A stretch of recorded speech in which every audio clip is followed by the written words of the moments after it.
Copyright information. The Sapphire Stratagem. Book 3 of the Crystal Halls. 100 Halls Universe Series. Copyright 2023 by Thomas K. Carpenter. Chapter 1. The first thing Oleg Koval noticed when he entered the room was that the round table had been replaced with a rectangular grey marble slab.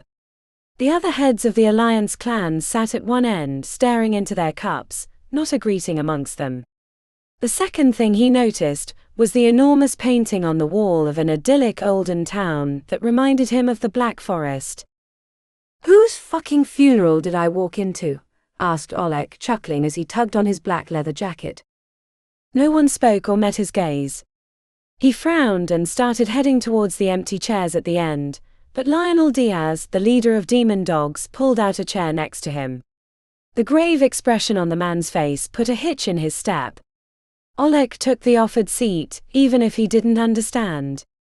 "What happened to table?" he asked as he leaned back and crossed his legs, wishing he had a cigarette, but the others always complained about the smoke. "It's been replaced," said Min Lee, head of the Blue Daggers. She had a round, pleasant face. Almost kind if you didn't know better, but he'd seen what she did to those that got in her way, which made him confused about how tense she was, as if there was a gun to her head. Oleg drummed his fingers on the marble. "I liked the round one. It liked that old story of the knights and their stupid quests." He studied their body language. They looked like a group of students who'd been caught cheating, and were waiting for the principal to deliver the punishment, which didn't make any sense to Oleg, since they were the heads of Alliance clans, not weak-kneed schoolchildren. Oleg leaned over and asked Lionel in a quieter voice, "What I miss?" The curly-haired Spaniard frowned, so Oleg added, "I was at my daughter's wedding in Prague. I know about Razor Clan." "I thought everyone would be happy." He frowned and counted the number at the table, wondering who the final 3 chairs were meant for. "Who missing?" "Everyone here, right?" The sound of a door opening, followed by multiple footsteps, had everyone sitting at attention. Oleg glanced around wondering if they'd been drugged, or replaced with doppelgangers. The newcomers entered behind him, and as he started to spin around, Lionel tugged on his jacket, keeping him facing forward. The first figure was familiar. Oleg knew Gregor Anderson by reputation as head of the Black Crows, who until recently had been allied with Razor Clan. What he didn't understand was why he was in their territory, or taking a spot at the Alliance table. The other 2 weren't known to Oleg, or even human. Their chalky grey skin and pinched sour expressions marked them as maetrie or city elves. He caught a whiff of coal smoke that was covered up by the heavy cologne on Gregor. The first maetrie was broad-shouldered, and wearing rund body armor with handguns on each hip. He carried a sheathed sword in his hand, rather than having it strapped to his body, which was unusual. The second looked like he'd just come from a corporate board meeting, dressed in an expensive black suit with a striped shirt beneath. A few seconds after Oleg laid eyes upon the maetrie, he felt a wave of euphoria followed by the desire to throw himself at their feet. To combat the aura of the maetrie, Oleg pinched his leg using the strength of his topaz, which burst blood vessels and would leave a bruise, but the pain washed away the worst of his subservient feelings. He understood why his fellow Alliance leaders looked like whipped dogs. Money had been flowing into their coffers from an unknown source, and now he saw the reason.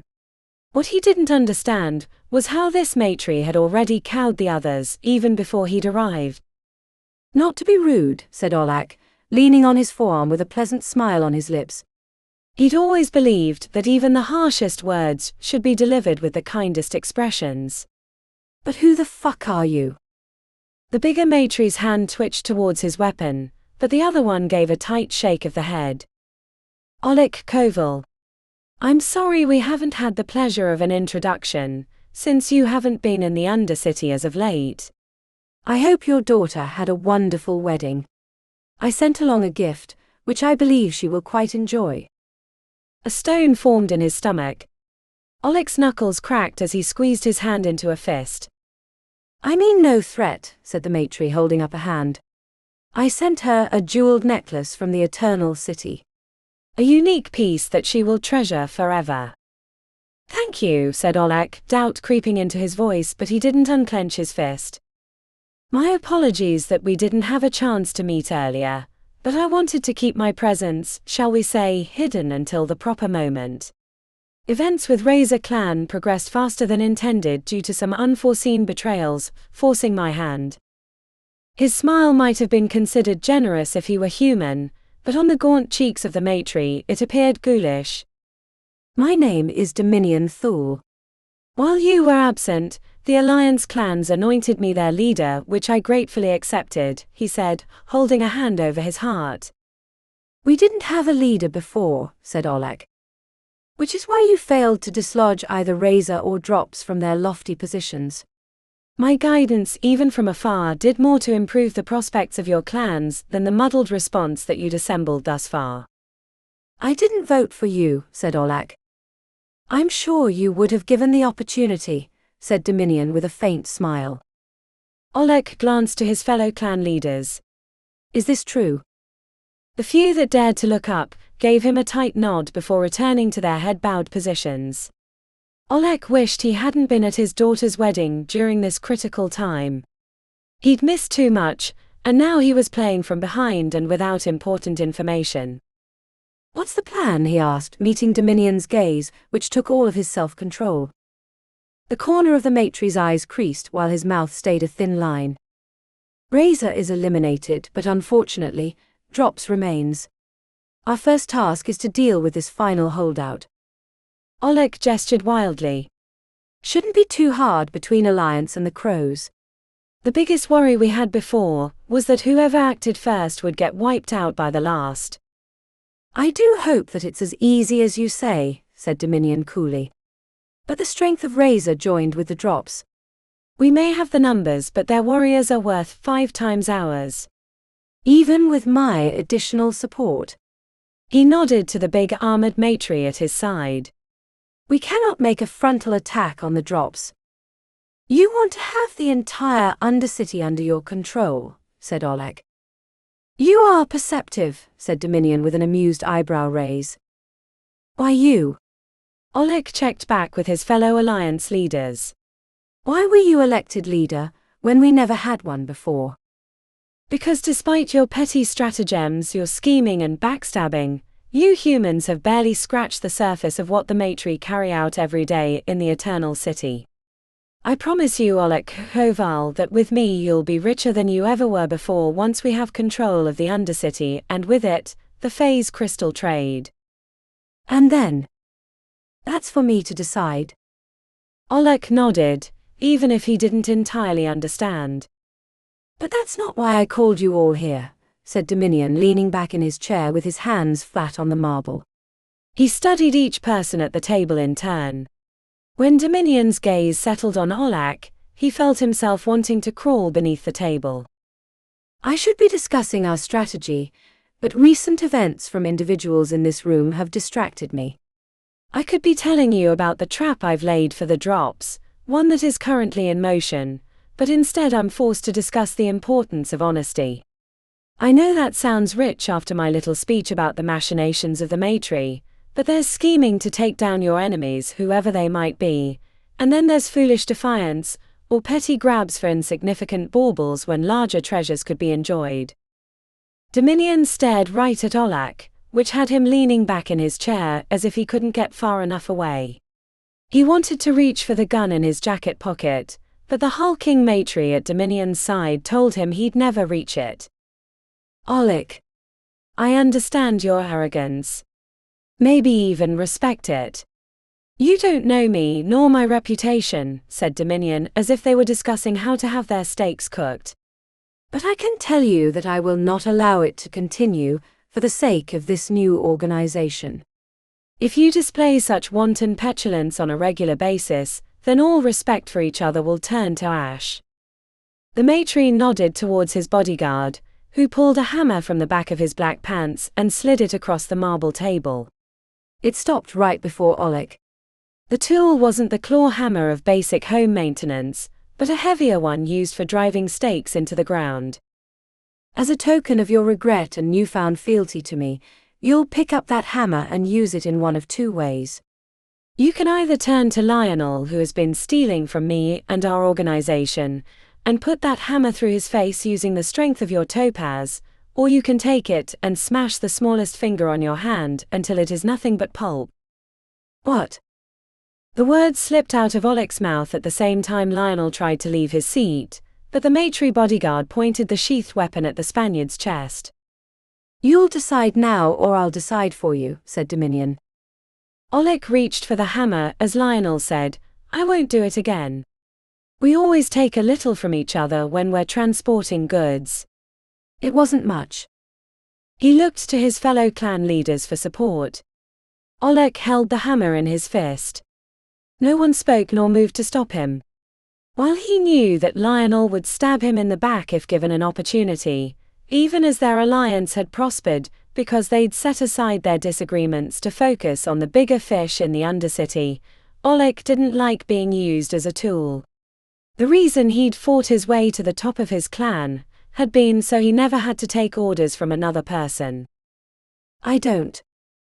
What happened next was so fast Oleg barely had time to process it before it was too late. Two things happened at once. The first was the hulking maetrie pulled the sword from the sheath in a quick motion, and the second was, while steel was still ringing through the air, Dominion leapt upon the marble table and accepted the blade. Oleg barely had the time to flinch as blood splattered across his face. He turned to find Lionel's head sliding from his body, the thump on the carpet like a coconut falling from a tree. With his legs spread and still wielding the sword, Dominion looked down upon Oleg and said, The choice has been made for you. Oleg glanced briefly to his fellow alliance members, before shaking his head and uttering a curse. Fuck. Oleg slammed the hammer on his left pinky with the force of his topaz, the impact shattering the bone and turning the flesh to pulp. He grimaced away the pain as Dominion returned to his place at the head of the table, leaving the bloody sword in his fist. Chapter 2. The false breeze pushed past Duro's skin. It was barely enough to upset the fine hairs on his forearms. He held up a flat hand. The others stopped silently, except for one. Duro turned his head, meeting gazes with Xylos, who was right behind him. The younger clan member gave a tight nod, accepting his responsibility for the scuffed foot. The other two, Adrenaline and Braio, stayed motionless waiting for his instruction. Duro found it hard to believe that he was sneaking through the Undercity, with a patrol group nearly entirely composed of former Razor members. Yet he had no fear that they would betray him. The wounds of the attack on the matri were still fresh in their eyes, and in the tightness of their jaws. Besides, their honor, once they had given their oaths to Daraja, was locked tight. They would sacrifice themselves for their new clan as quickly as they would have the old. He flashed hand signals, but in seeing their confusion, he realized that not all of them translated between the clans. Some were unique. Duro mouthed the words, others ahead. After they nodded, Duro continued through the uneven tunnel that had never been widened or made flat since it headed north to the Alliance areas. He leapt up, grabbed a handhold on the wall and shimmied through a tight gap. On the other side he pulled his blades and waited, even though he knew no one was nearby. But it was one thing to know, and it was another to doubt. The knowledge that a maetrie named Dominion Thule was behind the Alliance clans and the Crow's betrayal made Duro more cautious, because the city elves had ways and methods that even he didn't understand. Duro had had few interactions with the city elves in the past, but their reputation and the events that had transpired only 4 days ago proved that they shouldn't be underestimated. And unlike Daraja, he believed everything Pandora had told them about her relatives. He knew a warrior when he saw one. Once everyone was through the gap, they climbed at an angle towards the entrance. When he reached the top, Duro duck walked forward to keep a low profile, and peered over the edge at the massive cavern beneath. Fungus glow, along with the waterfall that crashed into the pool on the opposite side, gave the space an ethereal feel. When he'd been a young warrior with dreams of glory and little regard for his own safety, he would sneak away from the Pajot and swim in the pool when he grew frustrated with the pace of his progress. The water was ice cold, but there was a carpet of moss that covered the edge of the pool, which made it a great place to lounge after a dip. He knew the place like the holes in his heart, and so he immediately knew that something was wrong. He spotted an object at the center of the cavern, on a flat area. It was about the size of a person, wrapped in gauze like a funeral shroud. As Braio stepped onto the ledge, he nodded towards the object, studying the former war leader of the Razor clan for his reaction. Braio frowned at the object, then flashed a sign asking danger. The sense that someone was nearby was no longer present. Duro expanded his amber to its maximum range.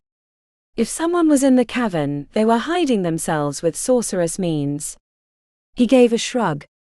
To reach the cavern floor would require a 50-foot climb down a difficult stretch, which made their position extremely defensible. Given the lack of understanding of the drop signs, Duro decided it was acceptable to speak out loud. I don't think anyone is here now, but they were recently. Maybe even a few minutes ago, said Duro softly. Xylos leaned on a rocky protrusion, peering into the cavern. What is that? A body, you dumbass, said Adrenaline, rolling her eyes.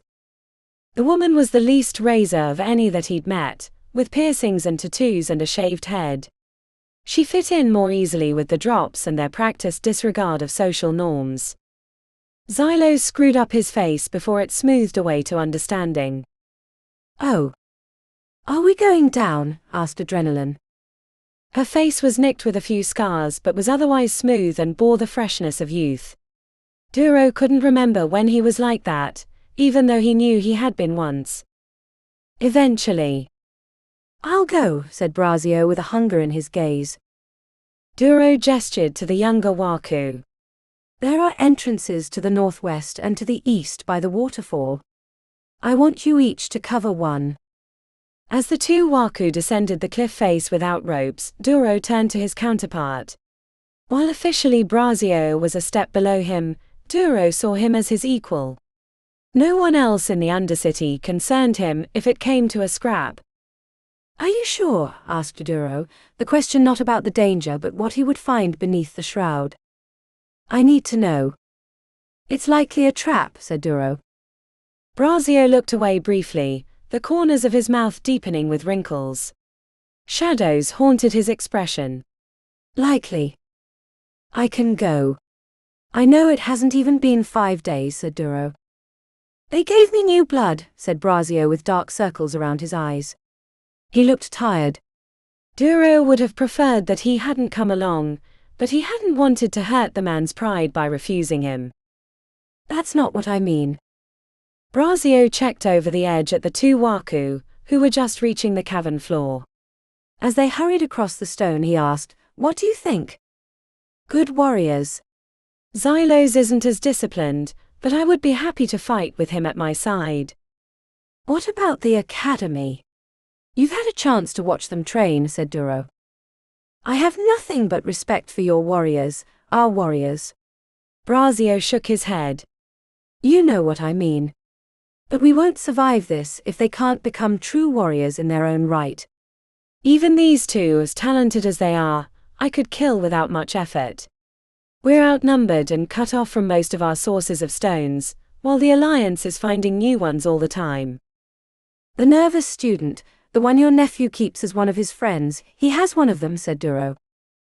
Tiger's Eye is what they're calling it, though the stone isn't orange, nor is he a warrior. I was surprised when he attuned to an amber, said Braio. You don't think we have enough good warriors, said Duro. No, said Braio. But we could, if we can push them beyond their limits. The girl Pandora has skills. And your nephew and daughter. There are a few others I can see with promise. We need more than a few, said Braio. Even the ones that finished the academy need more work. What are you suggesting?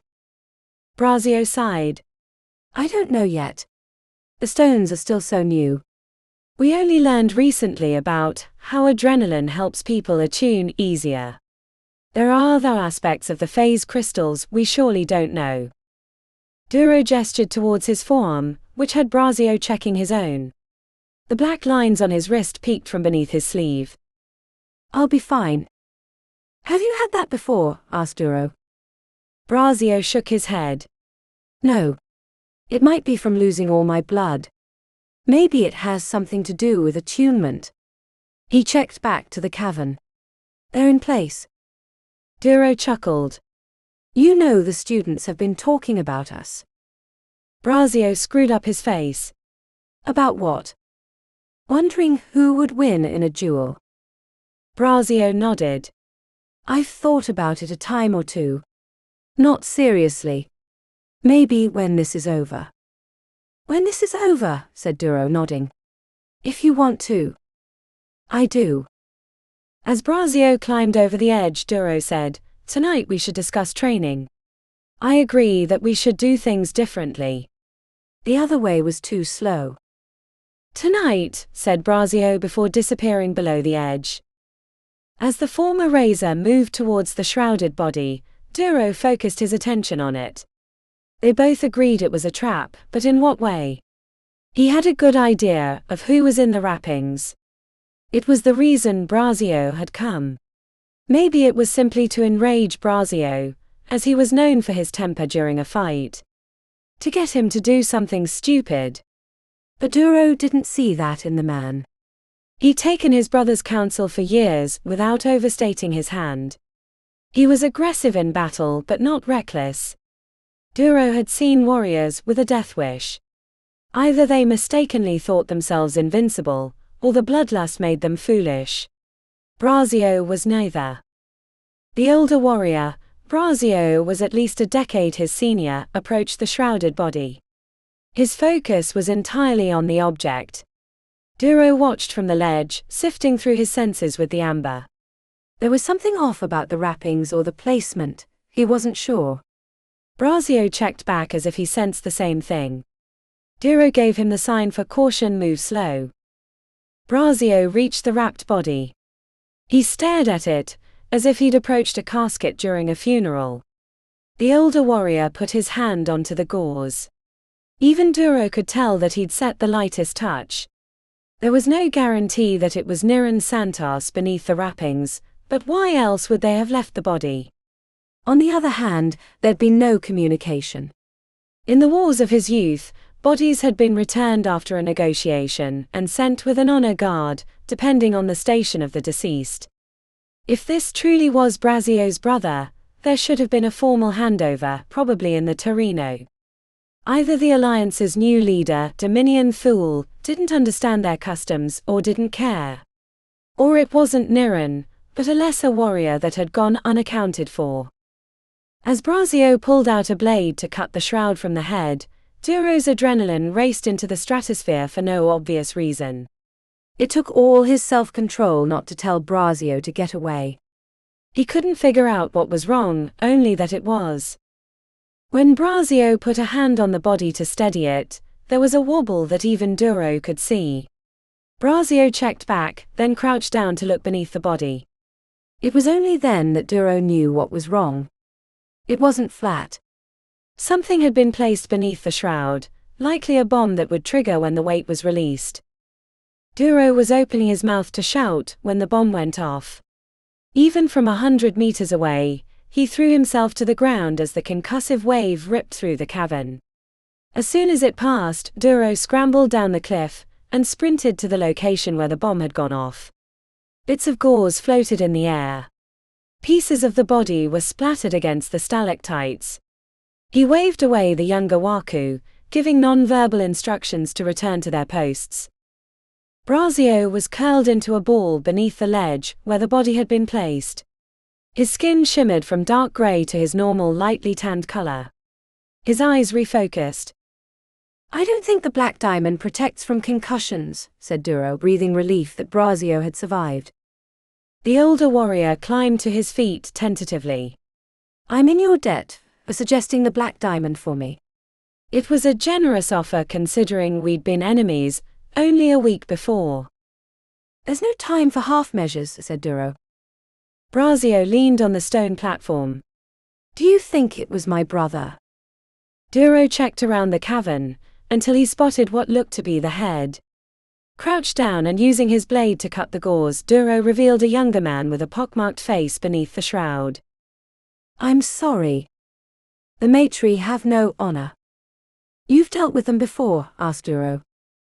Once. There's one that owns a bar in the 7th Ward. He trades in information. After getting what I needed, I decided it wasn't worth dealing with him again. He demands a high price, said Braio. Duraja has had minor dealings with a few over the years. She says she'd rather swim naked with sharks wearing a suit of bloody meat than work with them again, said Duro. I pity the shark that tries to bite her, said Braio, chuckling as he put his fingertips to his temple with a grimace. She could have taken the diamond for herself, as a measure of protection. The only protection she needs is a working clan. She's smart like my brother. She knows the best path forward and doesn't hesitate, said Braio. The older warrior pulled back his sleeve. The black lines had multiplied. Maybe there are side effects to the black diamond that we're not aware of, or it's just plain cursed, given that everyone who has had it has died, said Braio, frowning. Or you haven't recovered from your near death, and your body is reacting to the new stone. Braio pulled the sleeve up. Either option is not to my liking. We should return to the Pajot. You and I have much to discuss in regard to the training of our warriors. Maybe too much. Duro put a hand on Braio's shoulder. We'll figure it out, my friend. The circumstances aren't ideal, but I can assure you that there's no one I'd rather have at my side than you. Braio held up his arm. Let's hope I stay there for a long time. Chapter 3. Pandora stood on the academy training grounds with her friends Choo-Choo and Navos. The concrete pad where they normally trained was overfull with warriors, both current and former members, along with dozens of raises. Even though they were technically drops now, she had a hard time thinking of them like that. She tried not to look at Kuma. She hadn't talked to him since they'd killed the blue daggers. I'm gonna rip his head off, said Choo-Choo, pacing behind her with sweat beaded up on his bald head as he kept glancing at Kuma, who stood with his friends. Emilio, said Navos with worry in his eyes. I don't care that he's my brother now. I'm sure he was the reason Vasi lost her hand, and his fucking uncle is the one that killed Valeria. I hate the Santos family. Every last one of them. Blotches of red formed on his cheeks and his jaw pulsed. Pandora put a hand on his arm, but he flinched away. You can't, said Pandora, then seeing that didn't get past his wall of rage, she added, you shouldn't. Think about Triana and Vasi. We need Razor to defend the Pajot, and that includes Kuma and Braio, and every other Razor that swore allegiance to Duraja. Fuck, said Choo-Choo, squeezing his eyes shut. I can't. You have to, she said, then glared at Navos to help. Emilio, you know she's right, said Navos, knocking a swoop of dirty blonde hair out of his eyes. I'll try, said Choo-Choo with bloodshot eyes. Pandora breathed relief that he'd calmed for now, though she could see the rage simmering below the surface. She was fixing her uniform when she heard Navos mutter a curse under his breath. She turned to find Kuma approaching, heading right for her and completely ignorant of Choo-Choo's visible animosity. Hey, Kuma said, fidgeting with his hands. She feared what he was going to say. There were so many secrets between them that anything could become a trigger for further problems. Pandora kept her lips clamped shut, silently willing him not to say anything damning. Kuma hesitated, clearly sensing her apprehension. I wanted to thank you. She furrowed her brow at him. For saving my uncle's life. He told me what happened. I didn't do that much, she said neutrally. Kuma tilted his head as if he were only just picking up the undercurrents, but then Choo-Choo stepped around her and jutted his chest forward. You're not welcome here. Kuma's mouth opened and closed like a dying fish. But we're on the same side. Choo-Choo spoke low and mean. Not as far as I'm concerned. Pandora pulled him back. Emilio. Don't call me that, he said, yanking his shoulder away. And what's this bullshit about saving his uncle? You know, the one that killed my sister. A stone formed in her gut. She'd been told not to reveal what happened around the time of the crow's betrayal. She'd been telling everyone that she was on message, running errands for Duro during that critical time. It's an exaggeration, said Pandora as Choo-Choo turned on her.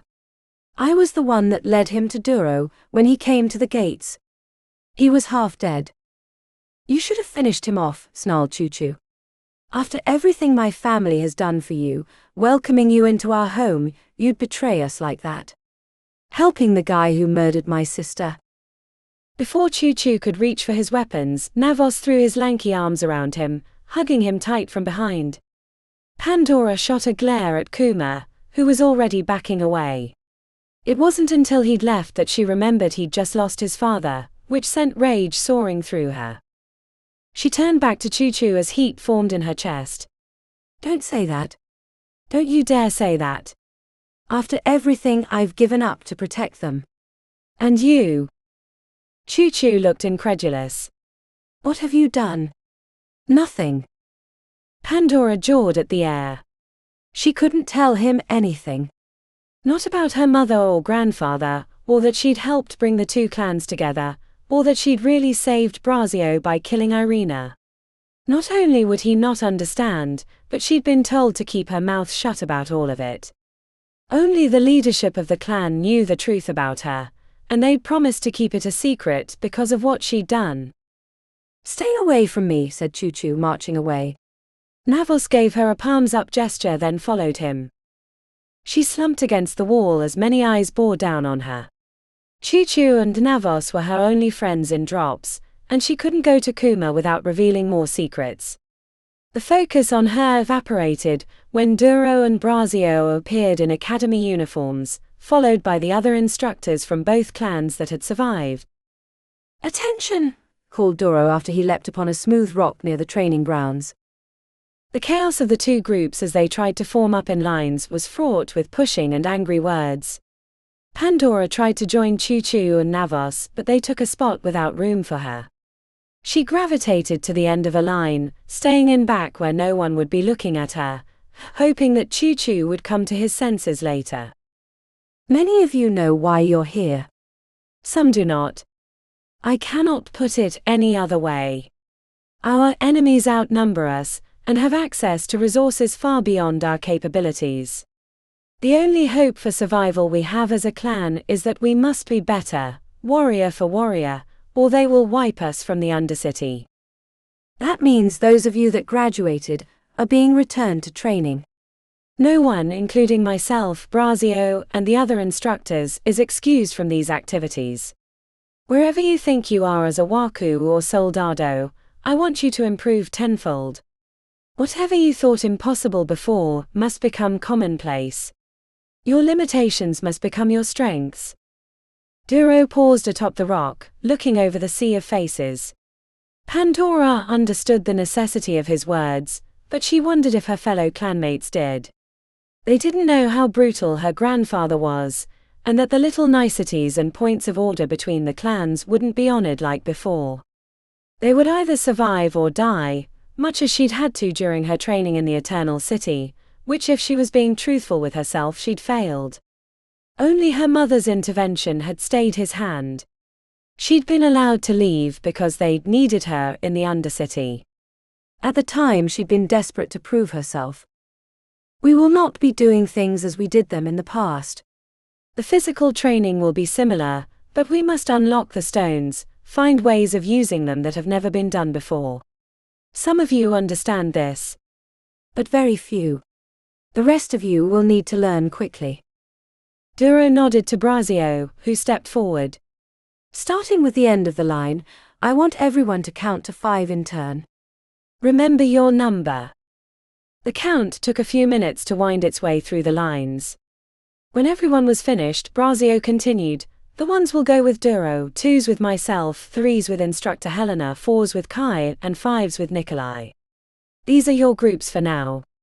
After we've sufficiently tested you, we'll reorganize by skill, stones, and potential. Pandora had received the number 5. She found instructor Nikolai by the fountain, furthest away from the training building. He was a long-time Drops member with dark hair, and a scar through his eye that made it permanently squint. The injury had come from an Undercity critter that had surprised him when he was traveling alone. He was usually in charge of the younger kids, preparing them for the academy. Despite his fearsome looks, Vasi spoke glowingly about him. She was one of the first to instructor Nikolai. The others were a mix of Drops and former Razor, the first group outnumbering the latter by 3-1. She half hoped that Kuma would be in her group until she saw Choo-Choo headed her way with his head down, followed by the short-haired girl, Kamina, who hadn't trusted her when they took down the blue daggers. The last one to join the group was Yara Santos, the daughter of Braio. She headed straight at Pandora with fists at her side, and the burdens of the world on her shoulders. "You're Pandora, right?" asked Yara with a scowl. "I am," she said, keeping light on her feet and a wary eye on Yara's fists. The pain etched into her face ran deep. Yara said nothing as she chewed her words behind clamped lips. "Thank you." Yara's expression broke. "For saving my father." She marched away head down before Pandora could respond. She checked to Choo-Choo, who'd heard the exchange but looked away when she met his gaze. "Fuck," she muttered. "You're right about that," said Kamina, who'd come up from behind, nostrils flaring. There was a brief standoff, but then instructor Nikolai called them to attention. "I hope you're warmed up because we're headed to the deep basin," said instructor Nikolai. He had a deep voice and only a slight Slavic accent. The other groups were heading in other directions. They formed up in 2 lines. Choo-Choo looked like he was about to take the position next to her when Kamina claimed it. The run started out slow, but then Nikolai increased the pace, which put strain on the others, but Pandora modulated her opal until she was running without effort. Kamina glanced to her during the run, screwing up her face. "Why do you look like you're barely running?" asked Kamina between breaths. The passages to the deep basin headed south out of the Pajot. The tunnels had been widened over the years, making stretching their legs easy. "What stones?"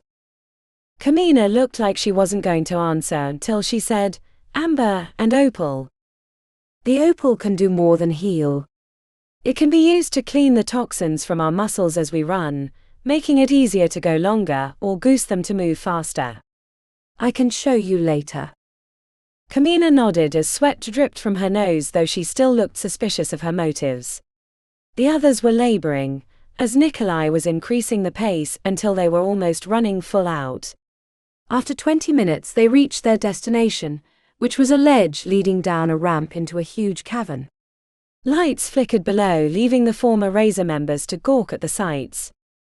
"What is this place?" asked Kamina. "You'll see," said Pandora, even though it was only her second time visiting the deep basin. Nikolai led them down the ramp, which gave the students a good view of the area. The air was moist and warm. As they descended, the rocky walls became covered in thick moss or carpets of fungi. Wisps of plants grew from the nooks and vines clung to the cracks. The floor of the cavern was thick with plants that grew onto the path. Rather than hard stone, they walked over chunky dirt speckled with rocks that hadn't quite finished breaking down. A patch of ghost eye illuminated their passage as insects buzzed around them. This was one of the first places the Drops tried to grow food. They gave up after the early years because this cavern was much too difficult to defend, and creatures tended to find their way into it, but that early beginning took on a life of its own. Our gardeners sometimes introduce new plants here to help diversify the ecosystem. Be warned that creatures big and small make their home here. Some are benign, but others are quite dangerous. He took them to a side cavern, off the main area. The plants faded away, leaving more rock and walls that went straight up. Nikolai pulled small orbs from a backpack and shook them in turn, which made them glow from within. Then he turned dials on the side, and released them into the air. The first few ascended 5 or 10 feet, but later ones went higher, until there was a column of light alongside the rocky wall. Today you're going to free climb the night wall. It has that name because some of the stone is glassy obsidian, which makes it both beautiful and treacherous. It's a difficult climb, a 5.11 if you want the technical designation. Where are the ropes? Asked a first-year student in the back. Nikolai threw 2 cloth bags onto the ground. You'll find no wall spikes, only harnesses and connecting ropes. You won't be climbing alone, but as a group. The goal is for everyone to reach the top together. The instructor's words were greeted with a mix of disbelief and concern. I'm not climbing with a Santos, said Choo-Choo, crossing his arms and glaring at Yara, who stared back ambivalently. Nikolai spread his arms wide. Fine. If you do not wish to climb, you can return to the Pajot and train with the kids. Choo-Choo blinked heavily before hanging his head and returning to the group. Good. No other disagreements? Asked the instructor. You may begin. They stood around in a circle. There were around 30 of them. No one spoke at first. Pandora moved towards the rope bag at the same time as Yara and Kamina. She gave them a welcoming smile, but neither returned it. Choo-Choo showed up a second after the others. I'm not letting a couple of raises fuck this up, he said. Kamina rolled her eyes while Yara gave him a blank-eyed stare that would have made a serial killer proud. How do we want to do this? Asked Pandora, crouching by the bags. Kamina dumped the harnesses on the ground and started digging through them while the others stared at the wall, which went up so far it hurt the neck to see the top. The others clumped around them but gave them space at the same time, signaling the leadership of the group. It doesn't look like there are enough harnesses for everyone, said Kamina, frowning. Okay, some can free climb and some can stay harnessed, said Yara, crossing her arms. I'm not afraid. That wall? Asked Choo-Choo incredulously. It's over 300 feet of high difficulty. I'm a topaz, said Yara defiantly. Choo-Choo screwed up his mouth.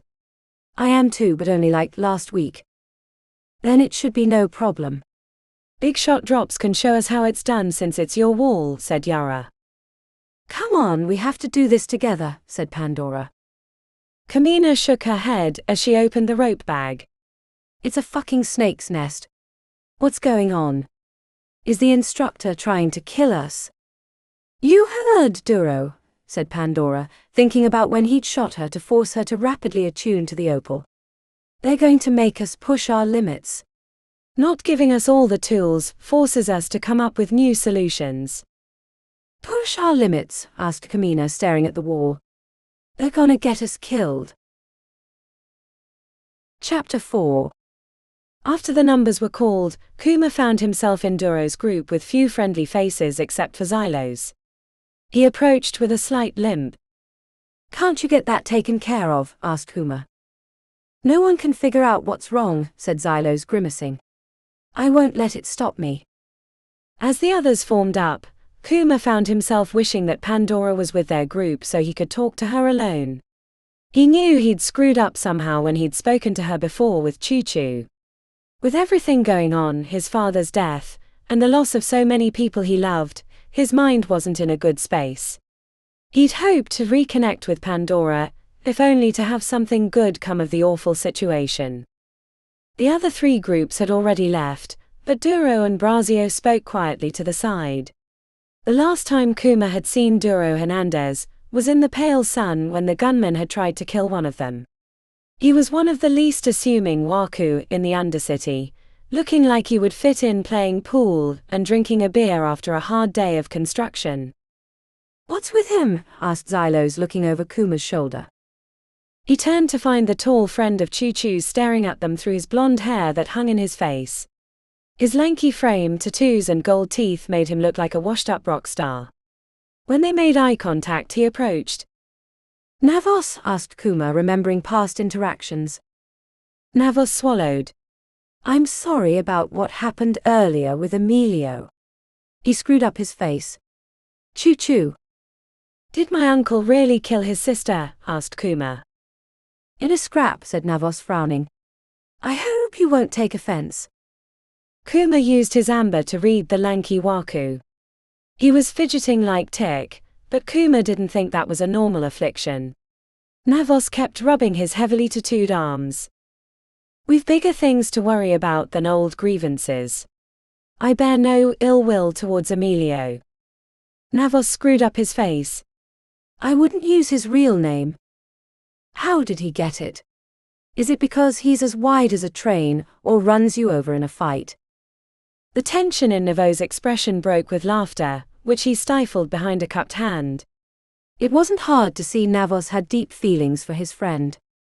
When we were 6 years old at our first day of training, he brought a toy train to play with and the instructor said, "Hey choo-choo boy, come here," and it stuck. He grimaced. Please don't tell him I told you that story. I won't. It occurred to Kuma that his reputation from beating Pandora in a duel might lead Navos to believe that if a fight occurred, Choo-Choo would be outclassed. He was trying to protect him. Before Kuma could finish, Duro returned to the group, examining them casually.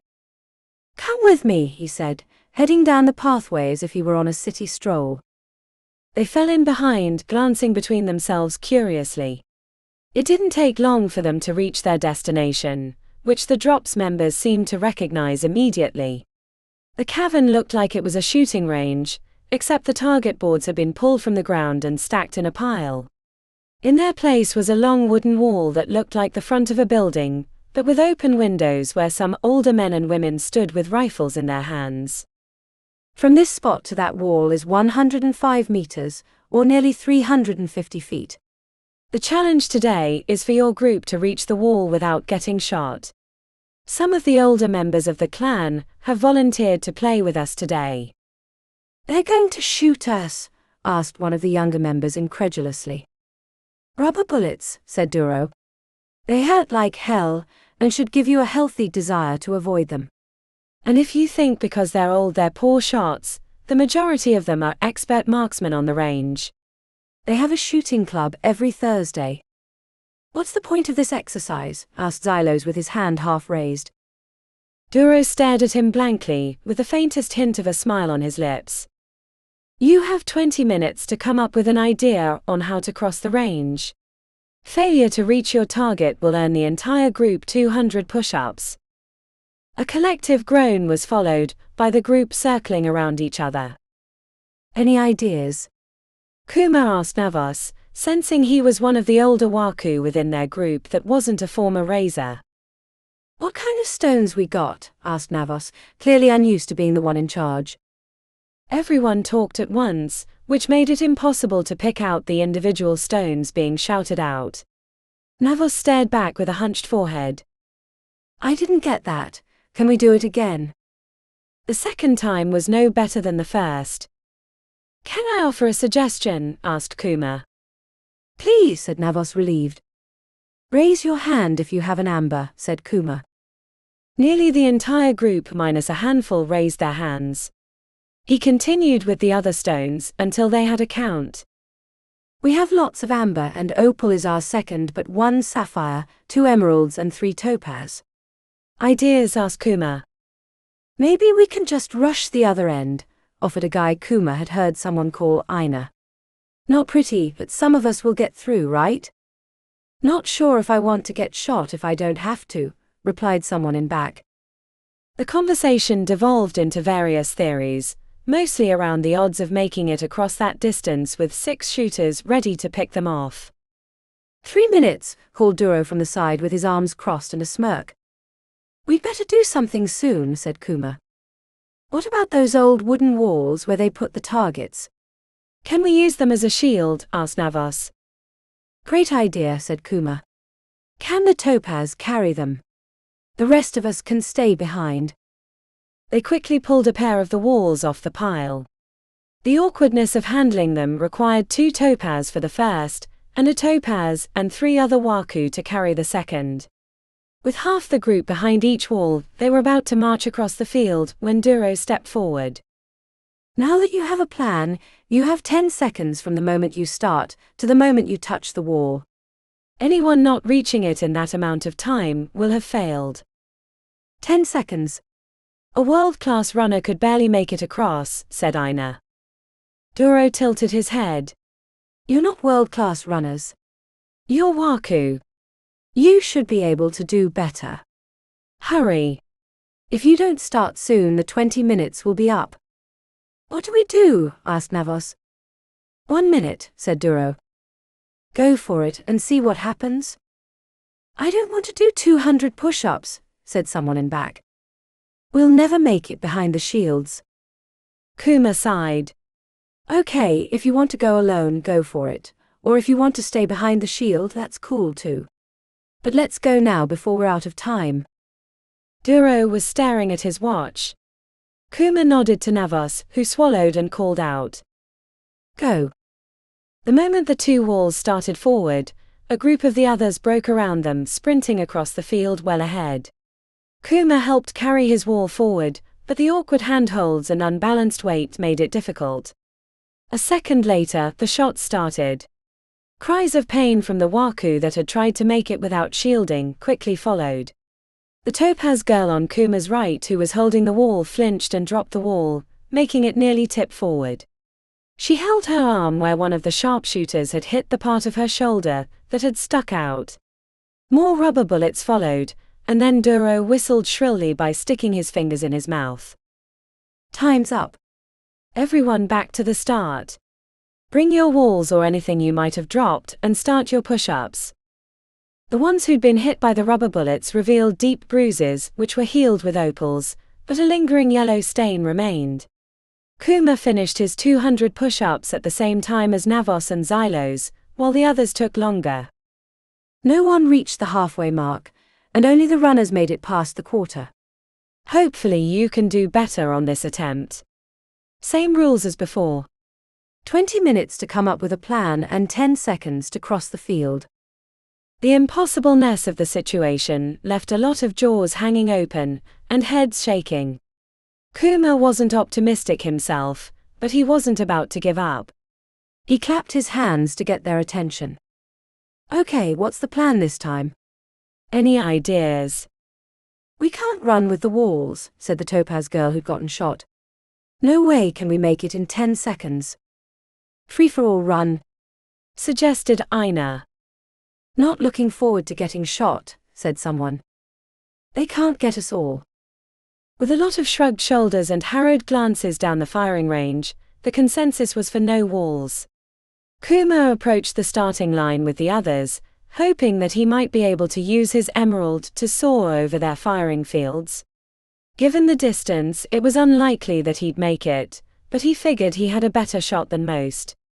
He cycled heavy in preparation for a lightness leap. Go, called Navos. The start announcement was followed by the crack of multiple shots. Kuma had barely jammed his foot into the ground before he was hit in the shoulder, knocking him backwards. Fuck. The rest of his team was picked off before a single person crossed the quarter line.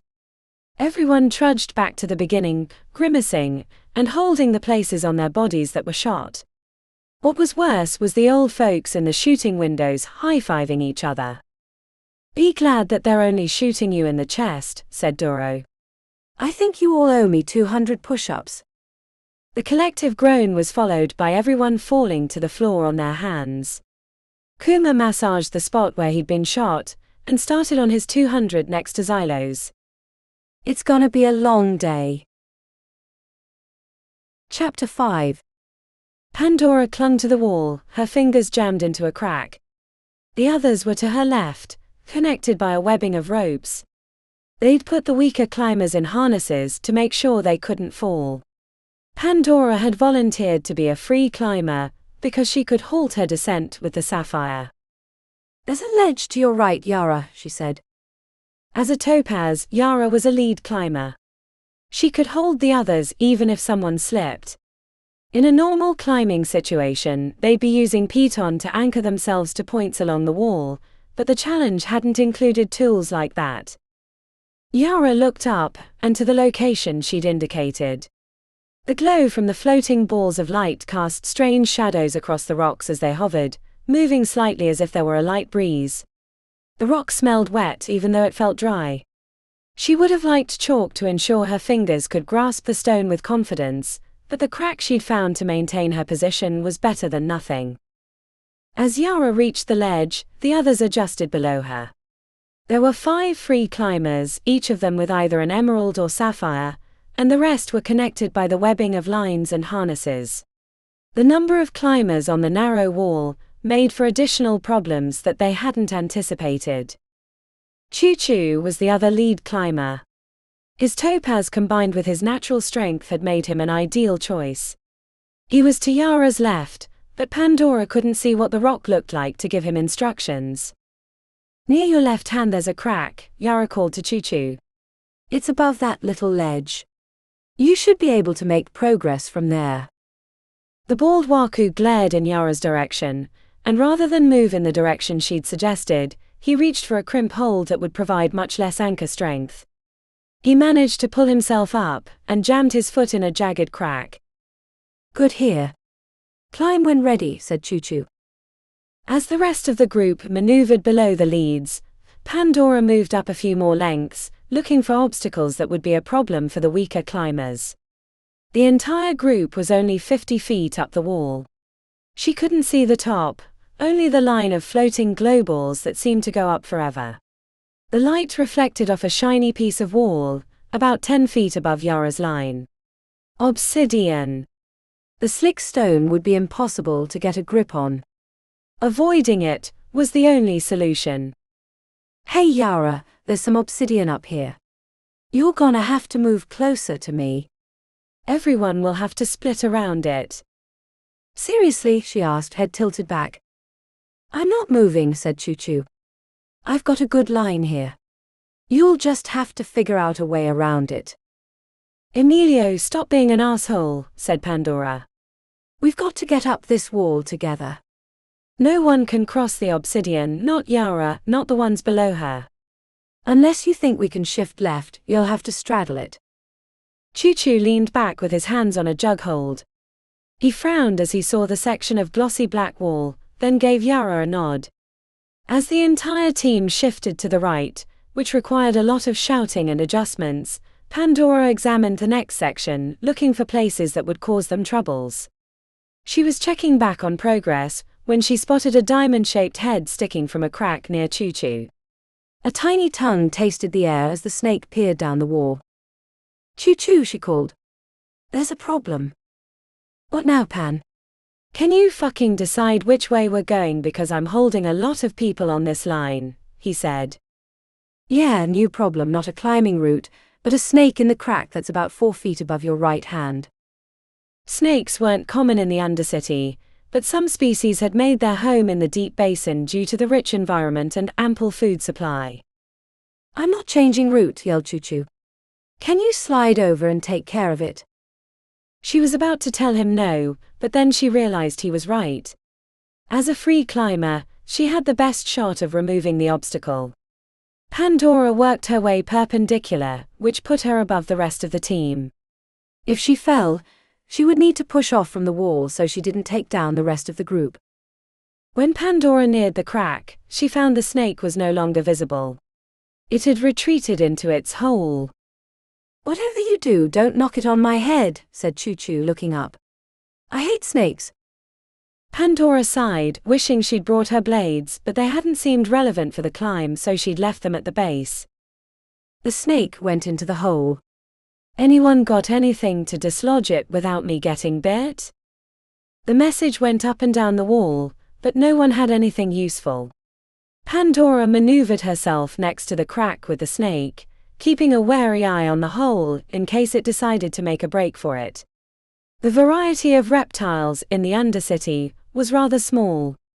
She knew of at least 2 benign snakes and a third that was poisonous. The one she'd seen hadn't looked like any of the 3. A jug hold gave Pandora a good place to anchor herself for further investigation of the snake hole. She hung by one hand with her foot jammed into a separate crack and leaned towards the shadowy gap, keeping herself ready to flinch backwards. Using her sapphire wasn't an option because she'd have to put herself directly before the hole to push or pull. Pandora tapped on the stone next to the hole, in hopes the snake would stick its head out to investigate. She planned on snatching it around the neck and throwing it away from the wall. If it fell on the instructor, then it was his fault for giving them this task. "Come on, you stupid legless amphibian." "Let me see you," said Pandora. "Not an amphibian. It's a reptile," said Yara, watching from her position below. "It's still a pain in my ass, whatever it is," said Pandora as she kept tapping. Using her sapphire sense, she tried to feel where the snake was, but the nature of the crack made it hard to see past the hole. Warning that the snake was going to poke its head out came only as a flickering tongue. Pandora had her hand poised by the gap when it stuck its head around the corner at an angle that made grabbing impossible. She froze when she saw its red eyes and the spiny ridge along its back. "Not a reptile," she cried as she swung away from the gap. The creature snapped at the location her hand was a split second before, then let out a horrifying hiss that sounded like it was gargling whiskey. "It's a damn demon snake or something like it," she said, holding herself away as the creature kept its flickering tongue pointed at her. Pandora prepared to hit it with a push, but she didn't want to knock it onto the others and cause a panic. If she was going to kill it, or dislodge it from the hole, she needed to fling it away. "I think you all need to move away from the hole." "We just moved into position, and you want us to move away?" asked Choo-Choo. "Does a demon snake headdress sound more appealing?" Choo-Choo grumbled but started calling down to the others. Pandora kept her eyes on the creature, readying a pinpoint push in case it tried to lunge. She heard a second gargled hiss from above her head, drawing her attention upward in time to see a second red-eyed snake peering down at her from a perch about 5 feet from her head. In the moment she was distracted, the first snake leapt from the hole, unfolding leathery wings as it hovered in the air. The winged snake snapped at her head, so she pushed it hard, flinging it away at the same time the second flew down at her. Pandora kicked off from the wall, flinging herself into empty space as the second flying snake followed with fangs bared. As she pushed away from the cliff, her foot knocked a piece of rock the size of her fist onto Yara's head. She was in the middle of transferring to a new handhold, and the impact made her miss the grab. Pandora prepared to halt her fall with a downward push when the connected webbing of climbers started falling, the cascade starting with Yara's miss, and the chaos of the two flying snakes making others slip in their attempt to get away. The second snake snapped at her head. Pandora pushed it away, which only sped her descent. Ignoring the flying reptile, she slammed a push downward at the last moment, the angle all wrong, sending her catapulting to the side and slamming her shoulder into the hard rock. With the shock of pain reverberating through her body, Pandora leapt back to her feet in time to see the entire webbing of climbers halt suddenly about 30 feet above the floor. They collapsed towards the center, with only a few managing to find holds. "Ah. I can't hold it much longer." Choo-Choo had managed to grab the wall. She couldn't imagine how much strain was on his shoulders with 20 people pulling downward. As she ran towards the wall, Pandora kept an eye out for the flying snakes, but she'd lost them in the chaos and gloom. Instructor Nikolai leapt onto the wall, climbing upward with speed. The other climbers were trying to find holds, but they'd been smashed together and were fighting for the same space, which was making it even harder for Choo-Choo. Pandora heard the snap of rock breaking before she saw the entire webbing of climbers shift downward. The section Choo-Choo had been holding broke. Standing beneath the descending mass of people, Pandora had two choices: flee or try to stop them. Ignoring the voice in her head screaming about self-preservation, Pandora put everything she had into a push upward.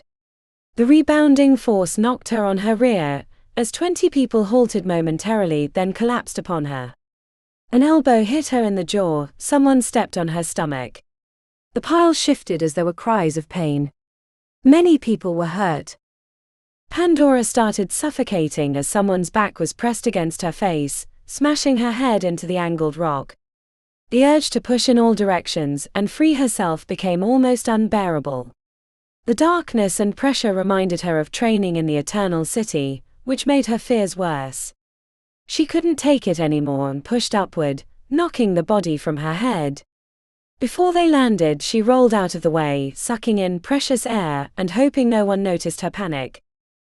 As she climbed to her feet, Pandora saw Kamina staring at her with what felt like pity. Pandora turned away, under the guise of looking for people to help. Half the group was climbing to their feet, while the others looked too injured to move. The opals moved amongst the group, healing the broken bones and other injuries. It could have been much worse. Pandora found Choo-Choo sitting by the wall holding his arms still, his body lying like a rag doll. What hurts?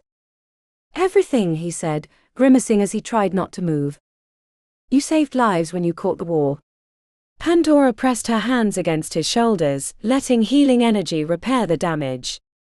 Thank you, he said, testing his shoulders tentatively. He looked up into her face. I'm still mad at you. I wouldn't have it any other way. After the worst of the wounds were fixed, Instructor Nikolai approached the group. Is there anyone else that needs more healing? When no one answered, he continued, Good. Was a rough fall, but you managed to survive it. There's still plenty of time left in the day for more attempts. More attempts? Asked Yara. People could have died.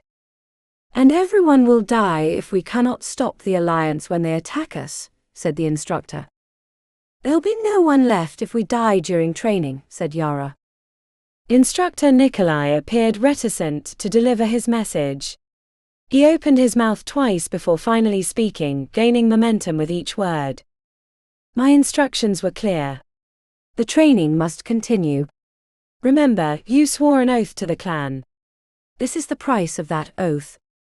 El clan et ovas. The clan is all. It would be good for you to remember that. Red-faced and tight-lipped, Yara nodded, even as she looked ready to erupt. Are there any other disagreements? When no one spoke, he said, Please return to your training. You've a wall to climb. Chapter 6. The dining area at the Drops Academy was packed with seats bumping into each other, since there wasn't room for the entire group. Kuma sat with Kamina and Tick near the corner, shoveling greasy rat meat stew into his hungry mouth. Every time he lifted his spoon, a spot under his armpit ached from where he'd taken multiple rubber bullets during the course of the day. While the wounds had been healed, his mind was raw from the pain. Everything hurts, said Kuma, shaking his head. I feel like I got trapped in a giant pachinko machine, and Tick was at the controls. Tick mimed flicking the levers while he grinned with glee. I'll take getting shot by rubber bullets over actual death, said Kamina, hunched over her bowl and using a piece of hard bread to sop up the stew juices. If I didn't know any better, I'd think they were trying to kill us. When he and Tick stared at her, Kamina gave a rundown of what happened. Flying snakes and a 300-foot wall climb? Asked Kuma incredulously. We only made it 100 feet on our best attempt. We never saw the snakes after the first, but the middle section of the wall had too much obsidian, and too many of our group were shit at climbing. I have no idea what this mess is trying to prove, but it's making me regret coming here. A few heads shot their direction. Kuma kicked Kamina under the table, but she glared back with her jaw pulsing. You weren't there. It was a cluster. Wanting to break the tense mood, he asked Tick, What did you do? Our group. Tick set his spoon into the bowl. We went to some lake and spent time holding our breath, or diving to the bottom to pick up weights. You're looking at the winner from our group. Tick wagged his eyebrows. You. No offense, but you suck in the water. I swear you could drown in a bathtub, said Kuma. Tick squeezed one eye closed. I did have some help with my victory. There were some eyeless fish in the lake that might have been harassing the others in my group. Tick. It's not a competition. This is serious. Didn't you just hear, Kamina? His friend shrugged. It felt like a competition. Like the maze run or all the other crap all fish lips had us do. I wonder what the other two groups did, said Kamina, checking over her shoulder. Tick was about to put his spoon in his mouth, but he left it hovering before his lips. Brazio's group scrapped like demons, and the other was trying to get through a door without touching it and using only their stones, said Tick. Wish I'd been in that one, said Kuma heavily. They had to do 50 push-ups for each failure, so I'm not sure about that. Besides, you'll get a chance. Rumor has it that we'll be rotating to a new instructor every day. Tick held his spoon before his mouth. Maybe we'll get to see Duro and Braio scrap sometime.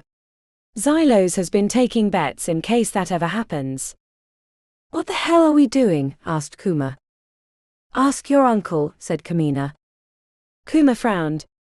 I would, but he's always with Duro. It's not like I'm the clan leader's son here. Kamina sat up straight, anger smoothing away. I'm sorry, Kuma. Here we are bitching about training, and your father is dead. You've barely had time to grieve and no funeral. There'd have to be a body for a funeral, said Kuma with a sigh. Besides, I'm not the only one that lost someone. Fuck. More than half the people we called family are dead. If I ever get a chance, I'm going to pull Deacon's guts out through his nose. You'll have to fight your cousin for that honor. She's been pretty vocal about wanting to gut him like a pig, and for once I can sympathize with her, said Kamina. Tick rose from the table with his empty tray, mouth opening in a yawn. I don't know about you two, but I'm exhausted. I'm using my free time for sleep. As you are, you pervert, said Kamina with a smirk, then she rose as well. I need a shower. I didn't spend all day in a nice cool lake. Freezing cold, said Tick. Did I mention that? Left alone, Kuma finished his meal and brought his tray to the front. He was deciding what he planned on doing for the remainder of the evening, when Adrenaline approached him. Her lip was healing from a recent split, and her normally bright green hair was returning to its natural dirty blonde color. Hey little bear. Adrena. You were in the scrapping group. She furrowed her brow. Your uncle ran it. He kicked the crap out of a couple students when he thought they weren't giving it their all. After that, everyone fought like it was for real. She checked over her shoulder. But that's not why I came to talk to you. I found this note in my pocket. I don't know who put it there. She handed over a folded piece of paper taped closed. On the outside it read, for Kuma. Thanks. Adrena gave him side eye. Be careful, little bear. Away from prying eyes, Kuma unfolded the note. The interior was blank, except for a crudely drawn lantern. The meaning escaped him, until he remembered his time with Pandora in the Canyon of Ghosts. They'd accidentally stepped into a patch of lantern fungi, and had barely survived the hallucinations. He headed towards the exit that led past the canyon. He turned on his amber, listening for signs, when he heard his name whispered. Kuma followed the sounds through a side passage that led to the maintenance cavern. Halfway down the path, he heard the clicking of a tongue above him. Peering over a ledge 20 feet above was the dark-haired Pandora. He checked the passage with his amber before switching to lightness and scrambling up the side with the ease of a mountain goat. She stood back from him with her arms crossed, brow furrowed and lips squeezed tight. Her body language had him shuffle to a stop, instead of moving forward to embrace. A world of questions passed across her black eyes, reminding him that she was quarter matri, a fact that changed his calculations of their previous interactions. He knew the city fae were duplicitous and cunning, and that their aura could sway thoughts. You're the one who summoned me here. Pandora looked away. I wanted to talk to you. I'm here. Talk. The words came out harsher than intended. Pandora turned her body slightly. I'm sorry about your father. I'm gonna kill every last one of the crows, said Kuma, heat rising. Pandora offered a crooked smile. I'll help you. Were you ever going to tell me? He asked suddenly. Tell you, she repeated with wide eyes. You were a spy for the Alliance all along, and a maetrie too. Was I just a tool for you? She hung her head. I'm only a quarter. Does it matter? Pandora shot back. It does to me.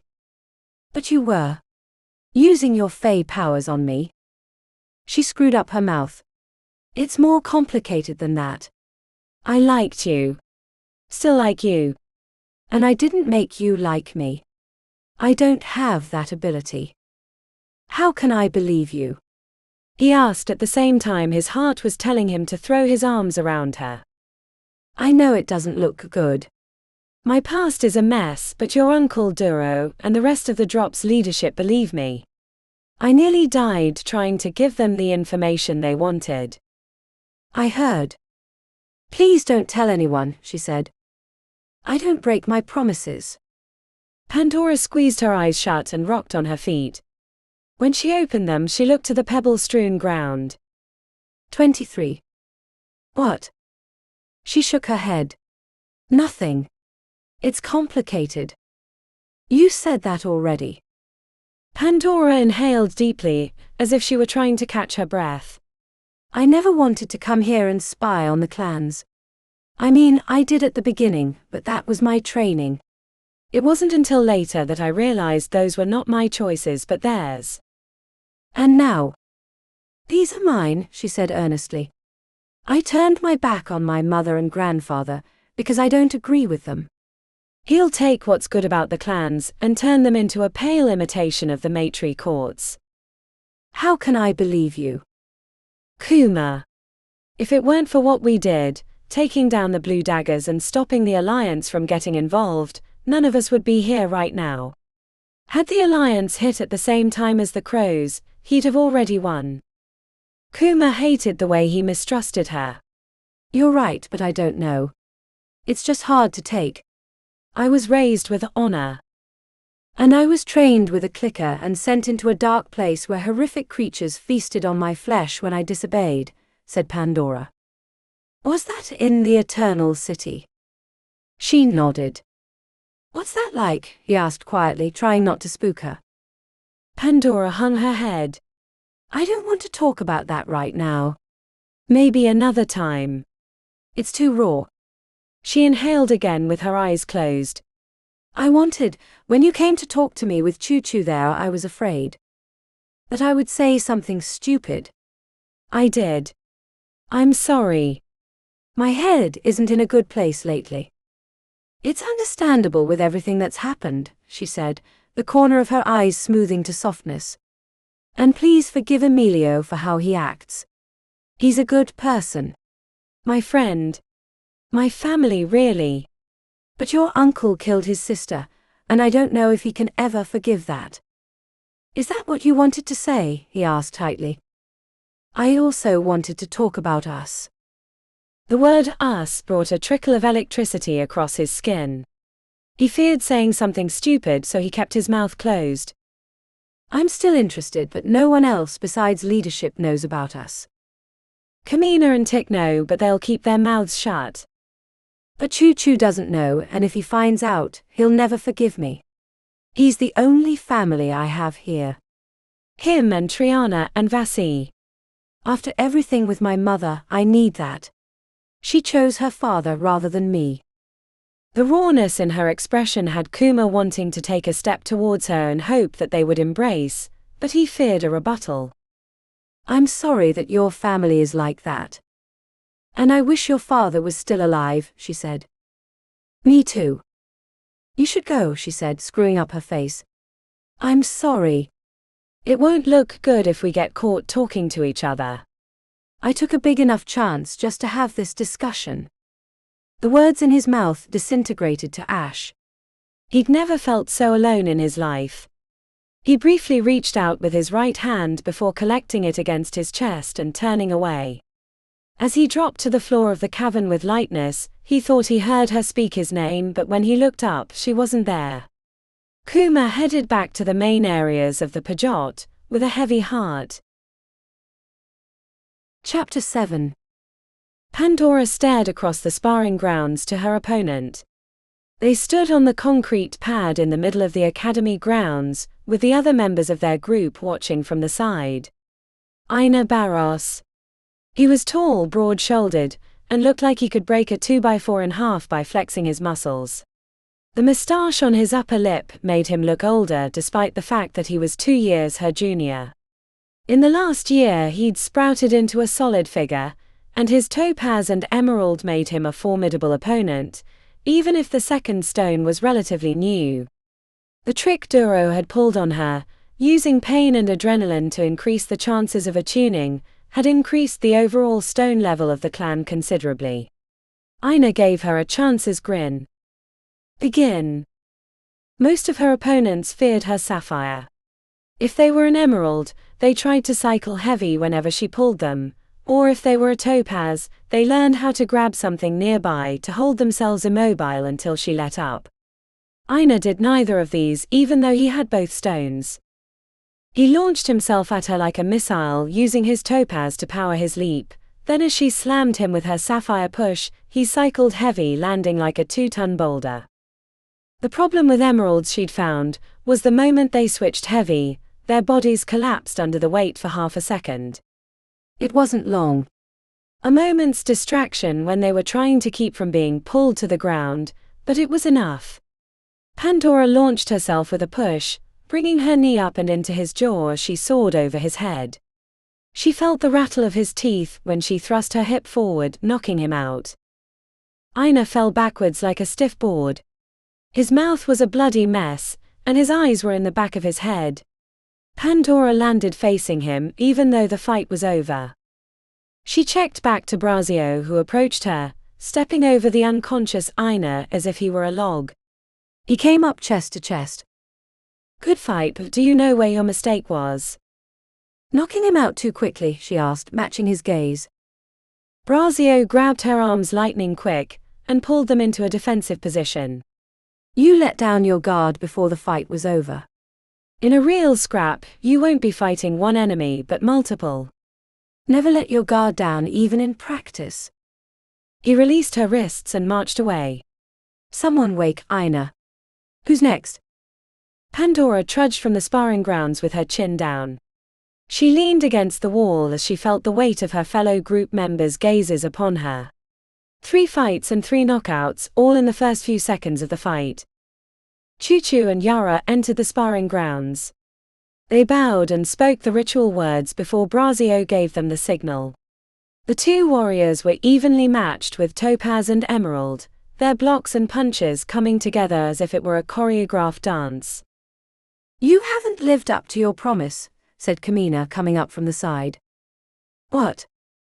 The short-haired girl had a yellowed bruise across her jaw from an earlier scrap.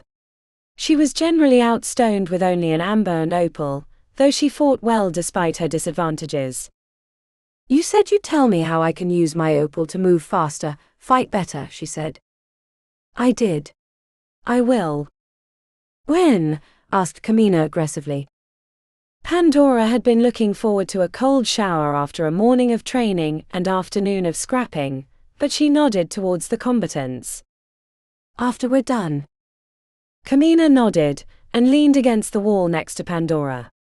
She sensed there was more to her request than improving her skills, but didn't want to talk with so many others around. The fight between Yara and Choo-Choo went on for a few minutes, both combatants wearing down the longer it went. Neither was able to hit the other with enough force to knock them out. A well-timed emerald heavy in addition to the general fortitude of a topaz, made it a fight between armored tanks. They weren't black diamonds by any means, but the combination, properly utilized, made for hard targets. Stop. Braio walked between the 2 combatants, who looked confused by the interruption. He looked between them. You're both dead. The fight took too long. Choo-Choo snarled with anger as he gestured at Yara. We're still scrapping. She never hurt me. No, but you didn't take care of her fast enough, and the longer you're tied down by one opponent, the more you're vulnerable to a second or third. But we're only fighting one at a time, said Choo-Choo. Braio stepped close to Choo-Choo, bumping his chest against him. The former Razor Warleader was a few inches taller than Choo-Choo, which put Brasio's chin in his face. What did you say? Choo-Choo looked like he was going to punch Braio. He stared back at the instructor with the heat of 1,000 burning suns in his gaze. Nothing. Are you sure? The pain in Choo-Choo's eyes was palpable. Everyone around the circle could barely watch. Braio turned away, and before he'd gotten 2 steps away he said, "At least your sister fought like she wanted to win." Choo-Choo threw himself at the back of the instructor. The powerful kick was blocked as Braio spun around, but Choo-Choo didn't let up, coming with furious blows that forced Braio into a defensive retreat. Even the newest member of the clan could see that Choo-Choo was making Braio work for his blocks. When Braio jammed his foot into the ground to leap away with lightness, Choo-Choo blocked him. The instructor had to jump backwards onto the wall, and before he could pick a direction, Choo-Choo was on him, coming with heavy strikes wearing a mask of revenge. Braio flipped over the bald warrior, landing as Choo-Choo reversed with a side kick which was blocked. But Choo-Choo, in his exuberance, overextended. The instructor grabbed his ankle and yanked Choo-Choo off his feet, swinging him around before launching him into the brick wall. The impact cracked stone and left Choo-Choo on the ground, glowering. "That's how you scrap," said Braio, nodding. "Had you come at Yara like that, you would have easily bested her." "That is the first time today that I've actually believed you were Valeria's brother, not some weak-kneed wayhose with more muscles than sense." Choo-Choo climbed to his feet to go after the instructor again, but Pandora reached him first, holding him back. "Get my sister's name out of your mouth," said Choo-Choo, his face breaking with emotion. Braio stared back, matching Choo-Choo's intensity. "I grieve for you. Not that you lost your sister, but that you cannot see why she was a warrior, worthy of my respect, while you're still fighting a battle that's long past. We both fought with honor, but only one of us was going to walk away from that scrap. I would hope that you could see that, just the same as I would hope that Yara would see it the same if things had been different. Not that I don't respect the desire for revenge. I plan on visiting my own upon Gregor Anderson for killing my brother, but you can't let it shade you from the truth or distract you from the task. We need every one of us. Every warrior. I need you to fight like that from now on, but not just when you're angry. We're brothers now, whether you like it or not." "Fuck you, you're not my brother," said Choo-Choo, knocking away Pandora's arm and marching off the grounds. Braio checked back to Yara, who stared after Choo-Choo with a frown. The entire group looked uncomfortable at witnessing the exchange. "Session over," said Braio, shaking his head and walking away. The rest of the class glanced amongst themselves before leaving the grounds, heading towards the showers or the cafeteria. "He killed Choo-Choo's sister?" asked Kuma when no one else was around. "Years ago. She was supposed to be the best warrior of her generation, but it wasn't enough. The whole family grieves her loss as if it had happened yesterday," said Pandora. "Is that why he hates Kuma?" Pandora shrugged. "Maybe he knows he could never beat Braio. But why not hate Yara?" Pandora turned to Kuma as she furrowed her brow. "I'm sure he does, but it's not the same as Kuma. It's just women at home. Maybe he instinctively wants to protect her like he does his mother and sister, like he couldn't for Valeria." She gestured to the empty grounds. "Want to work on your opal?" Kuma glanced around, frowning. "Here. Afraid to be seen with me?"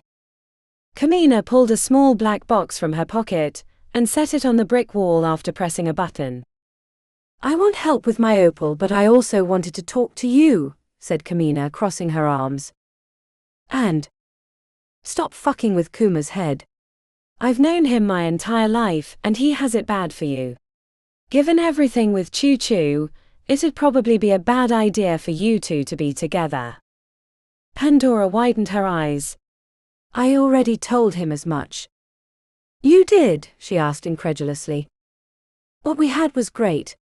Nothing like the thrill of forbidden sex, but now's not a good time and we have more important things to worry about, like survival," said Pandora. Kuma squinted suspiciously. "You're not just telling me this, so I stop bothering you. I talked to him 2 days ago privately, and told him that it's over." Kuma reached for the black box. Her hand hovered over it. "Don't fuck things up." Then she pressed the button. "You still want training with the opal? You think I'm out here for fun?" "I'm an amber and an opal. The 2 least useful stones for scrapping. If I don't find a way to create an advantage, I'm gonna be bug food after the first scrap." "Good, because the opal is more of a scrapping stone than you think. Pandora went on to explain the things Duro had taught her. The two of them worked together for the next few hours. Kuma was a quick learner and made progress in a short amount of time, and while Pandora was focused on training, there was a part of her that kept going back to what she'd said to Kuma, and how she told him that they couldn't see each other anymore. It was the furthest thing from what she really wanted. Chapter 8. The rund Kevlar jacket fit tightly around Deacon's chest as he pulled it on, the Velcro making loud noises in his ears as he adjusted the straps. He retied his boots, making sure no lace was loose or could come undone and trip him up during the journey. The other raiders were putting on their gear, laughing and joking about a few days before when Sin knocked the tooth out of the mouthy owner of the Devil's Lipstick in Big Dave's town. "What a fucking rube," said Laird as he leaned on his knees with a cigarette dangling from his lower lip. Fuck the nerve of that bitch to think she could talk to you like that." "Audacity," said Deacon as he checked his rifle to make sure the safety was on and he had the right ammo clips in his black shoulder bag. "Whatever, Deacon," said Laird as he took his cigarette and stabbed it in his direction. "The point is that they don't know what's good for him. New boss in town, and if they got a problem with how we run things, they need to shut the hell up." The others laughed, except for the greasy-haired kid with fresh blue dagger tattoos on his forearms. He was sitting quietly, his knees bouncing, glancing about. Deacon moved next to the kid. "Hey, Jax. Nervous?" he asked quietly. A few of his fellow crows glanced over, so he frowned back, letting them know it wasn't the time for games. Jax kept his knees bouncing furiously as he licked his lips. He swallowed before nodding intensely. "Nerves are normal, man. I nearly pissed myself the first time we knocked off a shop. Lucky I didn't shoot the old man when he barked back at me, but once you've had your first it gets easier." "Really?" asked Jax. The kid had pimples on his forehead and barely looked the part of the waku, with freshly tattooed arms and a dusting of a mustache. "How'd you get that stone anyway?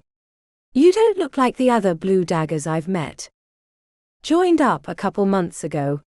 "Mostly been fetching tea and beer for the uppers, but when it came time to try a new stone they'd found, I volunteered. Sometimes dudes go crazy and run off or they shoot them, but sometimes you get a new stone." "Right. You figured it was a faster way to respect in the clan." I get that. I stabbed a guy for the same reason when I was 14. "No one gave me lip after that," said Deacon. "Really? Cold hard truth, man." "Ruby, asked Deacon, pulling the kid's hair back so he could see the stone on his ear. "Not very red. More like watered down blood." "It is when you flash a light through it." Jax blew out a breath. "When are we?" "Soon. Real soon." Deacon put a hand on Jax's shoulder, gave it a comforting squeeze along with a wink. "Don't worry, Jax. You do your thing with the ruby, and we'll take care of the rest. Once we get there, it'll be like shooting fish in a barrel. Or a lake in this case. You don't have to kill anyone, unless you want to." The corners of Jax's eyes creased. The kid wanted to prove himself. "I'd like a gun. I know how to shoot." Deacon grabbed a pistol hanging in its holster on the wall next to the other automatics. He checked the weapon to make sure it was on safety, and handed it over to Jax, who strapped it on with the confidence of someone who'd handled a gun before. He left Jax to finish putting on the belt, entering the second room where the others had collected. They stood around in their black Kevlar gear watching Laird. He was holding his automatic weapon at his hip, acting like he was spraying bullets in an arc. His helmet and headset were hanging off the back of his head, about to fall off. "Stop fucking around, Laird. Get your damn headset on straight. Once we're moving we have to be quick and silent," barked Deacon. "I'm just messing around, keeping everyone light for the show, you know." Deacon got into Laird's face. "I don't know. What I know is this mission better go perfect, or I'm taking it out of your ass." "What the fuck happened to you?" asked Laird as he straightened his helmet and adjusted the headset. "You act like those stuck-up razors now." Their honor didn't do shit to keep us from mowing them down like kids. Deacon grabbed Laird by the Kevlar jacket and lifted him into the air. It's not their honor I care about, but their discipline. Braio still lives, and if we're stupid or unlucky, we'll have to scrap with him. But if we don't fuck things up, we'll be in and out and no one will be the wiser. Need I remind you that the new boss doesn't take kindly to mistakes? Sorry, Deacon, said Laird from above him. I don't want sorry, I want you to take this seriously. He slammed Laird onto the ground hard enough to make his teeth clack together. Grab your gear, everyone, and drain those pots. The entire team of 13 crows and 1 blue dagger pulled elixirs from their pockets, popped the lids and threw them back. The cool liquid went down with a spicy aftertaste that made Deacon belch. As they headed towards the western exit of the matri, the effects of the elixir took hold. His eyes felt puffy, as if he'd had numbing drops put into them. By the time they passed the guarded gate and entered the darkness, his eyes were picking up the outlines of the walls and stalactites. Everyone's vision good? He asked in the headset, receiving nods. Laird, you got point. Don't get lost. The team traveled through the caverns in a western direction, holding their weapons. Deacon kept watch to make sure they were keeping good muzzle control, not swinging them around like a dick in a whorehouse. A few had swords sticking from their backs, but only a handful of crows were decent hand-to-hand fighters, unlike their enemies, who grew up with a blade in their fist. The blades were more show than real steel. Best for the rubes in Big Dave's town. The drops wouldn't be intimidated. At first they took the main routes that were under crow control, passing guard stations, but after 15 minutes they headed south, taking a more circuitous route to the drops' territory. It was a route that he'd scouted a few days before, when Titus had come to him with the plan. The big matri bothered Deacon like no one had before. He was used to being around killers and thieves. It was the way of his world. But the city elves were different. Some said the matri had no remorse for their actions, but Deacon didn't see it that way. To him they were like surgeons. They cut right through the flesh and bone if necessary to get at the problem, whatever it was. The matri were surgical in their actions. The speed with which the new boss, Dominion Thor, took over the Alliance was proof of that. He'd barely had to kill anyone, which was a mark of his ruthless efficiency. Skinning one mouthy clan leader alive while the others watched was enough to keep them from opening their mouths too wide. The new boss was generous too. He'd promised that those who performed well and without mistakes would receive the best new stones. Deacon had his eye on a black diamond. The clan only had a few at the moment, but having one would give him a measure of protection, especially since he knew former raisers, like Braio or Kuma, would love to have their revenge. And despite Deacon's position as one of the top waku in the Alliance, he knew he was no match for Braio, and probably 2 steps behind Kuma. A part of Deacon regretted the betrayal, not because he held any special loyalty towards the Razor clan, but because he knew how much they'd made him a better person, more disciplined and focused. Not the fuck-up with the wise mouth that had gotten him beat within an inch of his life in the past. The kind of changes that would make him successful in the new regime. Once they eliminated the drops, and had control of the entire Undercity and the phase crystal trade, Deacon planned on using his newfound attention to detail to climb the ranks. He wanted to be a top lieutenant for Dominion Thor. As they neared the drops territory, the team moved at a slower pace. Laird could be a mouthy idiot, but his amber was the best amongst the crows. If they were spotted before they reached the target, they'd have to retreat back to the matri. The cavern they entered had a light greenish glow. The variety of fungi in the Undercity was extensive. Deacon toggled his headset to let them know to halt.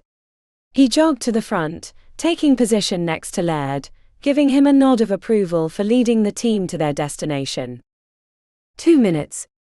Check your gear, get a drink, eat a snack, but make sure you're fucking ready when we head out. We'll be moving fast and light. They were currently southeast of the Pajot. The journey had taken them 2 hours, and now that the task was near, his adrenaline spiked briefly before settling to a nice calm. Deacon approached Jax, who was wide-eyed and tapping on his own chest. You ready? This next part is all you. I've been practicing, said Jax as he nodded rapidly. The comment was less reassuring than the kid probably intended, but Deacon gave him a smile as if nothing was wrong. He caught Laird staring at him with burning hatred. The moment he turned his head, his former friend looked away. Deacon wasn't surprised. The gangs were a ladder. You stepped on others to climb upward, knowing the whole time that the ones below you wanted to pull you down, and the ones ahead would put a boot into your forehead if they could. Deacon grabbed a piece of rock the size of his fist, concentrated on his topaz, and squeezed. The sharp edges of the rock bit into his flesh, but he continued until it cracked and shattered into pieces. He dusted the remnants on his pant leg. "Woo Diak," said Sin, knocking the hair out of her eyes. "That was tight." "Been practicing." "Good to warm up before a scrap," he said. Sin gave him a crooked smile. He wouldn't be surprised if they hooked up later on. The adrenaline of a scrap could only be tempered by a bout of amber-fueled sex. "Everyone good?" he asked the others. "Form up like we practiced." Sin stood next to him and Jax took the position behind them both. The others clustered around them, more front and back, but staying within range of the ruby waku. "We start or you start?" he asked Jax over his shoulder. "You." Deacon nodded to Sin. She focused inward on her emerald, as he did the same with his topaz. "You're up, Jax." A tingling sensation formed across Deacon's skin, as if he were caught in a low-level electrical field. It felt like warm water had risen up around them. A lightness invaded his bones and he checked with Sin, who smiled back, clearly feeling the strength of his topaz. "Start slow at first, then we can pick up speed." "We have about a quarter mile until we near the first drops guard station. We want to be full speed by the time we reach it." They started walking, then gradually moved into a run. The ruby felt like a wave pushing them gently forward. Deacon could tell when Sin cycled light and heavy. The latter was brief, but with his topaz the entire group moved with speed. By the time they reached the edge of the drops territory, the group of 14 moved faster than any normal human. He felt like they were on an invisible train together, speeding forward. As they neared the first guard station, Deacon called for safeties off. Chapter 9. The bottom of the lake was peaceful, even as it was brutally cold. The heavy weight sat in his lap, keeping him anchored to the slick stone. The lake was new. Maybe only 15 years old, so the bottom wasn't muddy or filled with strange creatures like other watery areas of the Undercity. Except for the eyeless pale fish that Tick had played with using his tiger's eye, he was alone. He thought about his father, wishing he could have had one last discussion with him before he died by the crow's treachery. It wasn't that he didn't know that Niran loved him, but he wanted to know if he thought he was worthy enough. As the ache in his lungs grew, and the desire to open his mouth became unbearable, he let the weight slip between his legs to settle on the lake floor and pushed off. The moment before he broke through the surface, he wondered if that was why Pandora had broken it off with him. He was no longer the clan leader's son. He was just a waku. Hierarchy and status meant something in the maetrie society. He didn't know much about them, but he knew that. Instructor Kai stood by the edge of the water with a stopwatch in her hand when he surfaced. She frowned. 2 minutes and 18 seconds. Average, little bear. Your friend Tick had a better time. What? Tick. Nearly twice yours, said the instructor. 7th place for today. Kuma waded out of the water to join the others, as he tried to imagine how Tick could have beaten him. Beaten anyone for that matter. He was always near last during their games. Maybe Tick is getting better. Or I'm getting worse. The chill from being submerged made him shiver. Kuma stepped away from the others and did push-ups to warm up. After 60 repetitions, his muscles weren't stiff. Afterwards he joined Xylos, who was sitting on the stone with his arms around his knees. What's wrong? Kuma frowned as he took a spot by the older waku. I know I think I'm screwing up, but does everyone else think so too? Xylos raised an eyebrow. You're usually top of the class, or one of the tops. Not feeling it today, I guess. Don't let any of the instructors hear you say that. Especially not your uncle. He'd whip you silly, said Xylos. I know, and I deserve it. Xylos put a hand on Kuma's shoulder. Grieve your father, but don't let it affect your training. We need everyone at the top of their game. Instructor Kai clapped her hands. She stood further down the edge of the lake. Everyone with me. We're headed to the other end for diving. The lake was shallow at one end and deep at the other. When he looked at the water, he tried not to imagine the tentacled creature that had pulled Kamina and Tick into the depths. He'd thought he'd lost them. He knew there wasn't anything like that in this lake, but his mind wouldn't let go. There are 22 of you.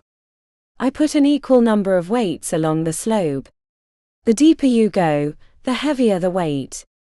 Go as deep as you can, but you must bring back one and only one weight. The best 3 dives will earn extra free time.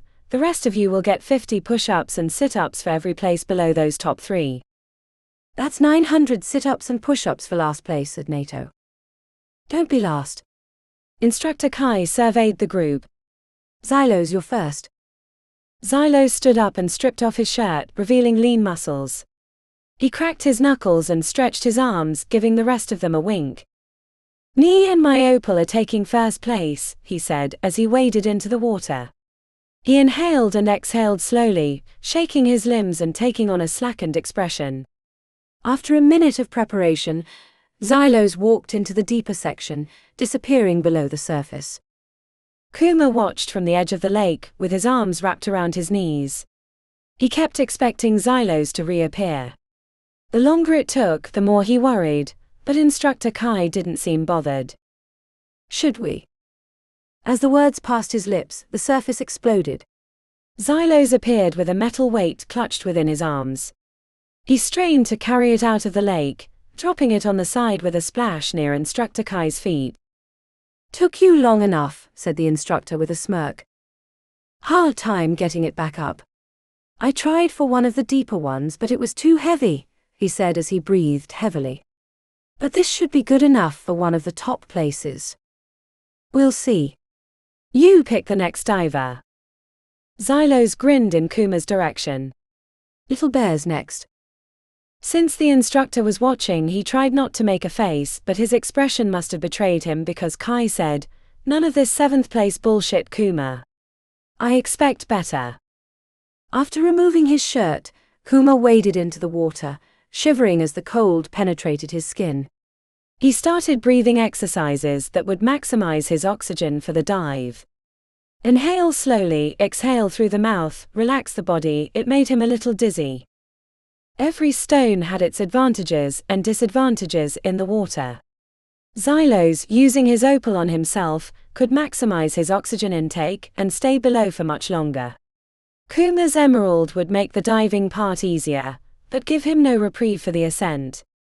Rather than swim down the slope like the others would have to do, Kuma stroked into the middle where the deepest part of the lake was located, and after cycling light as long as he could hold it, he switched to heavy and plunged beneath the surface. As he dropped down through the darkness, he had a moment of panic that he'd gone too far, too fast, and he wouldn't be able to get back up. He reached out with his amber, using the faint lights above the surface to pick out the details of his surroundings. He passed a few of the pale eyeless fish, which darted away from his sudden appearance.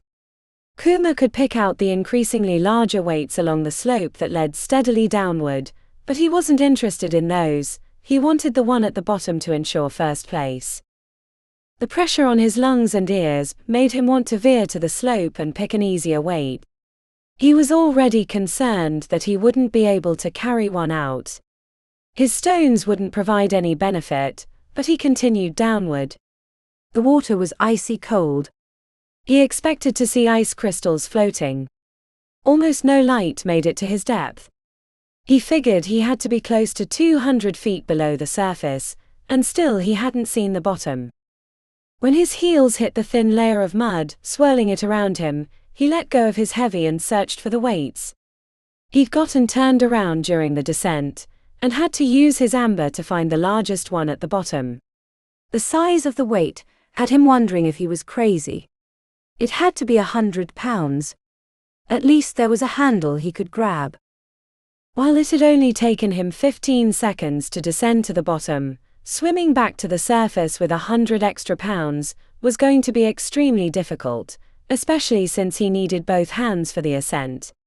Kuma grabbed the handle and lifted, pushing off from the bottom and kicking his feet furiously. The time it had taken him to get to the bottom had been longer than he'd wanted, but climbing from the depths was going to take a long time. The weight Xylos had grabbed was at least 40 pounds lighter and 50 feet up. He was aware that if he had to drop the weight and swim back without it, he'd be in last place. A part of him wondered if he was overextending so he'd be forced to fail. His whole life had been spent in the shadow of his father, and now with him no longer alive and the clan destroyed, what reason did he have to push himself to be the best? He knew his thoughts were useless self-pity, but he couldn't help it. Despite the danger to his new clan, and the good chance that they could all be dead in a few short months, Kuma wanted to wallow in his pain and forget everything he'd been working for all his life. Around halfway back to the surface, Kuma was certain he was going to die. His lungs felt like fire, and he wanted to open his mouth to breathe more than anything. Kicking furiously to swim to the surface had used up his oxygen fast, and now he was starting to black out. He kept going, switching hands holding the weight to give his other arm a break. Progress reminded him of a video of a jellyfish pulsing upward in the murky depths of the ocean. When he reached the final 50 feet, he knew he could make it. Then he heard echoing thumps, confusing him. Most of the lights that had been dispersed around the training area were no longer working, or had been turned off. Something was wrong. Or was he hallucinating? Kuma thought he should drop the weight and swim to the surface to see what had happened, but if he was mistaken, then he'd be giving up his first-place dive for nothing. More thumps, a staccato pulse had him certain that something was wrong. Kuma released the weight, letting it descend through the darkness below as he switched to lightness, swimming upward until he broke the surface as gently as he could. It took all his self-control not to heave with breath as his lungs shouted for air. As soon as the water dripped from his eyes, he saw the carnage. At least a dozen bodies were strewn along the shore, blood running into the water. Gunfire echoed from other caverns, flashing muzzle blasts reflecting through the exits. "No," he whispered. Kuma swam to the shore, keeping his movements slow and his body low in the water in case someone returned. He crawled next to Nato, stared upward with blank open eyes. Kuma didn't see the instructor's body since she wore a black uniform, but the rest were hard to tell as most were on their sides or fronts. He hoped Xylos got away.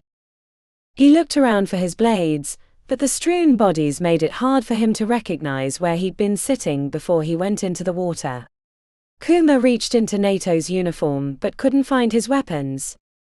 With no one moving in range of his amber, Kuma stood up so he could find something with which to defend himself.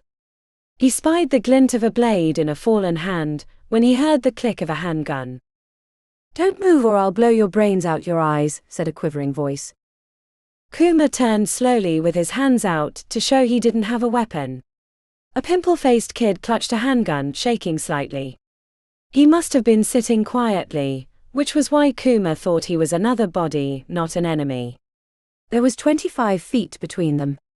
Too far for him to cross without getting shot. The flash of gunfire echoed from other caverns, making the kid twitch. "You're my captive," said the kid with a grin. "I got them here with my ruby, and now they'll see how useful I am when they return." "Your ruby?" asked Kuma. "Shut up, I didn't say you could speak," said the kid, shaking the weapon for emphasis. Kuma spied the glint of a stone in the kid's ear.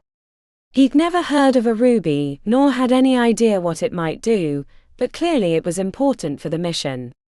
When more gunfire distracted him, Kuma took a single step forward, freezing when the kid looked back. He couldn't have been more than 15. I said don't move. Kuma spied one of the fallen moving near the kid's feet. He couldn't tell who it was, but they were reaching out towards his leg with a free hand. When the fingers wrapped around his ankle, the kid jumped, firing wildly as Kuma leapt with lightness. He landed with a kick to the kid's head, knocking him onto his rear. The gun splashed into the lake. Kuma was about to put a foot through the kid's forehead when he heard someone returning. Spinning behind the ruby waku, Kuma pulled him upright and held the kid before him as a shield to find Deacon across the lake with an automatic weapon in his hands. I hoped I'd find you here, said Deacon. The crow wore body armor and looked the part of a mercenary. But it wasn't just that. There was something different about his former classmate. He still wore the cocky attitude, but it had been tempered with discipline. I should have known it would be you fucking wayhos, said Kuma with barely constrained rage. I'm sorry it had to be this way, said Deacon. I respected your clan, even if your father never saw what was coming. I knew you were a traitor from the first time I met you. We should have never let you into the matri, said Kuma. You're right. You shouldn't have, but it's too late now. You should know as well as I that there's no room for mistakes. Your father made too many in the end, though he did manage to evade being questioned. It was the first time Kuma had proof that his father was dead. Numbness rose up from the depths. It doesn't matter, Kuma. My new boss, Dominion Fool, you've probably already heard about him. I'm glad I'm on this end and not yours. Every rumor I ever heard about the maetrie is true. He'll own the Undercity and the phase crystal trade in no time, and after that, who knows? He doesn't seem like the type to have small ambitions. Kuma searched for the nearest weapon, but he only saw the glint of a few blades amongst the fallen. That wouldn't help against Deacon and his automatic weapon. Give up, Kuma. It's too late. I'd offer amnesty and a chance to swear allegiance, but we know you could never do that. Far too much honor, not enough self-preservation. Deacon started walking around the lake. There was 70 feet between them. Not far enough considering the weapon. As Kuma checked around him, he realized the pimple-faced kid's ruby stone was in his right ear. Deacon wasn't shooting because he didn't want to hit their new waku, which gave him a narrow opportunity for escape. Kuma bit down on the kid's earlobe, ripping through the thick flesh as he screamed at the top of his lungs. When the bloody hunk came free into his mouth, he pushed him away and leapt backwards with lightness, staying low as not to provide a tempting target. Gunfire chased Kuma across the cave. He circled the lake as Deacon pursued, using cycled light and heavy to zigzag. Then when he reached the narrow end of the lake, Kuma leapt. It was 50 feet, further than he'd ever traveled before, but it was his only chance to get away as Deacon was coming up from behind fast with his topaz. The landing was made with heavy, as he'd been cycling between them too quickly. He hit hard, the piece of earlobe with the ruby slipping down his throat upon impact, making him choke, but once he recovered he sprinted towards an exit as bullets sprayed across the wall. When he slipped around the corner, Deacon screamed with rage. Kuma kept running. While he was new to the Drops clan, he'd made sure to memorize the maps around the Pajot for situations like this. He headed south, knowing he could circle back around to the main settlement from a safer passage. He hoped there was something left to return to. Chapter 10. Pandora heard the news after their 7th attempt at crossing the field. They were just discussing how to lighten the shields they'd crafted, when a runner appeared and gave Duro the awful report. The entire class raced back to the main area with the instructor, who headed into the tunnels towards the training lake once he heard the details. When she found Choo-Choo, he looked close to tears, marching in a circle with his fists at his side, bald head glistening with sweat. The number of dead varied wildly, as they heard reports from others. The entire Pajot was on full alert, expecting attacks from other directions. She overheard someone say that Instructor Kai's entire class had been wiped out in the ambush, which left Choo-Choo barely able to stand. I'm sure he survived, she told him. He's a Sapphire. They don't go down that easy. Choo-Choo swallowed. He couldn't speak as he held onto her arm, squeezing so hard it would leave a heavy bruise. While she stayed with him, her thoughts trended to Kuma. He was in Nevo's group. Even though she'd told him that they could no longer be together, her heart still had feelings for him. When a limping and bloody Xylos appeared, Choo-Choo ran straight to him. The former Razor looked stunned. Pandora couldn't tell whose blood was all over him. Is Navos alive? Anyone? Asked Choo-Choo. Xylos checked over his shoulder, and then examined the blade in his fist that was covered in dried blood. I saw him get away from the lake. Pulled himself to safety, but after that, I don't know. There were crows everywhere. As they spoke, the lanky blonde waku emerged from the tunnel. He ran straight for Choo-Choo. The pair embraced, squeezing tight and cupping the back of each other's heads. Anyone else?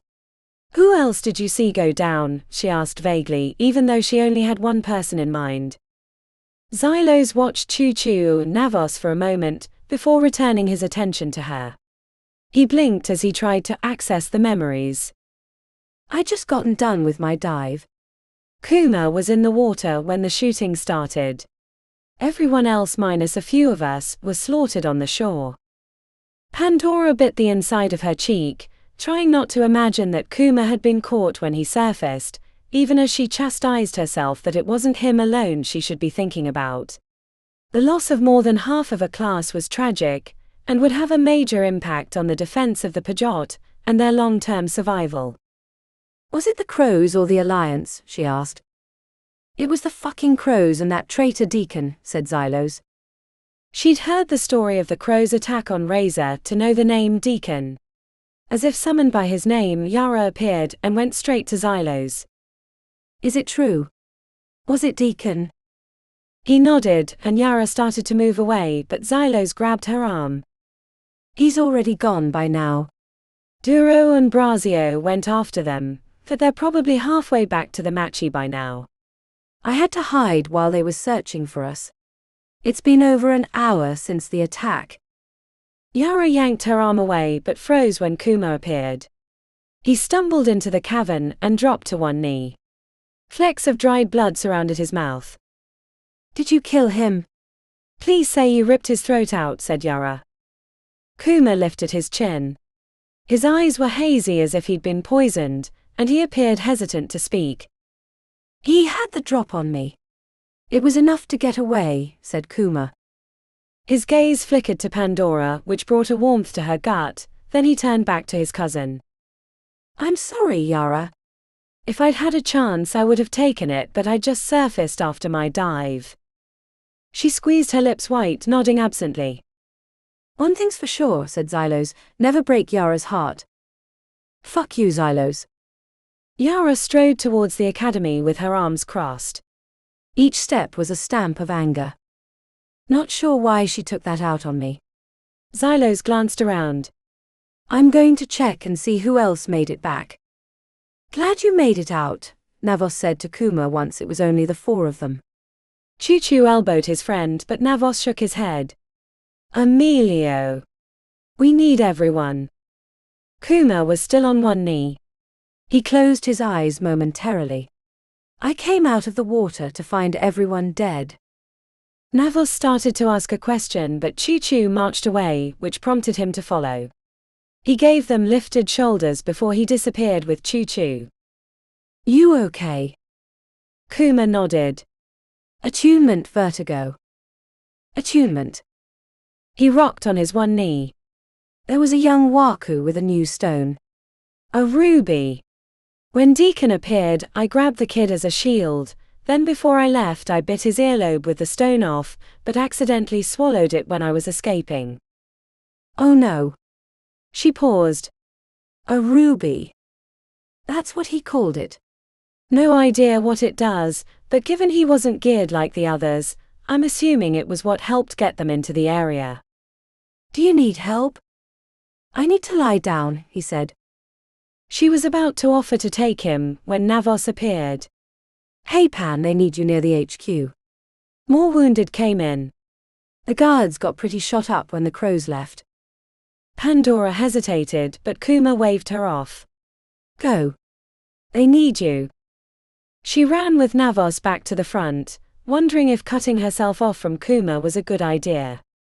On the other hand, her desires seemed petty in comparison to the fate of annihilation that the entire clan was facing. Chapter 11.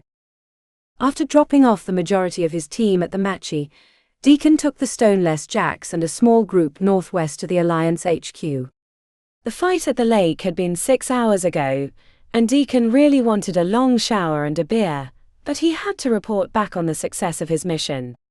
He wished there were tunnels that led in that direction, but Razor had always been careful not to dig them in areas they couldn't control. "I'm going to be in trouble for losing the ruby, aren't I?" asked Jax for the 5th time during their travels. "I'm sure you'll be fine." "Punishment for sure, but if you can attune to one, you can probably attune to others," he told the kid. Jack smiled, but it never reached his eyes, which looked one step from full-blown panic. As they traveled through the caverns, climbing over rocky sections or crossing ravines by way of rickety rope bridges, Deacon longed for the days of the past, riding in tricked-out cars with amp stereos and a cooler of beer and back. It had been months since he'd seen the sun. Once the business with the drops was finished, he hoped to take a break in the city, visit some of his old haunts, maybe an ex-girlfriend or two. The first guard post came about an hour after they left the matri. When they stepped out, Deacon was surprised to see 2 8s with a Voina when he was expecting demon dogs. He gave the password and they let him through. Deacon spotted the communication lines being run through the tunnels. It had surprised him the first time he'd come this way that they didn't have better connections between the clans, but they'd kept their separate spaces and traditions. Cooperation came only in response to the threat of razor and drops. He was surprised by the condition of the main cavern when they entered. From Gregor's description, he was expecting a smoky mess with the residents living in hovels and burning trash or other junk as cooking fires. Not a trace of smoke remained, and the hovels had been cleared out, replaced with actual buildings much like the Torino. Clan members climbed over the newer constructions with hammers. Deacon spotted a lot of fresh faces. "When did all this happen?" he asked Jax. "Started about 2 or 3 months ago. I was brought in when we were tearing down the old buildings." "Where were you before?" "Lived in a place in the 12th ward with like 9 others. We slept on the floor, drank a lot and went out on smash runs when green got tight," said Jax.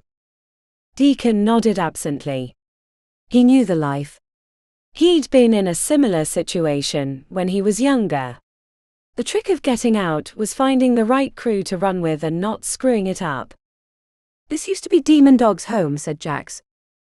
"I know, kid." He hadn't been at the meeting, but Gregor had told him in exquisite detail about how Dominion had sliced the head off Lionel Diaz, the head of the Demon Dogs, and had taken control of his clan, using them as his private security team. There'd been a few disagreements, but after a few more heads had been removed, no one else complained.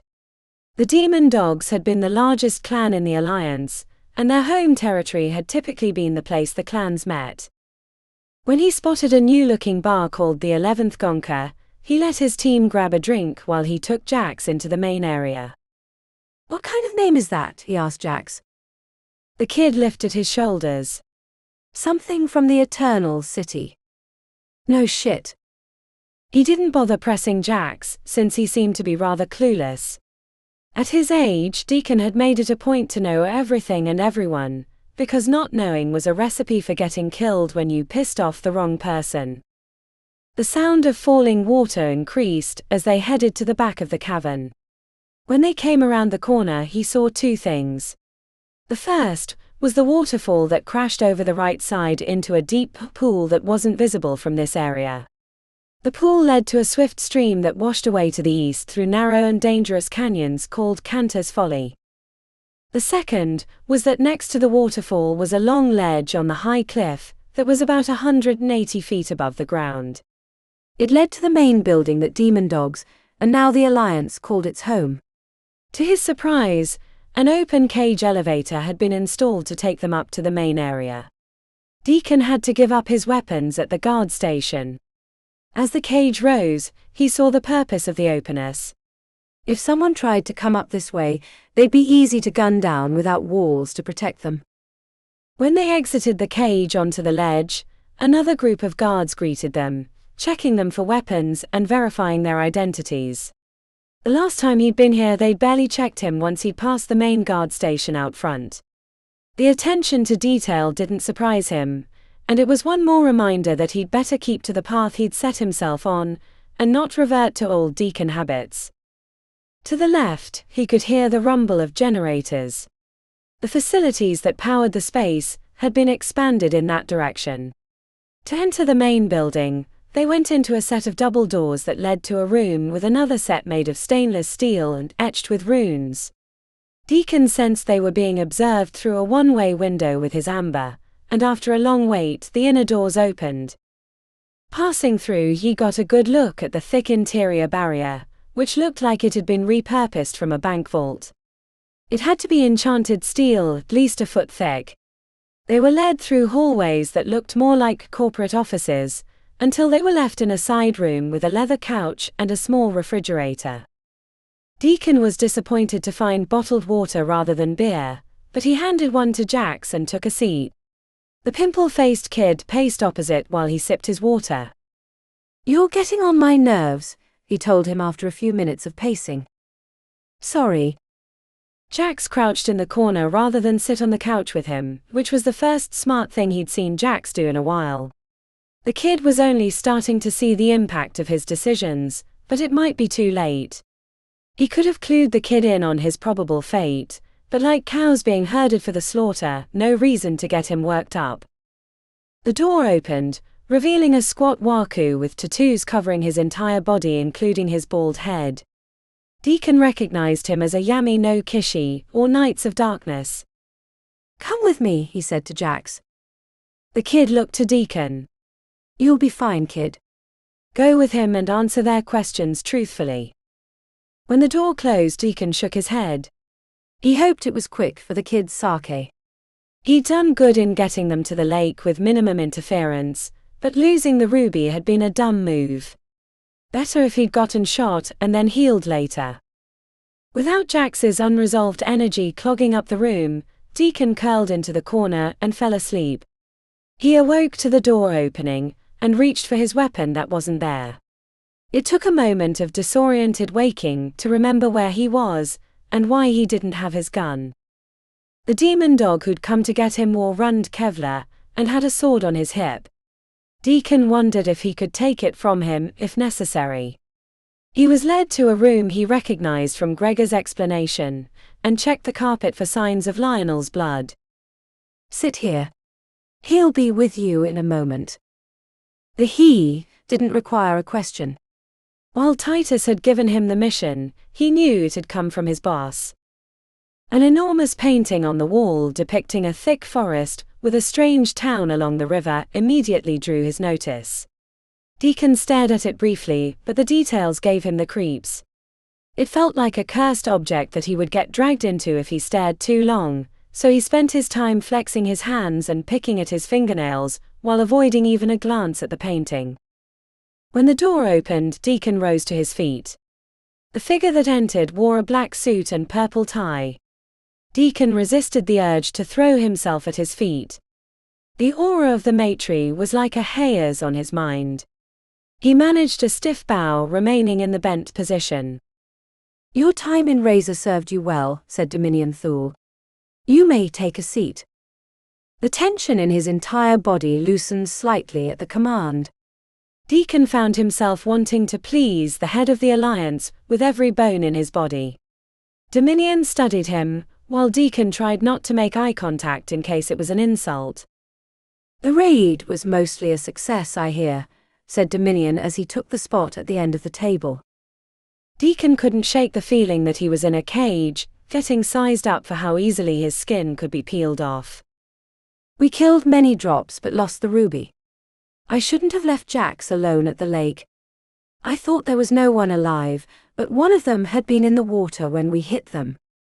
"You don't have to worry about Jax any longer," said Dominion dryly. The announcement brought shuddering relief to Deacon, even as he knew that Jax was no longer alive. Gregor speaks highly of you.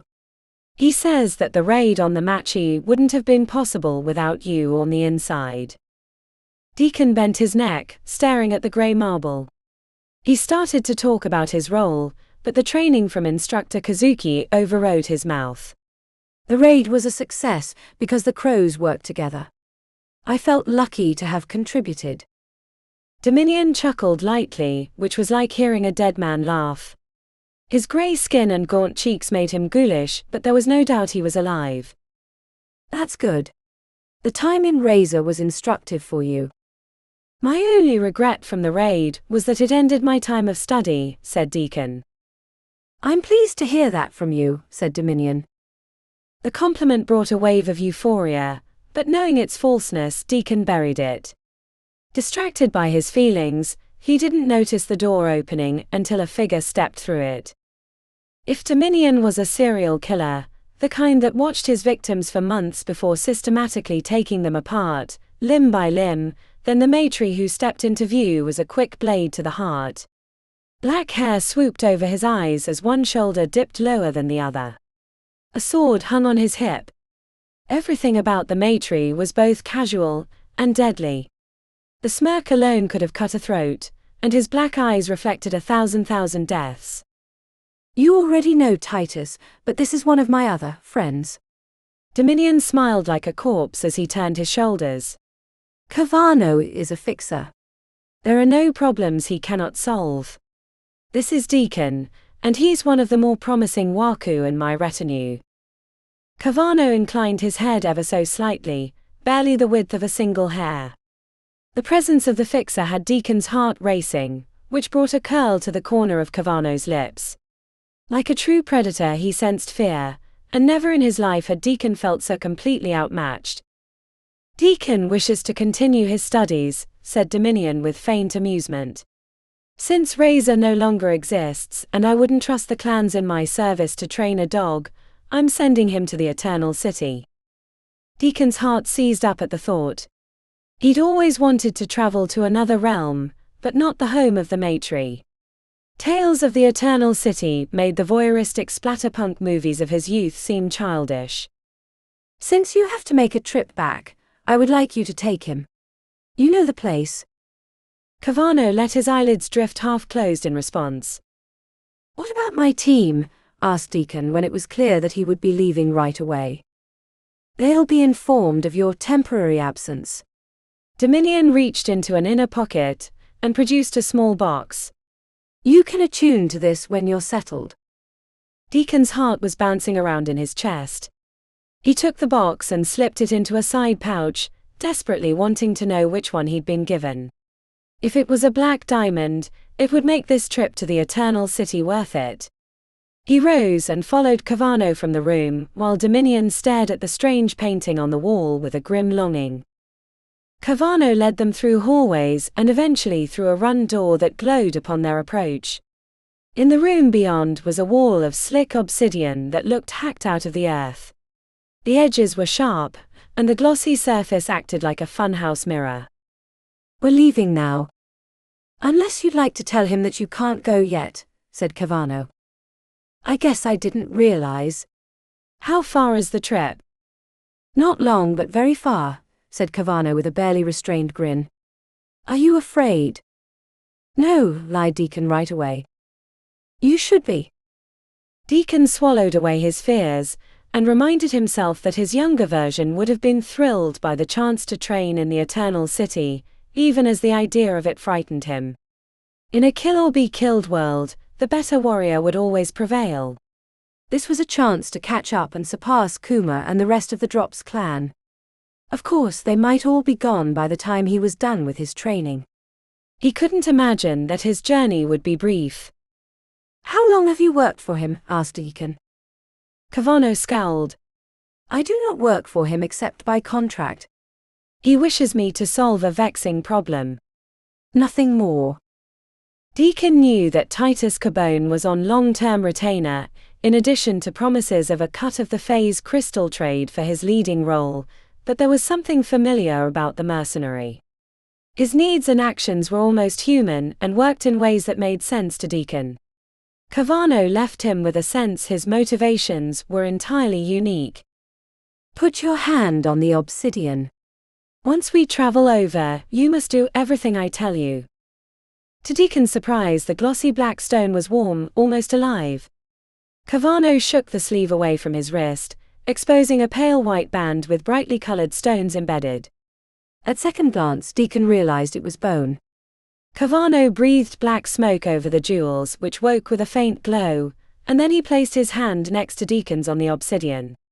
Before he could ask a question, a punch of vertigo hit him in the gut, and the room faded from view. Chapter 12. Pandora woke from her slumber in the middle of the night, when a note slid beneath the door of her academy room. She hurried to the hallway to find no one in view, and her Sapphire radar revealed nothing more. She collected the note and sat on the bed. It was chunky parchment, the kind people wrote calligraphy on. Unfolding the paper, revealed a brief note written in a swirling cursive. Come to the deep basin. Tell no one. Duro. The secrecy bothered her, but it looked like his handwriting. She remembered it from the war room in the HQ near the maps. But that didn't mean someone hadn't forged it. She slipped into her training uniform, grabbed her travel pack, and snacked on a food bar made of dried crickets, peanuts, and cranberries on the way out of the academy grounds. She took the back way out of the Pajot, and immediately ran into Navos, who was coming the other way. They both froze, and then she said, "You got a note?" He nodded, knocking the bleach blonde hair out of his eyes. Any idea what's at the basin? Pandora lifted a shoulder. Guess we'll find out. Shortly after they entered the tunnels, a voice called from behind. You got a note too? Asked Kamina when she ran up. Ideas? None, but we should know soon, said Pandora. The slope leading into Deep Basin had the scuffs of recent passage. The air grew warmer and wetter as they descended. When a swarm of buzzing insects formed a cloud around Kamina, she spun around, searching. Tick. Where are you so I can rip your ears off? Laughter from behind a thick clump of leafy ferns revealed the smallish waku. He waved his hand and the insects dissipated into the air. When he joined them, Kamina flicked his ear, which made him flinch. It was worth it.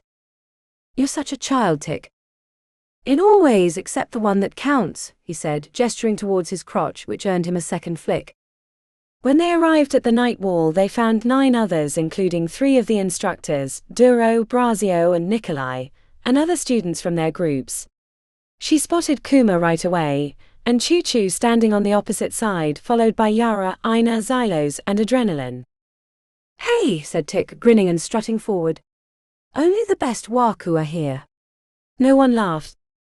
The 3 instructors were chatting amongst themselves, and staring at the enormous cliff wall. There were no lights except for a small lantern set in the middle of the group. Duro approached the group, taking on a stern persona. The raid on the lake a few days ago has necessitated a change in our preparations. We'd hoped to continue with the larger group for training reasons, but losing those 13 put a big hit on our defenses, which were already stretched thin. Guarding the training sites in addition to our regular locations was too much. I take full responsibility for the loss of our clanmates, said Duro grimly.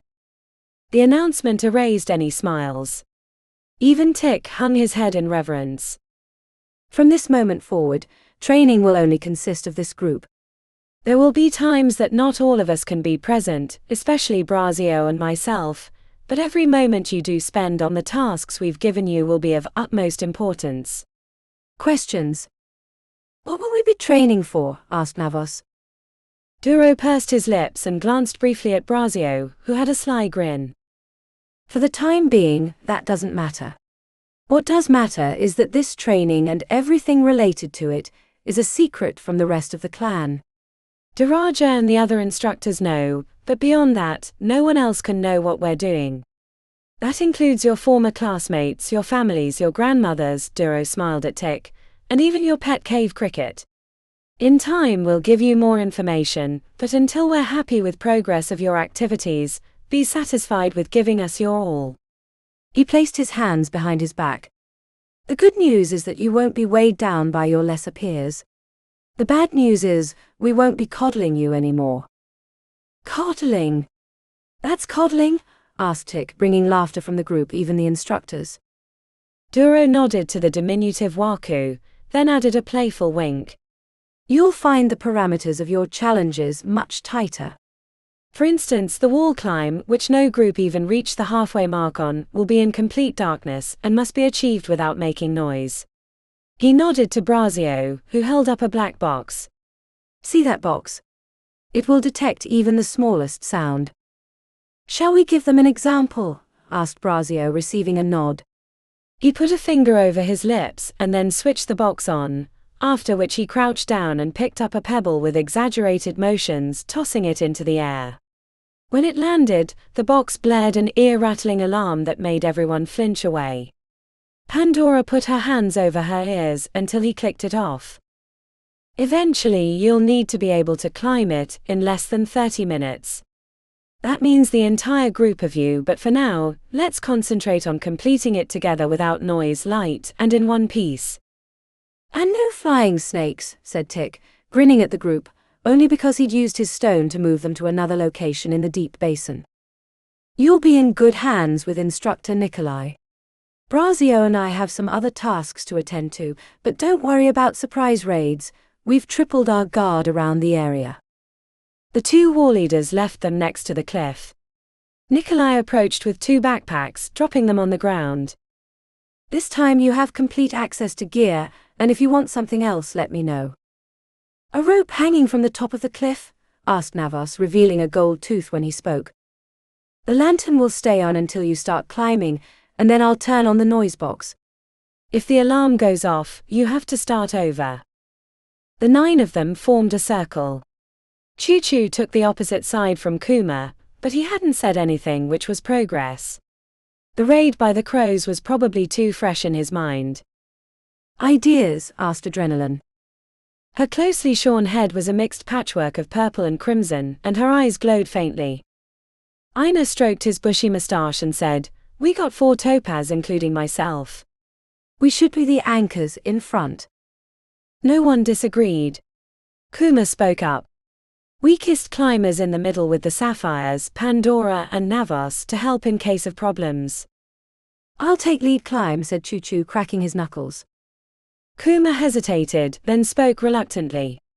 "It should probably be Ina and Yara, since they have both emerald and topaz. If things go sideways, they can hold a lot of weight." "I'm the better climber," said Choo-Choo aggressively. "And I know you're just looking out for your cause." "I'm just trying to find the best mix for the climb," said Kuma exasperatedly. Yara said, "You can have my spot, Choo-Choo." The offer was a complete surprise. Once they'd determined roles, they slipped into their gear, which included hooking lines between each other and a loose webbing. Pandora took the right position, which would allow her to support Choo-Choo, who would be above her. The group approached the wall. When Choo-Choo put his hand on the stone, Instructor Nikolai switched the lantern off. "Noise detector is on now." Pandora stood 2 steps to Choo-Choo's right. There was enough luminous fungi in the cavern behind them to see the cliff as a glistening wall. He pulled himself onto the vertical surface at the same time as Ina on the opposite side, moving at the speed of a patient spider. Pandora found a jug hold and pulled to a spot near Choo-Choo. The others made their way onto the wall. Pandora looked for the crack she was. The black box blared the ear-splitting alarm. "What the hell?" asked Ina. "Everyone back down," said Instructor Nikolai. "Are you sure that thing isn't too sensitive?" asked Tick. Nikolai crouched down and switched the box off. "It's the parameters Braio gave me." "Oh," said Tick. "Who made the noise?" asked Yara. No one spoke for a long time until Navas said, "I thought I heard a shoe scrape like when you jam it into a crack." Silence returned. "No one?" asked Yara. "Come on, we can't get better if no one will fess up." "Let's just try again," said Kuma. Pandora heard Choo-Choo mutter under his breath, "It was probably you." No one acknowledged the comment, even as they'd all probably heard it. The second attempt lasted as long as the first, when Xylos knocked a pebble from the wall. The third ended when Tick sneezed, offering an apology immediately after. There were 4 more failures, and in each one the entire team never made it on the wall. "Shall we try again?" asked Choo-Choo reluctantly. "No," said Pandora. "We need to make adjustments. Too many foot scrapes are causing the alarm. Those climbing shoes are great for gripping, but they're loud. We need to take them off." "Barefoot. It's not like we all haven't climbed without shoes," said Kuma. "I'm sure you all were just like us as kids, climbing over everything, getting in trouble for being too high on the wall." "My mama whipped me silly," said Navos. A few sighs later, the entire group was removing their footwear. With a pile of shoes near the sound detector, the group managed to make it completely onto the wall. Pandora climbed to the bottom right of Choo-Choo, relishing the cold stone on her core-used feet. They made it 40 feet above the ground before Adrenaline knocked a rock from a ledge, which set off the alarm. "My fault," she said right away. When they returned to the bottom, Choo-Choo said, "Can we just send someone up to knock away all the loose material first before our real attempt?" Kuma rubbed the back of his neck. "As much as I'd love to agree, that probably won't help us on the real wall we're eventually going to have to climb." Everyone contemplated his words. Pandora had already thought about the implications of the trials, but without the specifics there was no point in speculating. "I was wondering if we were going to be climbing the spire," said Tick. "The spire? Why the hell would you think that, you little tunnel rat?" asked Kamina. "All the obsidian is like a glass window." "What the hell would we do in the spire anyway?" "That's all whole business," said Kamina.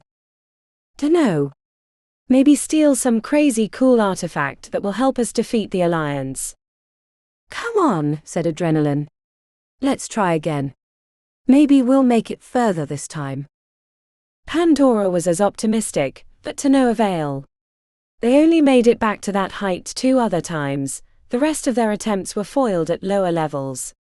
After 10 hours of climbing, Instructor Nikolai called it, and they returned to the academy grounds to find their belongings had been moved to a separate building that typically housed the instructors.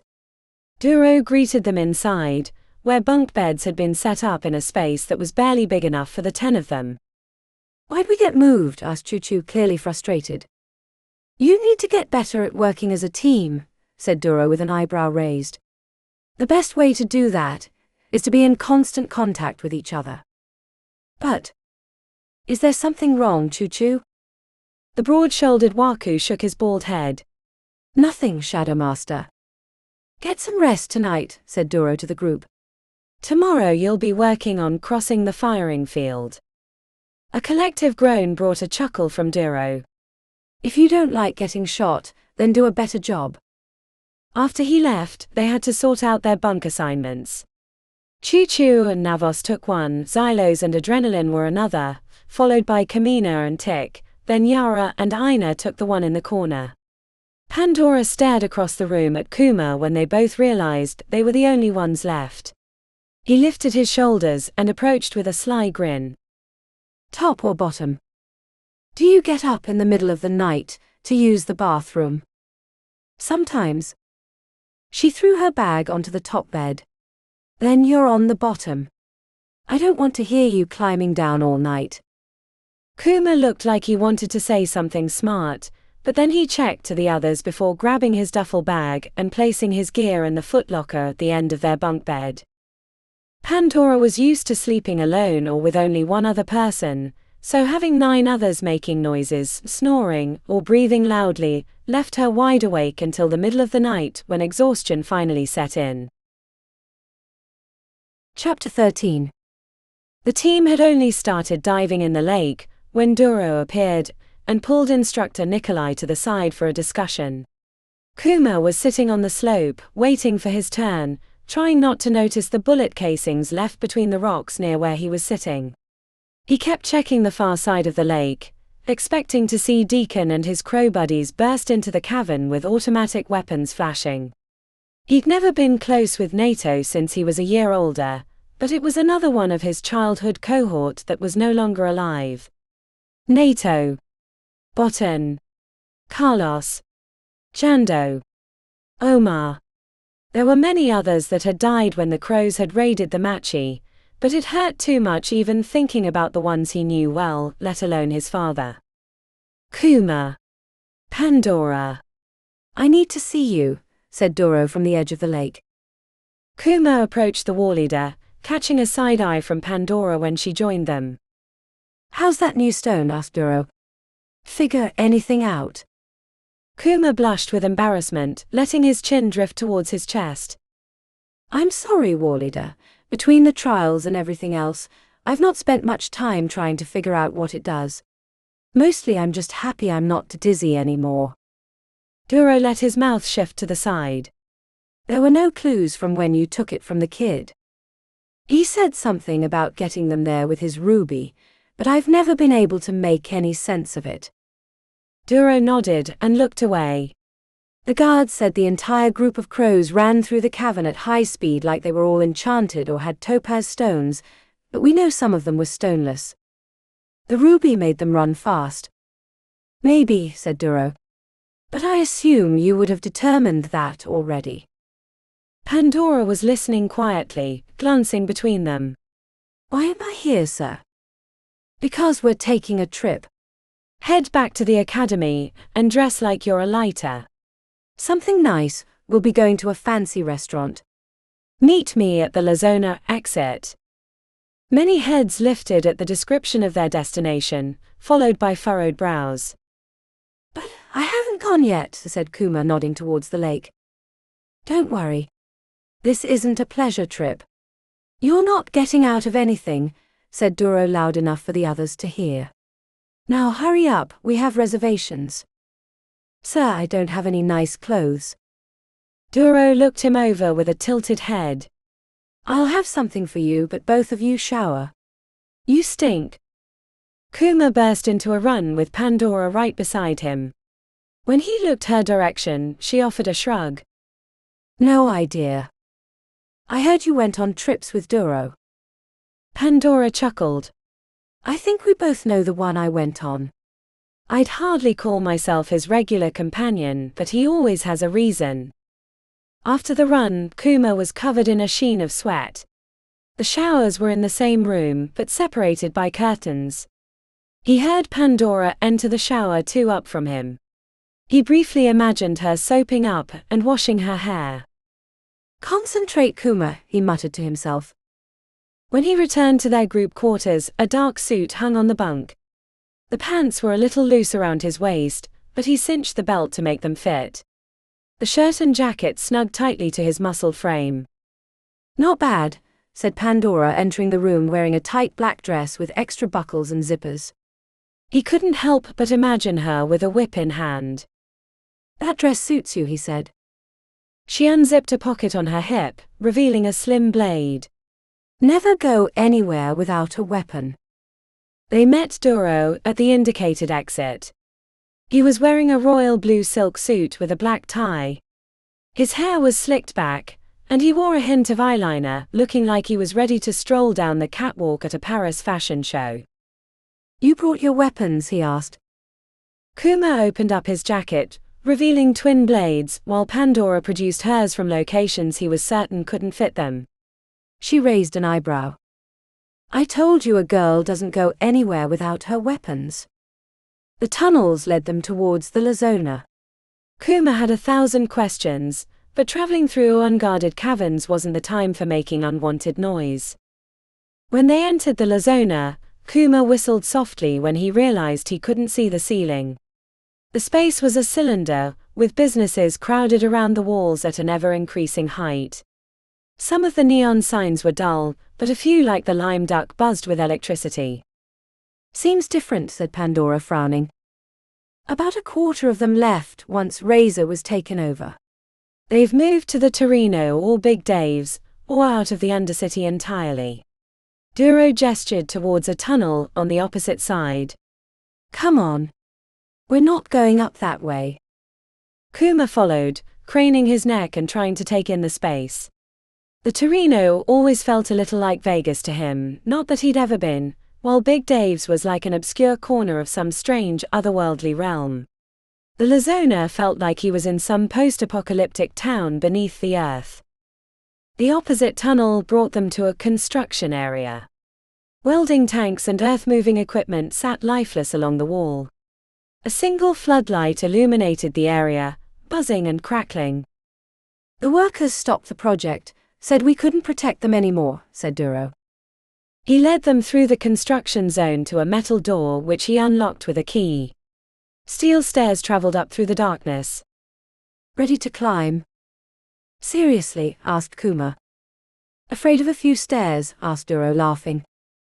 Kuma patted the suit. I just got cleaned up. I'll be a sweaty mess by the time we reach the top. Duro winked and started climbing. The stairs circled the area that had been dug out for the elevator that would never be put in, or at least not by the drops anytime soon. Kuma followed, the ponderous steps ringing in the narrow space. He wasn't paying attention, and nearly ran into Pandora's backside about 6 floors above the ground. Duro opened a door with the same key, leading them across a bridge to a round cage that looked barely big enough to hold 3 people. Construction workers used this to get down here. It's slow and rattles so hard you'll want earplugs, but it's better than walking. Kuma packed inside next to Pandora and Duro. His shoulders pressed against the other 2, so he turned sideways. The elevator lurched into motion, heading upward at a dreary pace. Within seconds the rattling started, forcing Kuma to clamp his teeth to keep them from clacking together. Diesel fumes chased them upward, giving Kuma a minor headache. The elevator had no interior lights except for a few buttons, so they passed upward through the earth in near darkness. Kuma eventually closed his eyes and tried to forget the passage of time. As the elevator took him up, Kuma thought about his father and the final hours of Razor Clan. If he hadn't gotten distracted with trying to be a hero, he might have been at the matri when things went down, and his father wouldn't have died. Kuma stole a glance at Pandora, who had her head down and her fingers jammed in her ears. She was mumbling, but he couldn't hear, nor did he want to use his amber to find out. Her plan had been a good one, but he shouldn't have been sneaking around the Undercity defying his father's edict to stay in the matri. And now that Niran was dead, Kuma had done nothing to avenge him. The weight of that responsibility hung on his shoulders. He tried to tell himself that his uncle Braio hadn't gone after Gregor either, but logic did nothing to remove the ache in his chest. When the elevator lurched to a stop, Kuma stumbled out of the door once he'd gotten it wrenched open. He bent over and inhaled deeply. Duro clapped him on the shoulder and said, "Come on. The walk will clear your head." After 2 more sets of locked doors, Kuma stepped into a warehouse stacked with crates and shipping pallets. The concrete floor was smooth and completely clean, except for a few old pieces of plastic that had probably been wrapped around a pallet. Their shoes echoed. When they stepped outside, Kuma squinted against the bright light and stayed in the safety of the doorway.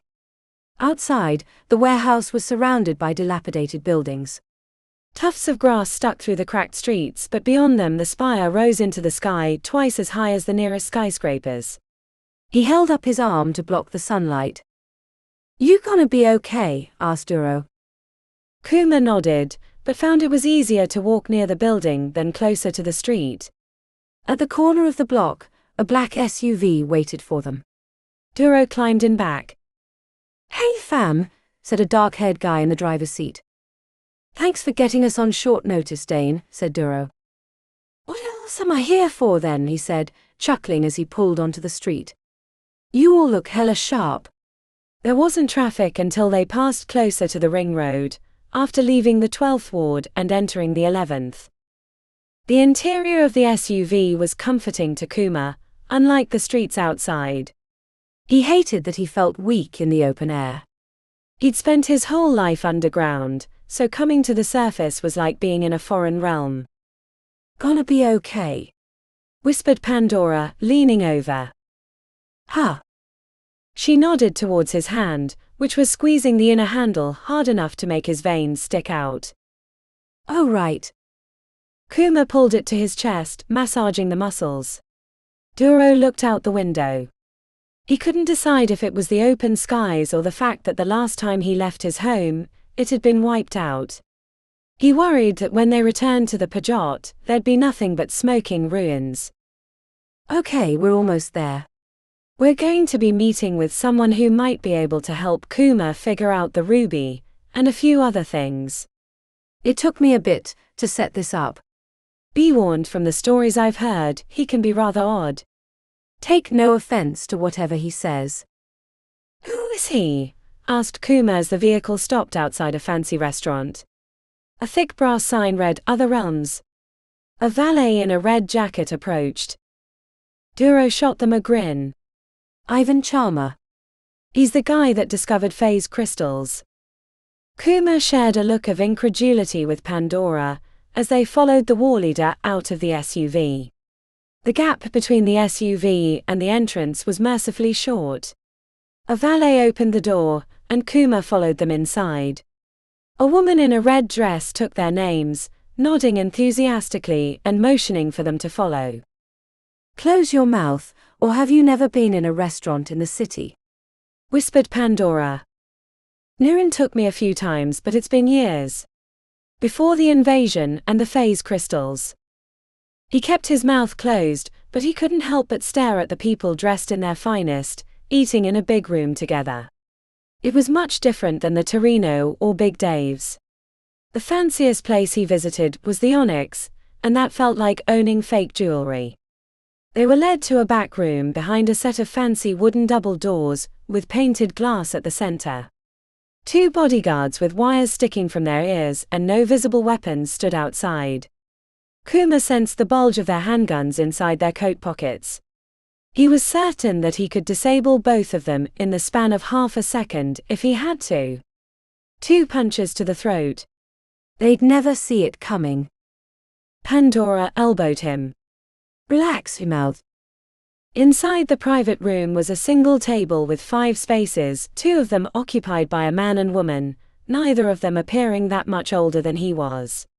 Not even out of their 30s, yet they were extremely wealthy. Ivan had dark hair that curled at the edges, and a brooding look, even as he was smiling. The woman next to him wore a silver sequined jacket over a black dress that she'd squeezed into. She had thick curly hair that framed her cherub-like face, and while she wasn't smiling there was a friendly cast to her gaze. Ivan was busy shoving a piece of shrimp into his mouth when they entered. He quickly swallowed, stood up, and offered his hand after wiping it on his pant leg. Kuma had few interactions with people above ground, but he'd watched enough internet videos to imagine Ivan as a kind of rich, fraternity kid who spent his days lounging on his father's yacht.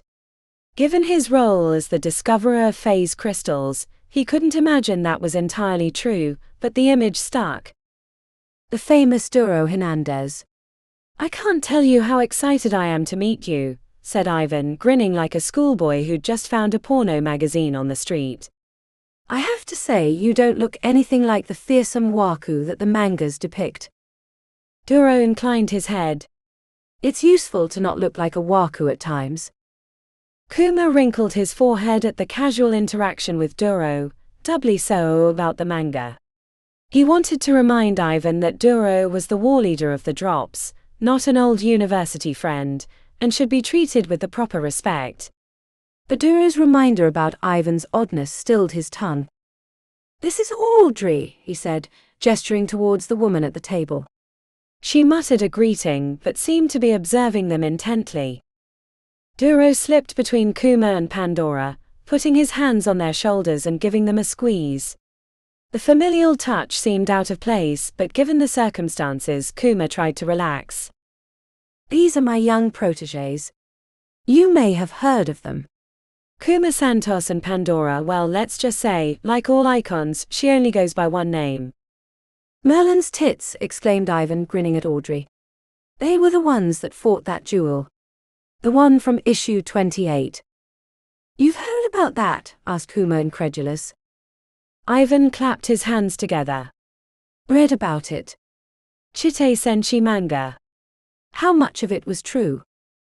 I've never read it, said Kuma, a little dumbstruck by the exchange. He felt like he'd walked into a completely different world, and if it weren't for the goofy grin on Ivan's face, he might have thought he was being made fun of. Please sit, said Ivan. I can't wait to hear about, well, everything. A waiter came in and asked about drink orders. When Kuma hesitated, Duro ordered for him, choosing a beer that sounded like what he enjoyed at the Onyx. Pandora picked an aged whiskey. There were no prices on the menu, but Kuma had a good idea they wouldn't be paying, nor could they afford to. As Ivan reached for his glass of amber liquid, a bracelet on his wrist was revealed. It had a familiar G&T logo. You own G&T? Asked Kuma. I do. Great and Terrible Industries. It's a bad pun about my twin sister and I. You've heard of my company. Kuma inclined his head, thinking about the time he'd raided a G&T warehouse with Deacon for the Eclipse elixir. I have. Drinks arrived right away. Ivan peppered them with questions about the jewel, trying to determine how much in the manga was true. It occurred to Kuma that the reason Pandora had been brought along was for the two of them to impress Ivan. I would have given Invictus Dick to be there, said Ivan, shaking his head. And I can tell you it's huge, I've seen it. Audrey pursed her lips as she rolled her eyes. He hasn't. Come on, hun, I know you've done a little crotch gazing in your life. It's hard not to notice. That thing is a python hiding in cotton weeds. I think that's why he always wore robes, so we wouldn't notice. Are you talking about the head patron Invictus? Asked Kuma. Former head patron, said Ivan, putting his arm on the back of Audrey's chair. Who knows where he's at now? Probably on a beach, wearing a nutbag and drinking mai tais. Wait. You knew him? Not well, but we met a few times. I wasn't technically part of the Order of Merlin, but my sister was. He picked up his drink. I know Pi better, but she's impossible to get a hold of now. Poor girl. I don't think she knew what she was signing up for when she took the job. It was Kuma's turn to be awestruck as he realized that the Pi he was talking about was the famous Pythia Silverthorn, current head patron of the 100 Halls. During the Infernal Invasion, Razor Clan had hunkered down until it was over, being completely outclassed by the creatures that had passed through their territory, but everyone knew the stories of Pi, her sister Ori, and the others from the Order who had battled the demons across the city, and killed the enormous dragon that had attacked the Glitterdome. I remember your brother, when we briefly held him during that time. I'm glad that he survived his journey through the Canyon of Ghosts, said Duro. Ares always knew how to put his foot into it.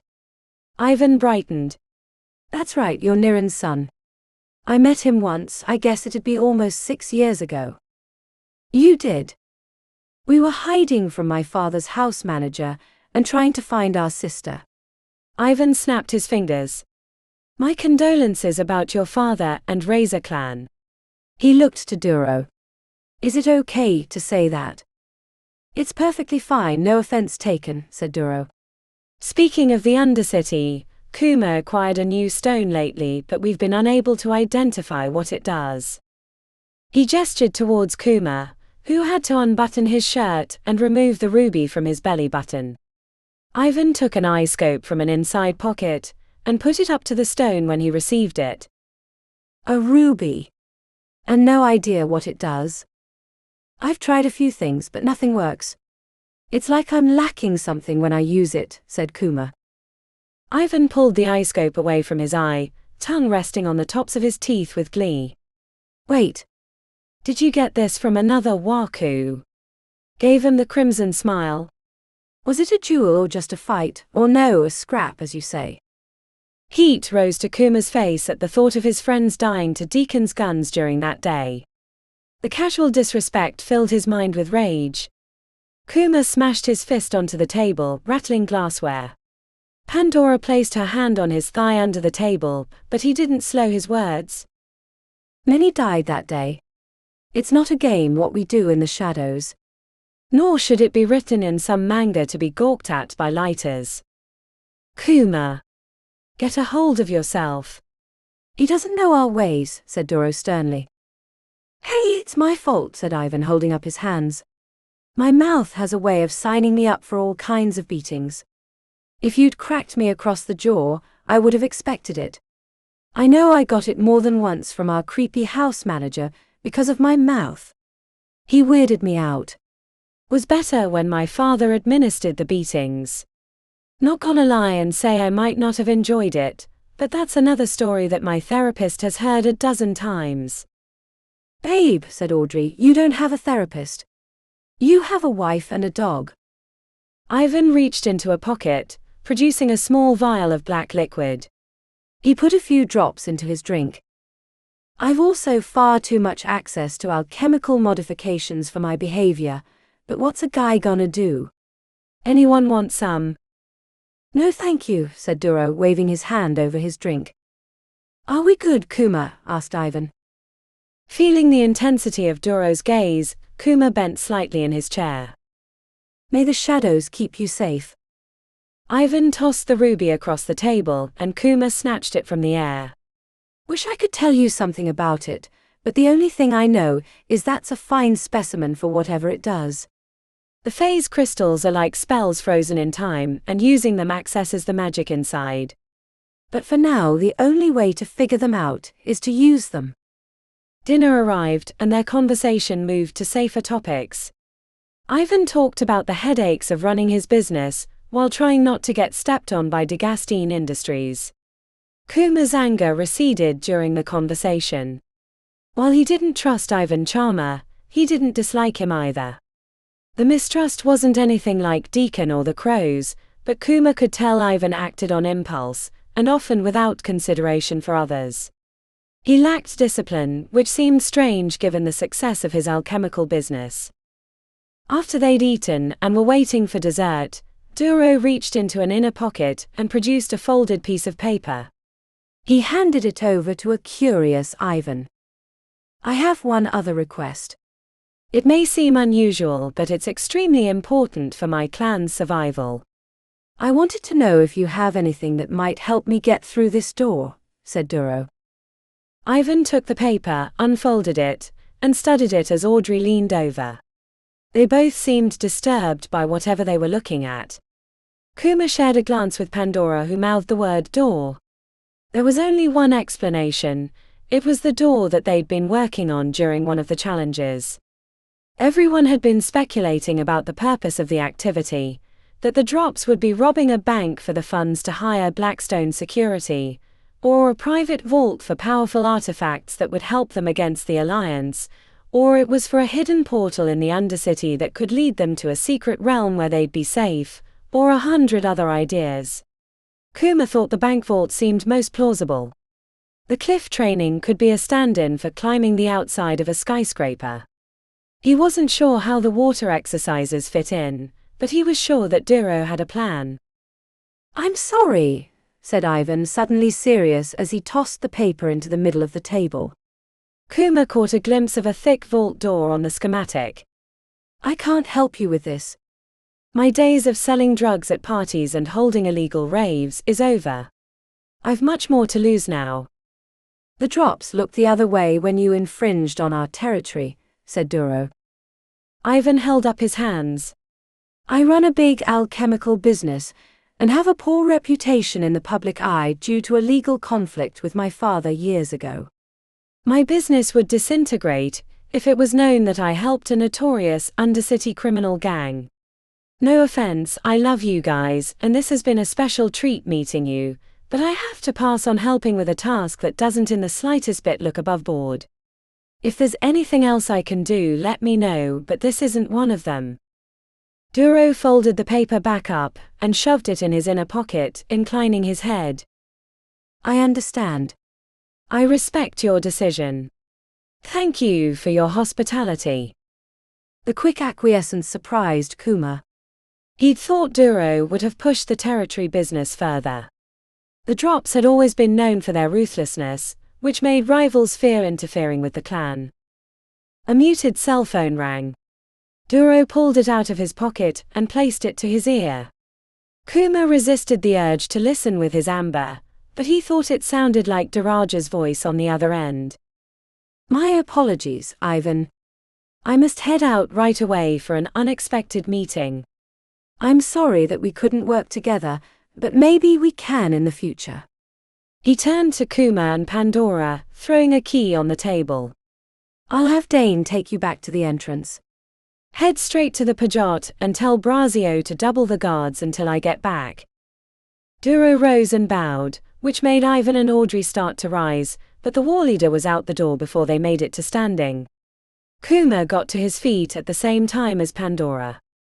We should be going as well, said Kuma. Ivan had a mixture of excitement and disappointment on his brow. He leaned over to a bag next to the table. Wait. I have one more request. It'll be quick, I promise. He produced a colorful manga and a black pen. Could I get you to sign this? On the front would be perfect. Sure, said Pandora before he could decline. The cover of the glossy manga depicted what Kuma could only assume was him and Pandora in the middle of their duel. They flew through the air at each other, feet forward about to impact. Pandora quickly scrawled her name on the front, sticking to the single moniker. When it was his turn, he briefly flipped through the pages, seeing a rough outline of the events of that day, including the Scorpic fights. He scribbled his name on the front and handed it back to Ivan, who accepted the signed manga with the exuberance of a 6-year-old boy. Good luck with your scraps, said Ivan, thrusting the comic into the air as they left the private dining room. Kuma could barely think, until he'd thrown himself into the back of the SUV with Pandora. Did you know about the manga? He asked. She shook her head as the SUV pulled away from the restaurant. Dane glanced through the mirror. Oh, you didn't know? No, said Kuma. How would I? Dane chuckled as he turned the wheel. Every big clan has one.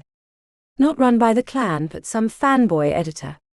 The clan always gets a cut though, and has editorial oversight. My father knew about these, asked Kuma. And Daraja, and the others. Hey man, it's a niche market. It's not like they're selling millions, but it's a great recruitment tool, and makes some side cash for the clan. It was a poor representation of you, said Pandora. You weren't that angry during the fight.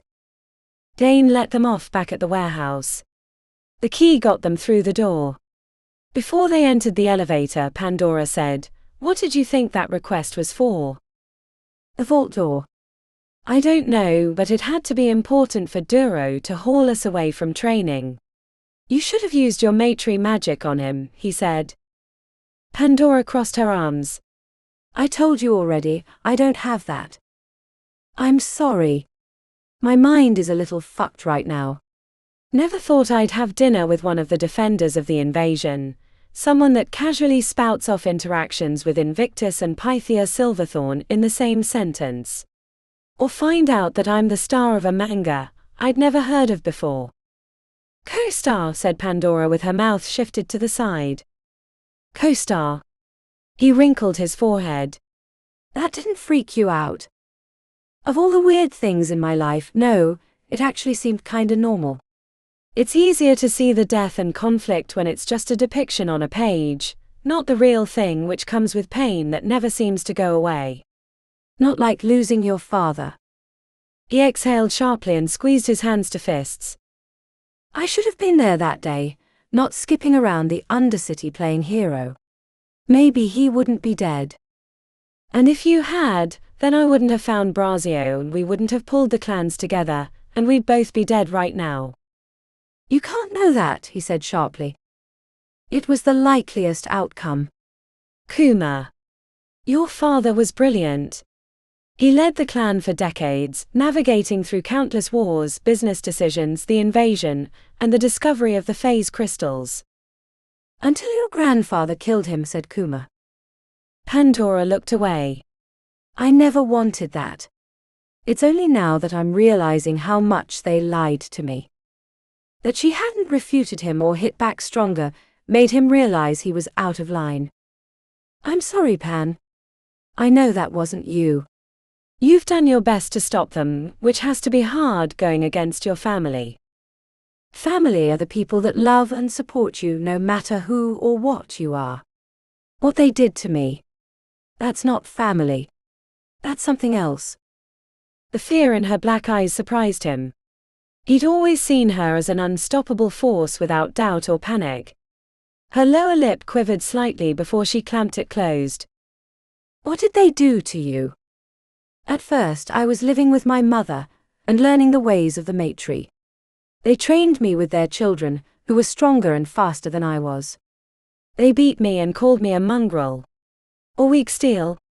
Or the ugly dolgant. Or a million other insults.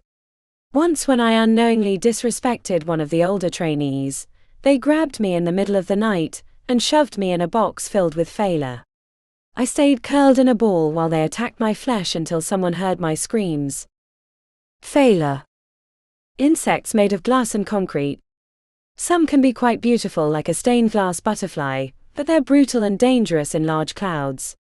Can strip a person down to the bone in less than a minute.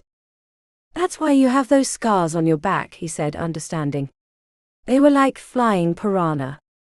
She nodded. That sounds awful. Kuma stiffened. At least I knew my father loved me and wanted me to get better as much for myself as for the clan. My father loved me like that. I wish he wouldn't have died. She hung her head. Kuma resisted the urge to pull her into an embrace for comfort. After that, my mother thought that I shouldn't train with the other maetrie children. There was too much difference between us, and they would have probably killed me. She begged her father for an alternative. He set up a meeting with a maetrie that lives in the furthest reaches of the Eternal City, in a place even the maetrie fear to go. He was once the most feared warrior in the realm. A member of the Ebony Court. At least until they lured him away and wiped out the entire clan in his absence. With no one to fight for, he left their society, went out on his own. They sent me to him. Hylicane. The Steel Sun. I spent less time there than it took me to reach him. I failed as his trainee. I was too weak, or too human to do what he wanted me to do. You were a child. In the games of the maetrie, there are no children. Only future warriors. They'd kill a child as easily as a grown man to prevent future conflicts. After I returned, my grandfather saw me as a liability, a weakness to be exploited by his enemies, so he sent me to their gladiator training school instead to show that he thought I wasn't worth their attention. I should have realized then what he thought of me. I foolishly believed he was protecting me. Kuma held out a hand, and she stared at it as if it were a live snake.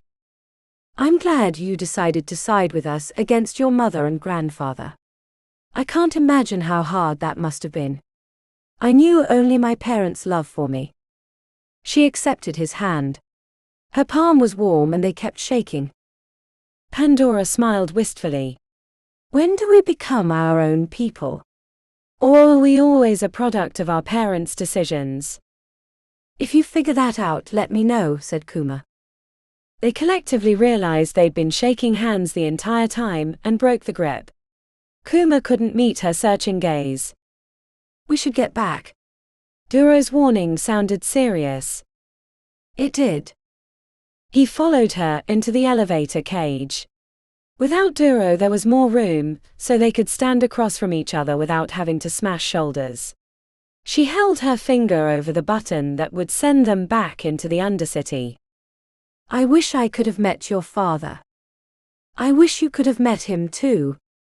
He was a good man, a great father, and an even better clan leader. He sighed. I wish I could have met your father too. Chapter 14. Pandora sat on the end stool sipping a glass of watered-down orange juice while Triana worked the stove. The sounds and smells of sizzling chorizo filled the narrow kitchen. Choo-Choo and Navos were still in bed, and Vasi was out to borrow eggs from a neighbor. Is it true about the razor boy? Asked Triana, looking over her shoulder. Unruly hairs slipped out of her ponytail, forming a wispy crown around her forehead. She didn't look like she'd been sleeping lately. "They're drops now." Triana used the tip of her spatula to break up the frozen meat aggressively. "Not that boy or his uncle. I can't believe we let those killers into our home. How is it fair that Emilio has to train with them? What if Vasi runs into them on the paths?" asked Triana, her voice cracking. "Your daughter is a strong and resilient kid. She'll figure it out," said Pandora. "It's not right," muttered Triana as she increasingly smashed the spatula into the pan.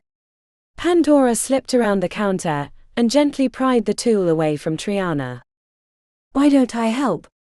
"Maybe you should have a glass while I cook," said Pandora. Triana opened her mouth to refuse, but Pandora gently steered her to the stool, and she plopped down like a rag doll. "We need them." "I know it's hard, but every waku is important, and they're two of our best scrappers." "It's like we got a second Duro with Braio. You should have slit his throat when you found him." "He was weak." "You could have done it." "Emilio would have done that for me," said Triana quietly. Pandora pushed the meat around the pan. The larger chunks were still frozen in the middle. She tried to squash one down, but it shot out and rolled across the counter, leaving a grease trail. "Sorry." After getting it back into the sizzling pan, she tried again, but knocked 2 more pieces out. Pandora sighed as she used gentler force on the frozen meat, but she was so focused on the larger chunks, she forgot about the smaller pieces until one of them started to burn. "You've never cooked before?" asked Triana. Pandora let her head hang down. "I remember helping my dad make eggs when I was little, but that's about it." Triana appeared at her side. She placed her hand over Pandora's and guided her movements in the pan. "You can't get too focused on one thing," said Triana. "You have to flit around the pan, keeping things moving to make sure the browning is even. The larger chunks will work themselves down, but you can't push too hard or they'll fly out of the pan." "As I'm well aware." Triana guided her for a half-minute with the spatula. The motherly attention was soothing. Pandora had never really wanted to cook, but she could see the appeal. "At least for people you loved. I think you've got it now." "Luckily you're an excellent student," said Triana. "Thank you." Triana gave her arm a squeeze before returning to the stool. Pandora managed to cook the remainder of the chorizo with minimal burning. Vasilisa showed up shortly after with a small basket of eggs. "I think I'd better cook the eggs," said Triana, holding her hand out for the spatula. Pandora took her spot on the stool next to Vasilisa, who was fidgeting with a bracelet on her arm. "Heard you went into the city with Duro and Kuma," said Vasilisa absently. Pandora noticed the way Triana froze over the pan. "I did. It was Duro's request." "What would you need to be doing with that boy?" asked Triana harshly. "I can't say," said Pandora. "But it was important. Duro's trying to navigate us out of this mess." "I don't understand it," said Triana with a sigh. "We did nothing after the crows raided us and 13 of our clan were dead. We should have struck back, made them pay, and now they have you doing ridiculous tasks that no one will talk about, but I can hear Choo-Choo and Navos whispering about them sometimes." "I don't know why they're having us do that either, but I trust Duro." "I don't trust Braio," said Triana. Vasilisa gave Pandora an exasperated look with a shoulder shrug. She'd heard her complain about her mother's constant focus on Braio's and Kuma's presence in the Pajot. "How's school?" asked Pandora, hoping to change the subject. Vasilisa snorted and pulled her glass near with her stump arm. "Half the time the teachers put us on self-study because they've been assigned guard duty, or something else they've never done before. I usually practice throwing my knives or doing push-ups. When all this is over, and I'm old enough for the academy, I want to be ready." Heavy steps announced the appearance of Choo-Choo and Navos, who looked sleepy-eyed as they entered the kitchen. "Pan, I didn't know you were here last night," said Choo-Choo. "I wasn't, but Triana invited me for breakfast." Navos slipped past after giving her a fist bump. He reached into the tiny refrigerator for the orange juice, pouring himself and Choo-Choo a glass. The pair jostled for the remaining stool, laughing and trying to knock each other out of the way until Navos stepped back and offered the seat with a gracious bow. When Choo-Choo tried to sit, Navos kicked it out of the way, nearly knocking his friend to the ground, but he managed to grab the counter to stay standing. "Enough you two," said Triana. "You'll break my nice things." The pair smirked at each other and picked up the stool. Choo-Choo offered it to Navos, who knocked the hair out of his eyes and slipped onto the seat. "What was with all the noise last night?" asked Vasilisa. Choo-Choo smirked. "We were wrestling." Triana turned slightly with the spatula in her fist. "Did you know Pan and that razor boy went into the city together?" A shadow passed across Choo-Choo's face. "I know. I was there when Duro got them." "How can you train with him? Or his uncle?" Choo-Choo's expression blanked. He stared at the counter. "I want to keep you and Vasi safe. That's all." "I just don't understand," Vasilisa said quietly. "You'll understand when you're older," he said. "I am older. But I guess I'll never understand because I can't be a waku," she said, holding up her stump. "I'd be able to help if they let me. I'm just as good as the others." "I know, Vasi. I know," he said. The eggs were finished shortly after.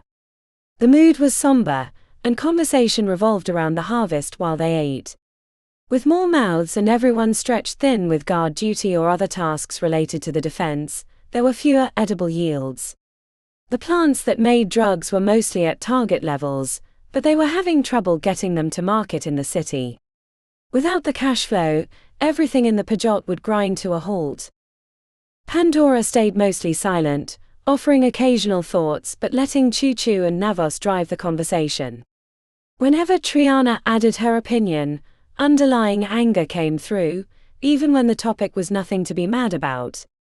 Choo-Choo kept checking back to his mother, his frown deepening the entire time while Navos kept a cheery and oblivious expression. Vasilisa watched silently, keeping a flat smile, but Pandora could tell that she was bothered by her mother's frustration. By the end of breakfast, Vasilisa was pushing bits of eggs around her plate while her mother ranted. "Time for training," said Pandora after they'd helped Triana clean up the kitchen. She gave hugs before she left, twice as long for Triana and Vasi, heading back to the academy ahead of Choo-Choo and Navos to have time to get ready. Chapter 15. Kuma rubbed the bruised flesh under his arm where he'd gotten shot with a rubber bullet on their last attempt. They tried to run behind a single shield, but the shooters had fired at the ground. The bullets had bounced up and hit them repeatedly, until someone in the front tripped, and the entire group fell into a pile. Instructor Nikolai's comment about their attempts getting worse stung. "Come on," said Pandora on her feet and clapping her hands encouragingly. "We've got 10 minutes until we try again." Xylos was sitting cross-legged on the ground. "Can't we just do the push-ups and take another 20 minutes of break time?" "I'm all for another attempt," said Tick.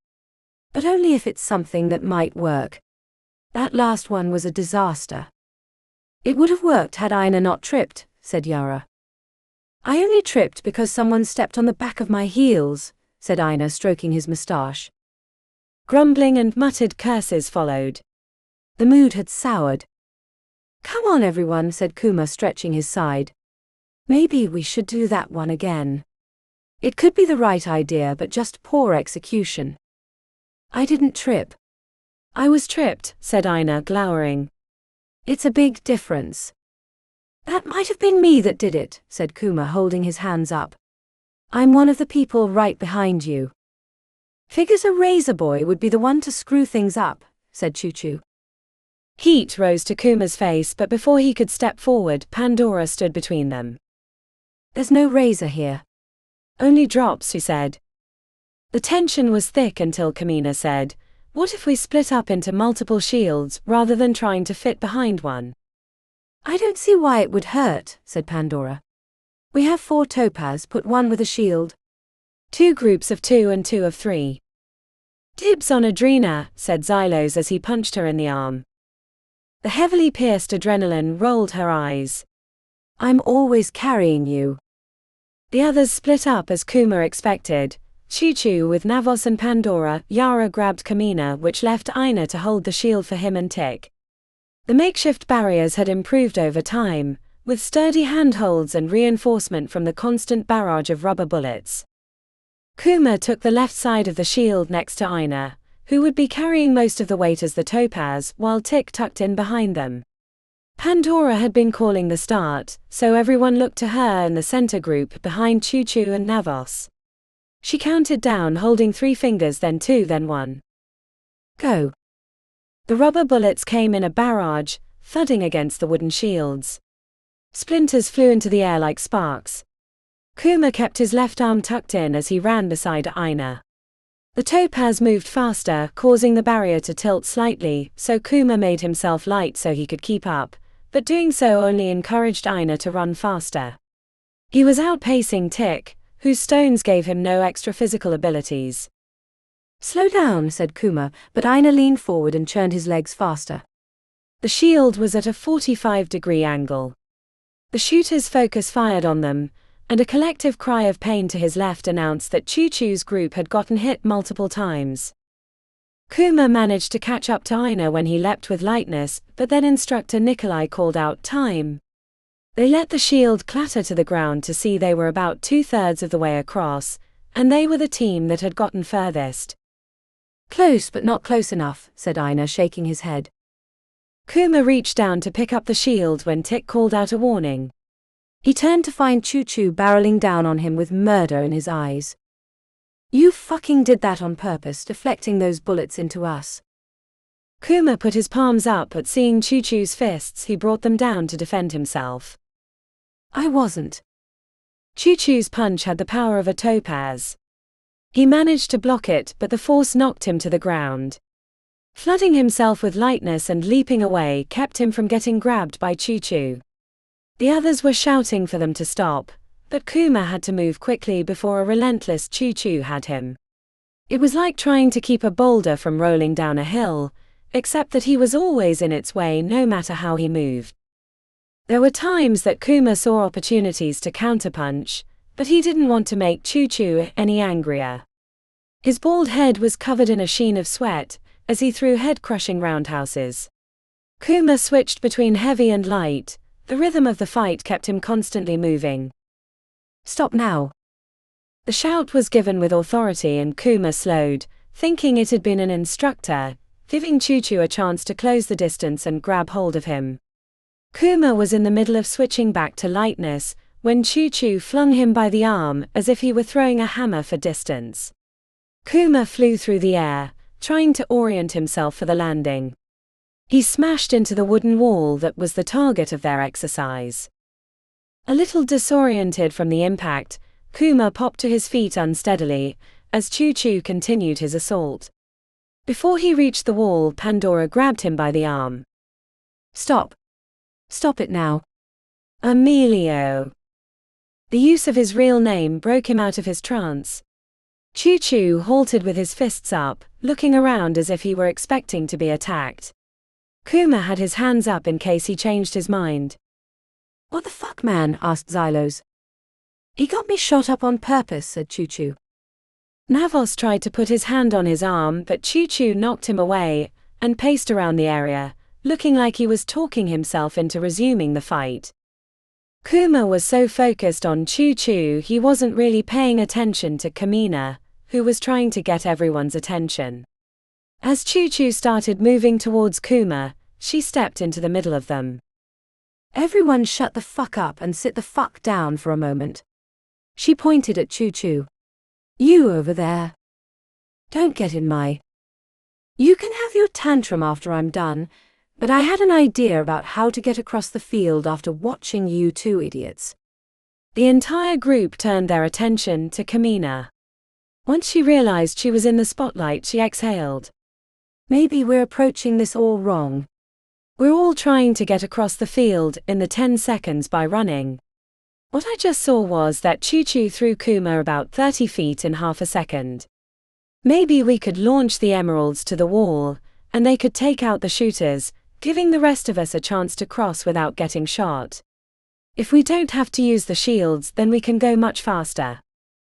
The explanation was like a bomb going off in everyone's heads. Kuma couldn't help but grin at his friend, even as he rubbed his shoulder. "Ain't no way I'm letting anyone throw me," said Aina, puffing up his chest. "I will," said Kuma. "Choo-Choo can throw me again if it gets us past this challenge." "You can throw me too," said Yara. All eyes fell upon the mustached Waku, who deflated as he gave Kuma the stink eye. "Fine. If it helps." "Great," said Kamina, clapping her hands. "Question about one part of the plan," said Xylos. "When we're taking out the shooters, what does that mean?" The entire group turned to Nikolai, who seemed surprised by the sudden attention. After a moment of thought, he answered them. "For the purposes of the exercise, if you can reach through the window and touch the shooter, they will be dead and no longer fire," said Nikolai. With the judgment finalized, the group gathered together to discuss details. They only had 2 topaz to throw people, since Aina was both. He couldn't throw himself. Adrenaline would throw Kuma, while Choo-Choo would toss Yara. Once everyone was ready, Kamina gave the countdown. "Go." The 6 other Waku burst into a run, using the smaller shields they'd made for individual protection. As the bullets impacted against their protection, Adrenaline grabbed Kuma's arms. "Ready." He'd been keeping himself heavy, until he could no longer hold it. He switched to lightness. "Now." Adrenaline gave a half spin, launching him high into the air like a human frisbee. Without gravity's hold, he soared above the others, rotating uncontrollably from the launch angle. A few shooters aimed at him, but his speed and angle made him hard to hit. As the ground rushed up towards him, about 20 feet before the wall, he tried to orient himself so he could hit the ground running, but he landed awkwardly, tumbling head over heels. A bright burst of pain in his back announced his death. He heard the older woman say, "Got 'em." Kuma looked up from the ground to see Yara at the wall. 2 of the shooters had dropped their weapons since they were dead. He checked behind to see Pandora and Navos bounding across the field using Sapphire pushes. Kuma pumped his fist as they reached the wall a moment before Nikolai called, "Time!" The entire group erupted in cheers, even the shooters. After days and days of attempts, being shot countless times with rubber bullets and doing thousands of push-ups, they'd finally gotten some of their team across the field in the allotted time. Instructor Nikolai came over to them with a grin on his lips. "Well, you didn't get the whole team over. 3 out of 10 is a good start. For every member that reaches the wall, I'll knock off 20 push-ups." He placed his hands behind his back. "Additionally, if you can knock out all the shooters, then you can cross the field in any amount of time." After completing their push-ups, Kuma approached Choo-Choo, who just climbed to his feet and was dusting off his palms. The bald Waku tensed as he approached. "Great job with the throw," said Kuma, holding out his hand. "We couldn't have done it without you." Choo-Choo looked like he was trying to figure out where the insult was hidden. He accepted the handshake, giving a single pump before pulling away, his face never breaking from its somber confusion. When Kuma turned back, he noticed the rest of the team had been watching quietly, clearly expecting a second blow-up by their hunched foreheads. "Okay, everyone," said Kuma. "Who has ideas on how we can improve?" Chapter 16. Duro had only been in the clan leader's private quarters twice, and both times were vanishingly brief. He wasn't forbidden to enter them, but he'd always respected Duraj's request for privacy.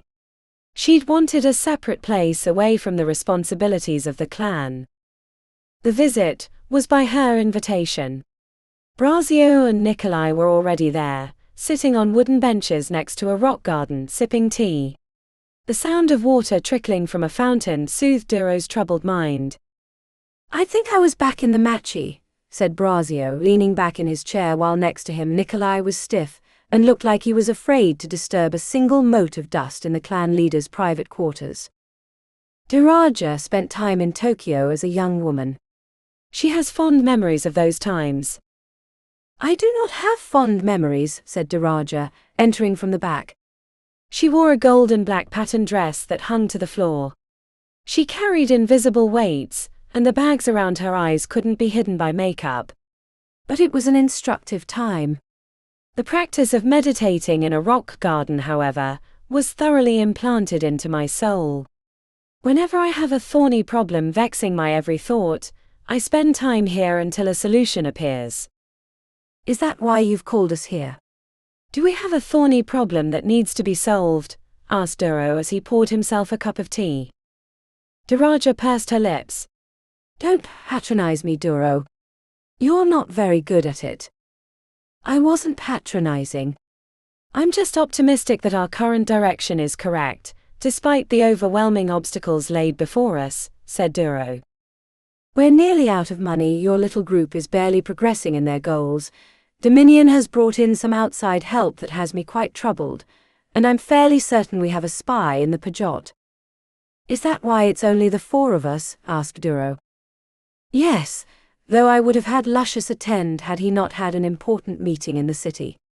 Before you ask, no, I will not elaborate, but I did send Helena with him as extra protection. Nikolai frowned. Not sure it's wise that a former Razor is here. No offense, Braio. The former war leader of Razor lifted a shoulder. I invited him because Duro trusts him, said Duraja. And that's good enough for me. Braio inclined his head. I'm honored. Duro winked at him. The other waku was like having an older brother. He'd enjoyed the time working with him.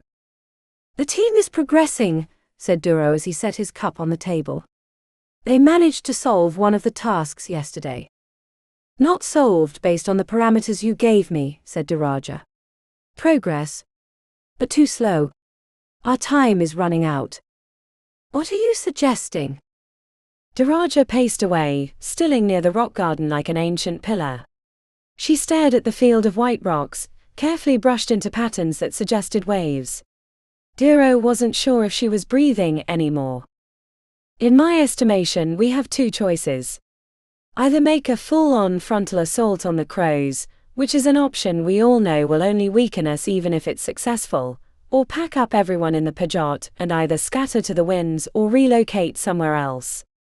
Dominion won't let us live peacefully, said Braio, lifting his chin. I don't know the maetrie well, but I know enough about them to know that.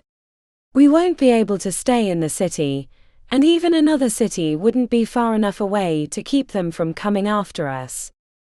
I've enough favors to cash to get us a portal to somewhere far enough beyond their reach, to make it not worth pursuing us. Duro stiffened. The Pajot and the Undercity had been his home his entire life. While he wanted his clan to live a peaceful existence, he didn't like the idea of running either, nor learning the landscape of an entirely new realm. How long have you been planning this? The frown on her lips was cut with sympathy. Longer than you'd like to know. But I had to consider all options, especially once Razor fell. Options like that don't magically appear, said Duro. You've been planning that for some time. Not planning, said Duraja. Exploring options which it seems we might need now. Where would it be? Asked Nikolai. Duraja looked away. We'd be under the protection of a being who has no love for the maetrie, and has the power to keep them from bothering us. That's all I'm willing to say right now. You've forgot an option in your list, said Duro, stepping forward. The team can be ready in a few weeks. A month at the latest. We might not have the numbers, but we have the best waku in the Undercity. A month is a lifetime, said Duraja with a sigh in her voice. Even 2 weeks is too many. Every day I expect them to come crashing down on us, like a tsunami that's been traveling across the ocean unseen. If your team was making faster progress, I might consider them, but they're going to be too late. Much, much too late. The news was a blow to Duro. The answer was just out of reach. He could feel it. I can speed up the timetable. I'll need money to find answers quicker. The final obstacle isn't going to be easy to solve. I already told you we're nearly bankrupt. The crows have shut down our operations throughout the city.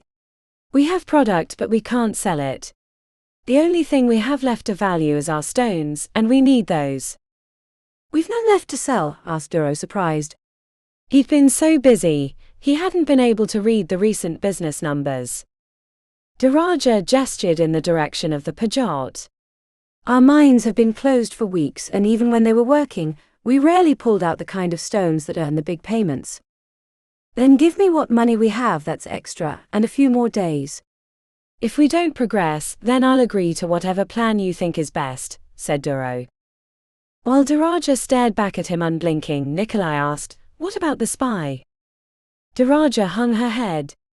I'm not entirely certain, but some details of our inner workings have gotten to this Dominion Thor. My source in the Alliance is fairly sure that we have a spy. Or the spy is double-dealing and they're trying to sow doubt, said Braio. A plausible analysis, but I have no way to determine the truth right now. Duraja, said Duro, give us more time. I swear the team will come through for you. She flared her nostrils. A few days, no more than a week. Whatever you're going to do, you'd better do it fast, because once I give the word, we must leave quickly and only with what we can carry on our backs. I don't want the spy to get word back to Dominion. He'd hit us when we were trying to leave the Undercity. It'd be a bloodbath. A week, said Duro. You gave me a week. At most, she said, shaking her head. Don't push it. We're almost out of time. Chapter 17. The 7th Ward was not unknown to Helena. When she'd been a young soldado in Razor Clan, her beat had included the Canal District in the ward. It had been easy work, shaking down drunken out-of-state college students in the city to enjoy its many distractions. If Invictus PD tried to apprehend her, she would disappear into the sewers, and make her way back to the Goblin Romp, where she could disappear into the Undercity. It had been easy work, almost fun. Because of her experiences, she was well acquainted with the interesting features of the 7th, so she was immediately put on guard when Luscious Gaunt, the resident mage of the Drops clan, told her their destination as they drove in the city. The Glass Cabaret was the one place in the ward we were told to avoid, Helena told him as she turned onto the ring road. Luscious' sour expression was barely different than his normal resting appearance, but she could tell he wasn't happy about her pronouncement. Duraja has asked me to pursue any and all avenues in regard to the clan's predicament. While I agree with your caution, I happen to know the owner as a source of valuable information, especially about our new foe. Helena drummed on the steering wheel. Fine. Obviously you don't need my permission, but I'm coming with you. I'm afraid that's not how the owner works. In fact, it'd be best if you waited in the vehicle while I made my inquiry, said Luscious, absently tapping the briefcase in his lap. On more than one occasion, she'd mentally confused Luscious for a lawyer by his attire, even though he was an alumnus of Coterie of Mages. She'd heard he'd gotten into trouble for using forbidden magics, and had fled to the safety of the Undercity, and eventually to the employ of the Drops. You're not making it easy to guard you, said Helena, as she pulled into a parking spot on the street across from a ubiquitous Wizard's Coffee. Hall-age students came and went through the door, the outgoing clutching colourful paper cups of steaming coffee. I won't need guarding in the Glass Cabaret. Ratislav's presence is enough to dissuade any interference, said Luscious as he slid out the door. He paused with it open, completing his thoughts. I won't be more than an hour. Try not to cause a scene. Helena rolled her eyes after Luscious left. Pompous mage, she muttered, flinching when he turned his head her direction as if he'd heard her through the glass. The Glass Cabaret was half a block from her location. It was easy to spot, as it was the only bar that had a bouncer outside day or night. She'd never understood the purpose of the bouncer, given the nature of the owner. As a matri exile, he was more than capable of handling himself. She started to turn on the radio, hoping to catch the latest hits. Since they'd been chased out of the matri, she hadn't had time to relax or enjoy new music, which was the one thing she treasured about coming into the city. She'd heard there was a new Garbage Kings album due soon, and was hopeful that it was on the radio. As her fingertips brushed the dial, the hairs on the back of her neck rose as if she'd sensed someone watching her. Helena checked all the mirrors, spotting no sign of being observed. Despite the temptation of the radio, she remained in silence, keeping a wary eye on her surroundings. If the Alliance had followed them, it would be easy to set up an ambush. Helena climbed out of the SUV, feigning a bit of stretching on the sidewalk while she scanned the area. She was sure someone was watching her, but she couldn't detect them. It was maddening. As a two-stone waku, she'd long ago gotten over not attuning to an amber, but this was one time she wished she had the sensing stone. When the visit passed the hour mark and then the second, Helena grew worried, but she reminded herself that he was a capable mage, and the glass cabaret would be a terrible place for the Alliance to hit. Besides, the bouncer hadn't moved since her arrival, which meant everything was good inside. Around the time she'd convinced herself she needed to enter the jazz bar, Lucius appeared with his briefcase and his trademark sour expression. How did it get in? Drive. The tone was stern but not urgent. She hurried around to the driver's seat. After pulling into traffic, she drummed her fingers and raised an eyebrow. How'd it go? Lucius stared straight ahead with the briefcase on his lap. Do you have your blades? What kind of question is that? Of course I do. The older mage let loose a sigh, which confused Helena. He wasn't the type to express sorrow or frustration. She frowned. While you were inside, I kept getting the feeling someone was watching me. He reacted as if it was news he'd been expecting. He checked the side mirror before shaking his head lightly, while his fingers rubbed the thick gold bracelet on his wrist. It might help if you explained what you're thinking, Lucius. I know we haven't been clanmates long, but both our asses are deep in the shadows here. I'd like to know what you're thinking, what you're worried about, because you've been rubbing that bracelet of yours, which I assume is enchanted. Lucius checked down, frowning at himself. The visit was short, he said. Radislav made me wait, even though the bar was relatively empty. He knew why I was there and told me what I'd been planning on asking even before I had. That's great, right? Asked Helena, bunching up her forehead. I thought this guy required favors for an answer. He declined to help, but informed me that we were being followed. Great, so I wasn't losing my mind. Did he say who? We got a bunch of Alliance or crows. Neither, which is why he declined to get involved no matter what I was willing to promise. I had come ready to offer anything he asked to help save the clan. Lucius rubbed the leather briefcase. The individual who is tracking us is a notorious maetrie assassin named Kavano. Individual? Asked Helena, sighing. I thought it was a whole team after us. The two of us should be able to handle anything, even if they are a maetrie. The way he looked at her jettisoned the idea from her mind. There could be no worse person after us. If he means to kill us, then there's little we can do. Make peace with your maker if that's a thing you must do, said Lucius. Then should we go back? Should we drive away? Or find somewhere safe in the city to hole up? Adrenaline filled her limbs with the desire to fight. She breathed shallowly as she navigated through traffic, as they headed to the opposite side of the city by way of the ring road. No. Kavano is like the incarnation of death. If he means to kill us, then we'll soon be dead. Better to face it head on and hope that it's not his intention. I'm not just lying down to die, she said. Neither am I plan on unleashing everything I'm capable of, even the things frowned upon by the halls, should it become necessary. He gestured towards a cross street. Take us to the entrance in the third. He might expect us at the La Zona one. Third. I don't know the one in the third. He gave her a description of the location, which she only knew vaguely but enough to reach. When she hit the cross street, she gunned it, racing past cars and buses at high speed. If they got pulled over and thrown in jail, it'd probably be a welcome break from what she might expect from the next few hours. Helena drove evasively, as if she were trying to shake a tail, even though she'd never seen one. She cut down alleyways and side streets. "Pull over here," he said. She skidded into a parking spot outside of a bookstore called Left Tower Books.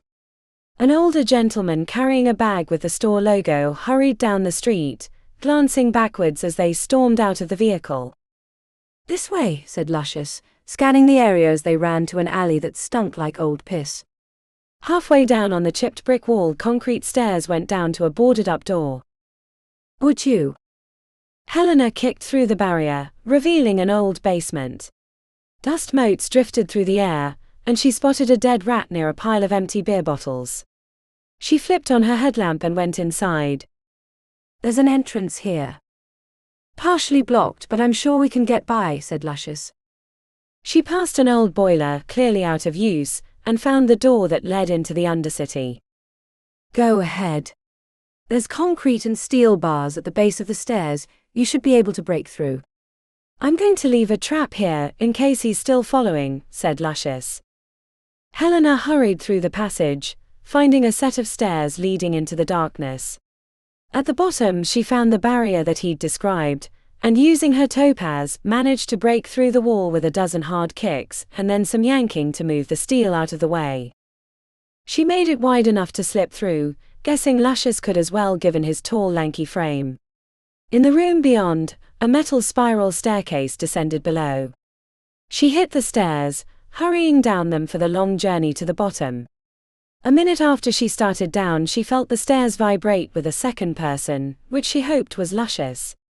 A half hour after she entered the spiral stairs, she came out into the Undercity. She scanned the area for potential ambush sites, slipping behind a set of stalactites with her blades out to see who was following. When Luscious stumbled onto the rocky ground, she stepped out, and he raised his hands as if he were going to cast a spell. He looked pale and sweaty. "Someone entered the stairs when I was halfway down," he said. "I don't know this entrance, you have to lead." Luscious took them through a narrow tunnel, while Helena kept glancing behind them. If the person was halfway down, then they had a good 20-minute head start. Maybe they could reach the Pajot before he caught them. When they entered a huge cavern lit by bioluminescent fungi, Luscious smiled. Which, while unpleasant, was a sign that they might make it back. "Almost there." Halfway across the cavern, he turned his head. The bracelet on his wrist was glowing crimson, and his smile faltered. "Go. Fast as you can." I'll try to slow him down." "Wait. Are you sure?" "Go," he said emphatically and opened his briefcase on the rocks. As she hurried across the cavern, she heard him speaking atonally. Ghostly lines formed from his hands, creating a webbing across the cavern.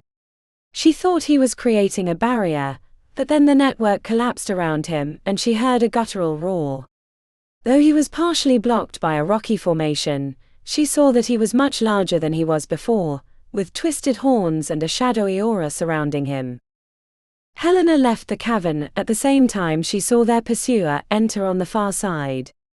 She caught a glimpse of his awkward gait and the sword in his fist. There was something primal about his appearance that left her shaken. After that she ran full out, oblivious to the dangers that might be ahead, because they could never be as bad as what was behind. The scream rose like a wailing wind, marking Luscious Gaunt's death.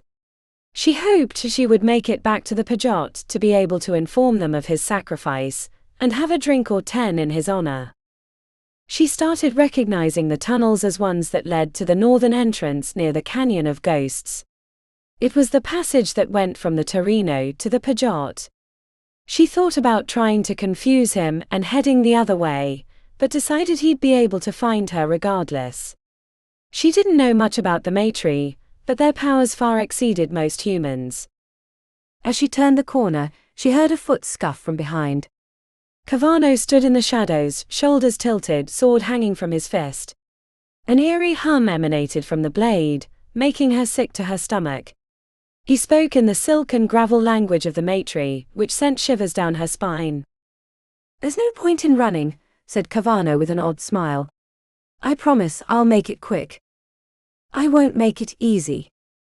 "Come now, we both know that's not true," he said as he approached with a deliberately slow pace. Helena held out her blades and growled under her breath. "I am the shadows, the fist that does not unclench, the blade that does not bend. I am a waku of the Drops clan. El Claneto Vas." She took 2 steps. He'd been at least 50 feet away, but then he was right there, as if he'd teleported. She'd seen a faint shimmer of his passage. He was faster than anyone she'd ever seen before, even Duro. Helena didn't realize her throat had been cut, until the warm liquid splashed against her chest. She fell to her knees while holding onto her blades. She wanted to die with them in her hands. Helena looked up to find the maetrie assassin, Kavano, standing above her with a smile that was neither kind nor pleasing. He lifted his blade, the peculiar hum like a drill against her soul, and swung. Chapter 18. Pandora found Duro outside the ladders talking to a group of soldado. He frowned at a pair of blades in his hands, handing them back when he spotted her approach. "Come on," said Pandora, leaning back and grabbing Yara's sleeve to pull her along. She looked a lot like her cousin Kuma, except she was more slender and their eyes were complete opposites. Kuma had a faint crinkle at the corners, the kindness of a child who'd grown up with loving parents. It wasn't that Yara probably hadn't had a similar experience, but she looked like she was angry at the world for an injustice she'd never gotten over. "It's a dumb idea," said Yara. "I should have never brought it up." "It's a great idea and we're talking to him." Before Yara could slink away, Duro waved them over. He had flecks of blood on his hand, which he wiped on his pant leg. "I hope this isn't about a duel with Braio," said Duro. They both shook their heads. "Then what did you want?" he asked harshly, making her flinch internally. Gone was the intense war leader, replaced by a lingering sorrow. "Tell me. You know how we haven't been able to beat the cliff challenge. Maybe we get a quarter or halfway up and then someone knocks a pebble off the wall, or we scuff a foot, and then we have to start over," she said. "I am aware," he responded flatly, making her hesitate to continue. "Yara was checking things online and found something that might help us." Duro raised an eyebrow at Braio's daughter. Yara reluctantly handed over her phone, which was opened on the Herald of the Halls, the main newspaper in the city. Duro read the screen silently with his lips pursed. "Tinker's Hall, huh? You think this device would help us?" he asked. "We watched the videos of its use. They shot guns within its radius, and noise detectors never picked up a thing. It won second prize in their competition," said Pandora breathlessly.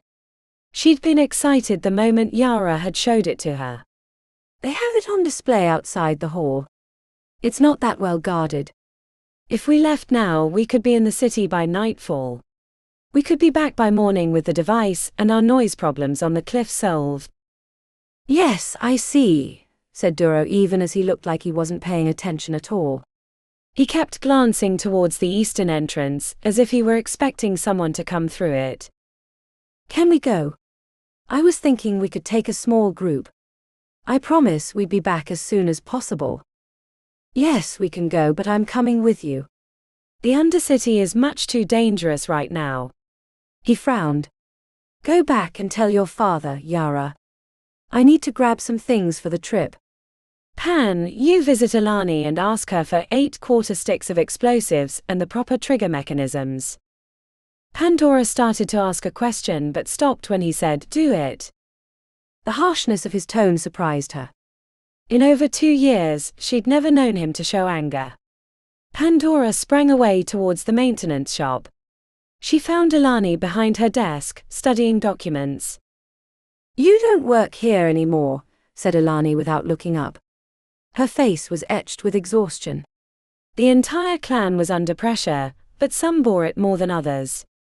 She'd been tasked with building defenses and adding additional sensing equipment. Their best chance against the combined forces of the Alliance and the Crows was to know when they were coming and act accordingly. Duro sent me. I need 8 sticks of explosives and the trigger mechanisms to go along with them. Ilani squeezed her pen at the war leader's name. She didn't move for 2 long heartbeats before nodding and climbing to her feet, with the dread of someone on their way to the gallows. The explosives shed was away from the main building. Ilani unlocked it with a key from around her belt. Our stores are low. We wouldn't ask unless it was important.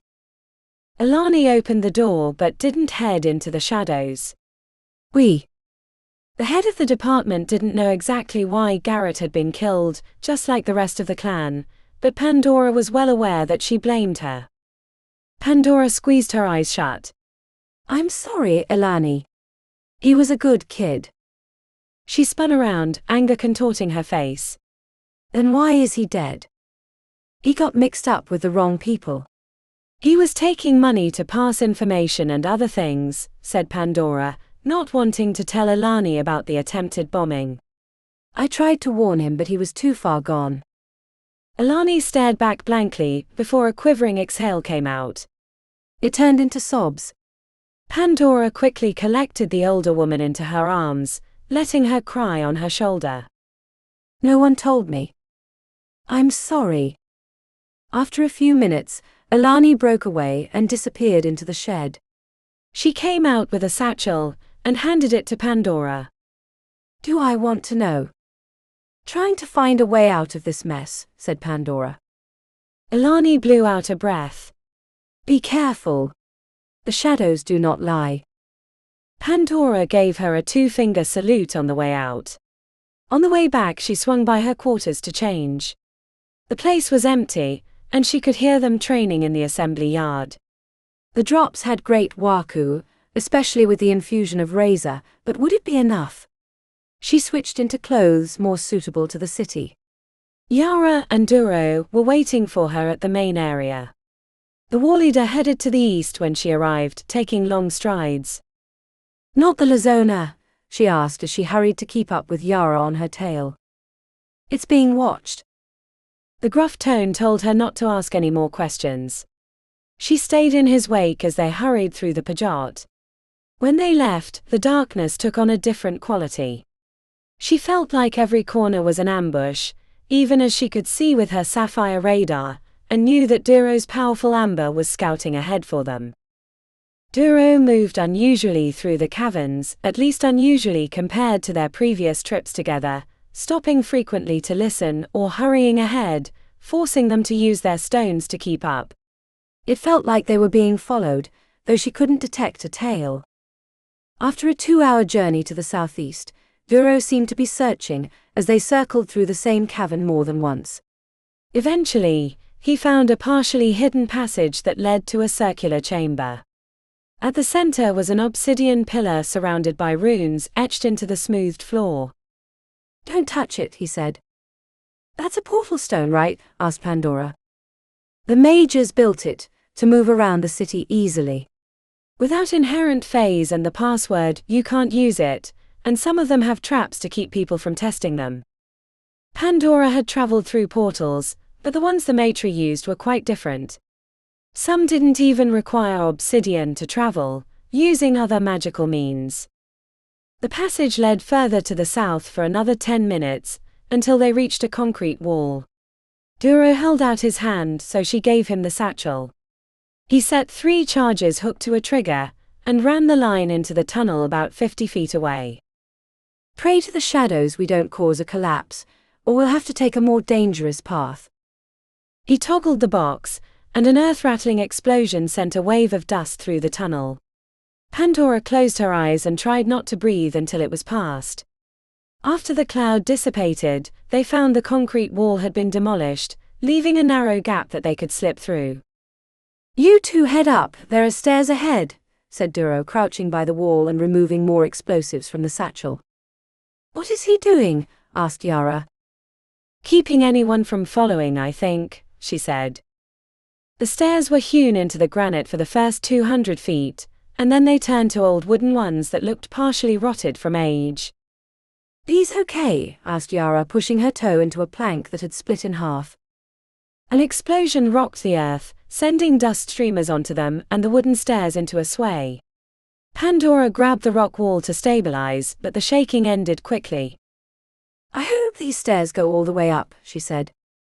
"If not, then we'll have to climb," said Duro, who appeared below them.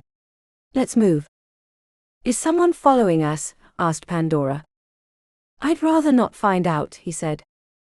The climb to the city took longer than expected, because there were multiple gaps in the stairs requiring them to climb the rock wall, but it wasn't a problem for the three of them, and they reached a clean basement through a locked door that Yara kicked open. The sound of people working and talking filtered down to them from the main floor. "Where are we?" asked Pandora as she spotted shelves full of wine in velvet catches. A walk-in freezer was on the back wall. "I don't remember," said Duro as he moved up the stairs. Pandora followed him into a big kitchen. A couple of the white-coated chefs gave them a worried glance as they arranged food on white plates. "City Inspector," said Duro with a wink as he headed through the swinging doors. The restaurant was filled with middle-aged couples and families dining. The room was modern arcane with copious amount of black wood with etched glowing runes that were probably for show, rather than actual magic. The appearance of three people covered in dust and carrying satchels brought a lot of worried glances, but they quickly moved through the room and onto the street. "We're right outside of the city limits," said Duro as he checked to the horizon. The spire was visible as the setting sun still glowed on the top quarter, but the rest of the city was cast in shadow. Duro pulled out his phone, stared at it for a moment, then said, "Yara, call us a taxi." "Not calling Dane or Philip?" asked Pandora as Yara pulled out her phone. "Or are you worried they're being watched?" Further conversation was cut short when a taxi went past and Duro waved it down. The three climbed into the back tent ward. The bearded driver looked over his shoulder. "Anywhere in particular?" Duro went silent for a moment. "The Wax Museum. You know it's closing soon, right?" "That'll be our problem," said Duro. "Whatever," mumbled the driver, turning up his radio. The music had a thumping beat and wailing guitars. Pandora might have enjoyed it more, but the tense travel through the Undercity had given her a minor headache. Duro paid the driver after he dropped them off. The sun no longer reflected off the top of the spire, and streetlights flickered on. "It's about 8 blocks from here. We can warm up with a brisk walk." The air was cool, refreshing on her skin after the long climb. She figured it was September, but it could be early October for all she knew, as the calendar in the Undercity meant much less than above ground, where the seasons kept people informed. The ward was packed with corner bodegas and apartment buildings. A few times older vehicles with tinted windows slowed down to check them out, but none of them stopped. A noisy bar flashed neon lights onto the street, as college kids in day-glow outfits lined up to enter. Half of them had lips stained blue or purple, suggesting either a trend or the latest psychedelic elixir. "We're here," said Duro when they stopped on a corner. Ahead of them was a brightly lit square in front of a colorful old warehouse. The outline of the building was staid, but the murals and bright lights made the place look like a carnival. Tents in the front were well lit, and had people wandering through them to examine the gadgets designed by the Tinker's Hall students. Pandora vaguely remembered a show and tell that had been set up similarly, when she'd lived in Chicago with her father. It had been for the older kids, but she'd wandered through with wonder in her eyes, wishing she could have had a booth like them. It was one of those things she'd expected would happen eventually, until her father died. "Split up and check it out. Remember, we're tourists. Meet back here in an hour." Pandora made sure she had no more dust on her clothes. She approached the tents cautiously, trying to remember what it was like to wander without purpose. She felt like a stranger in their world. The urge to check over her shoulder was strong, but she kept her face neutral. The tents were filled with families or students checking out the displays, which were contained within glass cases. There were more than a dozen gadgets within the tents. Pandora marveled at the designs. A trio of smooth metal blobs climbed over each other like living things, their shiny surfaces morphing as they moved. A camera-shaped box with a lens on the front would brightly flash, and then an illusionary critter would crawl out of the glass and wander around the box until it disappeared. In another tent, a silvery crown was placed on people's foreheads and had their eyes lighting up as if they were watching fireworks. No one explained what the person saw, and Pandora wasn't sure she wanted to risk any adverse effects. She made her way to the sound-dampening device in the third tent. It was a simple box with a few toggles on the side. A board explained how it worked, while a video played showing the device in action. A girl with short, curly brown hair in a wheelchair watched as Pandora examined the device through the glass case. "Did you make this?" asked Pandora. "I did," said the girl, grinning and adjusting her glasses. "It's not my best work, but it does the job pretty well. I had the idea when I couldn't study for a test because my neighbor was blaring their music on Mac 10. The girl rolled her eyes. But it didn't work as well as I would have liked because trying to study in absolute silence was worse than the noise."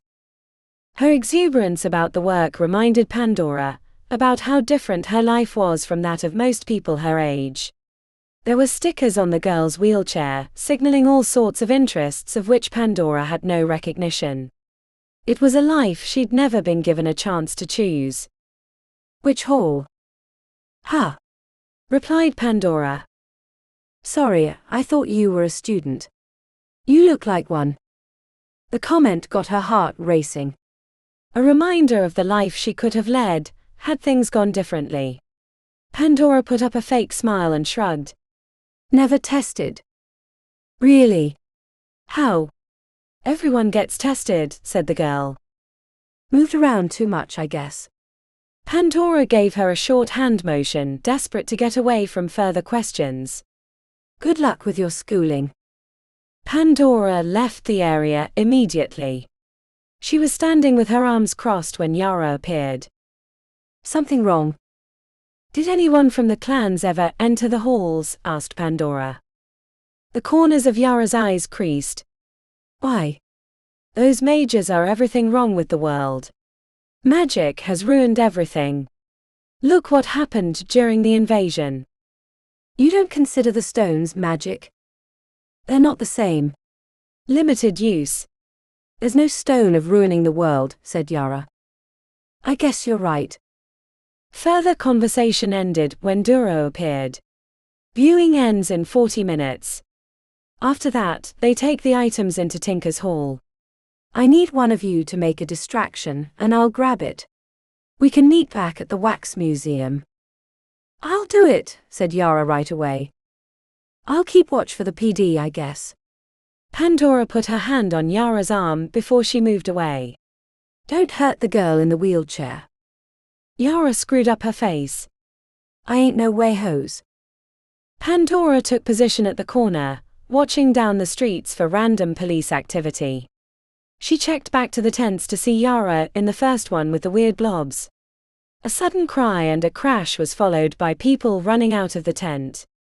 Yara was picking herself up after tripping into the box, knocking it over, and sending the living gadgets onto the concrete. A crowd formed around the commotion. Pandora tried not to get distracted, checking the third tent for signs of Duro's approach. The girl, unfortunately, hadn't moved to the other tent to investigate. A blur shot out from the corner building. Someone screamed, and when Pandora checked back, the glass case was on the ground, and the girl was pointing down the street. "He stole the mute box." Pandora thought that would be the end of it, but then the girl hit a button on her wheelchair. She shot out after Duro, flying over the concrete steps and racing down the sidewalk. The wheelchair bounced and rocked but never tipped over. "Shit." Using her opal, Pandora raced after her, hoping to detour the girl before she caught up to Duro and got herself hurt. The wheelchair was faster than expected. Duro was 100 meters ahead. When Pandora caught the girl, she tried to put her hand on the wheelchair to slow her down. Be careful. You don't want to get hurt, she told the girl as she grabbed the armrest. The girl shrieked and said, "You're with him." Before Pandora could react, the girl pulled a short tube from an inner pocket. Pandora didn't recognize the danger until the end of the tube exploded, throwing her through a plate glass window of a bike store. She landed in a pile of display bikes, the handles sticking painfully into her back as alarms blared. Chapter 19. Lights flashed and sirens roared. An unbroken piece of glass lay on her lap, while a bike handle stuck painfully into her rib cage. Pandora rubbed her chest where the girl had hit her with that explosive tube. There'd been no gunpowder. The explosion had been magical, but it still hurt like hell. Glass crashed and broke around her as she climbed out of the store while red and blue flashing lights reflected around the corner. People were running towards her from Tinker's Hall. Not good, Pan. Shaking off the pain, she decided neither direction was appealing. The cops had majors in their employ, and any one of the people heading towards her could be from Tinker's. Time to fly. She pushed off the concrete, expecting to lift into the air so she could land on the roof, but she barely rose 2 inches off the ground. Pandora feared the explosion had somehow robbed her of her abilities, until she remembered the Sapphire required phase-soaked objects with which to interact. Her Sapphire was mostly useless in the city. Pandora broke into a flat run, using her opal to coax her muscles and lungs to maximum speed. She headed away from the hall but towards the flashing lights. 3 Invictus PD vehicles skidded around the corner. The first 2 passed without slowing and she thought she would make it, but the third slammed on its brakes, sending up a cloud of rubber. 2 hulking officers leapt from the car. Freeze. Stop running. She ignored the command. The crack of a shot followed. A web of electricity wrapped around her, sending her into convulsions. She slammed onto the concrete, quivering with pain, her muscles held in stasis. As she fought the effects, the 2 officers sauntered over with their hands on their belts. They were laughing. Looks like we caught some tunnel trash, said the first. The second officer leaned into her face. I think you're right, Ron. Pale pasty skin. He grabbed her hand. Look at these calluses. I bet she's in a clan. Probably has some phase crystals on her somewhere. Let me see if I can find them. He started pulling up her shirt, as she fought to move again, but her muscles were made of concrete. Well, looky here, we've got a pair, and ain't that cute how she keeps them on her belly button. Gonna have a grand old time with her at the station. He started fussing with the catches, trying to remove them from her stomach. Spit formed on her lips as she tried to tell him that she was going to shove her blades into his gut, but her tongue didn't work. A shape landed behind the standing cop. He made a noise before a fateful gurgle made him drop to his knees. The kneeling cop looked up in time to catch a foot to the face. Yara followed up with a heavy punch to his forehead, knocking him out cold on the sidewalk. What happened to you? Pandora couldn't answer, so Yara picked her up and put her on her shoulder. As she ran away, Pandora saw the first cop was alive, but holding his throat where Yara had punched him. 2 blocks away, Pandora felt like her muscles would allow her to move again. Let me down. Shaky legs made her feel like a newborn foal, but the act of using them was better than being a sack of potatoes. I can run. She was slow at first, but as the blood pumped through her muscles and she used her opal to work through the worst of the effects, she managed to hit a good stride. They met Duro at the Wizard's Wax Museum. The girl in the wheelchair was slumped over. You didn't. He shook his head. I put her to sleep. She was feisty. He held out his arm, which had an angry bite mark. She'll wake up in a few minutes with an awful headache. Sirens whirled in the distance. Not close enough to make her worry. Back to the restaurant. That way is blocked. He frowned as he turned his head, checking the empty street. Fuck. We have to go. Now. Follow me. Pandora shared a worried glance with Yara, as they broke into a sprint. With her limbs warmer, Pandora was able to mostly keep up. She kept checking behind, seeing nothing, but feeling a worrying itch at the center of her shoulder blades. Duro led them east towards the 9th ward, not bothering to slow when vehicles passed, as if whatever was following them was worse than being spotted by the cops. The landscape grew familiar as they wound through the streets. Duro stopped outside a place with a glowing neon sign in front. Freeport Games. Before he reached for the door, he turned his head. Pandora followed his gaze to a figure at the end of the street. She couldn't see him, but there was something familiar about the way he stood. An awkward angle to his shoulders that left her shaken. "Come on," said Duro. Inside the shop the noise was intense. Dozens of kids sat around tables playing games with boards and dice and little plastic figures. In a booming voice, a tall, pink-haired girl wearing roller skates was explaining some imaginary scene to younger kids. As they passed the front counter, an older man with wiry grey hair and bushy eyebrows that could have been caterpillars held his hand out. Something about him sent a shiver down her spine. "I thought we were done," said the man behind the counter in a deep, gravelly voice. "I need another favor, Hemistad." The old man sniffed the air. His expression curled into itself with anger. "How dare you lead him here?" The words were spoken low enough no one should have been able to hear him, but the entire room quieted, and heads turned their direction as if they sensed the power being revealed. "I had no choice. He won't bother you. He's after us." Duro bowed at the waist. "Please. The lives of my entire clan are at stake. I offer you anything you wish." The old man growled beneath his breath. Pandora had the impression of a great beast lurking beneath his skin. Hemistad jerked his head towards the hallway at the back of the store. "Go." Duro burst away, and Pandora followed. They reached a cage at the center of a square room. A pit went into the darkness below. Inside the cage, Duro hit a button and it lurched into motion, descending at a pace entirely too slow for Pandora's taste. "Who's chasing us? And who is that man that let us back here?" asked Yara, uncharacteristically shaken. "I don't know the name of the one chasing us, only that he's a maetrie assassin, and that even the three of us combined would be no match for him." "Cavano," said Pandora, suddenly remembering. She'd never met him in the Eternal City, but had seen him once at her grandfather's estate. The others at the party had whispered tales of his prowess. There was no deadlier assassin alive. "Cavano," said Duro, tasting the name. He turned to Yara. "The owner of Freeport Games, Hemistad, is an old acquaintance.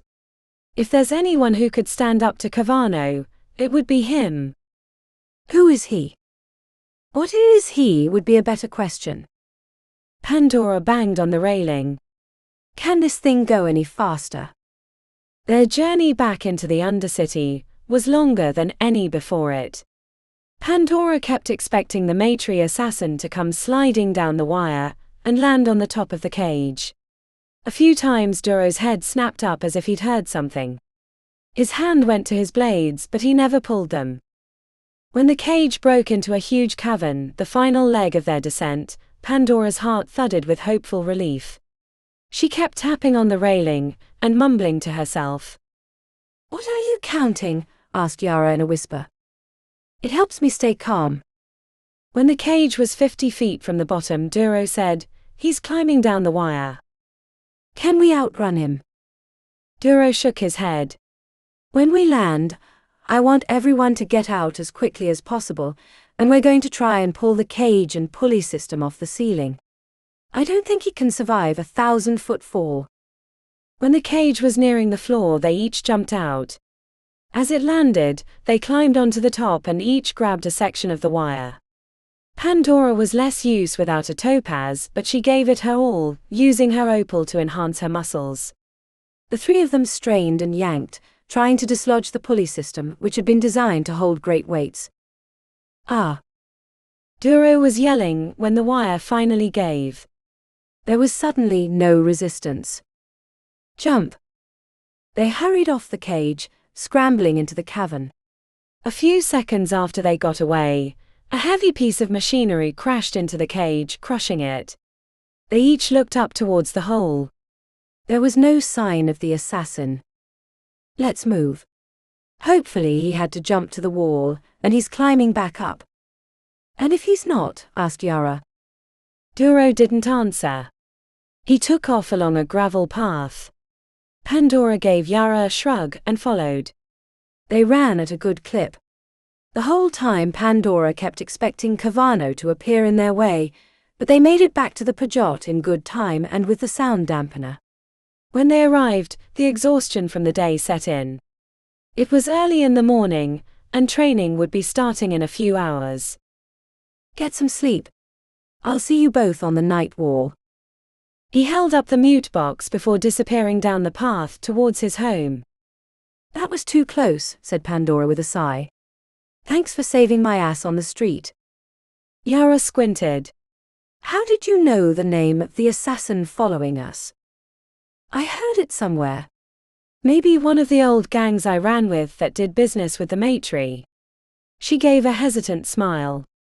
"Like a ghost story. Someone to make you afraid. It might not even be his name."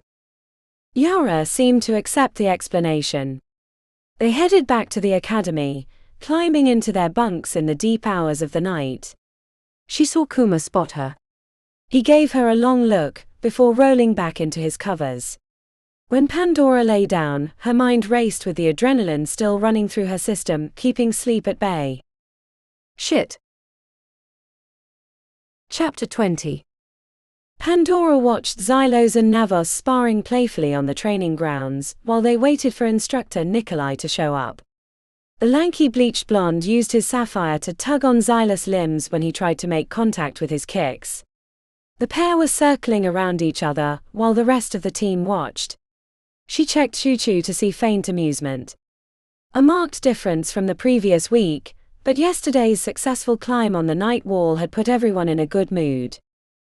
Across the concrete pad she caught Kuma staring at her, which brought warmth to her chest.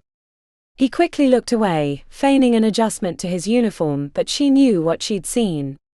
If they happened to survive the war with the Alliance, she hoped they could rekindle their relationship. She knew it had been mostly physical, and they barely knew each other, but she wanted the chance to try under normal circumstances. A covert whistle announced the instructor was on the way. Everyone hurried into their lines, stiff with attention. 2 lines of 5 waku. To Pandora's surprise, it was Duro that appeared, followed by Braio and Nikolai. The war leader made a low gesture, permission to relax, and Pandora shifted into a broad stance. "The shadows are pleased with your success," said Duro as he paced before them. "As am I and the other instructors. You've solved the wall and the field, and have proven yourselves in combat and in physical ability in the lake." His lips flattened. He strode the length of the line twice before stopping. "I'm afraid it might not be enough. The final obstacle, the door, is currently beyond our reach. I'm afraid unless we can find a way past it, our time in the Pajot is nearing the end." Pandora shared a glance with Yara on her right. The rest of the team was doing the same. She felt emptiness in her heart. They'd worked so hard, risked so much, and now they weren't going to go through with whatever plan they'd been withholding from them. "We're leaving," Pandora blurted out, when the ache grew to be too much. The rest of the team added their supportive nods, but the weight in Duro's gaze gave her pause. Whatever he was going to say wasn't going to be easy for her to hear. "Not yet. Which is why I wanted to explain why we've been putting you through so much with your training. The entire point of this exercise has been to prepare for a hit on the Alliance. We believe that if we could take out the leadership of the clans, including their head, Dominion Thule, then their partnership would collapse in the scramble for power." She tried to hide the impact of his comment, but it staggered her. Pandora gripped the edges of her uniform and counted the cracks in the concrete. They were asking her to kill her grandfather, and while he'd ordered awful things to be done to her, hearing it made her head swim. In the Alliance Caverns, which used to be the home of the demon dogs before Dominion took their leader's head, they have a remote headquarters building, high upon the cavern wall. Our way in is through the power plant, located adjacent to it. By climbing this cliff in complete silence, and then crossing the field quickly to take out their defenders before they can raise the alarm, we can have access to the main area. The problem is there's a door that we cannot get past. It's made like a vault. I'd hoped to find help in bypassing this obstacle, but there's no one left who believes in our cause. If we'd been able to, then we could have hit the clan leadership, wiped them out, and then escaped through the waterfall on the opposite side. With a little luck and a lot of breath holding, we could come out on the other side of Cantor's Folly with the war over. Silence fell upon them like a weighted blanket. The reason the instructors had been pushing them became clear, and now that they were one step away from being able to complete it, to find out that it currently wasn't possible left them confused and frustrated. For Pandora, it was worse, as she was left wishing for something she wasn't sure she truly wanted. We can figure it out, said Choo Choo. I know this team. We beat the other challenges, the field, the cliff. I even let Kuma beat me on the dives. The entire group laughed, even Kuma, who bowed towards his former enemy. Choo Choo bent at the waist equally. When he returned to standing, Doro approached and put a hand on the bald waku's shoulder. You've performed admirably, coming together as a team in a short time frame and solving challenges that no one thought possible. If we had another few weeks, a month, not much longer, we might have found a way, but Daraja wants us to pack up and leave the Pajot in 2 days' time. We believe the Alliance and the Crows are preparing to hit us not long after. I'm afraid we've run out of time. A thought struck Pandora like a bolt of lightning. She should have seen it the night they had dinner with Ivan Charmer, when she saw the vault door. Had she known what it was at the time, she might have made the connection. But once she admitted who she was and what she knew, no one would look at her the same way. It was an irrevocable step, as if she were leaping from a high cliff in hopes there was a net below. I have an idea, said Pandora, stepping forward. The look Kuma gave her was pure heartbreak. He gave her a tiny shake of the head, sensing what she was about to say. Go ahead, said Duro, gesturing. She squeezed her eyes shut, checking back to the war leader before letting out a quivering breath. Is this something you need to speak to me in private about? He asked. No. I think that everyone has to know the truth, or they won't believe me. The tension thickened on the training grounds. She could feel dozens of eyes upon her. She'd never been so nervous in her life, but everything she'd worked for up to this point could unravel, and there'd be nothing she could do about it. She was trusting that her friends, her family, would understand her motives and reasonings. I know who we can find that might know about the vault. She was probably in charge of its installation. He wouldn't trust anyone else with a task that important, that critical to his protection, which he's always been paranoid about. It's what she's always done for him. Pan, asked Duro, mouth shifted to the side. He stared at her with sympathy. The other instructors looked equally subdued, because they knew what she was about to admit, though not the why. Selena would know.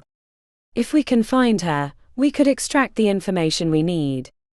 I doubt she's at the Torino anymore. Probably wherever Dominion has made his home in the city. Choo Choo stepped closer to Pandora hesitantly, as if she were a living bomb. Kernels of betrayal formed wrinkles on his forehead. He sensed the deception, like a dog sensing a dishonest traveler. What are you trying to tell us? Who is Selena, and why would she know this, and why do you know this? Pandora's eyes glistened with wetness, making it hard to see. She swallowed. Because she's my mother, and I am Dominion Thul's granddaughter. It sounded like an explosion went off. Everyone was speaking at once, looking to each other to see who already knew. She saw Aina reaching for his blades, and though he did not draw them, the act was as if he'd stabbed her in the chest. Worse yet, was the way Choo Choo stared at her as if she was contagious. He took a step back, accusations poised on his lips. She wanted to tell him to stab her and be done with it. The urge to bare her chest for the blade was overwhelming. Silence. Duro stepped forward. Before your theories grow too wild, or someone acts rashly, know that the leadership of the Drops clan has known about her relationship to our enemy. But I can assure you that we trust Pandora. Without her, we'd already have been overrun. She has been our biggest asset in this shadow war. The comment silenced the worst of her critics, but the weight of their gazes destroyed the fragile shield she tried to put up. How do we know we can trust her? Asked Kamina, smudged eyes creased with anger. The others clamored for an answer. Murmurs of traitor or spy were thrown around easily, words she'd heard before but she'd never been so affected by them. Choo-Choo had stilled with his arms at his side. Thoughts and questions flowed through his eyes as he stared at her, but he seemed too distraught to speak. In the chaos of her reveal, she looked to Kuma, not for any reason other than she knew he was one of the few people that supported her. He gave her a weak smile. When Kuma stepped forward, her heart climbed into her throat. I trust her, he said. The reason we were able to bring our two clans together was because she revealed Dominion's plans to recruit the Blue Daggers with a batch of Eclipse. Myself, Kamina, Tick and Pandora took them down, stopping the Blue Daggers from joining the fight during that critical time. That was information she stole from her mother and gave to us. If she were working for them, she would have never done that. They could have ended the war right then. There's not a single doubt in my heart. More shouting followed, and she kept expecting someone to brandish a blade or knock her down. She would have welcomed it, if only to get it over with. Quiet, said Braio, stepping forward. I know my new clan does not know me well, but for the others, you know me very well. I can tell you I trust Pandora unequivocally, even though I barely know her. I know this because she saved my life when Dominion's gang was hunting me down, and I was too weak to fight. She protected me when she would have no other reason to do so. Pandora turned to the team, though she faced Choo-Choo specifically. The ache in his eyes broke her heart. She'd betrayed his trust, even if it had been for good reasons. She could understand if he never forgave her. I'm sorry I've been keeping this secret from you, but I feared what you might think and some of it might be true. I was sent here to infiltrate the clans on behalf of my grandfather.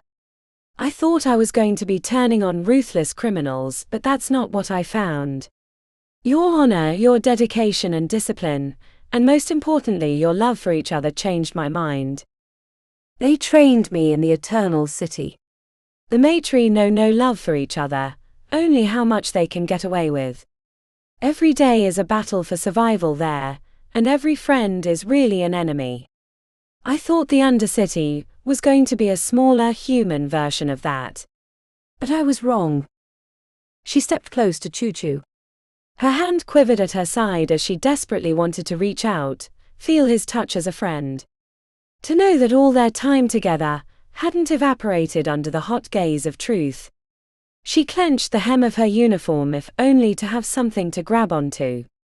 As if she might fall off the surface of the world into a void of her own making. It was you and your family's acceptance of me that taught me that. I was friendless. An outcast. But you invited me into your home. Seeing you and Triana and Vasi interact with each other. Seeing your love and willingness to do anything to protect each other. It's what taught me that what I'd come to do here was a mistake. He stared back with a deep frown, leaving her gasping for understanding. For life. When Choo-Choo bowed his head with his eyes closed and gave a tiny nod, the tension in her body broke loose. He opened his arms and she collapsed into them, the embrace bringing shuddering relief to her soul. When their hug was finished, Choo-Choo put his hand on her shoulder. I stand with Pandora. I stand with all of you. The fever of betrayal broke with his pronouncement. The other members of the team crowded around her, patting her back or giving her their support. Kuma went last. Thank you, she whispered. No, thank you. Without you, none of this would have happened. They filtered back into a single line rather than two separate ones, with Pandora at the center, taking relaxed positions as Duro stepped to the front. He seemed to be searching for words. A return to the city would be dangerous at this juncture, especially after our recent raid. But if the team thinks that we must exhaust all options and pursue Selena Thule for the slim opportunity at breaking through the vault, then I'm willing to take that chance. He looked across the team. If you believe in this plan, take a step forward. I will only accept a unanimous decision. He barely finished speaking before the entire team took a step in unison. Pandora's chest filled with pride. Okay then. Braio, I think the team is ready for some real action. Shall we prepare another raid? I think that sounds excellent, said Braio, his eyes glittering with amusement. Then it's decided. We'll return to the city, but this time as an entire team. This raid can serve two purposes, one to find the information we need to bypass the vault, and the second is a last chance to solidify the team. Is it really going to be that difficult? Asked Tick. Aren't we talking about one person? I know it's Pandora's mother, but that doesn't seem so hard. Duro frowned. For one, we don't know what obstacles we'll encounter when we find her, but the bigger problem is that we don't have a safe way out of the Undercity. We don't.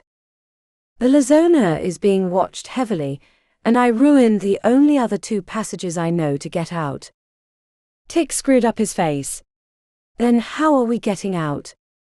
We're going through the fifth well, the place the invasion started, and the area the mages who watch it call the chamber. Pandora had heard of the chamber, but never thought much about it because it was something the mages of the 100 Halls cared about. The location was near the center of the Undercity, almost directly beneath the spire, and not too far from the Torino. Shadowmaster Duro, said Ina, wouldn't it be more prudent to fight our way out at the Lazona rather than deal with Hall mages? Not if we want to maintain our surprise. The Alliance will never expect us to go out that way, and the mages at the chamber won't know we're coming. They guard the spirit well, observing it for signs of an infernal awakening, but they do not watch the Undercity except to keep critters away. They won't expect a team of waku passing through their area. He looked over the group. If there are no more questions, I want you to return to your quarters and gather your things in preparation for the raid. Bring 2 sets of clothes. Wear your shadowed gear, but bring something to wear in the light that will not mark you as different. On the walk back to the dormitory, Pandora went slow. The prospect of seeing her mother again after everything that had happened left a hole in her heart. She hoped she could somehow persuade her mother to help their cause, and if she wouldn't, Pandora knew the repercussions would be painful for both. Chapter 21. Kuma was one of the first to finish preparing. He was standing on the training grounds when Pandora arrived in the shadowed gear the clan used during raids. Her face was smudged with patterned grease, making the whites of her eyes stick out. Her jaw pulsed with thought. That was brave, he told her. Braver than a scrap with a dozen blue daggers. I couldn't keep that weight hanging over me. Not when there's a chance to save the clan. Save our families. Are you ready to confront your mother? Pandora squeezed her lips white. I've been ready for a long time. I can't keep avoiding my past. Eventually, I have to deal with it. Who I am. What that means. And. Her expression broke with laughter tinged with madness. Pandora had always been solid as a rock, the best waku in the academy, someone who had survived the worst and came out swinging. But she looked on the verge of breaking. Shadows passed across her eyes. I wish I knew. Every day is like going through a portal, and not knowing what's on the other side. Family isn't always the people who you were born from, and it's taken me a long time to figure that out. Their quiet conversation was interrupted when Choo Choo approached, chest puffed out like a bull's. Kuma stiffened. Their relationship had improved since the fight on the shooting field, but that didn't mean they were suddenly friends. Hey tiny bear, said Choo Choo gruffly. Yeah. You ever figure out what that ruby does? He asked, jutting his chin. Kuma leaned his head back, trying to understand his angle. No. Not yet. Why? You'd better if we're going to have a chance at surviving all this Krimaza shit at the chamber. He grinned ferally with all his teeth and extended his hand. Kuma met his grasp at the wrist, hiding his relief. When they were finished shaking hands, Kuma gave Choo-Choo a deep bow, which was returned by the bald Waku. It's nice to see you two being friends, said Pandora with a hand on Choo-Choo's shoulder. He pursed his lips. We're not friends. But we are clanmates, and that makes us family. I must respect that, even if my mother won't understand. What changed? Asked Pandora. Your sacrifice. What you revealed in your little speech, knowing that we might all hate you for it. Or worse, killed you as a traitor. But your courage shamed me. You gave up your flesh and blood family, turned your back on them to save mine. Kuma watched as Pandora curled her arm around Choo-Choo's neck and pulled him in forehead to forehead with her eyes squeezed. You're my family, Emilio. That's the thing the maetrie don't understand. They'll use anything and anyone for advantage. I wish I'd seen that before. Someday, after all this, you're going to have to tell me about the Eternal City, said Choo-Choo. Pandora smiled, but Kuma had a good idea she wasn't looking forward to that explanation. The pain of what her mother had put her through was reflected in her black eyes. The rest of their team filtered onto the grounds, joining them in a knot of discussion. Everyone took a moment to touch Pandora or give her an encouraging word, which gave Kuma hope that they would survive this trial. When the instructors arrived, they wore similar clothing, and had the same shadowed camouflage painted on their faces. The team will go with me, said Duro. He nodded his head to his fellow instructors. They'll be providing a distraction so no one follows us. If the Alliance finds out we're not in the Pajot, they might find reason to attack. This trip must be quick. It's morning in the city. I want to be back here in 12 hours, which would be not enough time for the Alliance to return. If you can't move quickly, I will leave you behind. Duro quietly gave Brazio and Nikolai instructions. After they left, the group headed towards the passage that led to the Torino along the Canyon of Ghosts. The pace was quick, forcing Kuma to cycle his emerald to keep up.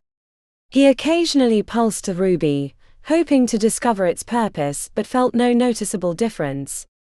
A few of his teammates seemed to notice something, suggesting the effect was outside of himself, but he wasn't willing to risk slowing them down to learn more. As they left the mouth, he focused on keeping up. Since he'd been a member of the Drops, he hadn't been to the Torino. His only knowledge was from the time he'd followed Pandora, and they had to escape to the canyon to avoid detection. Kuma wondered how business was with 2 clans worth of Waku and Soldado no longer attending. Was Lisa still working at the Onyx? He guessed the Umbra, the Poinsettia, and the other businesses related to the 2 clans no longer existed. Duro led them northwest when they neared the Torino. He slowed their pace, making it easier to keep up.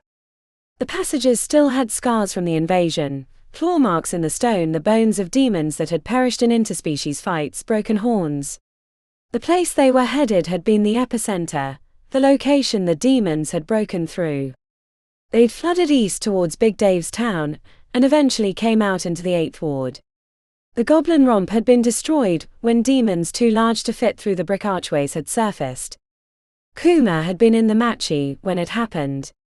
They'd felt earthquakes which had been growing more frequent during that time, and then reports of the demon army had reached him. He'd worried that the end of the world had arrived. Luckily, the mages of the halls had repelled the invaders, and closed the portal that had been opened at the 5th well. Duro halted at the edge of a cavern, holding his fist up to signal the stop. He waved Tick over, which meant the war leader needed his tiger's eye stone. Kuma was in back, so he couldn't see what was happening. Tick stayed at the corner of the tunnel, concentrating on his task, while Duro disappeared. A minute later he returned, gesturing for everyone to move slowly and quietly. A man and a woman in enchanted armor, were lying on the ground. Not dead, but their tongues hanging out suggested that Duro had knocked them out. Duro removed a badge from the woman and waved it at a piece of rock that looked no different than the others, but a faint glowing line appeared in the shape of a door, which opened, revealing a wood-paneled hallway. Duro disappeared inside while they waited. He waved them through once again. Kuma tried not to gawk at the symbols etched into the wood walls, pulsing with faint eldritch light. The stones on his nipples and belly button warmed as if they were waking to the wards. A long hallway ended in thick double doors that looked built to withstand a nuclear blast, but Duro didn't lead them that way. He took them through a separate door that led to an elevator. Kuma silently hoped a car would hold the entire team. He hated the idea that they might be split up, but when the doors opened up he saw there was enough room for twice their number. The elevator climbed to the surface smoothly, making Kuma wonder if they were really moving at all. Change into your street clothes. Duro started stripping out of his shirt. I don't know what to expect at the top, but be ready to move fast. No killing. We don't want to become enemies of the halls. The group change was awkward in the tight space, making Kuma glad the elevator was as large as it was, otherwise they would have been elbowing each other the entire time. He tried not to look at Pandora when she was in her underclothes.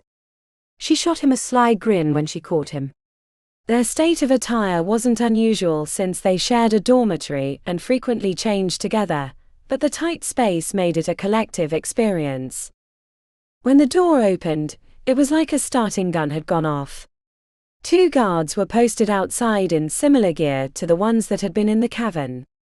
Duro delivered a single punch to each in the span of an eye blink, while Choo-Choo and Navos caught them before the crash to the ground. At the end of the long hallway, a hidden door opened into a grocery store. They were in back by the freezers, which had a variety of dumplings, frozen seafood and ready-made meals. An older Korean lady behind a glass case, who was reading a book with a scantily clad couple on the front, startled when they appeared. Duro put a finger over his lips and slid a stack of bills through the slot in the glass. No one's dead, he told her. We just needed a way out of the Undercity. You can tell them we won't be coming back this way.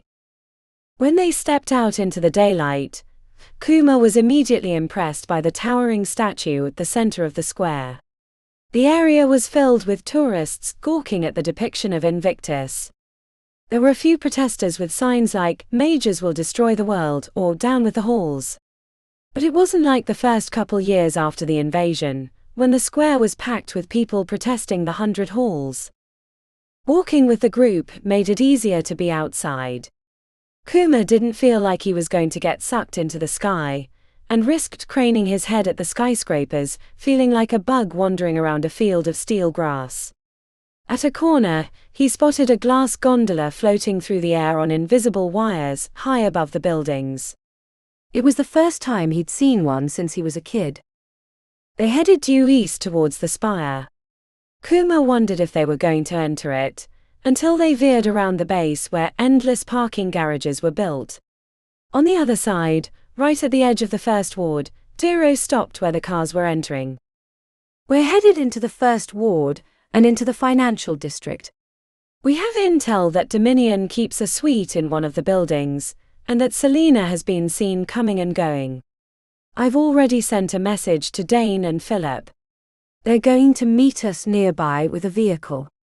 If we spot her, a small group of us will grab her and take her back to a hideout we've never used before.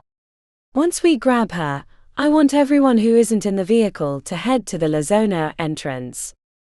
I thought you said it was guarded, asked Kamina. It is, but like the mages at the chamber, they won't expect us to come from this direction.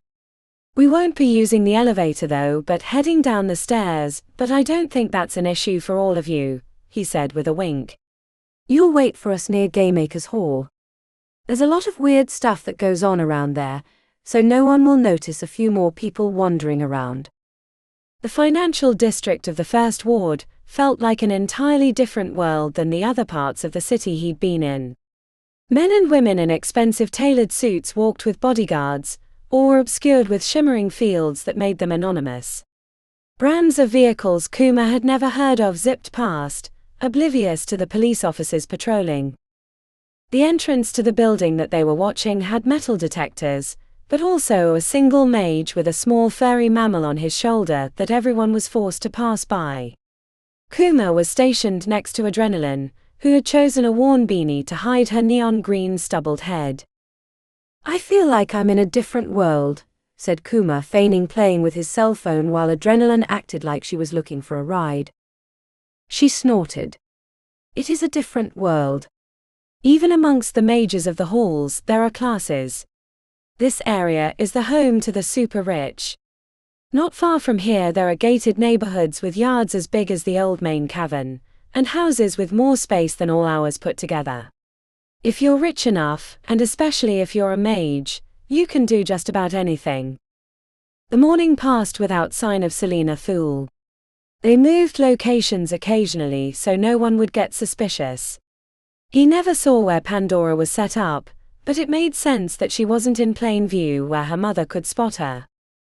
Traffic in the area never let up, even as the morning wore on.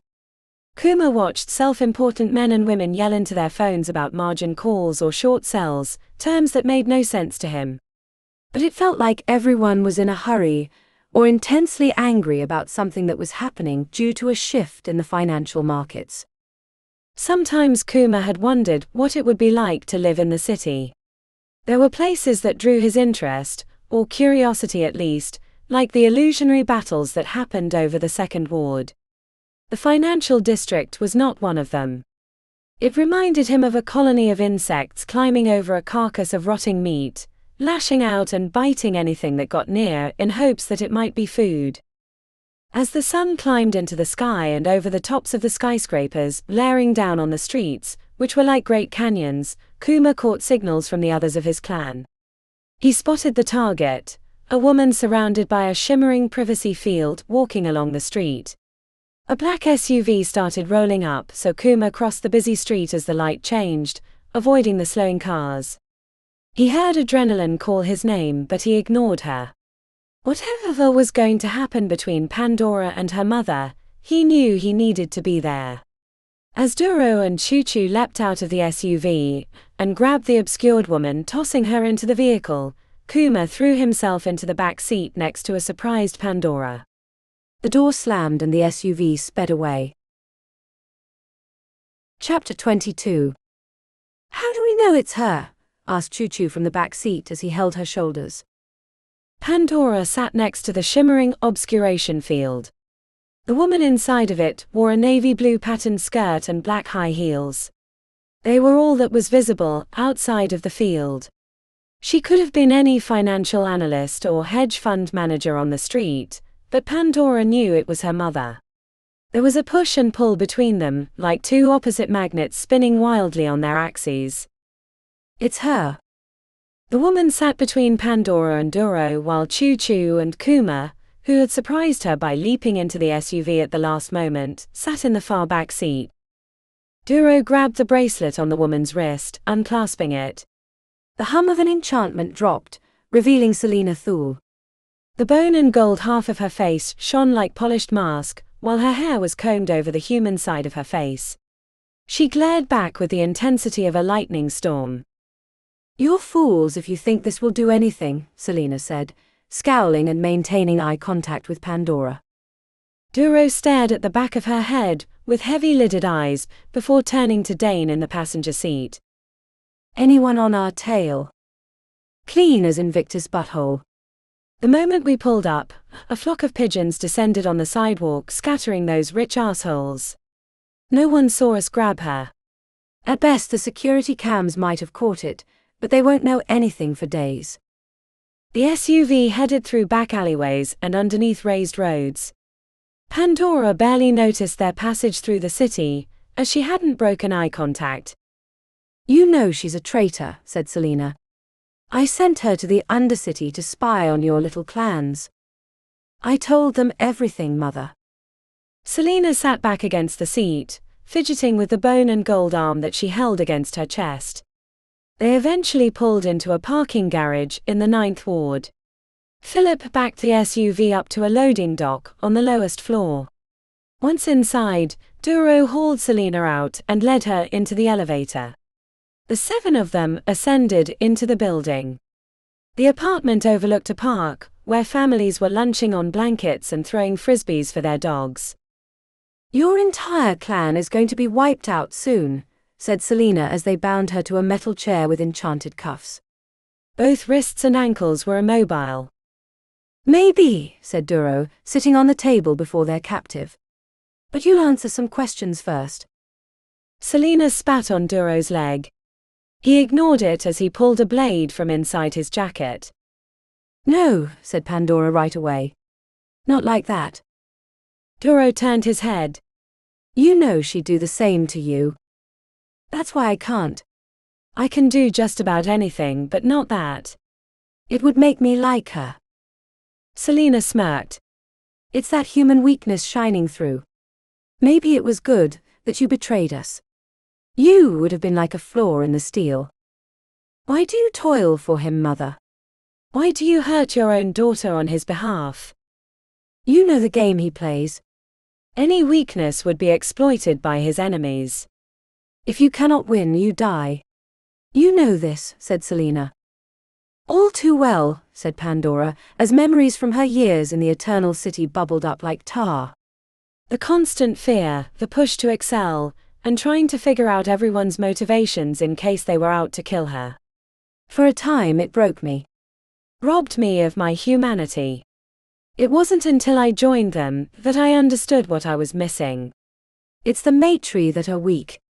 They lack the bonds of true family. It's what makes humans stronger." She smiled weakly at Choo-Choo and Kuma and Doro. It was hard to have her defects exposed in front of them by her mother. Her mind was too wrapped in the chains of her mother's comments to tell if they agreed with her. She was afraid her negative thoughts would affect how she read the blank expressions on their faces. "You might as well kill me," said Selena. "I'll tell you nothing. Not just because he would punish me, but because I believe in his cause.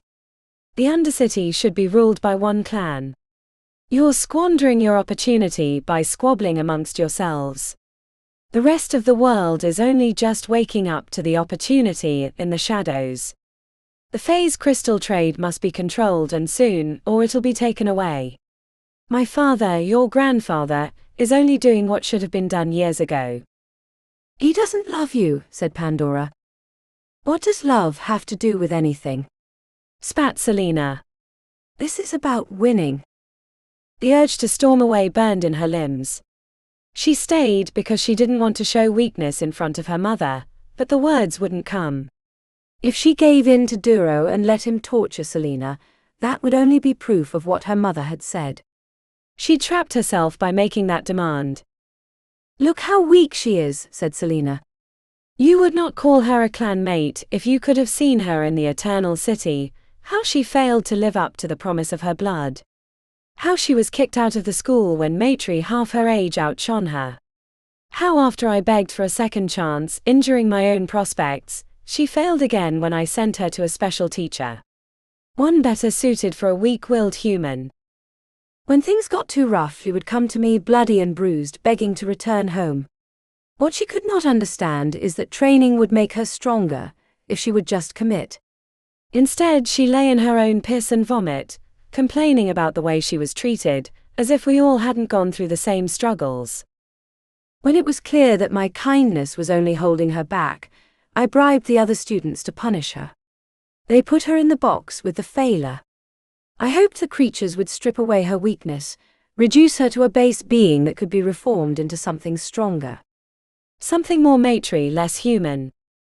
The admission that her mother had been behind the box was like a spear to the heart. 23 links in the cuffs. 11 bars on the window. 71 dimples on the glass lamp. "See," said Selena, laughing. "She's counting. Whenever she gets overwhelmed, she counts primes." Poor little Pandora. You know that comes from your maetrie blood. So when things get too overwhelming, you're not falling back on your human traits. You weak, simpering little worm. If you just forget them, shed your human skin, embrace your maetrie blood, you could be great. You have that in you, daughter. Every inch of Pandora's flesh burned with shame. She hadn't realized she'd been rocking on her heels, counting primes, until her mother had called her out. Normally she could control it, or at least hide the fact that she was overwhelmed, but her mother had exposed her in front of her clan.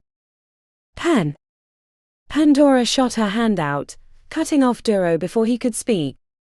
At first she fought the tears bunching up in her eyes. Then she let them flow, streaking down her cheeks defiantly.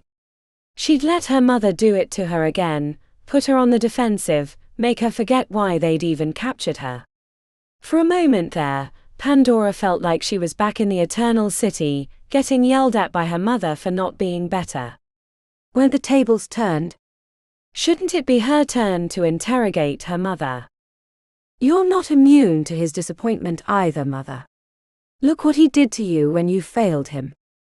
He scraped away my humanity, so I could be improved. I thanked him afterwards, just like you should be thanking me. Those scars on your back should be a reminder of the weakness leaving your body. After that week in the box, you were much better, Pandora. You were almost maetrie. A weak, crippled maetrie, but there were signs of your greatness. It was the only reason your grandfather agreed to send you to Hylocane.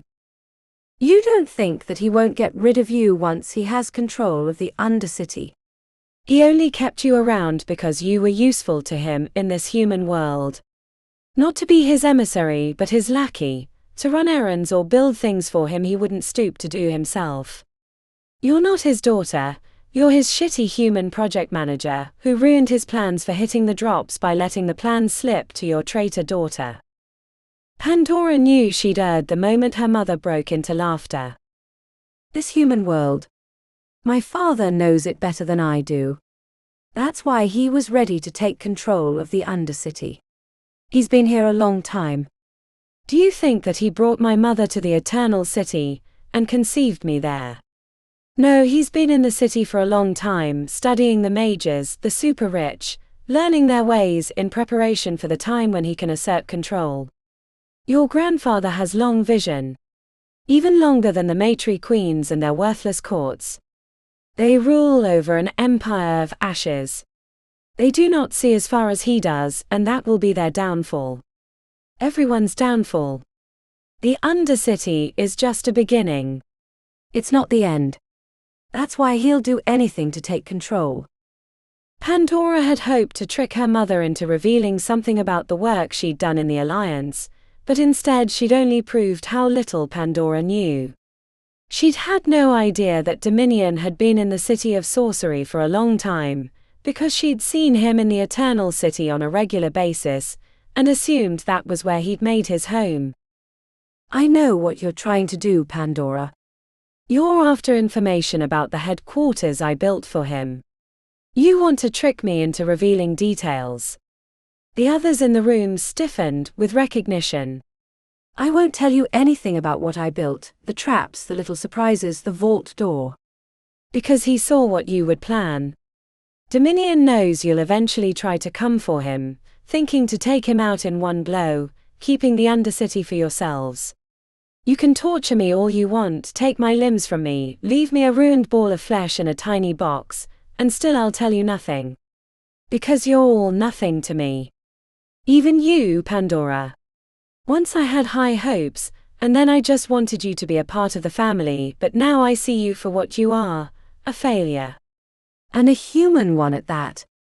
It might have been Selena bound to the chair, but the entire room was devastated by her announcement. Even Duro looked discouraged. They'd come to turn the tables on the war, only to find out they'd been anticipated. More than that. Expected. It was like waking up to find the sky wasn't real. The ground beneath her feet had shifted. The idea that they should flee, leave the Undercity, and escape to somewhere far away had taken hold in her mind. Why risk an attack when he was expecting them? It'd be a slaughter. Somehow they'd lost even before they'd started. And it was all her fault. Pandora had only proved what her mother had just said. She was too human, too weak to count. Everything she'd done and learned in the Undercity was for nothing. And capturing her mother would only announce their plans to her grandfather. I see it in your eyes, Pandora. You want to run away just like you always do. When things get too hard, you crumble. Do you need to count primes? Do you need to cry again? You don't even know what you are, but I do. You're a failure as both a human and a maetrie. No. Pandora said it out of instinct. She said it because it was the only way to stay standing, and not curl into a ball. But just the simple act of defiance kept her mind turning. Whirling. She'd been in the Undercity so long, she'd forgotten the ways of the maetrie. If someone punches you, you hit back harder. Use their weaknesses against them. Turn their strengths to disadvantages. Her mother had been doing that to her, and to the others in the room. No. I'm not a failure. And you're not fooling me. You might have put in the vault, but there are no traps, no hidden surprises. You've deduced what we're going to do. Duro rose to his feet, but she waved him off. You're right, Mother. We're going to hit the Alliance, kill Dominion and his little group of subservient clan leaders. Even his pet mercenary Titus Carbone. And you're right, we brought you here to find out about the vault. You see, that's the part we haven't been able to figure out. We don't know how to get through it. But you made a mistake. You revealed something you should have never said. I know that you won't tell me the codes, or anything about its installation that might help, but I know someone who will. Someone I didn't realize until today shared a hatred for my grandfather. She turned to Kuma and Duro, who stared at her with confusion on their brows. We had dinner with him recently, and until this moment, I had no idea that my grandfather had been his house manager. He's been living in Invictus for decades, learning about the super wealthy, the majors of the halls, everything. He said something at the dinner that until this moment I didn't understand, but her words helped me make the connection. Repeating her mother's words brought enlightenment to them. Kuma spoke the name that was firmly in her mind. Ivan Charmer. Chapter 23. The SUV ride into the 10th ward was silent, except for the rumbling of the engine. Kuma sat in the back seat next to Pandora while Duro drove. Dane and Philip had stayed back in the apartment to watch Selena Thule. The truths revealed from the interrogation floated around the vehicle like smoke.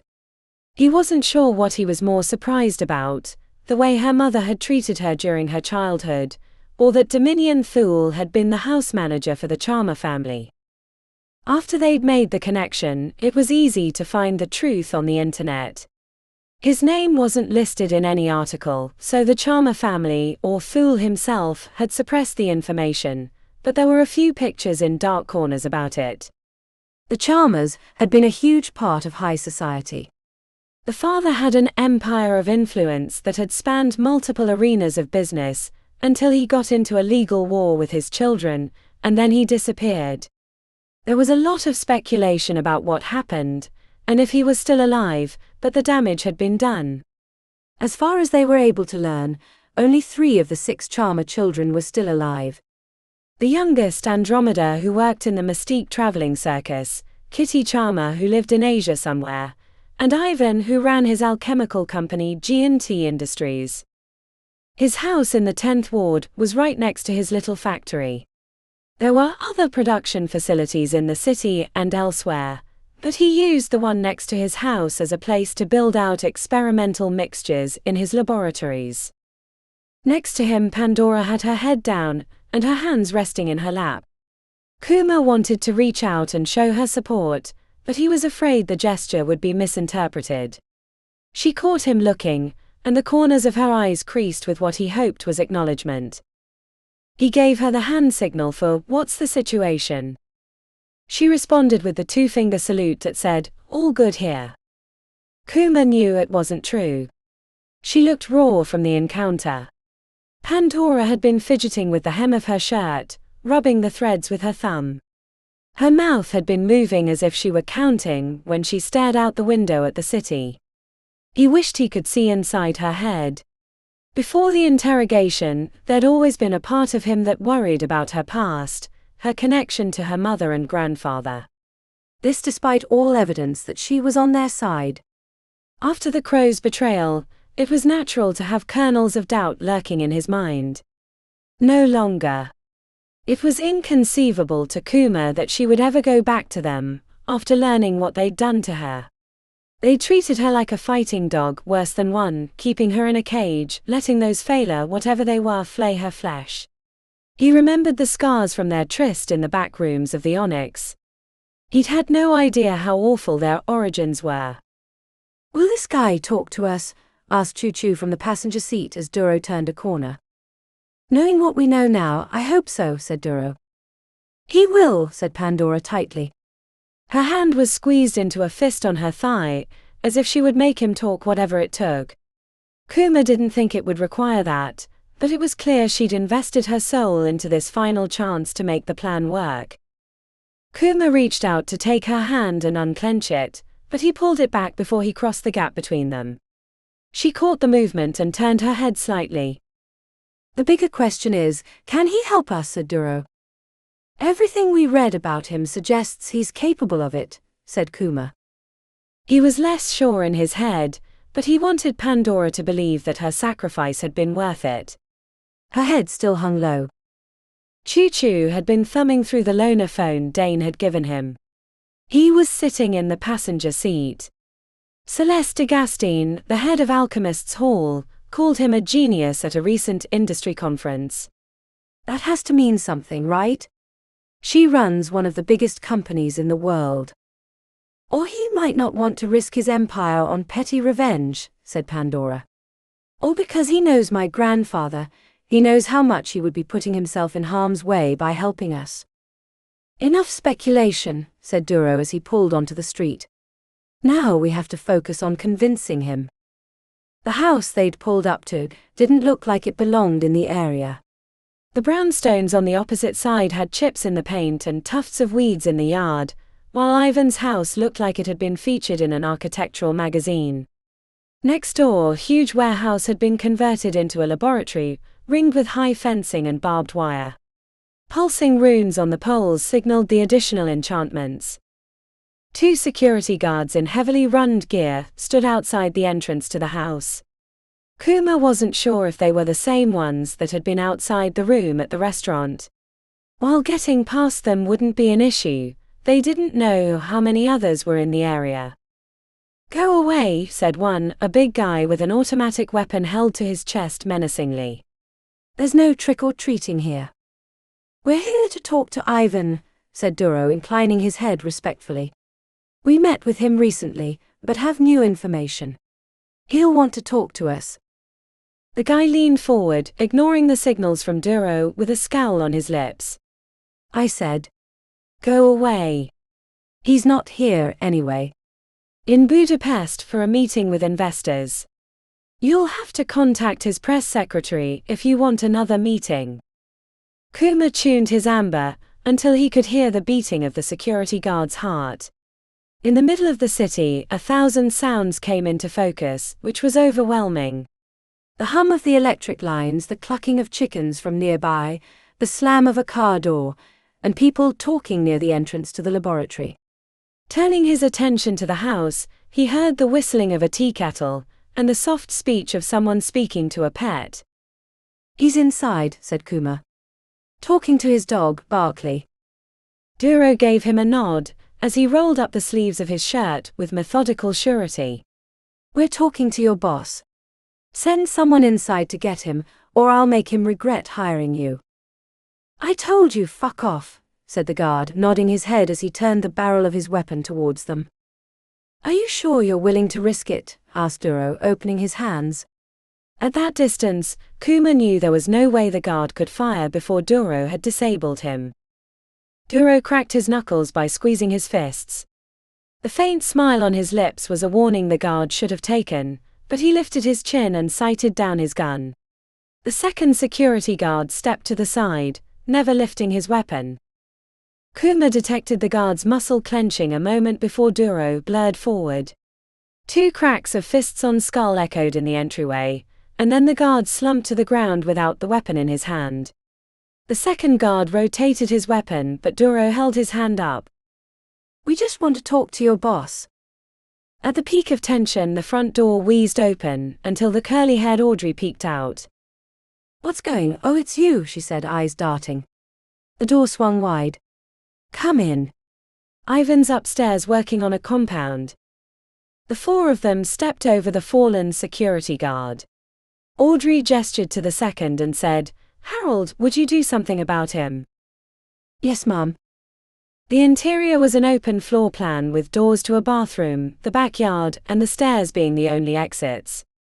Framed posters of a mystique performer Kuma quickly recognized as his younger sister Andromeda were on the wall, along with paintings of events he assumed were from the invasion. A helix-like multicolored tower on a strange plane was the feature of the largest painting. "Let me get him," said Audrey, heading up. A brown and white dog came bounding down the stairs, ears flopping. The dog, Barkley, ran right to Pandora, who seemed surprised by the attention. She crouched down and scratched his ears. He leaned into her and then unceremoniously plopped at her feet. A moment later, Ivan Charmer strolled down the stairs in a white lab coat. "He's great therapy," said Ivan. "Barkley, that is. He always knows who's having the worst day." Audrey made a face and pointed to his back as if to say it was always him. Duro bowed low at the waist. "Thank you for seeing us, Ivan. I'm very sorry about having to handle your guard outside. Our matter is urgent, and he seemed reticent to let us through." "See, Audrey." Reticent. None of the gangs in the city would be so eloquent. I really should have visited the Undercity more. It's a whole nother world down there. He turned to Choo Choo, who had been studying the strange tower painting. "Like that. I had it commissioned after you know what." "What is it?" asked Choo Choo, staring at it as if it were a live bomb. "It's the infernal realm." Yeah, I know it doesn't look like what you expect, but if you can imagine, that place is closest to the birthplace of magic and the universe, which technically speaking, I think are the same thing, said Ivan as he went into the kitchen. "Coffee or tea?" "Tea, please," said Duro. As Ivan rummaged through his cabinets, producing a box of various tea and an electronic pot for heating water, he turned his head. "Are you Choo Choo?" The bald waku startled, giving a short bow in reflex. He seemed surprised and nervous by the question. "I am." "I knew it," said Ivan with a hand on his hip and his mouth cocked. "I recognized your physique from the manga." "What?" Duro cleared his throat. "I'm sorry to interrupt, but we wanted to speak in confidence to you about the topic I brought up before." Ivan was filling water for tea. "I was hoping this was a social visit. Maybe you could show me some of the fights from the manga. Or maybe I could commission some new ones, but with more detail about what actually happened, not just the artist's rendition. You know, pick up the little details like the sexual tension between Kuma and Pandora that had to be there." "It's so obvious from everything I read. But maybe I'm misreading it. Am I right?" Kuma felt his cheeks warming and checked back to Pandora, forgetting Choo Choo's presence. He stared at them with his jaw open. "Babe," said Audrey from her stool by the counter. "That might be a little too much speculation." "Right, sorry," said Ivan, pouring the cups of tea. He pulled out a little vial of brown liquid from his coat pocket and dripped it into the cups. Duro held out his hand to stop him. "Oh, don't worry. An additive that I really enjoy. It helps the tea steep faster and enhances the flavor. I crafted it myself. But we can talk while we wait for the tea." Duro inclined his head again. "We wish to speak to you about the vault door. Merlin's hairy balls, man, I told you I can't get involved with that. Too much risk as much as I want to be a part of it, but you know, my adventuring days are over. I'm a businessman now, or at least that's what Audrey reminds me about on a daily basis." She smiled. "If it were up to him, he'd be making experimental potions that make you fart bubbles, or be able to see the inside of someone's skull. I don't even recognize myself anymore. Not the same kid who once held an illegal rave in the Glitterdome. He paused as he removed the tea bags, tossing them adroitly into the garbage can. Sorry. I can't shut up when I'm nervous. But like I said, I can't mess with the vault. Kuma stepped forward before Duro could speak. I believe you might be interested in our cause, based on a common enemy. And that is Dominion Thule. A cup slipped out of Ivan's hand, crashing to the counter and spilling tea across the floor and onto Duro's pant leg. Audrey immediately popped up to help clean, but the fear in their eyes was unmistakable. He was your house manager, said Duro. And now he's the head of the Alliance clans, and he means to wipe us out. The stunned Ivan kept looking around as if he were expecting a purple rhino to come crashing through the wall. Choo-Choo reached for a cup of tea, but Ivan reached over and knocked it out of his hand. Don't drink that. I drugged it. What? Asked Choo-Choo, clenching his fist. Nothing harmful. Well, he said, rolling his head, it would make you very suggestible for a short period of time. I wasn't going to do anything crazy. Mostly I wanted to make sure you didn't kill me. He spread his hands. Sorry. Duro frowned. You know this Dominion Thule. Ivan hung his head. Of course I know that creepy fucking bastard. It was like living with a ghoul. You'd be headed down to the kitchen for a bite to eat, and bam. He'd be right there in your way, staring at you as if he knew that you'd been jerking it for the last hour to some weird circus porn. How could he be your house servant? Asked Choo-Choo. You have to understand, my father was one of the most powerful people in the city that you'd never heard of. Possibly the world. He could snap his fingers and have a dozen different people in Beijing killed. You'd never know it was him, but he had that power. That's why Mr. Thule worked for him. He wanted those connections and some other things. Ivan leaned on the counter, looking like his morning had been ruined. What does he? No, wait, I don't need you to answer. Of course, it's the phase crystals. He wants to control them. He can use the stones to make powerful warriors, said Kuma. Ivan chuckled. I don't think he cares about the stones that you care about. They all looked at each other incredulously. Don't get me wrong.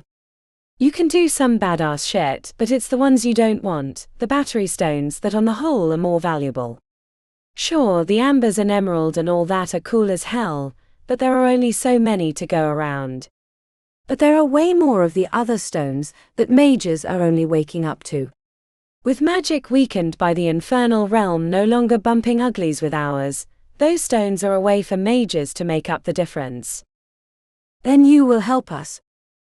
Ivan swallowed. He looked like he was going to pass out. If word gets back to him. We would never say a thing, said Duro.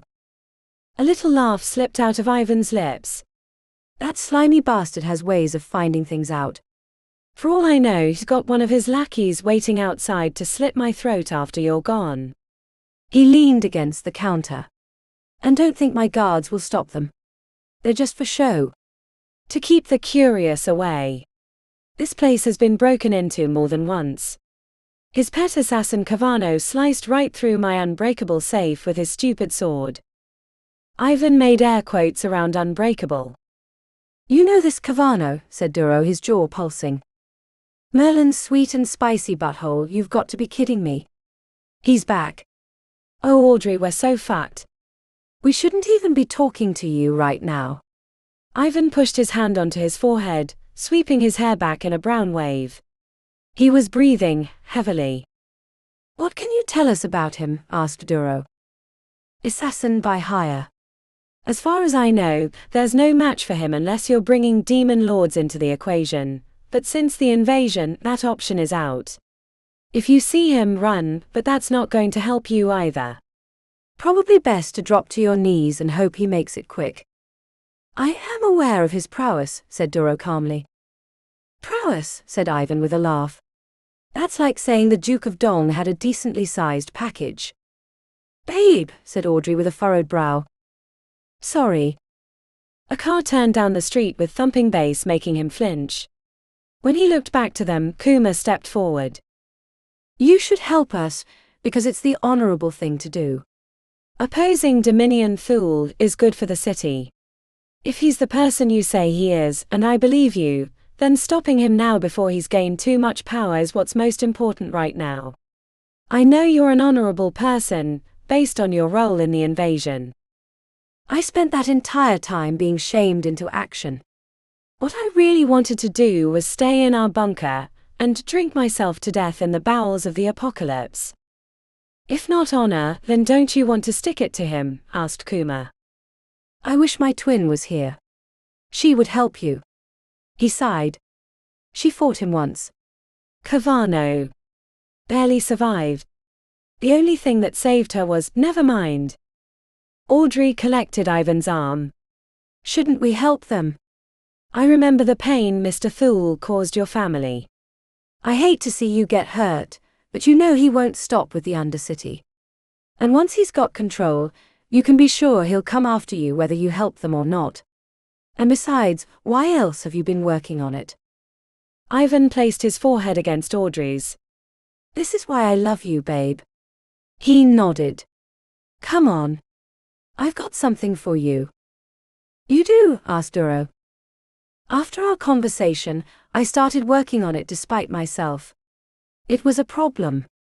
No, wait. An itch. A little fucking gnat in my brain, and I had to get that bastard out either by making it, or putting a drill to my skull. Anyway, two of you can come up with me. The place is a bit of a mess, and I don't want anything broken.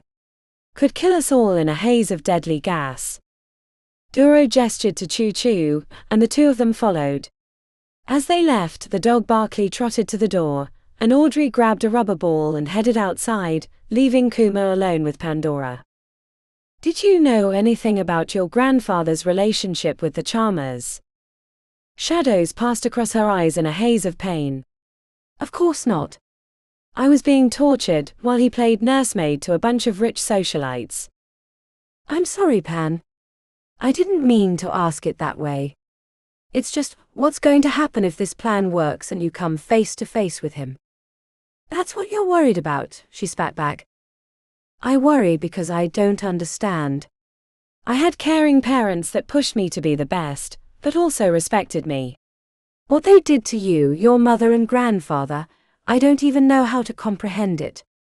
If you want to know if I'm broken or not, I think you can guess the answer. Her mouth was bent into a crooked line. Her eyes were unfocused. When we were in the Canyon of Ghosts and we wandered into the patch of lantern fungus, it was the most frightening experience of my life, but I would do it again if I had to. Why? He ran his hand through his hair. It was the first time I let my walls down. Yeah, I know, it was the fungus doing the brick breaking, but during that time, I clutched to you like a lifeboat in a storm. So I know you're not broken. A bit fucked up, sure, not as bad as our host, but you know what I mean. The corners of her lips curled slightly.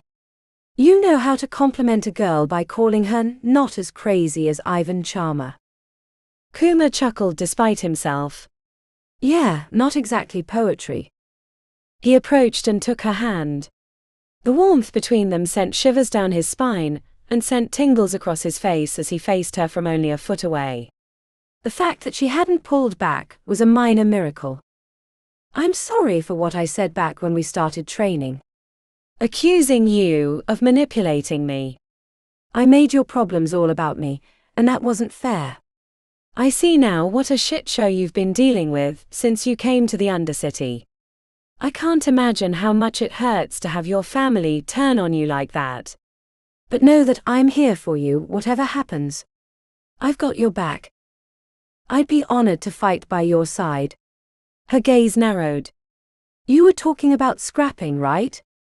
He released her hand, placed his hands at his sides and bowed deeply. Pandora's mouth rounded, and she started to take a step forward when the door opened. The brown and white dog bounded in with a ball in its mouth, Audrey right behind. Barkley placed himself between them so they both crouched down to scratch his back. The others from upstairs appeared right after. Duro held a duffel bag over his shoulder. "Remember, don't get it in your eyes or well, you won't have any left," said Ivan, following them down. He led them to the front door. "Thank you, Ivan Charmer," said Duro. "Your help is invaluable to our cause." Ivan looked unsure of his situation, leaning on one foot and scratching the back of his head. "I get first dibs on the manga when all this is over." Issue 1. Signed and numbered, of course. By all of you. "Of course," said Duro. When they reached the SUV, Choo-Choo checked back to the house. "Are all city majors this insane?" Duro frowned. "In their own way, yes. Power has a way of warping one's soul, if you're not disciplined against its effects. But this Ivan is more than the others." Significantly. But in his own way, he seems the most sane too, because he acknowledges the truth of his being. Come on, we have a directive to fulfill. Chapter 24. The journey across the Undercity wore on Gregor's bones.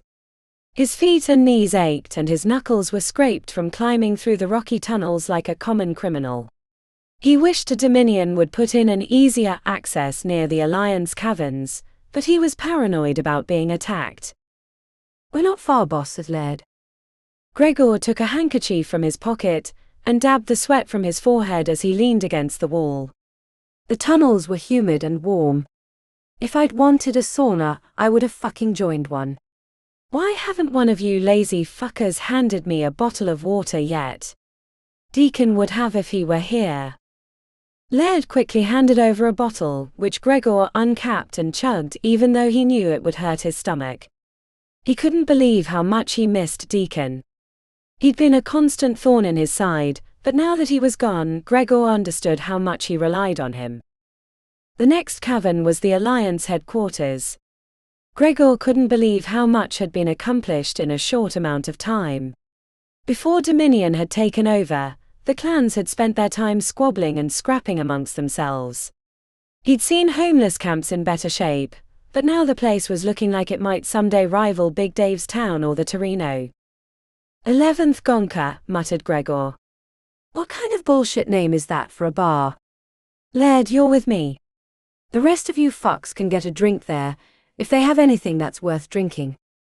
Probably bottled matri piss that they're selling for 3 times the rate. It wasn't just the environment that had changed. The Alliance clan members weren't lounging around or drinking in public like some of his louts. The entire place looked industrious, which was a minor miracle to Gregor. He wouldn't have given 2 shits for the rabble that had existed here before, except for a few of their disciplined multi-stone waku, and now they were buzzing around like tattooed bees. After the elevator, 2 guard stations and a vault door that could have been in a bank, he finally found himself in the meeting room where Dominion had cut off the Blue Dagger's head. Gregor threw himself onto a chair, sweat making his shirt stick to his back. "Get me a fucking beer, Laird, before I pass out." While he waited, Gregor stared at the painting on the wall. Little details stuck out from the landscape. A woman getting murdered in an alley, an old man throwing bags of cats into the river, horrid creatures lurking in the forest.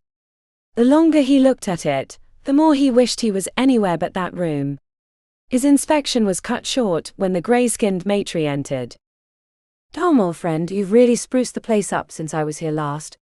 Though I have to say, you should find a better wall hanging than this monstrosity." "Don't know what it is, but it creeps me the fuck out." Dominion Thule never took his eyes off Gregor. Nor did he make a face nor say a single word, but Gregor had the sudden feeling that he'd made a mistake. He sat up tall and spread his meaty hands wide. "Sorry. I'm a little worn out after the journey. My mouth got away from me." Dominion slid into the seat at the end of the table. Gregor repressed the urge to wipe the sweat from his forehead. "The Drops are planning on attacking this site," said Dominion. "What? Really? I thought they were smarter than that." "With your crew you'd slaughter them wholesale, a sight I'd like to see." "You'll get your wish, Gregor." "I want you to stay here for the time being, and send for a large contingent of your best warriors.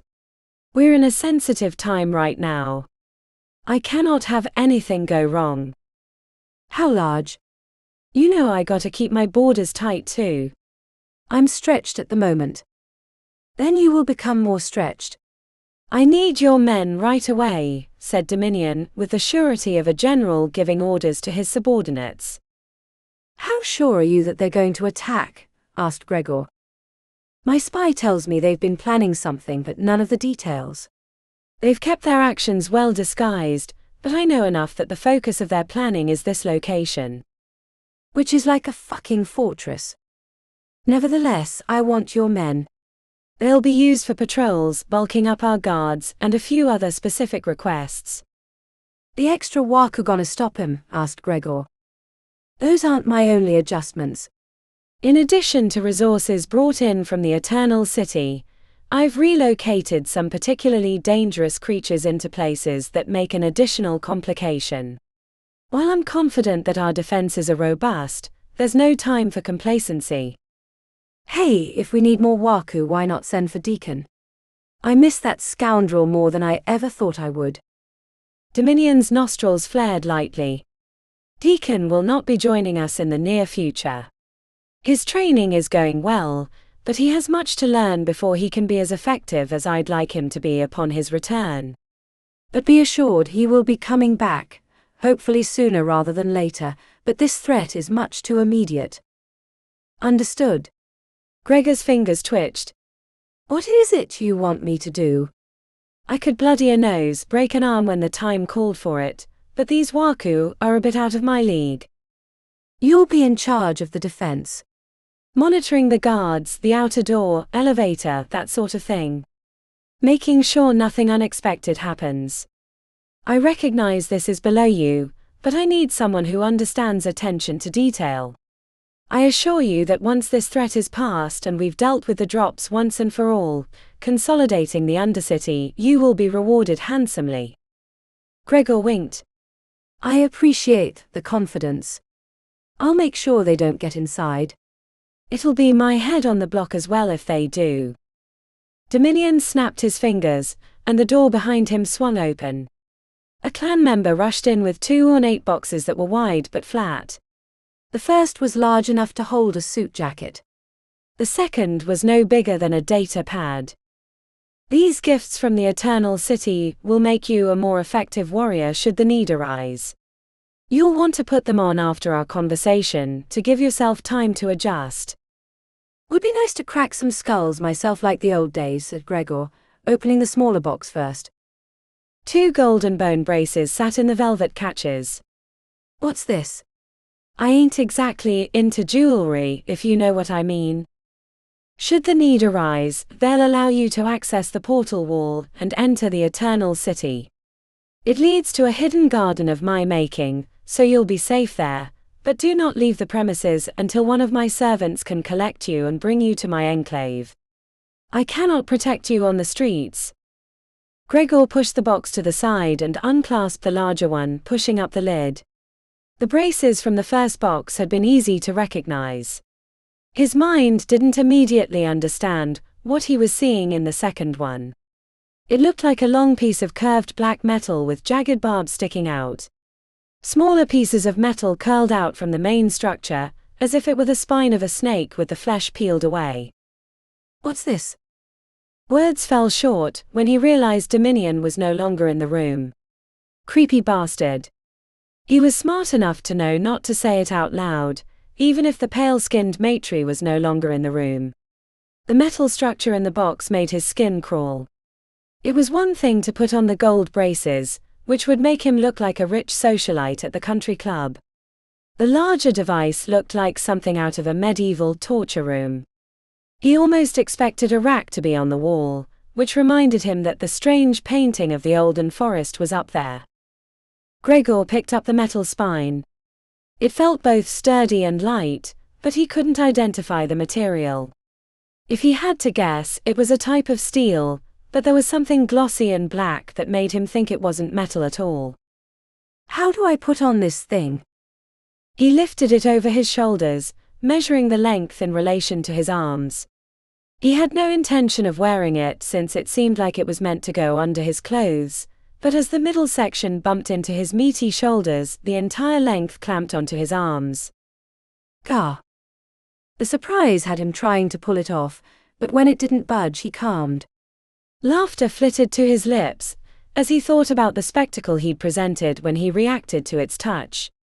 Gregor caressed the section along his forearm. The curved parts held his sweaty shirt to his skin. He looked for ways of removing it, but the structure held fast. Gregor reached back to his neck, looking for a clasp or button which might release it, when he felt a sudden heat from the material. The first touch was almost pleasant, like the beginning of a massage when the warm blanket was laid over top. The reminder got him excited, because his massages always came with an exciting ending. I just need. The words cut short when pain ripped through his body. The first touches became bright fire across his shoulders and neck.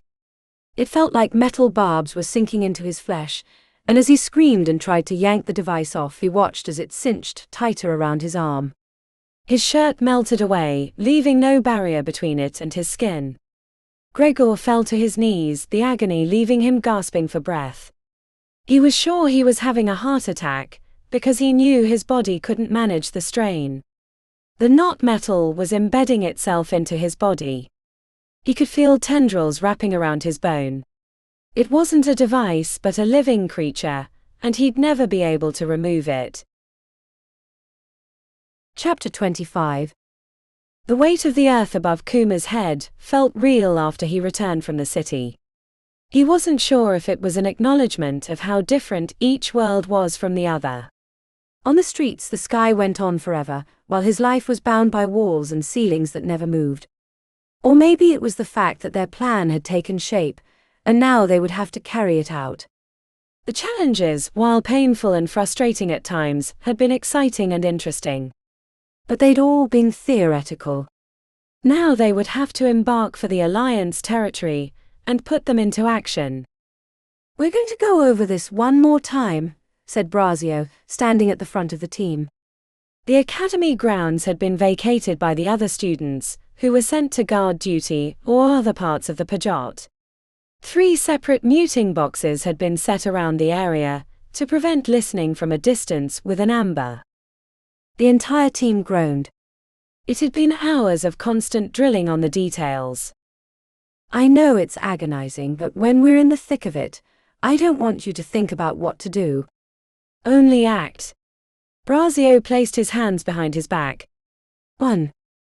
The entire team repeated at the same time in a droning sing-song voice, "Leave home through the old maintenance tunnels so no one can see us." 2. Move fast and quiet.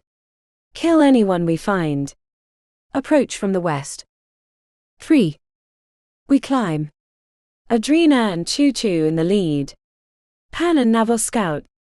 No sound. We make it to the top. 4. Cut the wires, then cross the field. Yara and Kuma in the box, then the others cross when it's safe. We're inside. 5. Tick and Xylos to the elevator. Let no one up. 6. Duro and Ina to the door. 7. Kamina and Nikolai cut the power. 8. Braio breaks the door. 9. Everyone but Tick and Xylos through the door. 10. Let the killing begin. 11. Leave a surprise and head to the east. 12. Big breath and take a dive. Hope you survive. 13. Regroup at the Great Arch. 14. It's over. Return home. Braio winked. Good. He looked over the group. Now what happens if Tick gets shot and can't guard the elevator? Kamina raised her hand. I take his place and drop the charges. Braio snapped his fingers and pointed to Navos. What happens if you fall off the cliff? I do 200 push-ups because I'm an idiot, and catch up to the others, but only if I'm in the radius of the sound blocker. Otherwise, I make my way around to the front, and try to lead the guards near the front away to distract them. You can save the push-ups until you return to the Pajot, assuming you make it there alive. The alternative scenarios went on for another 20 minutes, until Braio checked back to Duro, who gave them a solemn nod. I think we're good. Duro joined Braio at the head of the team. Everyone finish your final preparations. We'll be leaving in 5 hours. That should be enough time for you to eat and get a short rest. Hopefully we'll be back here in about 20 hours, with the leadership of the Alliance dead, and the war over. If not, then Daraja will take the clan out of the Undercity. May the shadows keep them safe until they reach their new home. May the shadows keep them safe, muttered the entire group, knowing they wouldn't be joining them. For the team, it was either victory or death. Any last questions before we go? Xylos raised his arm enthusiastically, which made Braio chuckle. Xylos, is this a real question? Absolutely. Since this might be the last time we're all together and alive, I wanted to know, well, the entire team would like to know who would win in a duel between you and Duro. We've sort of got a lot of money riding on the answer, and since... The two waku glanced at each other with mirth on their lips. How much money? Asked Braio, bringing laughter from the group. More than is sensible, said Xylos, wincing. Should I tell them? Braio asked the war leader, who lifted both shoulders. We already fought your duel in a cavern far south of here. Everyone sat up tall. Kuma studied both waku for signs of the winner. And? Asked Xylos with his palms up. Braio smirked. It was a robust fight. We both learned new techniques on using our stones. The entire team groaned. You're seriously not going to tell us? Asked Xylos. When we return to the Pajot after a successful mission, we'll tell you who won. Might even schedule a rematch, said Braio, which had the entire team laughing. Now get out of here. Go rest, or whatever you need to do in preparation. As everyone filtered out, Kuma caught Pandora coming up from the side, so he slowed so he could talk to her. Hey. Nervous? He asked. Pandora looked like she was being held together with a piece of string. We've been training like banshees for weeks, preparing for this day, and now that it's here, I can't think about anything but what my mother said to me. It doesn't help we've been sitting and talking for the last few hours. I'm used to being in motion. Want to do a little sparring? Enough to erase the jitters. I know I could use it. My legs were bouncing the entire time. Pandora smirked. I could use a rematch. Kuma checked over his shoulder to see the others entering the main building. Use the training grounds in back. Meet you there. She burst into a run, forcing him to use his emerald to catch up, but her sapphire made it easier for her to pull ahead. When he reached the back grounds, which were tucked between the wall of the cavern and the generator building for the academy, she was standing with her curved blades out. Not even gonna let me get warmed up, are you? He said. Pandora sprung into an attack, blades like a blender. His legs were tugged forward, while he was pulling his weapons out to block. He cycled heavy and when she relented, leapt to the left with lightness. She followed, arms pinwheeling. The sound of blades singing through the air followed. They bounced around the grounds, using the walls and rocks as springboards, never clashing except for passing blades. No stalactites for you here, she said, crouched low like a tiger on the prowl. He opened his mouth as if he were going to speak, and leapt high with lightness. On the way down, he cycled as heavy as he could manage to keep her from knocking him off course with a push. The maneuver was risky, but it would force her to flee, fight or get knocked down. He felt the push against his chest like a heavy wind, but his weight made dislodging his arc impossible. Her eyes went wide as he landed atop her, using an X attack to knock away her blades. Before he could get the tip of his weapon against her throat for the win, she kicked out his knee, forcing him to roll over. The ground was just another battlefield. They fought on their sides with kicks and blades, the clash of steel ringing through the air. Kuma cycled between light and heavy rapidly, leaving no room for her to use her sapphire. It was a technique he'd been working on but hadn't applied to a scrap yet. Feeling confident and curious, Kuma triggered the ruby when he cycled to light and kicked off the ground to regain his feet. Pandora anticipated him, hitting him with a push, but instead of sending him away spinning, they exploded apart like two opposite magnets. He bounced back to his feet at the same time as Pandora, but paused as he tried to understand what had just happened. Kuma dropped the ruby and planned another arcing attack when Pandora's gaze shot over his shoulder. "What are you two doing?" asked Tick, who'd run up. His face was blotchy red. "Blowing off some steam," said Kuma. "What's up?" Tick pursed his lips, reticent to speak. "We're leaving now." "Now? I thought we were getting some rest," he asked. "They caught a spy, and Duro's not sure if he got word out before they grabbed him." Pandora joined him at his side. "A spy? Who?" she asked. The frown told him that it was going to be bad. He hoped it wasn't Braio. "Better see for yourself." As they followed the smaller waku towards the front of the academy grounds, she said, "What did you do back there?" "I wasn't expecting to fly apart like that. I used my ruby, but I don't know what it did," he said. "It felt like I was really light, like I had an emerald." He slowed as the implications hit him, but he didn't have a chance to speak, because he spotted a familiar figure kneeling before the war leader with a blade to his throat. It was Natsuo Torres, the former fixer and business manager of the Razor clan. He had tears running down his cheeks as Braio glowered at him. "How could you?" Braio backhanded Natsuo, leaving him curled on the ground. Kuma came up next to Kamina, who stared at the spectacle with abject horror. Braio found him hiding behind a wall in the kitchen with some sort of communication device, but it burnt up before they could examine it. A pit formed in Kuma's stomach. Their plan was over before it began. If Natsuo had sent their plans, which they'd been repeating over and over, to someone outside the Pajot, then it would only be a matter of hours before they knew about the attack. Natsuo climbed back to his knees, hands shaking as he held them up. "I have a secret family in the city. I thought no one knew. Dominion told me he'd kill them if I didn't spy for them." Braio grabbed him by the shirt and lifted him off his feet, barking in his face. "You've been spying on us this whole time. Even in Razor." Kuma couldn't believe it when Natsuo nodded. He'd been a member of the clan for decades.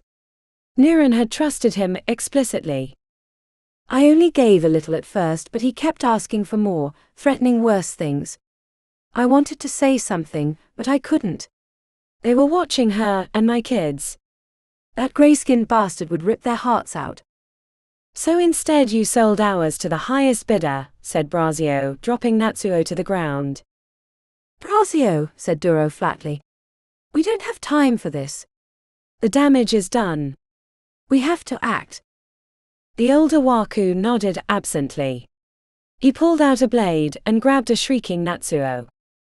"You're lucky we have to leave, or I'd cut you into pieces and put you back together for the next 5 years.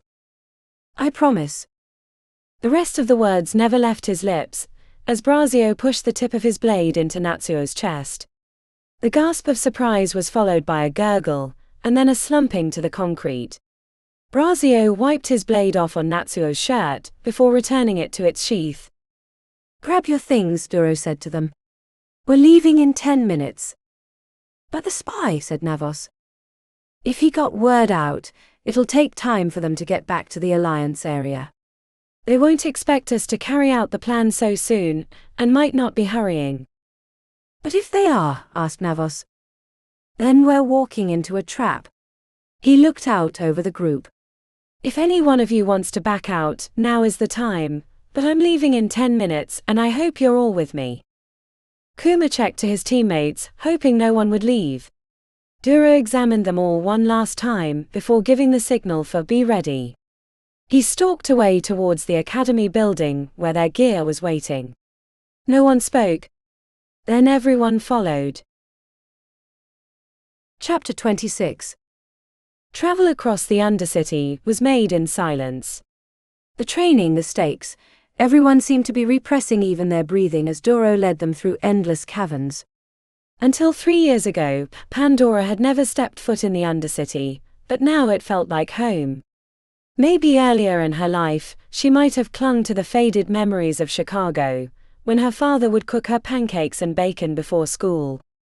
But she couldn't remember the details anymore, except for the creases around his smile and the way the bacon sizzled on the grill. The Eternal City had been a horror show. Only looking back did she understand how awful it was.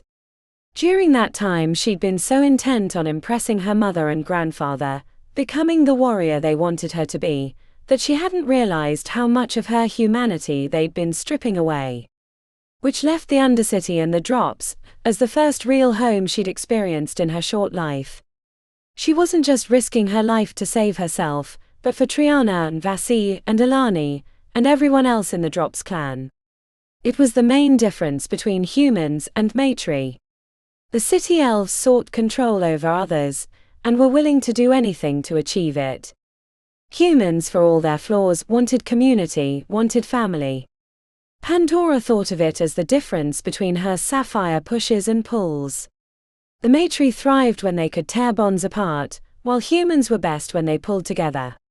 It was a strategy older than time, one they were employing in the shadows of the Undercity. For the first time in weeks, she didn't feel the need to count primes. Whatever happened in the next few hours, either she'd be rid of her grandfather, or she'd be dead in a hole without a thought in her head.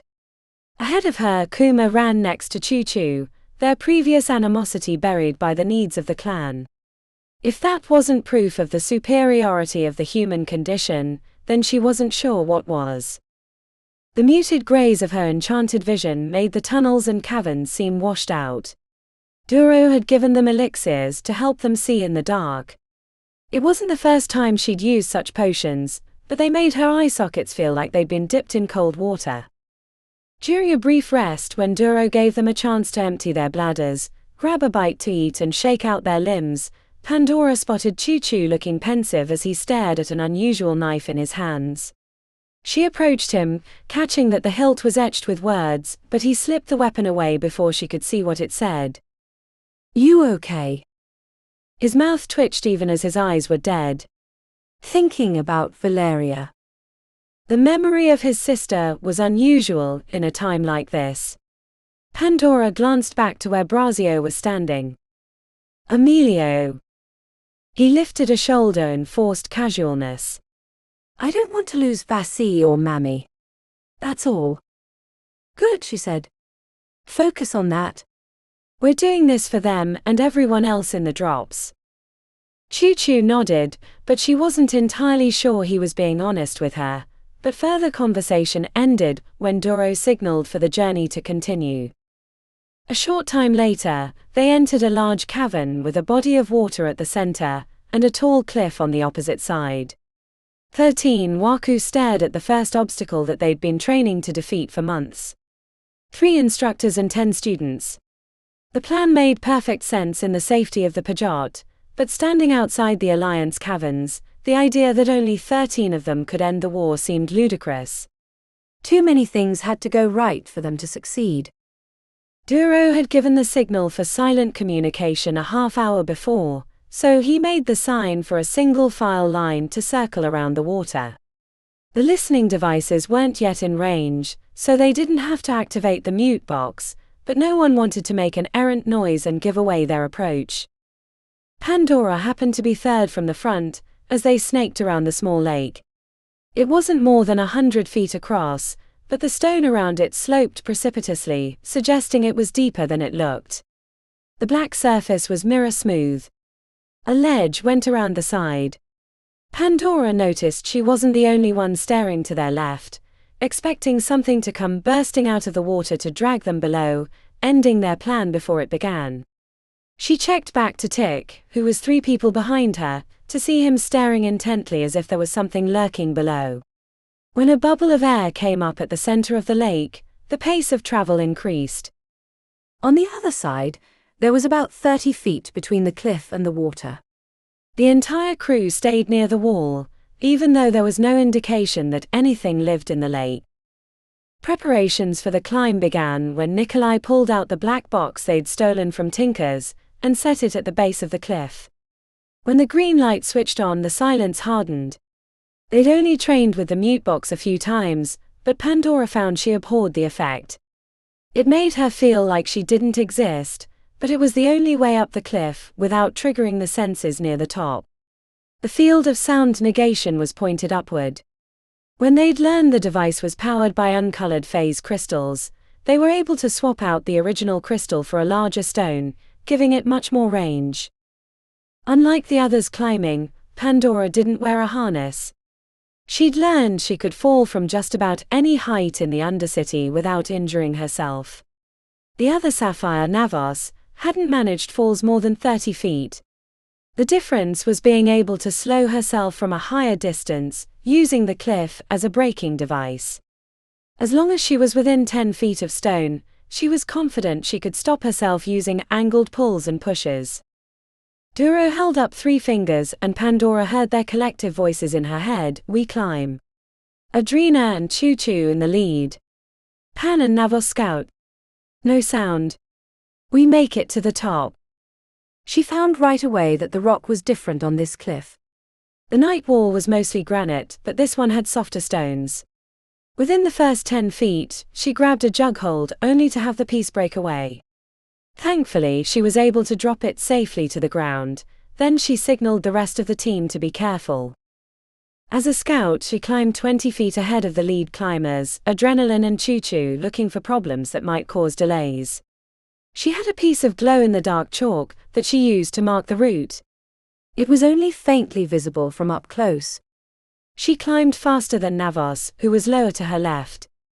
At the middle section of the cliff, there were uneven shadows that she hadn't been able to see from below. She knew there were large patches of obsidian which required careful passage, or outright avoidance, but that wasn't what she was seeing. As she neared the blotches of shadow, she realized they were depressions in the wall. She couldn't tell if they were caves or just sections that had fallen away in years past.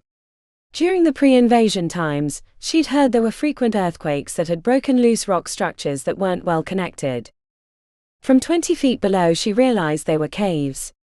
Not only that, but she spotted white goo hanging off the edges that looked like guano or bat feces. If there was a large colony of bats in the caves, that might give them away should they come flying out. Especially because the mute box would inhibit their sonar, making them fly erratically. She made her way to the edge, taking care not to put her hand in the slick guano. Pandora was about to pull herself over the edge when she spotted anchor bolts in the wall beneath the cave. It wasn't unusual to see, since the Alliance clans had probably explored this section of their territory in the past, but the bolts looked recent and much larger than what would be required for climbing. She spied at least 3 along the base and then more above the caves, leading towards the top. The team was about 40 feet below her, and working their way up quickly. Avoiding the caves wouldn't be difficult, especially with the pre-sunk anchor bolts to use. The bigger question was, why were they on the wall at all? She examined the bat feces. She wasn't an expert, but it was dried out and appeared old. Had they relocated the bats because they were setting off the senses? That would make sense given the larger anchor bolts. A large cage could have been lowered down to collect them, but why bother with a colony of flying mammals? She would have imagined they would have just thrown a grenade into the hole and eliminated the problem quickly.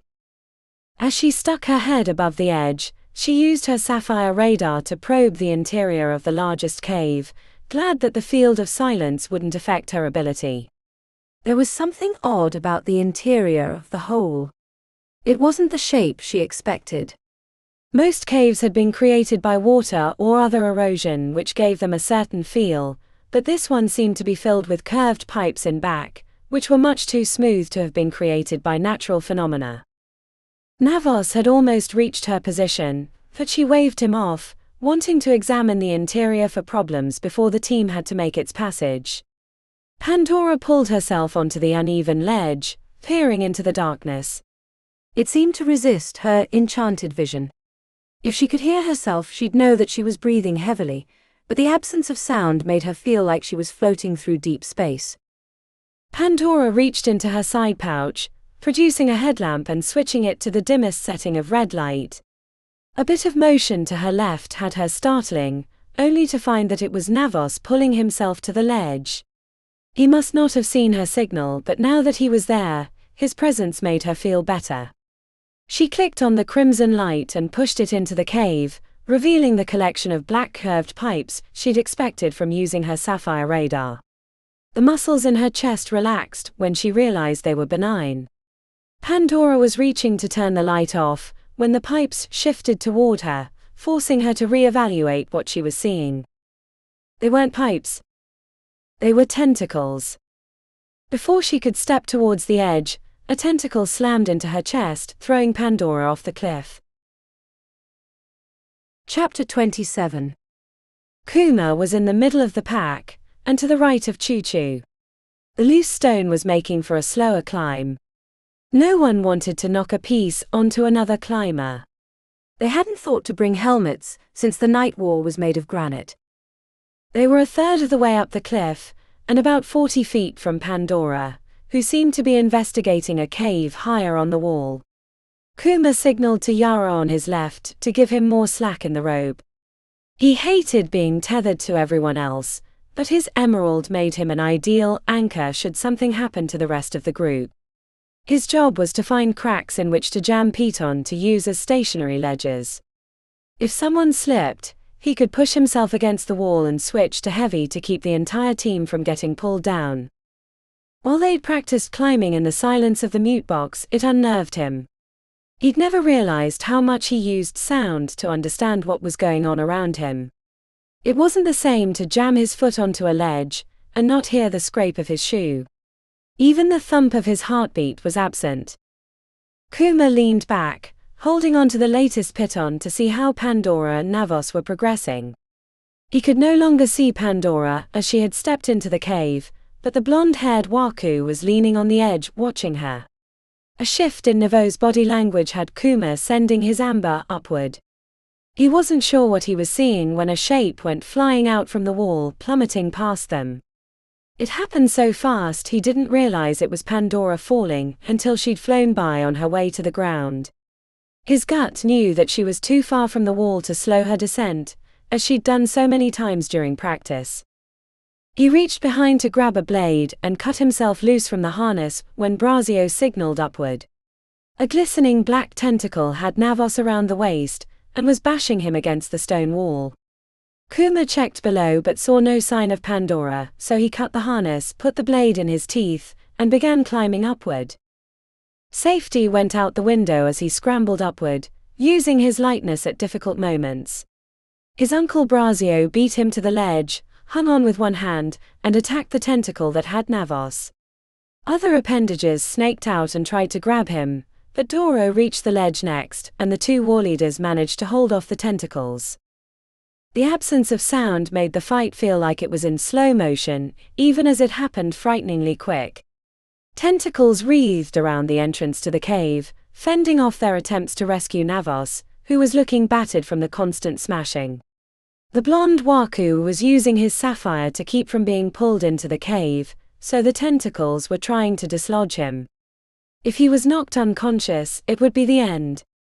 Kuma looked for Tick because of the tiger's eye. The creature looked similar to the one in the lake that had pulled them into the depths. He hadn't been able to stop it, but maybe he could convince him to let Navos go. Tick was about 15 feet below the ledge, holding a clawed hand upward as if he were trying to impact the creature, but it was too much for him. The others were trying frantically to reach Navos, but the tentacles were faster than even the strongest waku. Having to fight on a vertical surface was limiting their abilities. If only Pandora hadn't fallen. Her sapphire was strong enough to hold the tentacles at bay. When he checked below, he saw her swimming back to shore, but too far away to affect the fight. They needed to rescue Navos soon, but that would require another sapphire. The fight with Pandora when he used the ruby gave him an idea. He maneuvered to the left, being careful not to get knocked off by anyone else. When he was close enough to Navos, he activated his ruby. The sensation was overwhelming. He nearly let go of the wall. Vertigo slammed into him, followed by heady rushes of power. The powers of every stone in use around him was flowing through his body. He felt elated and sick at the same time. The same effect seemed to be hitting everyone nearby as their attacks slowed. Kuma almost stopped using the ruby, especially when Yara was knocked from the wall to his left, but her emerald would keep her safe for landing. Kuma gripped the wall with the strength of a topaz. He reached out with his borrowed sapphire, pulling on the tentacle to keep it from smashing Navos against the rocks. Xylos noticed what he was doing next and added his own pull. The rest of the team picked up on what was happening, and before long the tentacles moved in slow motion, giving Duro a chance to gain the ledge. The distraction gave Kuma a chance to join Duro. He almost regretted it when he saw inside the cave. An enormous beak stuck out from the center of the tentacles. The creature was pulling itself out to use its mouth, since they'd stifled the tentacles. Kuma slashed out at the curved beak, but the hard material resisted his strike. Duro and Braio joined them on the ledge. The former helped Duro free Navos, while his uncle fought the tentacles with blade and stones. The creature kept edging forward, using its tentacles to push against the wall while they tried slashing the soft flesh around the beak, but even that was so thick they could barely split it with a topaz-powered strike. As the creature moved out, there was less room on the ledge. The others on the wall were using their borrowed sapphire to keep the tentacles at bay, but once the ledge was gone they'd have no way to fight it. Kuma motioned for the others, signaling as best as he could to push the beast back into the hole, but he couldn't get the message across while trying not to get his arm ripped off by the snapping beak. Then everything happened at once. Braio slipped to the side, finding less protected flesh around the back of the head. When his blade struck true, the beak spread wide as if it were in a perpetual scream. The creature pushed forward, forcing Kuma to throw himself to the right, barely grabbing a crack and jamming his foot inside to hold onto the wall. But the creature's momentum continued, spilling the other waku from the ledge, right as they were freeing a nearly unconscious Navos. The trajectory of the beast had Kuma screaming for everyone below to get out of the way. It was trying to escape from the cave, but in its haste and pain it had forgotten it was high on a ledge, and the sapphire pulls were continuing its momentum. The creature slipped over the edge, with Navos still in its grip. Duro grabbed hold of the blonde waku as Duro hammered at the tentacle. They were the only anchor keeping the beast from tipping. Then it released Navos. The creature fell like a meteor, slamming into the base of the cliff. In the chaos of the moment, Kuma couldn't tell if anyone had been taken down with it. He reflexively started to call out when he heard his throat gurgle, and the heavy breathing of his fellow waku still on the wall. The meaning of the return to sound left him frozen. The mute box had been smashed by the creature's impact. They would have to climb without making a single sound. Chapter 28. The infernal creature had almost fallen onto Yara's head. She threw herself out of the way as it crashed into the rocky ground, its beak cracking from the impact. As she climbed to her feet, the sudden return of her heartbeat had her freezing with concern. To her left, Pandora had been climbing out of the lake, soaked and dripping. She'd frozen too. The beast had smashed the mute box, leaving them without a critical piece of their plan. Even worse, she spotted the moustached Ina lying beneath a clump of tentacles that looked like a plant that had gone too long without watering. She'd never really connected to the older Drops member, but he was a member of her clan, and that's all that mattered. Yara checked up the cliff to where the rest of the team was located.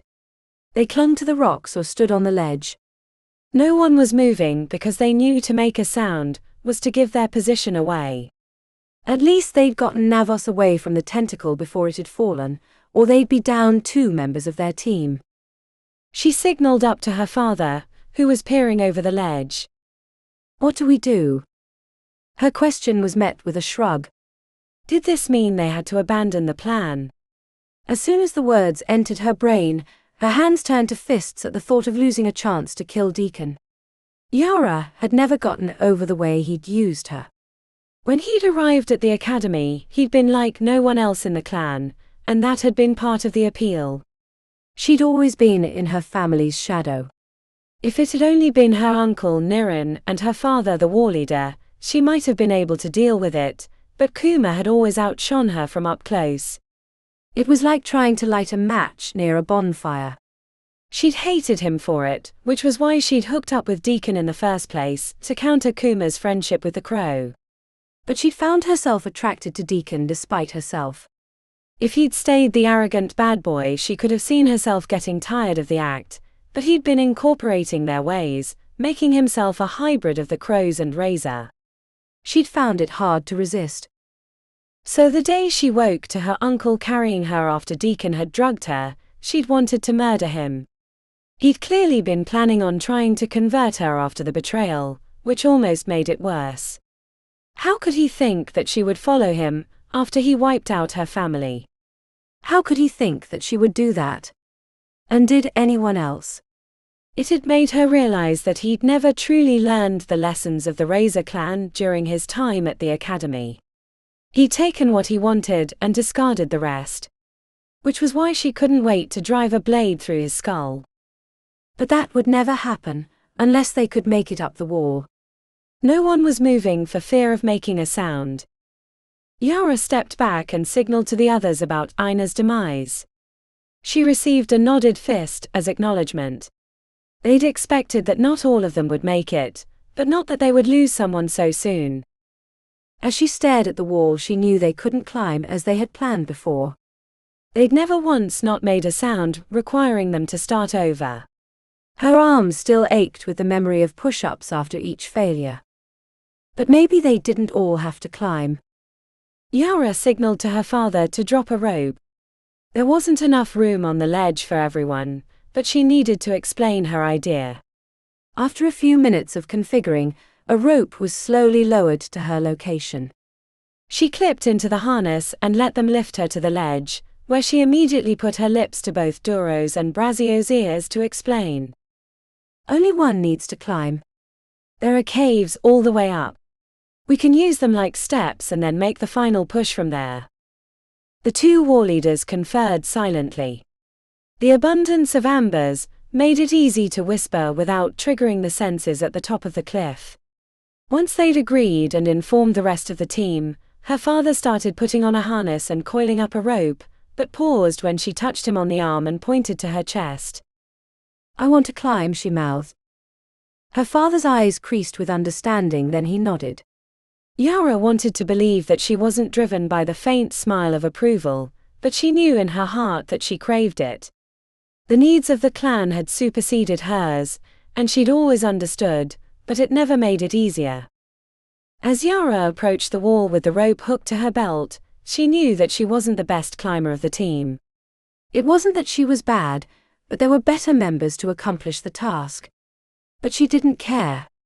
It had been her idea, and she wanted to be the one to make it happen. For too long she'd been in their shadows. No longer.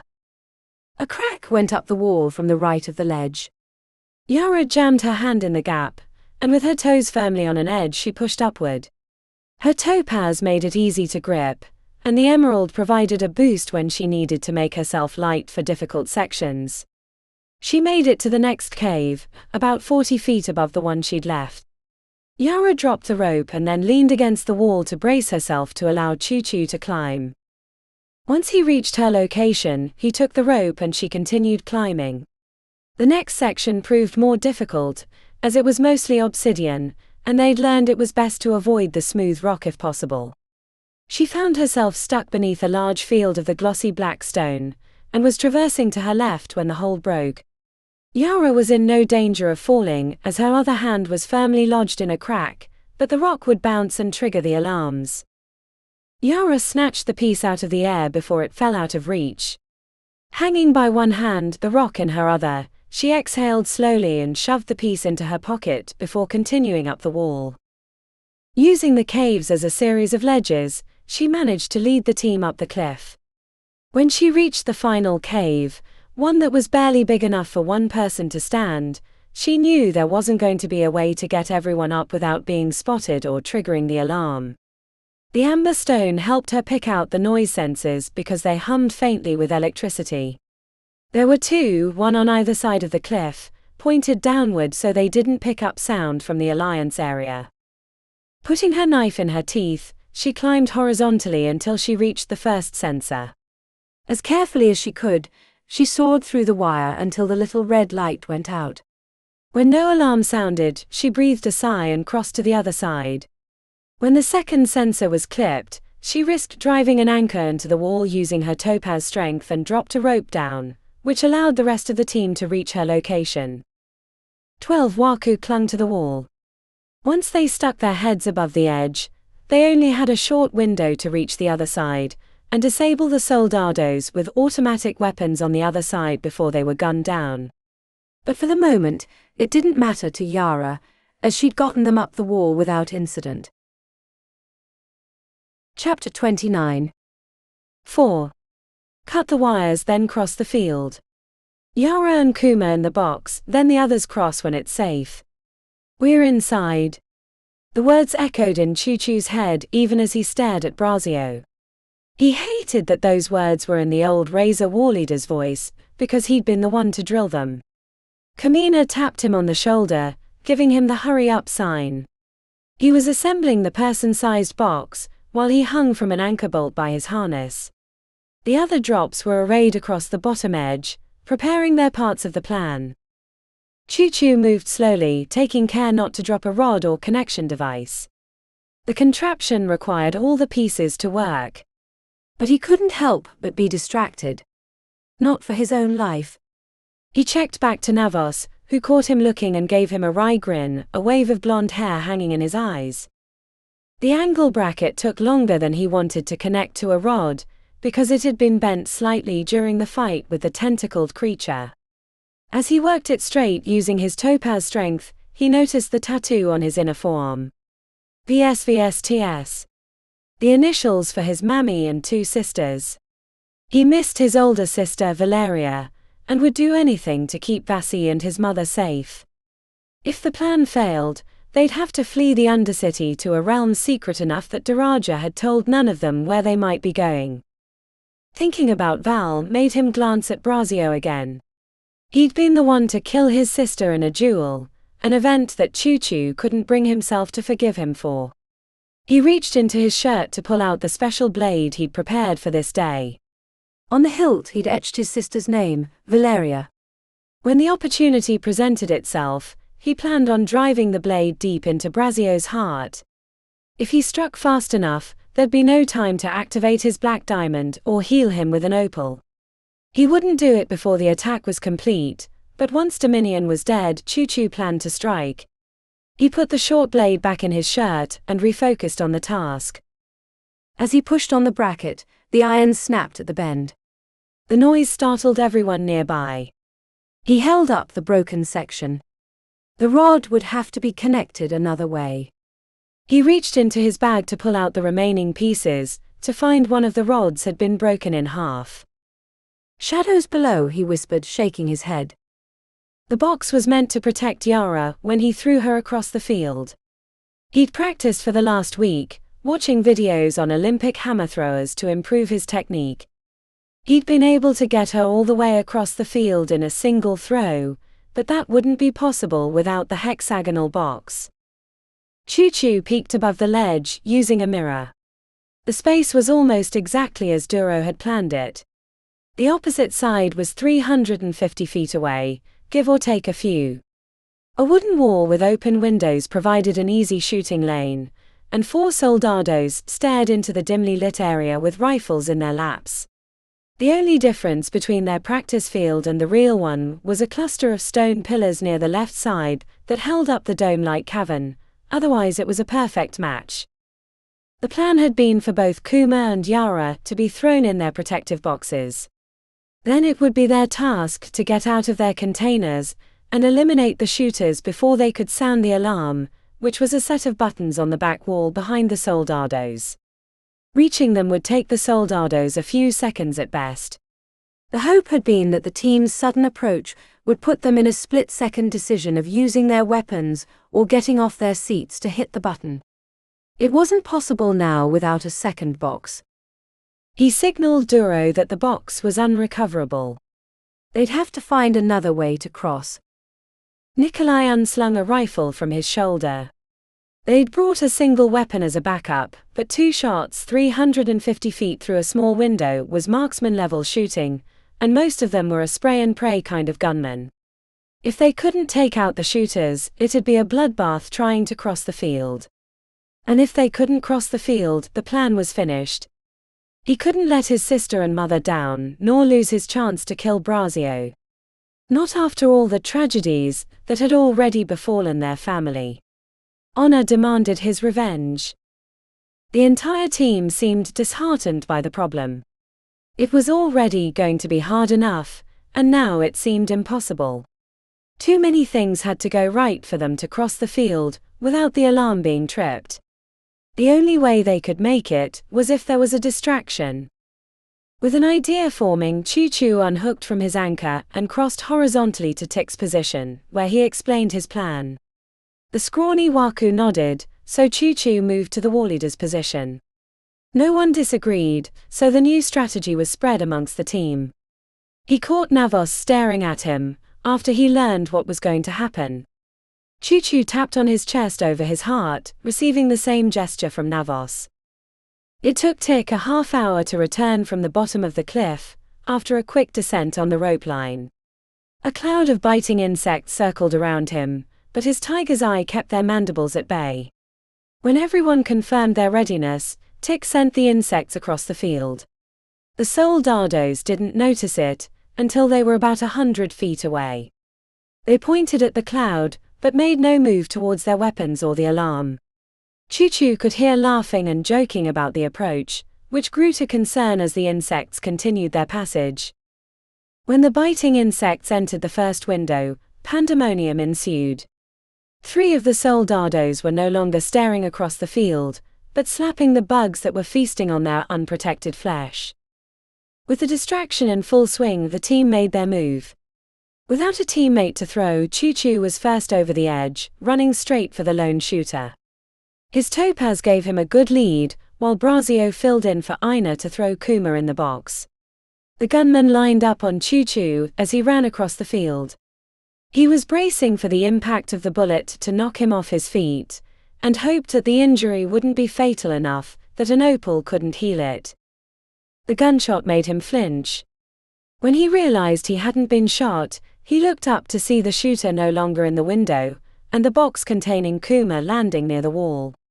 The other soldados were still fighting the bugs as they tried to make a run for the alarm, but Kuma burst out of the box and threw himself through the window.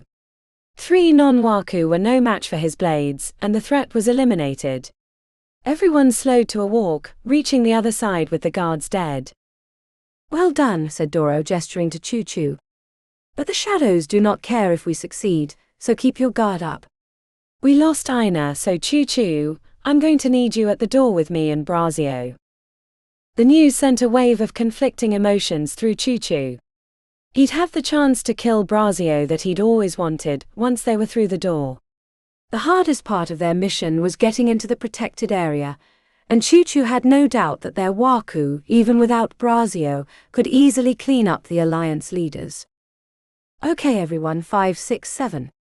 "Go to it," said Braio, signaling with a twirl of his fingers. As everyone split up, Choo-Choo's gaze drilled into Braio's back. They moved through the hallways until they reached the elevator, where 2 guards barely looked up in time to find Duro's blades slicing through their throats. Tick took position at the top of the elevator with his cloud of biting insects like a halo around his head, while Xylos took out a screwdriver to disable the power to the elevator. Below them in the wide cavern, the place looked like another version of Big Dave's town. Alliance clan members moved through the newly formed streets, and buildings were being erected in all the open spaces. The neon sign of a bar near the elevator glowed with purpose. No one below had detected their intrusion, and if everything went as well as he hoped, they'd be diving into the waterfall soon enough. Choo-Choo joined the two war leaders at the vault door. The silvery surface was imposing, as was the red line painted on the floor showing where they couldn't cross without triggering defensive measures. A big wheel was fixed on the front, but it was only used for manual openings. The door was normally triggered by an inner control center. The only cameras in the area were focused on the bottom of the elevator, which they'd bypassed by coming up the cliff. Braio handed him a gas mask, which brought them face to face. Choo-Choo didn't grab it right away, but his sister's killer never noticed. They'd drilled this part of the plan a dozen times, but it had been on a makeshift wooden version that had none of the real protections. Unlike the other training tasks, they wouldn't be able to confirm that it would work until it had. 15 minutes to power cut.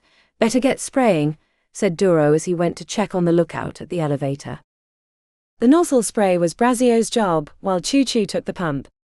The elder waku shot a green liquid at the circular handle, forming a cloud.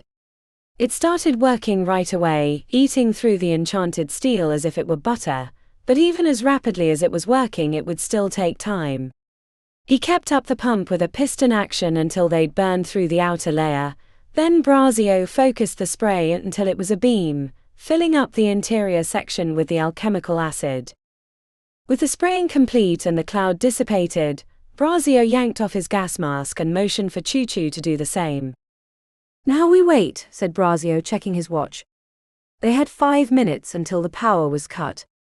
Wasn't sure this was going to work like that mage said, but damn if his estimates weren't dead on. The older waku shot Choo-Choo a curious glance when he said nothing. Braio crouched away from the red line while rubbing his jaw. He pointed to a scar on his cheek. You know, your sister gave me this. First time I'd ever been cut. Choo-Choo growled under his breath and looked away. He couldn't stand hearing Braio talk about Valeria, but was afraid if he said something it would only trigger his unresolved anger at the worst moment. No one had ever pushed me like that. Not until I dueled the war leader. Your sister was special. I wish we'd never had to scrap, and then Valeria could be here with us. I would have been honored to fight at her side. Do not speak her name. Braio rose. He seemed to take up a larger space than his size. He got in Choo-Choo's face, but his expression wasn't one of challenge but sadness. He put a finger in Choo-Choo's chest, right where the blade was hidden.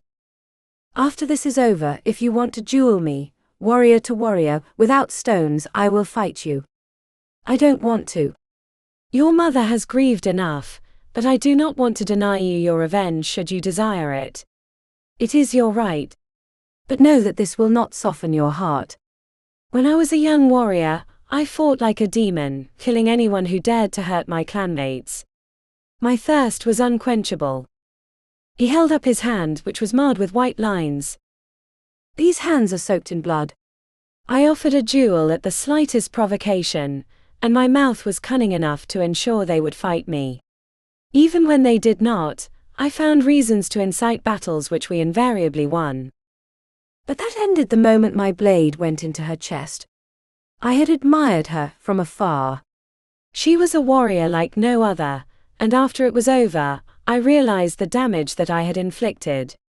You would not know this, but there was a time that our two clans were closer. My brother tried many times to sow peace in the Undercity, using words rather than blades.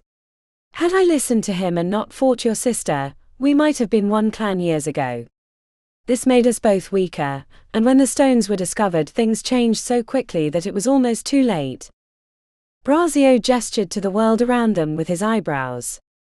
This is my fault. And it's why I started listening to my brother, because he was wiser than I. Don't let your anger, your hatred destroy what you're trying to build. What we're trying to build. But if you must have your revenge, I will accept your duel. After. The standoff ended the moment Duro came back. He gave them both a flat-lipped glance before pointing to his watch. 1 minute. Prepare the chains. Choo-Choo helped Braio remove the thick enchanted chain from the duffel bag. Runes had been etched into the links. It took 2 throws, but he managed to hook it on the metal wheel affixed to the vault door, right next to the smoking hole where the acid had burned away the inner mechanisms. He was going through the motions like an automaton, the previous practice carrying his actions, but his mind was stuck on what Braio had said. It made Choo-Choo furious to think about being lectured by his sister's killer, using her death as some sort of lesson that he was supposed to buy. How could he dare? How dare he? Emilio. His true name startled Choo-Choo out of his thoughts to find Duro staring at him with a hunched forehead. I'm good. You don't look fucking good. Duro glanced at the hallway where Braio had gone to grab an extra piece of explosives from Tick. He killed my sister. The corner of Duro's lip twitched. His intensity faltered briefly. You don't know, do you? Know what? Asked Choo-Choo. Duro shook his head slightly. You can't ever tell anyone. Tell anyone what? The words came out harshly. If they'd been at the academy, the war leader would have smacked him in the head for his insolence, and he would have deserved it.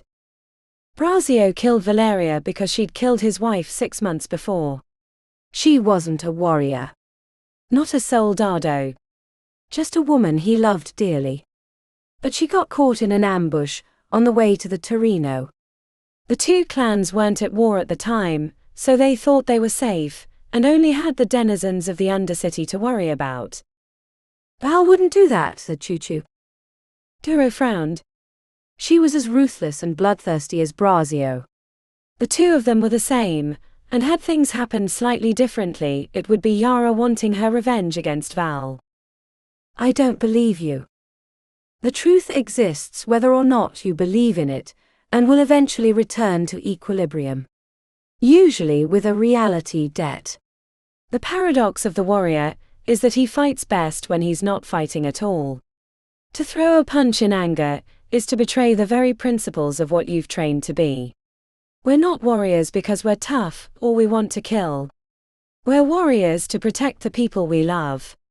So ask yourself, if you accept his duel, will you be protecting Triana or Vasilisa? Or will you be indulging your revenge fantasies?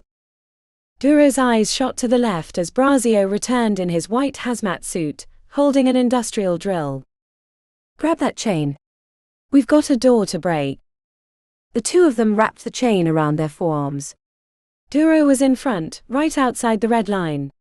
While they waited for the power to be cut, Choo-Choo reeled from Duro's words. Was he being selfish about his quest to kill Braio? Or was he keeping the honor of his family? The conflicting responsibilities left him unsure. Choo-Choo almost missed the signal because he was lost in his thoughts, but then he realized the lights in the hallway had gone out. Pull. Choo-Choo yanked on the chain, straining with every effort. The links bit into his palms and his muscles bulged, but the door didn't move.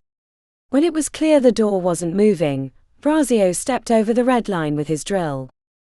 The pop-pop-pop of gunfire startled Choo-Choo as holes opened up in Braio's suit, but the elder Waku kept walking. Choo-Choo didn't understand until he remembered the black diamond. The steel skin was protecting him from the defensive fire. When Braio reached the door, he shoved the tip of the industrial drill into the hole and revved it. Dust and green smoke spit from the hole. Pull. Choo-Choo put his back into it, as other members of the clan appeared from their tasks. Yara took the spot right behind him, followed by Nikolai and Adrenaline. With 5 topaz on the chain, the door started to strain, groaning as if it were bending under pressure. An explosion from the direction of the elevator had Choo-Choo momentarily distracted, until he heard someone say that the cavern had been alerted to their presence. Pull, shouted Duro. The entire team was on the chain while Braio drilled into the door while getting pelted with bullets. His suit looked like Swiss cheese and the gas had to be leaking into it, but he kept working. The runes on the chain flared with light, as they fought to hold the metal together under the strain. Pull. The collective yank snapped something inside the vault door, and the pop-pop of gunfire ended, leaving Braio to stumble back to the group, ripping off his hazmat helmet and throwing a jar of powder into his face, which seemed to counteract the acidic gas.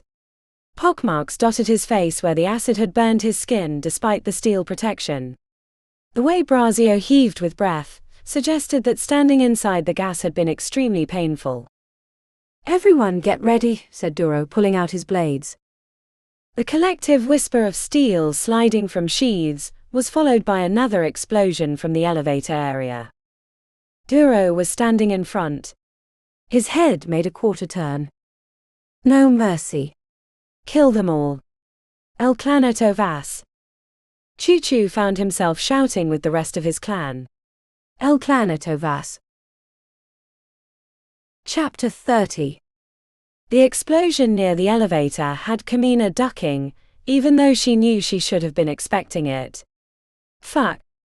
As the silvery vault door opened, green smoke drifted into the air and made her eyes water. Duro threw something through the gap that exploded with a flash of light and a concussive boom before he ran through the smoke. As the others ran ahead, her limbs shook with anticipation. Kumina knew that once her blade clashed with another she'd be fine, but the build-up left her shaken. "Come on," said Yara as she ran ahead. Kumina held her breath and squinted as she followed, the lingering acid feeling like being pepper sprayed. Once she was through, she stepped over 4 dead bodies. 2 of them looked like the explosive had gotten them, while the next 2 had slashes through their necks. She'd expected the others to be right beyond the door, but sounds of fighting from nearby told her they'd immediately rushed deeper into the complex. Kumina followed Yara through a kicked-open door to a room, where 3 men and 2 women with the blue dagger tattoos on their forearms were waiting.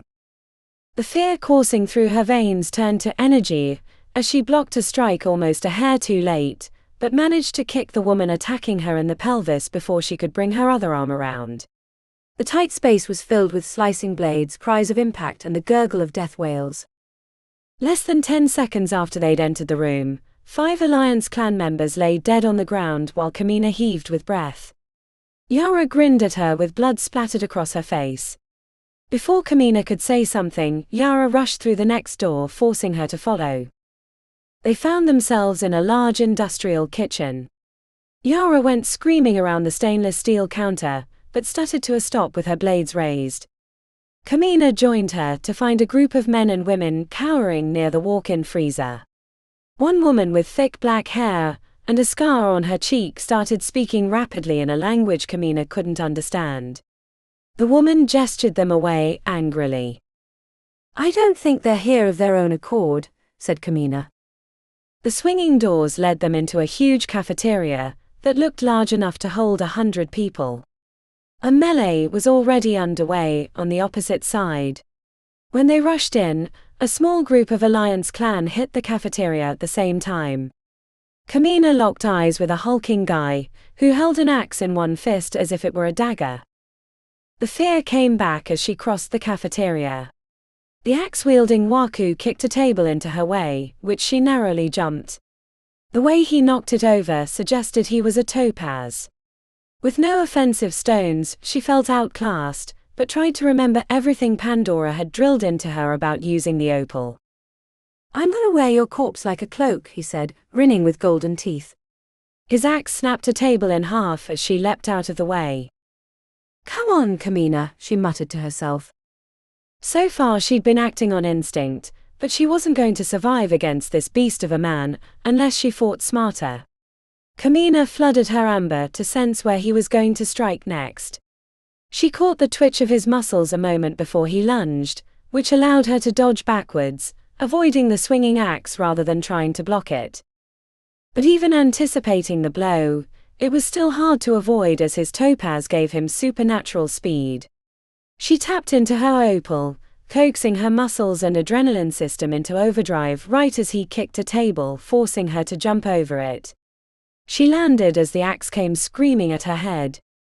Bending backwards avoided decapitation, but then he punched her in the jaw, spinning her into shelves filled with ceramic bowls and plates. The entire unit crashed upon her, trapping her. She fought to escape as the axe guy approached with supreme confidence. The rest of the cafeteria was surprisingly empty, as the battles had moved to other rooms. He lifted his axe as she pulled herself from the wreckage, flinching when she heard a gunshot. Kamina and her opponent looked to the opposite side of the room to see Nikolai sighting down his rifle. The first shot had nicked the hulking waku. Before Nikolai could take a second, the spinning axe took him in the chest. Kamina darted out, hoping to get away in the distraction, but her opponent grabbed her by the arm. She slammed curled knuckles into his throat, which made him red in the face. He threw her through the swinging doors of the kitchen to crash into the hanging pots and pans, spilling equipment everywhere. Pain lit up her entire body. Her right arm was fractured if not broken, and possibly a few ribs. Kamina tried to sit up, but the agony was immense. She pushed her opal energy into the cracked bone in her left arm, as the hulking waku burst through the door. She threw cast iron pots, which he blocked with easy swipes. The opal exuberance she'd briefly enjoyed was gone, the effort of maintaining it too difficult as her body shuddered with injuries. Kamina leapt towards the opposite door, only to find herself blocked by the speedy waku. He grabbed her by the throat, crushing her windpipe. Spots formed immediately, and she saw the world disappearing behind a curtain of blackness. Kicks and strikes did nothing to dislodge his supernatural strength. She was caught in a human bear trap. There was nothing she could do. An attempt to use her opal to equal his strength proved fruitless.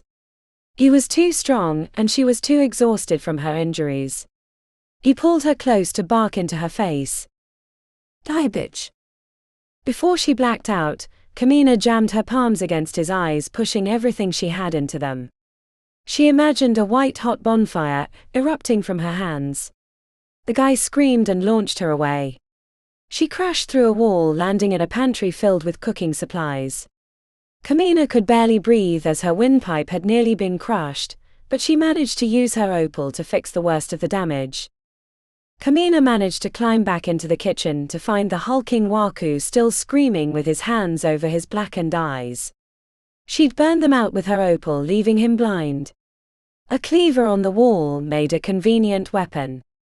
While he reached out trying to figure out where she was, Kamina stepped to the side and severed his spine at the neck. He collapsed like a marionette with his strings cut, leaving her to lean against the table in exhaustion. When she confirmed no one else was nearby, Kamina knelt by Nikolai's fallen body. Surrounded by a pool of blood, he lay with his eyes wide, the handle of an axe sticking out of his chest. "Thank you, Instructor Nikolai." Kamina bowed deeply, holding the bend until tears dripped from her eyes.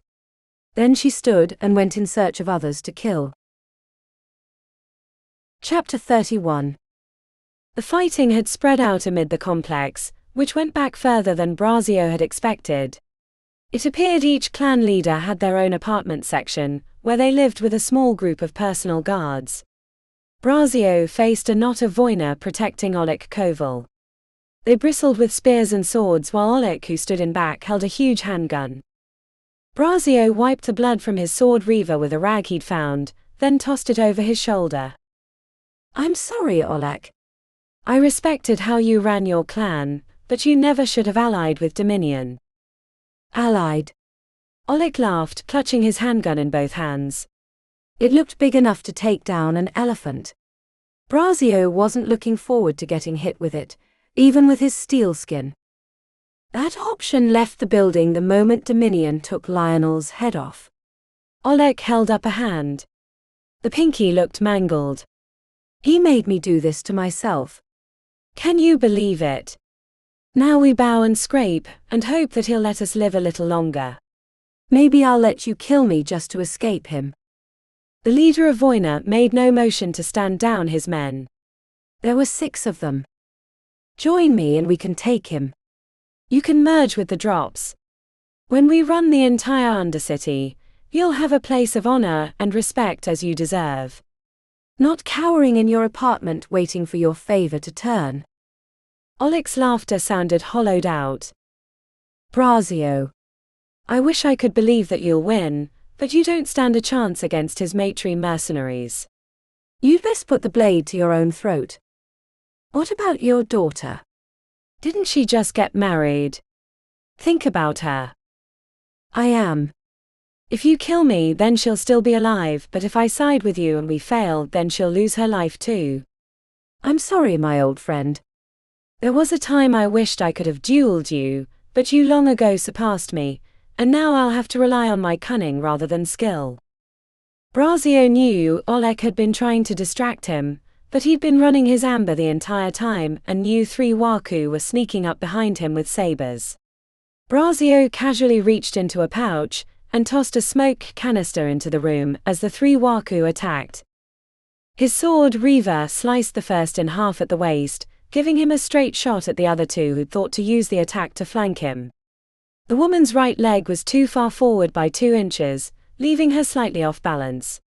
He kicked at her knee, forcing her to stumble backwards while bringing Reaver around to block the 3rd attacker. He switched the blade to his other hand, curling the tip behind him to pierce the woman's throat, then spun back to catch the final attacker in the stomach. The cannon-like blast of a handgun nearly took his head off. Braio leapt with lightness, running across the ceiling of the smoke-filled room. He landed behind Oleg and gently pushed Reaver through his heart from behind. The other 6 waku fell like wheat to a scythe. "I will give your daughter my condolences," said Braio, touching the fallen man's lifeless shoulder. He wished they'd gotten detailed schematics of the interior, because after he left Oleg's apartment, he got turned around in the hallways. Braio moved towards the sounds of fighting, but whenever he reached them he found the battle's over or moved on. Braio. The name was spoken from a direction he hadn't sensed anyone approaching.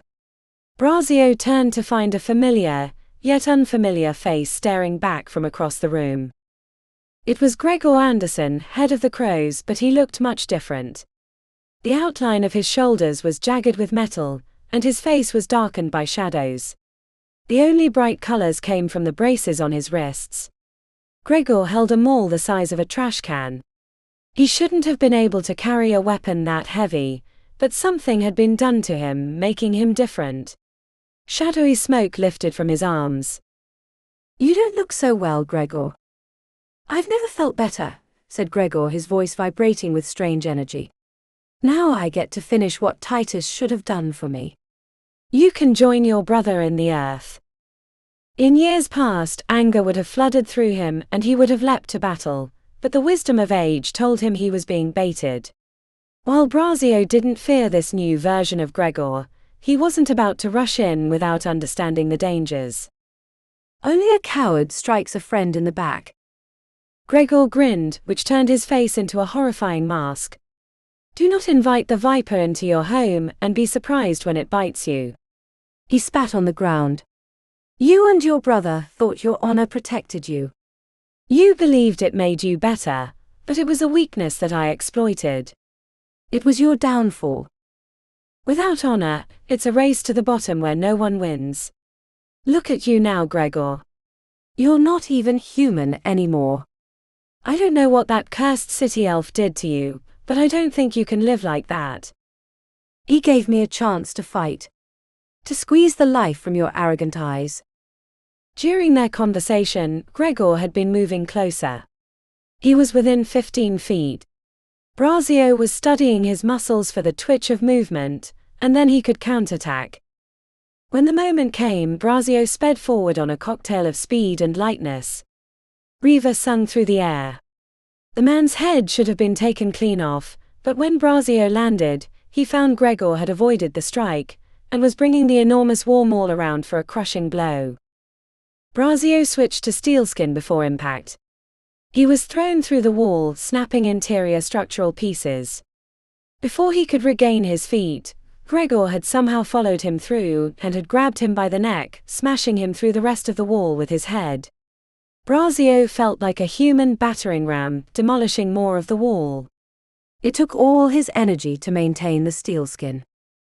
"Why won't you die, you stupid waku?" The ceiling collapsed upon them both when the final struts were removed. Braio used the distraction to burst away and let his steelskin drop. The pile of debris exploded outward as Gregor climbed from the wreckage. The strength and speed of the crow leader surprised Braio. He examined him with the amber, sensing raging energies contained within him. It was like peeking under the hood of a sedan to find a nuclear reactor. You know you're not going to survive whatever Dominion did to you, said Braio, backing up. Your body wasn't meant to hold that kind of power. It's matri work. That kind of elder fae energy is death to humans. Gregor smirked. It's not your concern, Braio. You'll be dead long before it matters, and even if you manage to kill me, there's no way you can stop Thor. He's anticipated you at every turn. He knew you would try to kill him. That's why he gave this gift to me. The swing of the maul put a crater-sized hole in the stone, as Braio leapt away barely ahead of the weapon. You were seeking honor when you should have been looking to maximize your power. That's the secret of Dominion's ascent. You were searching for partners for your dead clan when fear should have been your tool. You can only convince some people to love you, but you can always make everyone fear you. Braio tried to anticipate the attack, swinging Reaver at the neck of the war maul, but the blow came faster than expected, sending him spinning into the furniture of the living space. Braio released his steelskin and climbed to his feet unsteadily. Gregor's eyes burned black and tendrils of corruption ran down his arms. The attachment was killing him quickly. The next few moments seemed to freeze in time. Braio leapt with lightness, preparing an angled attack from above, when Gregor swung the maul upward. The flat head slammed into Braio's chest, knocking the air from his lungs as he bounced off the ceiling and collapsed onto the ground. Before he could leap to his feet, Gregor had a foot on his chest, and no amount of struggling, not even using his full topaz, could dislodge the crow leader. Give your brother my regards, said Gregor, lifting his maul while smoke-like energy wafted from his arms. Braio reached for Reaver, but he dropped it when he landed. He couldn't breathe. As the maul reached the zenith, Braio saw there was nothing he could do to stop it. He hoped the others were more successful. Maybe he'd pushed Gregor hard enough that one of the others could defeat him. A figure blurred into the room behind Gregor, grabbing his arm before the maul could be swung down. Choo-Choo's slick bald head was visible from above Gregor's shoulder. Braio resumed his fight, hoping to keep the crow leader off balance. But Gregor was too strong for Choo-Choo, and he slowly pulled the maul away from his grip. Grab the metal.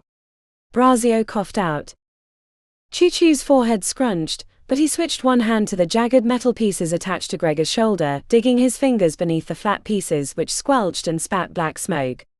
Gregor screamed in agony. Braio grabbed Gregor's foot to twist it off his chest, while they fought for control of the maul. Choo-Choo had his fingers beneath the black metal and yanked hard, pulling a section from Gregor's flesh. It let off an awful hiss, and black smoke leaked out around it. The full attention of the crow leader was focused on Choo-Choo, which gave Braio the chance to lunge for Reaver. Before Gregor could stop him, Braio shoved the blade through his groin, spilling blood onto the floor in a splash. Gregor fell over, the maul landing on his head as Choo-Choo released it. As Gregor died, the black smoke leaked from his wounds and fled towards the hallway like a living thing. There was a moment of indecision in Choo-Choo's eyes, and then he held his hand out. Braio took it, letting the younger waku pull him to standing. Thank you. Pain reflected in Choo-Choo's eyes, but he said, El Claneto Vas. El Claneto Vas. Choo-Choo removed the enormous war maul from Gregor's grip, and hefted it a few times for balance. Let's go finish this. Braio grinned and motioned for Choo-Choo to lead on. Chapter 32. Bullets pinged against the cliff, or chewed through the walls behind the elevator where Tick crouched with Xylos, who aimed a rifle he'd taken from the Fallen Alliance. A loud pop was followed by Xylos' laughter, as he leaned behind the barrier again. Got him. The floor beneath the cliff looked like an anthill upended. Dozens of people, mostly soldados but some waku, were trying to reach the vertical wall. A group of automatic-wielding Voina were spraying bullets across the upper section, trying to pin them down, but the angle and height gave Tick and Xylos the advantage. It's like shooting fish in a very large barrel, said Xylos, grinning as he leaned around the corner to squeeze off another round. I don't think that's how it works, said Tick, grimacing as the stone kept exploding from impact, sending shards into the top of his head. When he'd been told he would be guarding the elevator, he thought he'd gotten lucky. Inside the complex, he'd be forced to fight one-on-one with other waku. He was the worst fighter of the team, losing all their training matches, except when Braio allowed him to use his tiger's eye. But now he wondered if he'd gotten the short end of the staff. "There's a group running for the wall under a piece of sheet metal," said Xylos, aiming down his sights. "Ready another charge." Tick looked into the bag. "There's only 2 left. Don't be shy." Tick armed the explosive, then army crawled to the edge, where the men and women had reached the wall. A group was climbing while the others fired weapons up the face. Tick released the brick over the edge, putting his fingers in his ears in expectation. The explosion rattled the cavern, sending streamers of dust from the ceiling. When he peeked over, he saw a pile of bodies near a piece of mangled sheet metal. Tick rolled onto his back. Even though he'd been in a fight before, it had happened so fast that it was over before he had time to think about it. But now he was forced to keep throwing himself back into danger, knowing a lucky shot would be his end. "Do you think they're done back there?" he asked Xylos. "Not likely. Don't worry about it, and keep firing." Tick grabbed the other weapon and squeezed off a few bullets. He wasn't a great shot, but he held his own with Xylos, who seemed to revel in the chaos below. After taking down 2 soldados who'd thought to climb onto the roof of the 11th Gonka, Tick leaned back around the wall. "How can you be so happy?" he asked his friend. Xylos ducked below the edge as he reloaded the weapon. "You gotta embrace it, or it'll drive you mad. There's time for crying in your room later. If you survive." The cold analysis shocked Tick, who'd thought Xylos was immune to fear. "Holy balls," said Xylos. "Those Wayhos got 3 teams on the way." 3 separate groups were running under the cover of a piece of sheet metal. "We only have 1 explosive left." "Then you'd better make it count." Xylos glanced backwards. "You gonna unleash whatever it is you have in that sack?" As if it had heard, the sack shifted with coiling movement. Tick sent calming thoughts to the creature. "I don't want her to get shot." "Her." Tick scrambled back to the bag. "Which group should I drop it on?"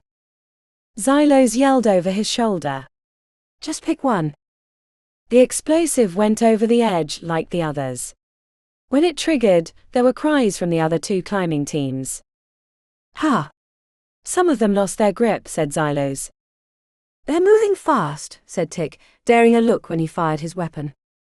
The soldados on the cavern floor were keeping them pinned down with suppressive fire so they couldn't lean over the edge and take shots at the climbers. "I think it's time to pull out your ace in the hole," said Xylos. "They're about halfway up already." "Fuck," said Tick, wishing he was with Kuma and Kamina because they'd be able to keep him safe. He crawled to the sack, unloosening the end. "Come on, girl. Don't be shy." A pair of red eyes above a flickering tongue stuck out of the opening. The brown and gold patterns on the head gave Koro a regal look, while the spots along her belly made her approachable. Tick reached out and stroked the snake's head as she maneuvered out of the sack. "What in the shadows is that?" asked Xylos, recoiling. "Her name is Koro." Short for Koroleva. When I was relocating the snakes from the night wall, I thought she'd make a good pet. "Oh Barker, get it away from me," said Xylos. "I hate snakes."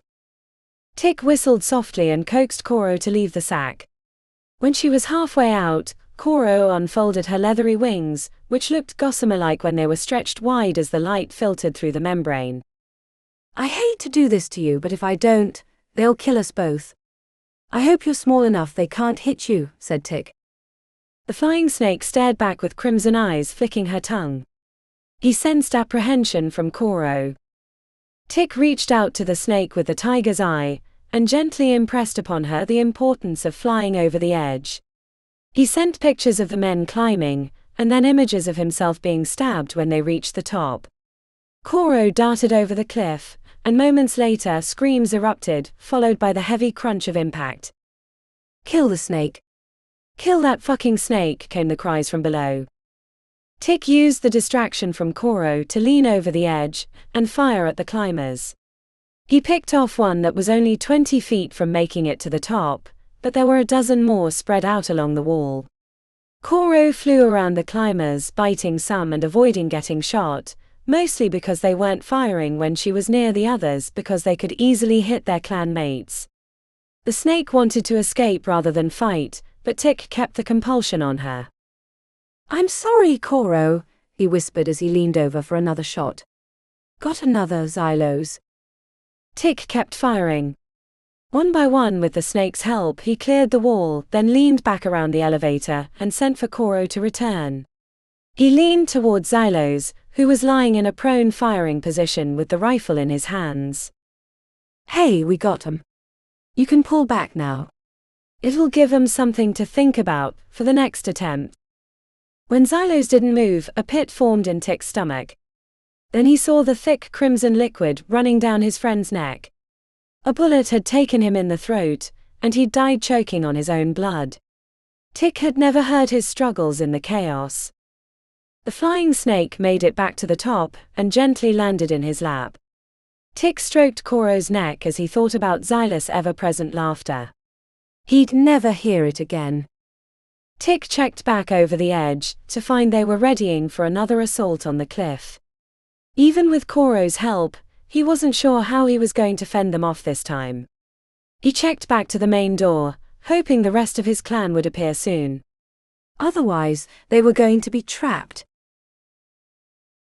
Chapter 33. Kuma leaned on the table to catch his breath. The 3 anti-magus had caught him off guard. Blood ran from a deep slice on his upper arm, so he cut a piece of shirt from the fallen for a wrap. "How did we get so split up?" he said to himself. 1 minute he'd been fighting with Navos and Adrenaline, and the next he was all alone.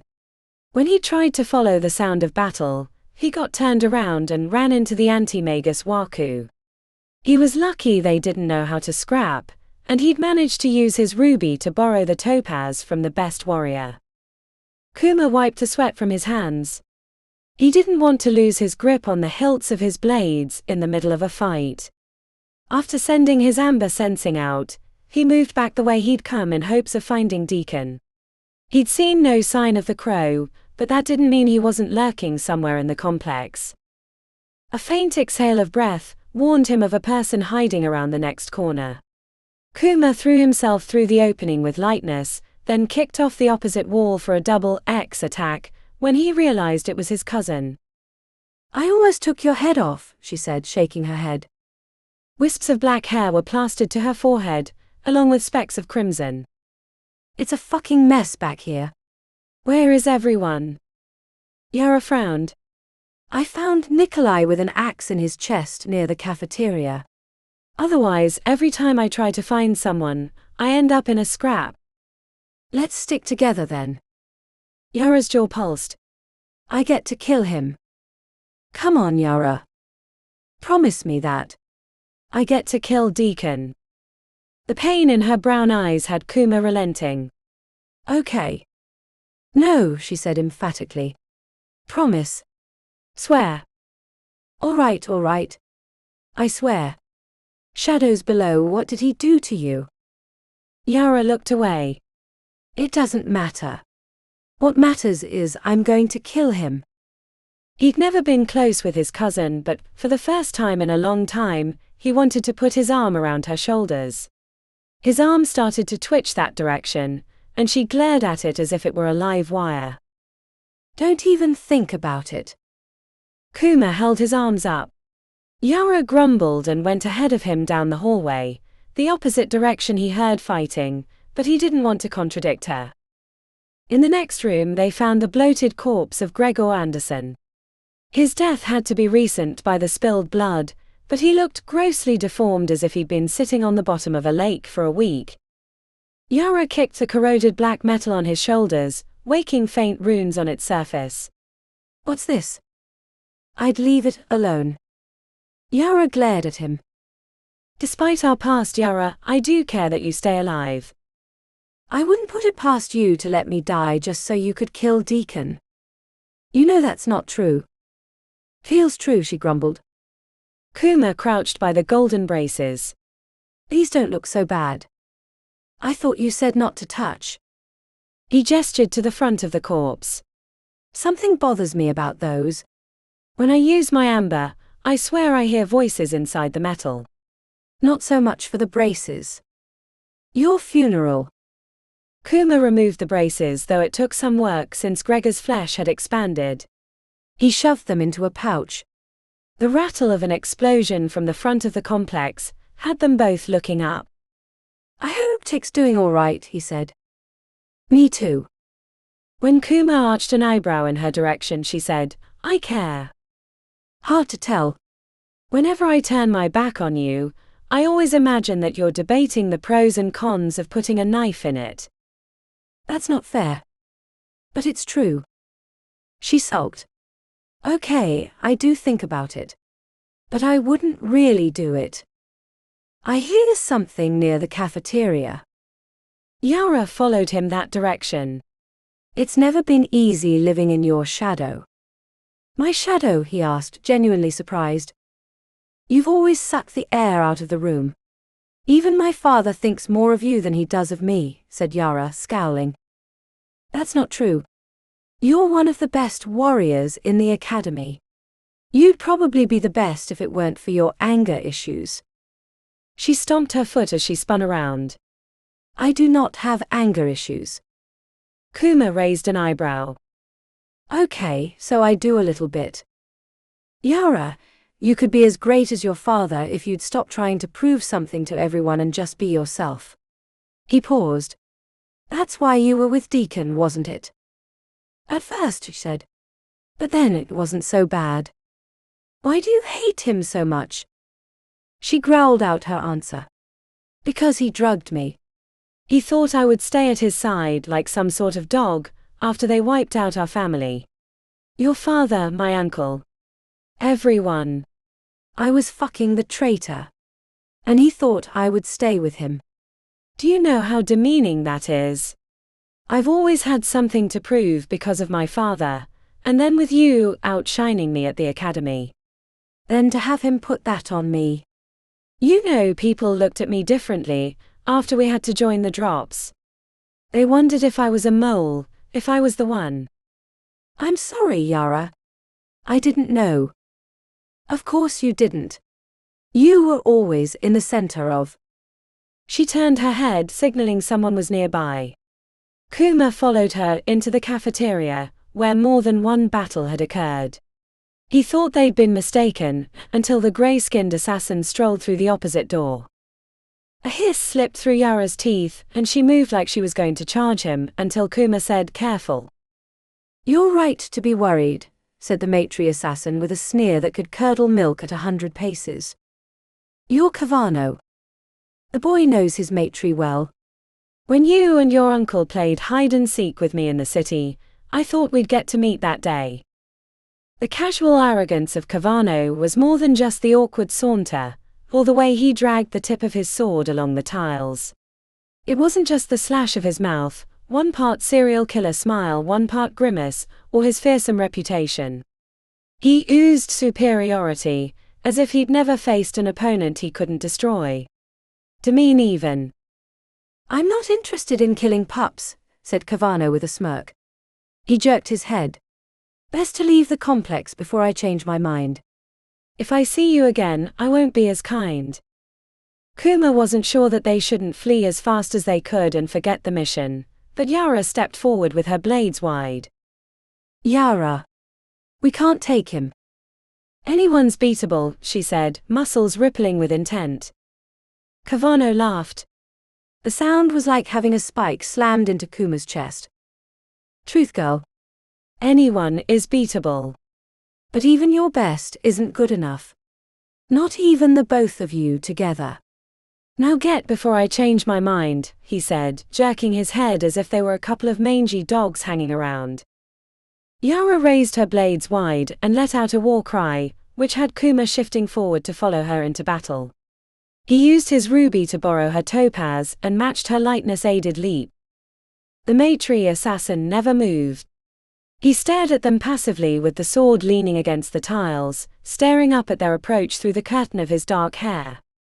The angle of his shoulders was all wrong, tilted away, making a counterattack difficult. Kuma thought for a split second that they might have caught him off guard, and sent out a Sapphire push to keep the assassin from blocking. Then Kavano moved. Whenever he'd watched Duro fight, it was like seeing a person blur from one location to another. Kavano moved even faster, making it appear that he'd teleported to the new spot. Landing where Kavano had been standing, Kuma spun around, looking for the assassin to find him where they'd been moments before. Kuma checked himself to find no wounds but heard a gurgle from Yara, who had fallen to her knees. Blood ran down her cheek. A crimson line went from a spot beneath her left eye to her shoulder. Kuma clamped his hands over the wound as Yara stared at him with fear in her eyes. They needed an opal waku, or she'd bleed out. It should have been her throat that was cut, said Kavano, examining the tip of his sword as if it had betrayed him. I guess your little crystal tricks can be interesting. The last part was said as if he were a food critic, describing a gourmet meal he'd just eaten. Kavano held his blade out. A low hum emanated from the weapon, making Kuma's teeth hurt. I'm afraid playtime is over, boy. I'll try to make it quick, said Kavano, approaching in a casual saunter. Kuma kept his hand on Yara's neck while facing the assassin, holding a single knife. The closer Kavano got, the more his teeth hurt from the strange vibration in the sword. Chapter 34. The occasional clash of blades rang out in the distance. The many walls between muted the sharpness of the sound, but she could feel the intensity in their impacts. Pandora thought to move in that direction, but every time she'd previously tried to track down battles, she'd come upon them too late. A few minutes before she'd been fighting with adrenaline at her side, but then when they moved after a fleeing blue dagger, Pandora found herself alone once more. Had she not spent the near entirety of her childhood in the Eternal City, she wouldn't have recognized the directional confusion of the matri realm, but why was it affecting the Undercity? It was clear that her grandfather had introduced it as another layer of protection, and it was working quite well, splitting up their attacks, which might have worked better if they weren't better warriors than the Alliance clans. But the bigger question was how. Pandora considered the door to her left, which she thought led back to the cafeteria, where she was most likely to find her clanmates, but that's not how travel in the Eternal City worked. The realm was immense, almost infinite from a theoretical point of view, which made normal travel obsolete. As a realm of high magic, one only had to fix the location in one's mind to reach the destination. The image of her grandfather rose like a vision in her thoughts. Traveling towards specific people didn't work in the Eternal City, but she hoped that it would be enough to bring her to the location he typically enjoyed spending time. Pandora went down the hallway, ignoring the sounds of battle to her left through a set of double doors. 2 turns later, she found herself in a conference boardroom with 10 chairs around a grey marble table. Opposite where she was standing was an enormous painting of an olden forest that seemed idyllic at first glance, but her attention was immediately drawn to the single figure at the end of the table. Grandfather. Pandora, he said. You've grown. The quickness of human growth always surprises me, no matter how many times I witness it. Dominion Thule had always been the most human-looking matri that she'd ever known. While some of the race turned themselves ghoulish during the long passage of time, delighting in the horrific nature of their new visages, others like her grandfather enjoyed staying under the radar with a benign appearance, at least for the matri. He wore a pinstriped suit and a black tie with a faint grid of golden lines. At first glance he was normal enough, but the longer one stared at him the more unease grew. Pandora had never enjoyed her interactions with him, even as she shared his blood. It was a valiant attempt, he said, drumming his fingers on the thick marble. I really admire the way you threw yourselves into the trap with glee. Trap, she said in a growl. We've slaughtered the leaders of your clans and taken the lives of its best warriors. Once you're out of the picture, we'll have the entire Undercity under our control. Dominion smirked. Once you're out of the picture? You can't even say it, granddaughter. You're here to kill me. Or do you not have the nerve? It's that human weakness. I told your mother you were too human to be worth much.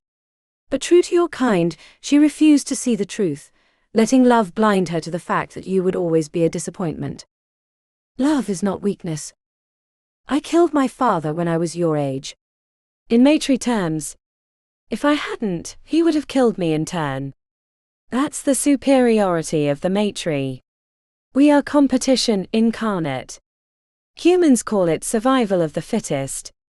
It's one of the few things they got right. Pandora lurched forward with murder on her mind. Her grandfather held up a hand. The gesture was a throwaway. Like the dismissal of a servant, but her limbs froze solid as if she were encased in ice. She strained against the magic fruitlessly. Thank you, granddaughter, for the chance to practice. It's been so long since I've used my eldritch charms. I hate you. Dominion chuckled. Finally, that matri heart coming through. You know that this raid has been a failure, right? While I wasn't sure exactly how you would make the attempt, I knew it was coming.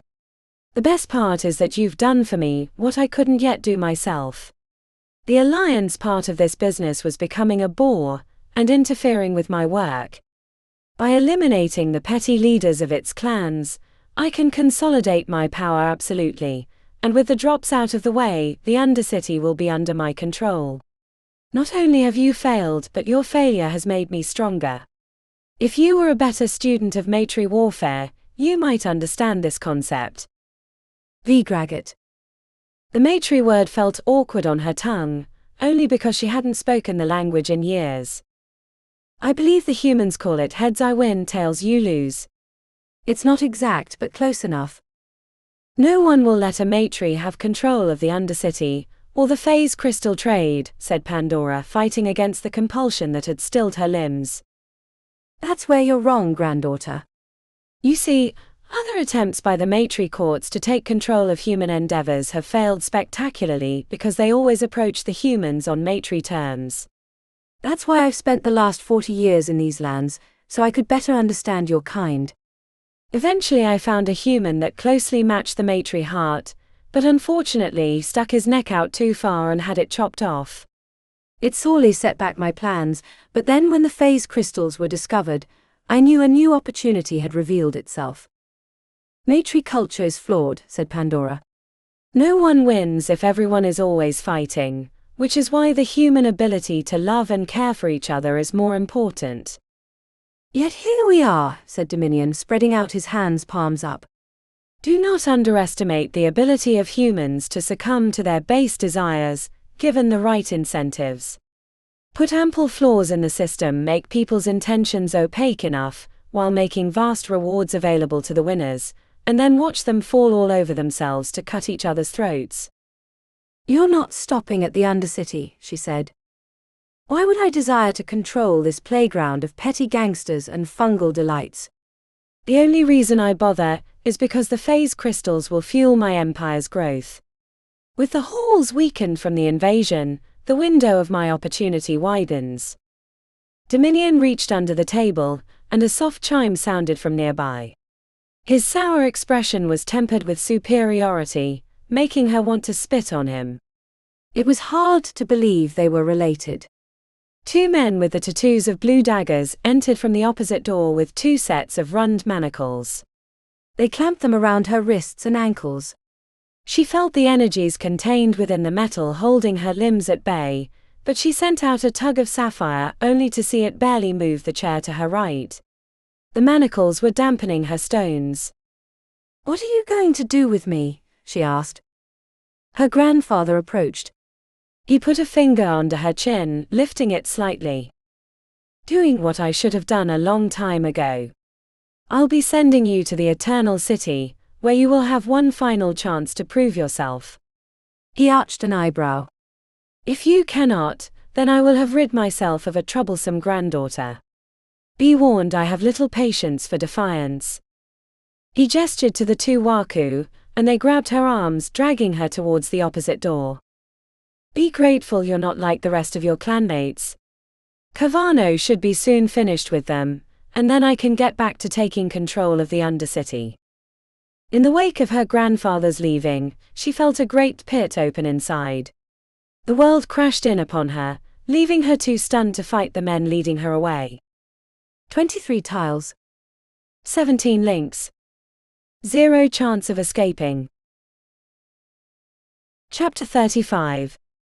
The truth that Duro had learned many years ago when he was first a soldado, and then reinforced when he became a waku, a wielder of stones, was that the shortest path between 2 points was not always a straight line. It only took watching water flow through channels in the stone to see how nature defined its boundaries. Scrapping, the art of the warrior, was much the same.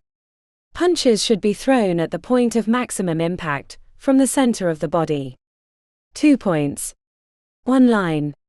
The arc of weapons and bodies during a fight created the barriers that required adjustments. Curved spaces and angled attacks, but within these parameters the truth remained. When Duro's eyes fell upon the angled shoulders of the maetrie assassin, as he entered the cafeteria, doubts assaulted his theory. Strange energies permeated the one named Kavano. Duro felt like a Renaissance painter encountering cubism for the first time. Nothing made sense about the assassin, let alone the weapon in his fist. Duro paused at the kneeling Yara, gently moving Kuma's hand away from her neck, before sending healing energies into the wound. It would need more repair, but it was all he dared expend given the challenge that lay before him. Get the others and get out of here. Forget the rest. Kuma opened his mouth, but Duro put a hand on his shoulder gently. If you don't leave now, no one will survive. The grave news seemed to stun the young waku, but he nodded rapidly, adding a quick bow before helping Yara to her feet and leading her from the room. Kavano had been watching with faint amusement, like a cat who had broken the legs of its prey, and was deciding when it was appropriate to make the final kill. Tired of running? Asked the maetrie assassin. The matrie's aura warped the edges of Duro's thoughts, so he tapped into his opal to counter the effects. It wasn't the time. There was no benefit in fighting you before. Now there is much to gain. Duro paused, then offered a ceremonial bow. May the shadows keep you safe. Kavano let the tip of his tongue rest on the bottom of his teeth. And the light blind your enemies. Duro approached the assassin at an angle with his blades held at his side. Kavano matched his direction, and the two were like countervailing winds preparing to form into a hurricane. The amber gave him what Duro liked to think of as truth sight.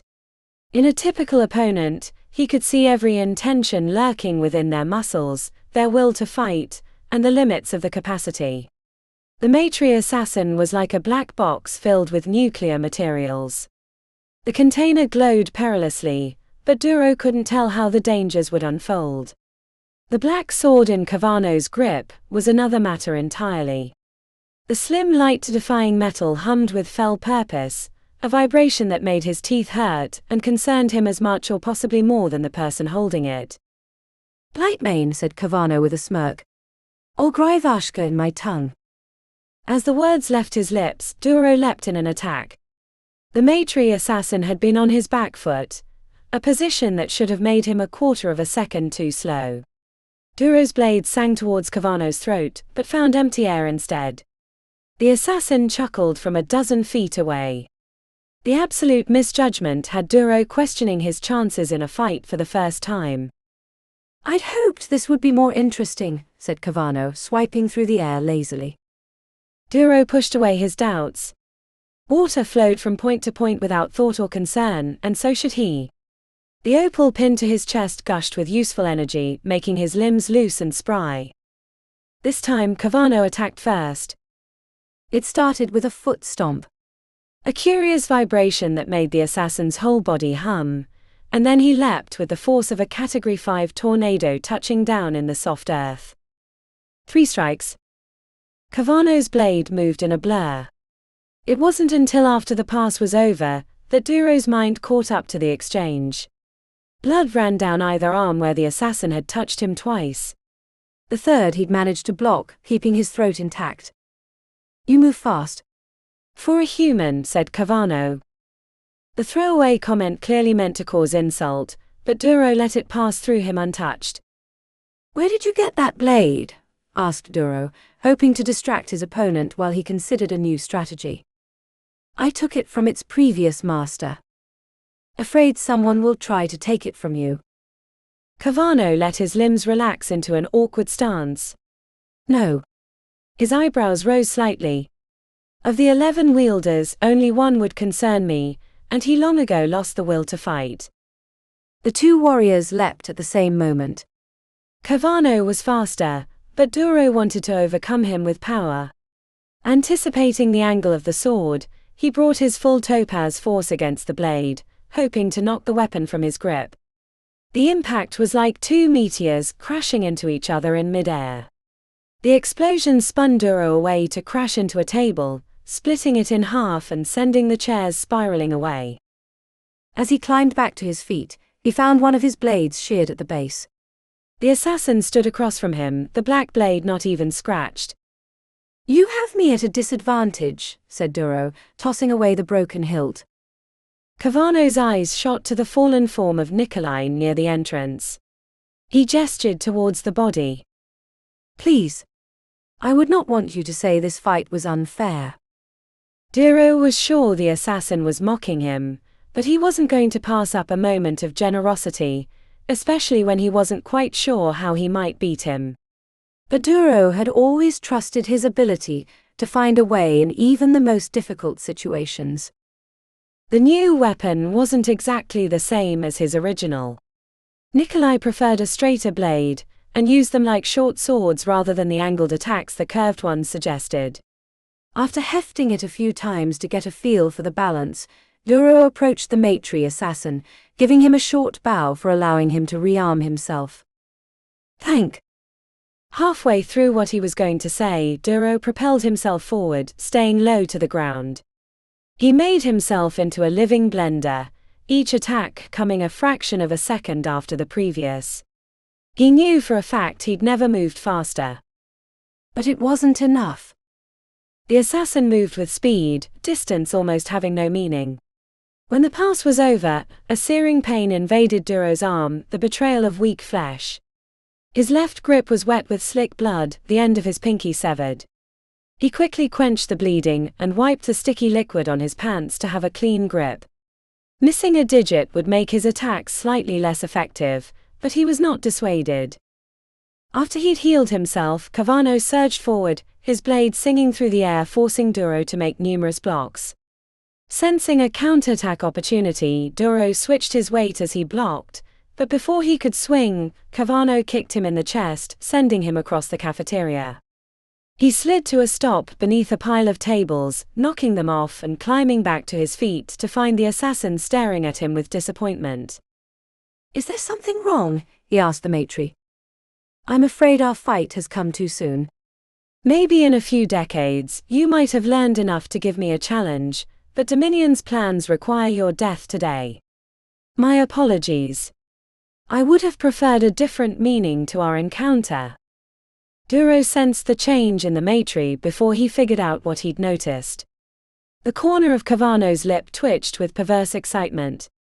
When Braio entered the room with his blade, Riva balanced on his shoulder, Duro calculated an increase in his odds of survival. "I'm sorry I'm late," said Braio, nodding to Duro. Duro returned the gesture to his friend. "This day has grown more interesting," said Cavano, backing out of the middle so as not to have one of them at his back. "I would hate to deprive you," said Braio as he settled into a fighting stance with his feet wide and his body at an angle. The posture was more defensive than offensive, and Duro understood his role at a glance. He shifted his weight forward, and his friend creased a grin in response. They were of like mind when it came to fighting. "May the shadows keep you safe," said Braio to the assassin. "And the light blind your enemies," responded Cavano. Duro leapt like a spear of light, his blades pointed at the assassin's heart at the same time that Braio moved low to force him to block. Movements turned to a blur, and when the pass was finished, Kavano looked down to his left arm where a cut the size of a pinhead beaded black blood. The assassin smiled, seeming to relish the minor injury, and he paused, bending deeply at the waist, before returning to a ready stance. Now we can truly begin. Chapter 36. The wound burned like bright fire, but not as hotly as the ache in Yara's chest. She stumbled alongside her cousin as weakness had invaded her limbs, and she felt her knees close to collapse. He was leading her back to the front, as the sounds of blades rang out in the cafeteria behind them. I can walk, she said, trying to push him away. You can barely stand, said Kuma, keeping his arm around her shoulders. The entirety of her shirt was soaked through with wet, sticky blood. Her blood. The end of the cut near her shoulder leaked still, sending a rivulet between her breasts. Her left eye twitched as the blade had cut near the muscles that controlled it. I need to go back, she said, hearing the exhaustion in her own voice. I have to kill Deacon. You lost a lot of blood before Duro healed the wound, and you heard what he said, we have to get out of here. We killed most of the clan leaders. Our mission is as complete as it's going to get. Deacon can wait, and I'm not even sure he's here, said Kuma. Yara felt it hard to disagree. She'd kept expecting him to appear in a doorway with a blade in his hand, but the longer it went without seeing him, the more she was certain he wasn't in the complex. You need to rest. The waterfall isn't going to be easy for you. You're like your father after Titus nearly killed him, said Kuma. The name brought heat to her cheeks. Where is he? Deacon. No, the mercenary. Titus. Shouldn't we have seen him? Kuma slowed his carry, and Yara almost slipped to the floor. Maybe he's on another errand.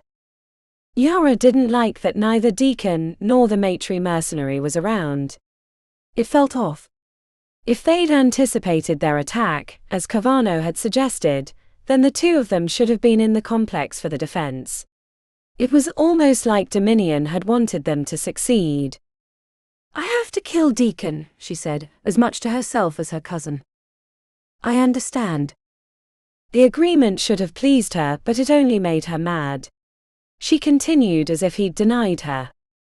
If I don't, it'll always be hanging over my head. What he did to me. I've got nothing left. You have family. Yara squeezed her eyes shut, not knowing why she was telling Kuma these things. Sometimes that's not enough for me. Whenever I close my eyes, all I see is red. It's like he cut my heart wide open and I haven't stopped bleeding. Hole, said Kuma suddenly, leaning her against the wall as he pulled out his blades. Yara reached for her own but found them absent. She'd lost them in the fight with the maetrie assassin. It made her feel even weaker than she already did to be weaponless. When Choo Choo and Kamina appeared around the corner, both of them looking like they'd been through a blender, she allowed herself to relax, even though there would have been nothing she could have done. Choo Choo, who limped heavily and could barely put weight on his left leg, was half carrying Kamina, who had dried blood covering her face. I think she's concussed, said Choo Choo, then he squinted at Yara. You look worse. We fought the maetrie assassin, said Yara. Choo Choo's eyes opened wide. How? Duro came and sent us away. He said to leave. We've done everything we could do. Kuma nodded towards her. Can you heal her? Kamina broke free from Choo Choo, stumbling towards Yara. You look like shit, Yara. So do you, she said, hearing the smile in her own voice. The warmth of magical energy stopped the remaining blood loss. Your shirt's ruined, said Kamina as she helped Yara back to her feet. So is your face. Come on, you two. Let's get to the front, said Kuma, who was the least injured, which aggravated Yara.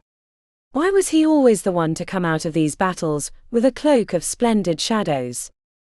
The acidic gases at the vault door were no longer present, so they passed through.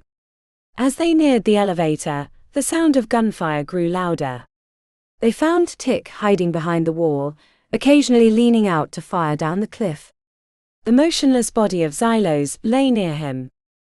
Oh, thank the fucking shadows. They're almost up the wall, and I'm about out of bullets. Please say we're leaving, said Tick. Choo-Choo surged towards the cliff, with the automatic weapon he'd taken from the fallen Alliance clan member at the vault door. He leaned over the edge and sprayed bullets down the cliff face, before slipping back as return fire peppered the ceiling where he'd just been standing. That should give us another minute, said Choo-Choo. Where's Pan? asked Kuma. No one answered. I haven't seen her since the beginning of the fighting, said Choo-Choo. She was heading into the back last I saw, said Kamina. What about Navos? asked Choo-Choo. No one answered. Choo-Choo started heading back into the complex. I'm going back for him. Kuma grabbed his arm. Let me. You can barely stand yourself, and they're going to need help after the waterfall. Choo-Choo tried pushing past Kuma, but he held him back. He's right, said Yara from her spot against the wall. As much as I hate to admit it, Kuma's got the best chance to find them and get back before they make it back up the cliff. You can barely walk. It'd also be a great chance to get rid of my annoying cousin.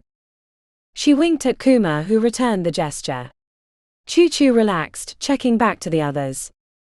Go, said Kuma. We don't have time to argue. Before we do, said Tick, closing his eyes momentarily. When he opened them, he sighed.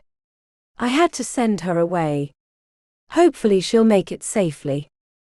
Yara had no idea what he was talking about, but she didn't care as he joined her and Kamina as they headed towards the waterfall, which was on the eastern side of the high area.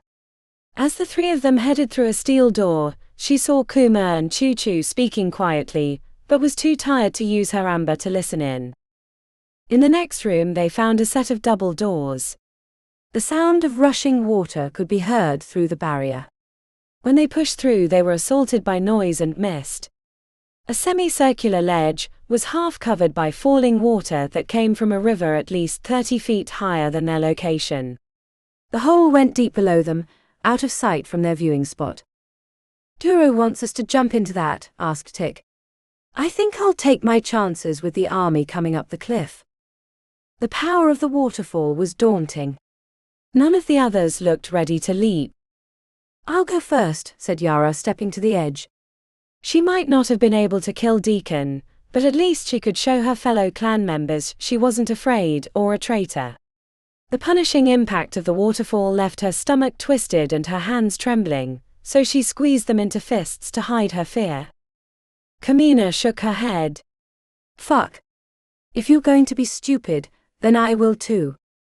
Choo-Choo hooked his arm around Tix and led him to the edge. The smallish waku put up a fight briefly as show, and then relented.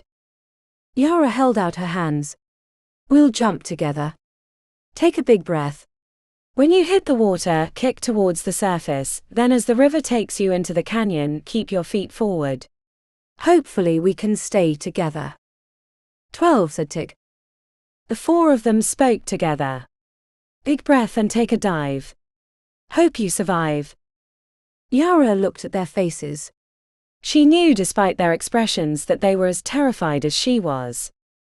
1, 2, 3. They jumped. Chapter 37. Before Kuma could enter the complex to find Pandora and Navos, Choo-Choo grabbed his arm.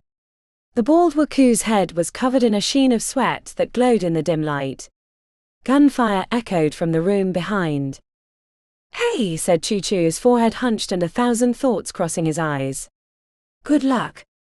Maybe you're not as bad as I thought. He grinned ferally. Tiny bear. Kuma patted him on the shoulder. You too. Take care of them. I hope to see you soon. Get them back, said Choo-Choo with fear in his eyes as he turned and limped through the door to where the powerful waterfall was pummeling the earth. Kuma slipped around the elevator area, briefly checking over the cliff to see two teams halfway up the wall. He didn't have much time to find them and get out without having to fight. The hall seemed more dangerous heading back through, even though he was sure that they'd killed most of the inhabitants of the complex. The only one he didn't know if they'd gotten was Pandora's grandfather, Dominion Thule. Even after all this time, it was hard to believe that she was his kin. Whatever they'd done to her had to have been awful. The sounds of battle in the cafeteria had Kuma slow past the open door. He wasn't sure what he was seeing at first. 3 blurs moved through the space while the clash of steel echoed. When part of a wall collapsed, Kuma spotted his uncle Braio pulling his blade from the wreckage and rejoining Duro against the maetrie assassin. If there'd ever been any doubt that Kuma had more to learn, it was dispelled by the few seconds of battle that he witnessed. The 2 waku and the assassin were operating at a level far beyond what he'd thought possible. Kuma wished he could stay and watch, but he had friends to rescue. Using his amber, he surveyed the surrounding area, hoping to pick up Pandora's or Nevo's speech, or some other sign of their existence. He found it difficult to pick out directions, even when he could identify sound. It was as if something was interfering with his sense of location. "I just need to find Pandora," he whispered to himself. With the image of her face in his mind, Kuma jogged through the hallways, letting himself be tugged forward by an invisible string. He wasn't sure why, but he thought he might be moving towards her, and hoped that Navos was there too. When he heard her voice through a set of double doors, his heart soared, and he pushed through without regard to what he might find on the other side, a choice he instantly regretted as he found a large group of Alliance clan warriors dragging their captives towards an opposite door. "I told you if you touch me like that again, I'll rip your teeth out and cut your dick off with them," said Pandora. She was at the back of the group while Navos and Adrenaline, looking severely beaten up, were being half-carried since they were barely conscious. "Another gift for the boss," said a tall waku with the colorful tattoos of Yami no Kishi, as he unsheathed a blade. 2 others joined him with short metal spears. "Get them out of here." 3 against 1 wasn't good odds, especially with little time to get back to the waterfall. Kuma knew he had to take chances if he was going to rescue his friends and escape. Navos and Adrenaline disappeared through the door, while Pandora fought the 2 holding her like a wild cougar. The key to fighting against multiple enemies, Kuma reminded himself, was to use their movements against each other. He never wanted to get trapped by all 3.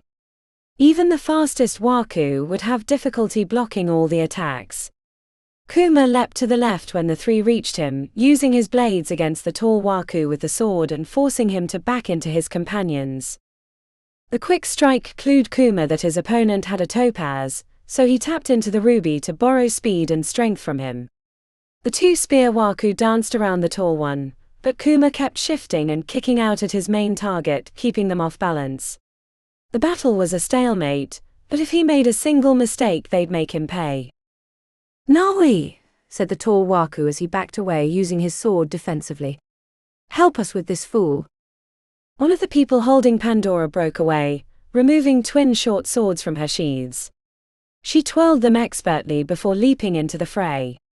The 4 combatants made it impossible to fight only one, so he was forced backwards, dodging 2 sets of weapons.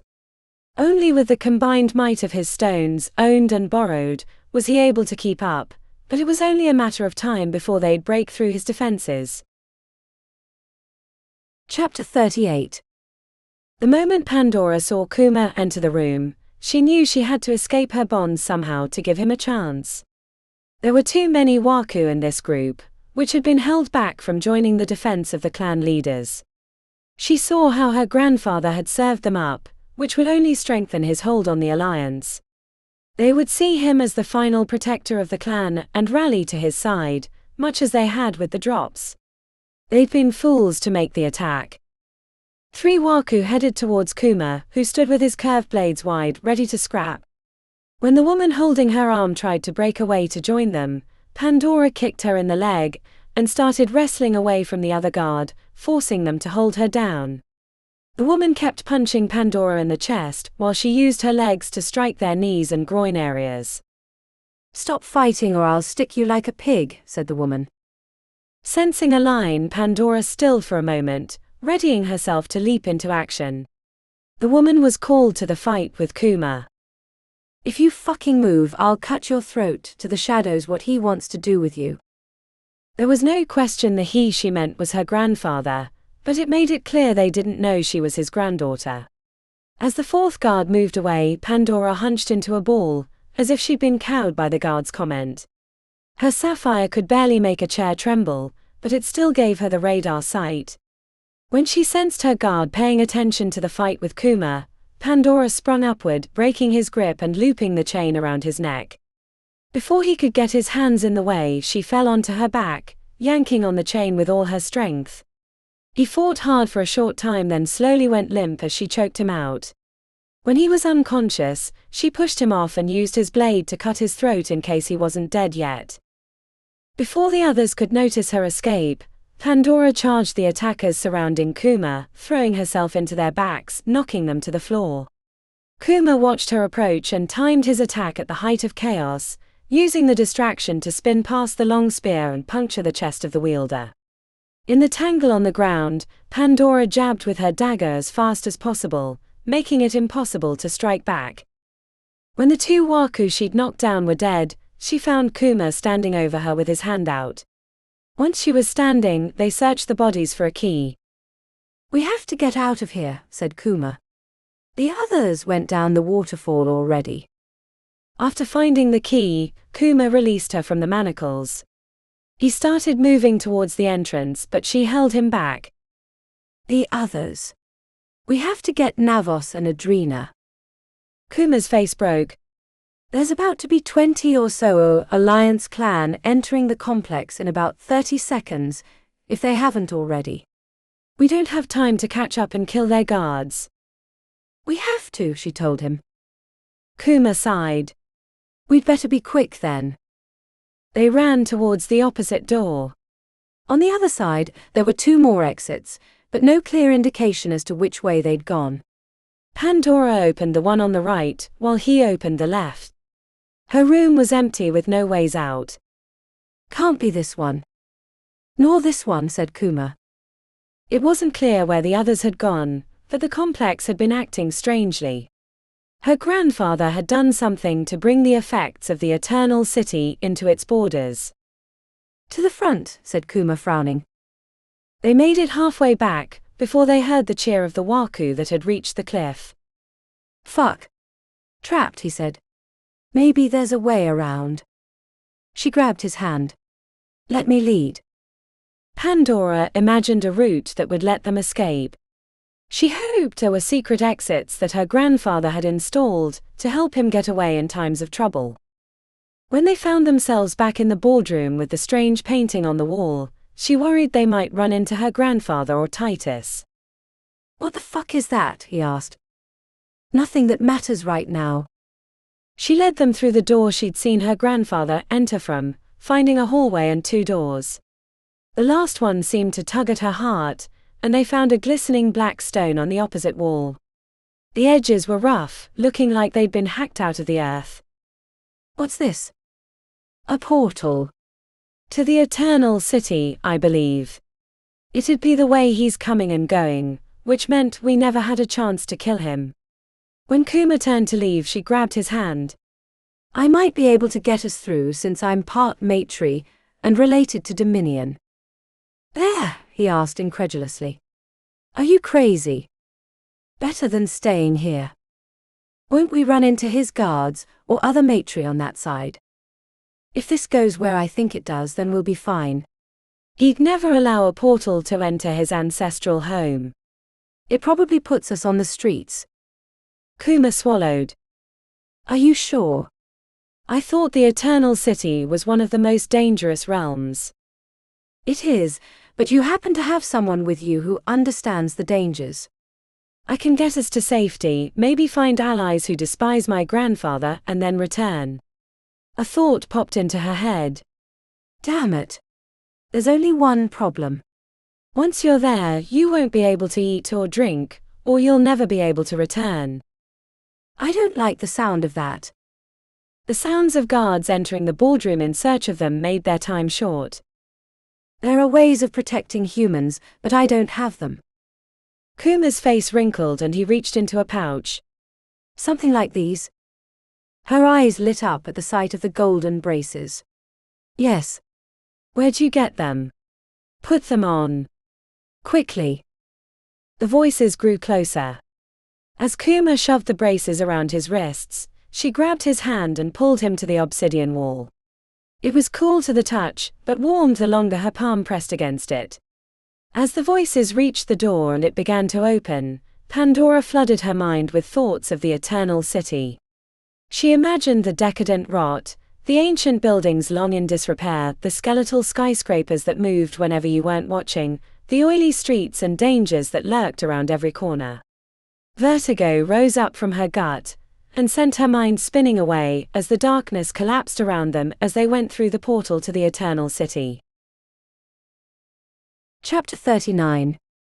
Duro wasn't sure at what point he knew they couldn't win the fight against the maetrie assassin, but he saw it in Braio's hunched forehead when there was a brief break due to the return of the Alliance clans from below. One of the younger blue daggers had aimed their gun at him, but Kavano had broken away, cutting the arms from his body before a shot could be fired. "Leave these two to me," said the assassin. "Find the others." The rest of the Alliance clan hurried deeper into the complex, with expressions of abject terror. "Right?" he asked Braio, receiving a disappointed nod. The back way out of the cafeteria led through an industrial kitchen, and then to the hallways leading through the open vault door. Duro cut down 3 warriors, who barely had time to raise their weapons before they were bleeding on the floor. When he hit the rocky field above the cliff, he found Kavano waiting for them at the edge, blocking their escape. "I thought we were enjoying ourselves. I haven't had a challenge like this in decades, centuries perhaps." To his right, Braio was breathing heavily. Black lines on his neck and wrists revealed the breakdown of his body due to the heavy load of 5 stones, including the protective black diamond. Without it, they would have been dead within the first minute of the fight, but Braio's ability to withstand the assassin's blows had given them a slim chance. "We wanted a better venue for our scrap," said Duro, gesturing casually at the cavern. Kavano was kind enough not to call out the lie, even though it was clear he knew it.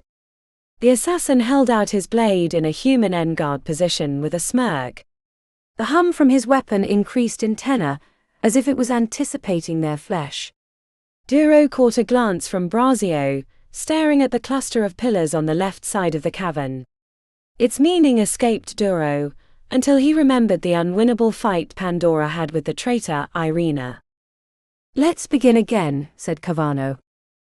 The first round of the fight had taken every trick and skill Duro had to stay alive. He'd pushed his own stones to the limit, the combination of opal and topaz turning him into a human blur while the amber helped him anticipate the assassin's moves. As Kavano met their blades with Blightmane, Duro knew the assassin had been holding back. He found himself flying through the air from a kick to the stomach, hitting the constructed wall like a meteor. It was a miracle nothing was broken, but it took Duro a moment to stumble from the wreckage, while Braio withstood the assassin's assault. Only the black diamond was keeping him alive, but as Braio had proved in his duel years ago, the protective stone wasn't a panacea. Eventually the shielding layer of the steel skin would fail, or be circumvented by other means. Duro rallied his flagging energy, flinging himself forward like a rocket. Like many times before, he'd thought he'd caught the assassin off guard and slipped a blade past his defenses, but Blightmane blocked his attack at the last second. But Duro did not let up, using Braio's defensive posture to push the assassin towards the section of stone pillars.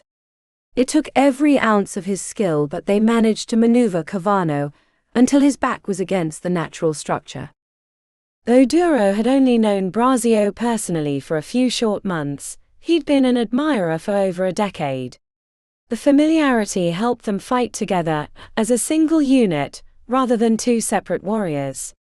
He could sense Braio's intention, and not just because of the amber. Duro focused on attacking Kavano's hands to keep him off guard, until Braio could disguise an attack that hit the pillars instead of him. As Reva sliced through the rock, chunks broke free, landing on the assassin's back, sending him to his knees. Duro doubled his attacks, keeping the maetrie pinned while Braio rained more hunks of earth upon his back. The assassin was half covered, and Duro thought they might have a chance when suddenly Cavano was no longer beneath the stones. "Not very fair," said Cavano from near the cliff's edge. Blood was streaming from his forehead and his clothing looked rumpled. He wiped the cut, closing it instantly, and licked the liquid from his fingertips. Seeing another opportunity, Duro leapt at Cavano the same time as Braio. They attacked the assassin in a fever, not to land a blow, but to push him over the edge. Cavano countered their blades, but their combined efforts forced him backwards. When the assassin's heels were sticking over, Braio slammed Revo into the rock near his feet, crumbling the earth and sending him backwards. Duro moved to the edge to see the assassin's demise, but the darkness below hid his fall. No sound of impact or cries of pain followed. "What now?" asked Braio, examining the edge of his blade for damage. Duro nodded towards the rope line that extended below. "That, or we try to head to the waterfall." "I don't think he'll allow us to make it that far," said Braio, chuckling. "I think you're right, my old friend." Braio put a hand on his shoulder. "I wish we'd combined our clans long ago. Not just because we might have been able to counter Dominion's moves long before, but because fighting beside you has been an honor I will never forget." "The same, my friend. The same. Shall we?" The climb down the cliff took less time than Duro would have liked, but destiny meant sometimes the only way out was through. The assassin at least allowed them to reach the bottom before he made his grand return. Cavano stood on the far shore of the lake. The black surface was a mirror between them. "I appreciate the chance to climb down without interference," said Braio. "It was the least I could do for two warriors of your caliber," said Cavano, inclining his head. "You could always let us pass," said Braio. "A few more decades, as you suggested, might improve our battle." Alas, as much as I would love to allow it, my benefactor was clear about my role in today's events. He paid me an exorbitant sum for your deaths. Had I known how delightful this fight would be, I might have turned down his offer and sought out a battle on my terms, but my word as a mercenary would be meaningless if I did not carry out my assigned task. "Would you like to be something more than a mercenary?" asked Duro. "There was a time I sought other meaning for this existence, but in time I realized that nothing matters but my own survival." "Clearly that is not the case," said Duro. "Otherwise, you would have killed us already." "It is true there might be flaws in my internal story, but to re-examine them now might put in danger my very actuality," said the assassin. "It is a curse that you would not understand, being short-lived creatures who burn bright, but burn out before you can truly understand the emptiness of eternity." "That might be true for the maetrie, who live in constant battle without friend and with infinite foes, but do you not see there are better ways?" "El claneto vas." "The clan is all," said Cavano. "I know your motto." Duro gestured towards Braio. "Once we were enemies, but now we are friends." "Join us, friend Cavano, and let us help you shake off those bonds that Dominion has laid upon you. You are more than a mercenary. There is purpose in the honing of skill. You could be a great teacher, or if that wasn't for you, even the Fellowship of Clan might provide that which you lack." The casual stance of the assassin hardened like molten steel into a fell weapon. "Do not presume you comprehend my woes," said Cavano with a sneer. "Nor that you can fathom the extent of your situation. Now that the courts have decided your realm is worth conquering, there is little you will be able to do to stop it. There are countless worlds broken like glass because it amused them to do so. Better to be the tip of the spear than the one being pierced by it." He slapped the water with his blade, sending a wave of ripples across the surface. "Be honored that you amused me enough to prolong your existence." The once mirror-like surface of the lake was broken. The assassin leapt forward, bounding across the ripples as if they were ridges on a sand dune rather than liquid. When Cavano hit the beach, Duro was there with Braio to oppose him, but their defense seemed laughably weak. Blocks were swatted out of the way with barely restrained anger. The assassin's boot found their chests every time they gained their feet. He could have killed them half a dozen times, but he kept up his punishment. The first time the blade known as Blightmane sliced through the meat of his upper arm, Duro felt horror as much as surprise. The slice was paired with the images of a shattered realm, fiery wounds smoking from the earth, the crumpled remains of civilization long ago destroyed. The sounds of weeping stunned him, as it was the voices of millions. Despair racked his limbs. When Duro looked up, the blade was in his chest. It felt like ice against his heart. He glanced over to see Braio already on his knees, blood spilling from his throat. He reached out and grabbed his fellow warrior's hand as he collapsed, and felt his soul slipping to places unseen. Chapter 40. The word had come an hour before, that they would be abandoning the Pajot. Vasilisa was aghast, and told her mother that they couldn't leave because Emilio wasn't back. Her mother barked back in a voice that she hadn't heard since Valeria had died. It was both heartbroken and angry. "No more than what you can easily carry," cried her mother from below. Vasilisa stared at the meager backpack, surrounded by the stuffed animals and other trinkets of her life in the Undercity. She wanted to take it all but had settled on being practical, and only taking clothes, except for a small plushie of a Miss Deacon that would fit in a side pocket. Buttons stuck to the outside said things like, 100 hall sucks or mage number more. "Hurry up, Vasi. We have to leave." She glanced towards the ladder. "Sorry," she said to the stuffed animals. "Maybe things will settle down after a few months, and we can come back." She knew in her heart this was unlikely, but hope wasn't a thing she wanted to let go of. In the living room she found her mother loaded down with a backpack and 3 small sacks. Her eyes were rimmed with crimson and she was sniffling. "We have to take Emilio's things too." "Let me take one, Mammy." Her mother wouldn't let go at first, so she had to pry away the sack with one hand. "Yes, of course. I wouldn't be able to carry it." They joined the flow of people, headed to the western side of the Pajot. Without her brother and the other top waku to guard them, Vasilisa felt vulnerable. The other Drops members looked equally concerned. "He'll catch up to us, right?" she asked her mother, receiving a stern but empty stare as a response. Was she going to lose a second sibling in her short life? It didn't seem fair. While she'd been too young to really know Valeria, the ache was like a blot on her heart. It was proof that the world wasn't fair, and bad stuff could come crashing down at any moment. Outside the processing building, Daraja was greeting them. She stood tall, her ebony skin glistening in the hot lights that hung from the ceiling. She was wearing a patterned black, gold and green suit. Like the rest of her clan, Vasilisa had always admired the clan leader, even though she seemed quite different on the surface. Though she didn't have the tattoos or the same background as most of them, she was true Drops in the heart. "How are you, Vasi?" asked Daraja, leaning forward with a kind smile. "When will Emilio be back?" The clan leader faltered. Most had forgotten his real name, but eventually her eyes creased. "They'll meet us at our destination." "If they'll meet us, then why are we leaving?" asked Vasilisa. Daraja glanced away. "It's the safest course until we know for sure what happened."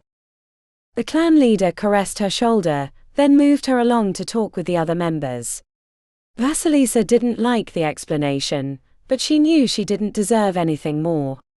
The fact that they'd been training for a secret mission hadn't been that hidden. When Emilio hadn't come home from training last night, she'd known that it had begun, and she'd barely been able to sleep. A million what-ifs had ricocheted through her mind all night. After gathering in the cavern before the western exit, Vasilisa talked briefly with her classmates, but no one knew anything new, and most were hesitant to speak with her because of her brother. "What will our new home be like?" she asked her mother as the procession started moving out. She didn't answer at first, until Vasilisa asked again. "I don't know, Vasi. Like everything else, it's been a secret. But I trust Daraja to have found us a good place to live." "I hope it's not outside," said Vasilisa, staring at the comforting rock ceiling. "I don't think I can live with all that sky." "You're a resilient young woman. I'm sure you'll adjust," said her mother absently. He'll come back, said Vasilisa. I know he will. Yes. He will, said her mother, but her heart didn't sound in it. She was already grieving for her son. Was that what it was like, to be an adult? To have no hope? Vasilisa didn't want to be that way. She loved her mother, but she was so rigid. Especially when it came to her dead sister, Valeria. The tunnel required a single file line at times, so Vasilisa trudged ahead of her mother, hauling the sack of Emilio's clothes. It grew heavier as they walked, but she refused to let it slow her. When a gap formed between her and the next person, one of the soldados that had been guarding their passage tried to take the sack out of her hand. Only what you can carry. Can't have anything slowing us down. Vasilisa ripped it right back. I can carry it. The soldado reached out a second time, but Vasi turned her body in the way and rushed to close the gap. Shortly after, Vasilisa's thoughts revolved around the idea that she'd forgotten something important at home. She felt like she hadn't properly said goodbye to the place she'd lived her entire life. Even though it was only stone and rock, it was important to honor the protection it had given them all these years. What do you think will happen to it? She asked her mother, when the tunnel opened up wide enough they could walk side by side. It? Asked her mother with growing unease. The Pajot. Our home, said Vasilisa. They'll probably send workers to work the terraces. The drugs we made were valuable. I'm sure they won't let that go to waste. Vasilisa wasn't sure she agreed, but she wasn't going to disagree with her mother considering the mood. 2 caverns later, shooting started. Screams, followed by a compression of the line as those in front moved backward until they were crammed into the tunnel shoulder to shoulder, brought a rare case of claustrophobia to Vasilisa, who just wanted space to breathe. When she saw her mother had it worse, she talked to her in a quiet voice. It's okay, Mammy. We'll be okay. Our waku and soldados are the best. Vasilisa said the words, even though she knew in her heart that it wasn't the case. Their best waku had been sent away on a secret mission, and if there was shooting going on it meant they'd failed. The idea that she was the only sibling left was a yawning chasm at her feet that threatened to pull her into its depths, but she knew she had to be strong for her mother, who stared blankly at the wall like an automaton. When the line started moving again, a flicker of hope climbed into her chest only to be dashed when she saw the black-clad men and women in rund Kevlar armor and carrying automatic weapons ushering them forward. The bodies of their guards lay on the rocks, their eyes wide in the surprise of death. It wasn't the first time she'd seen a dead body. The Undercity was a cruel place. But the others had been hours or days after the brutal events, and they'd often been covered so no one could see the wounds of their demise. Not only did she know that they'd just been murdered only moments before, but she knew them well. That was Hector, and over there was Juliana, her bright red hair dimmed by death. They were led into a wide cavern, surrounded by the men and women in Kevlar armor. Duraja was kneeling on a short rise that looked over the entire group, with one of the city elves standing above her. She knew about the matri, but he looked nothing like what she expected. He was broad-shouldered and thick like a bodybuilder rather than the slender city elves of the stories she'd heard. Vasilisa expected him to be smoking a short cigar. Greetings, I'm Titus Cabone. As you can guess, I work for your new boss, Dominion Thule. A grumbling fervor swept through the crowd, even as they already knew who had captured them. At this moment, your treasured waku, the ones you sent to assassinate the heads of the Alliance clans, they're all dead. The announcement brought a wail from her mother, who dropped to her knees. There were other outbursts, but none as loud as Triana's. Vasilisa tried to console her mother, but she was rocking back and forth, clutching the collar of her shirt and mumbling to herself. He can't know that, said Vasilisa quietly. He's guessing. She knew it wasn't possible given the timing of when they'd left last night, compared to the time it took to traverse the Undercity. But the logic didn't persuade her mother that disaster hadn't occurred. My Emilio, my sweet Emilio, she kept muttering. Titus waited until the worst of the outcries had subsided. This news is troubling to be sure, but in time you will forget them. More important is that you're alive, and that life will continue much as before, though with a few less people around. The mercenary smirked, and Vasilisa wished she could shove a blade in his throat. She had one stuffed in her left boot and she was really good at throwing them, but she had no doubt that the maetrie wouldn't die from a simple knife. They were much harder than that to kill. Titus grabbed Duraja by the back of her neck and dragged her to her feet. Tell them that everything will be fine, and you'll be working a few more hours than you were before. Duraja spat on his protective jacket. The mercenary chuckled, removed a knife from a side pocket, and slipped the tip of the blade into the back of Duraja's thigh. Her momentary gasp was quickly bottled up. She stared at him with an inferno on her brow. I want you all to know that it doesn't have to be like this, said Titus. Your new clan leader, Dominion Thule, is not an unkind man. He only wants to consolidate the clans in the Undercity, end the senseless wars and stupid honor duels. From this day forward, you'll find peace in the shadows where before there was only danger. Titus leaned down to Duraja. Tell them. Dominion doesn't need you around, but he thought things might be smoother if your people had a voice. He's generous to those who help him with his causes. Duraja squeezed her eyes shut and shook her head vehemently. Even before Titus lifted the blade, Vasilisa knew what was going to happen. He pressed it against her shoulder, facing down, as he looked across the crowd. I give you one last chance. Duraja lifted her chin and stared at the remaining drops. Her expression was both defiance and fear. El Claneto Vas. The words barely left her lips when Titus shoved the blade downward. The gasp on Duraja's lips was followed by blood leaking out. Titus pushed her off the blade, and she tumbled forward down the small slope to land at the base of the rocky mound. Does anyone else want to follow her? When no one answered, he said, Good. Then we'll be turning around and heading back to the Pajot. Grab your things. We'll be moving quickly. It took a minute to get her mother to her feet. Vasilisa thought about leaving the bag of clothes that had been her brother's, but refused to give up hope that he was alive. She hooked her mother's arm and dragged her along while holding 2 sacks in her good hand. The entire time she trudged forward, an ache burning in her chest, Vasilisa kept one thought in her head. El Claneto Vas. El Claneto Vas. Chapter 41. The canyon walls battered Choo-Choo's back, as he struggled to stay on the surface of the raging underground river. He'd lost his friends in the torrent of the churning waterfall, and then in the scramble for survival in Cantor's Folly.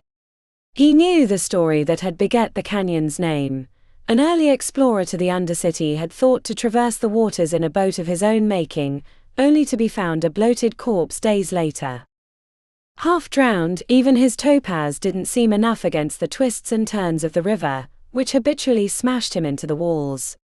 He imagined even a battle against Duro wouldn't be as painful. Choo-Choo managed to get his jaw above the surface in time to see the river fall away, tumbling his battered body into the air before dunking him deep below. He struggled to find the right direction, and the air in his lungs burned like fire, as he hadn't gotten a good breath before he'd been submerged. Eventually he righted himself and kicked off the bottom, swimming up to air and a calmer body of water that had spread out in a small lake. Choo-Choo paddled to the shore, flopping onto the pebbles and jagged rocks, but not caring about the pain pressing into his flesh. A round of coughing spat water from his lungs, and left him shivering even though the cavern was warm. He knew it was foolish to lie prone in a foreign part of the Undercity. For all he knew, dangerous beasties were sneaking upon him in his convalescence. With a half-hearted effort, he sent out his amber, hoping nothing would require his attention. He sensed footfalls approaching his location and climbed to his knees while searching for his missing blades. A bedraggled Yara appeared out of the gloom. Her face was a mess of blood, the half-healed wound beneath her eye jagged from the soaking of her flesh. She approached with a limp, motioning quietly for him to follow, making the sign for movement without noise. Following was painful, as his already injured knee had been wrenched further during the battle to stay afloat. He managed to pass through the cavern until reaching a hollow in the back, where the diminutive Tick was sitting cross-legged with his eyes closed and head leaning on the stone. A cry almost escaped Choo-Choo's lips when he saw the snake sitting in his lap, until he realized Tick was stroking the creature's back, reminding him of the tiger's eye. Yara tugged him below the edge of the hollow, as the sound of a scouting party entered the cavern. Using his amber, he could hear their discussion as if he were right beside them. "I thought I heard coughing," said a voice. "If any of them survived, they'd surface here," said another. Splashing was followed by the kicking of rocks. "If someone came out, it was right here." Choo-Choo dared to peek over the edge to see a group of 8 warriors, some carrying automatic weapons. The rest could be presumed as waku. If he wasn't injured and disarmed, he would have argued for a fight, but besides Tick's snake, he didn't see a single weapon amongst them. "I can't imagine any of them survived." "The one we pulled out a while ago was unconscious." "Not sure if she'll survive," said the second voice. Kamina. It had to be her. He doubted Kuma had made it back with Pandora in time.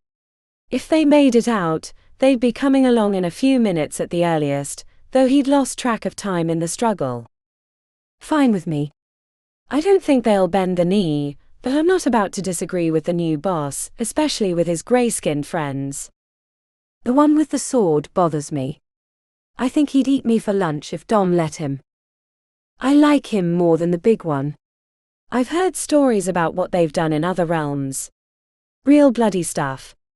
Almost feel sorry for the poor souls at the Pajot." "What?" asked the other. "Yeah, they headed out around the time word came down to be alert for an attack." Heard one of them mention the Pajot. Would make sense to hit them back at the same time. The new boss is creepy as fuck, but he sure knows how to run a clan. Their words faded away as they headed back up the tunnel. Choo-Choo fell back against the stones, tears welling in his eyes. Yara put hand on his shoulder. "I'm sure they're okay. Daraja probably got them out first." He wished he could believe her.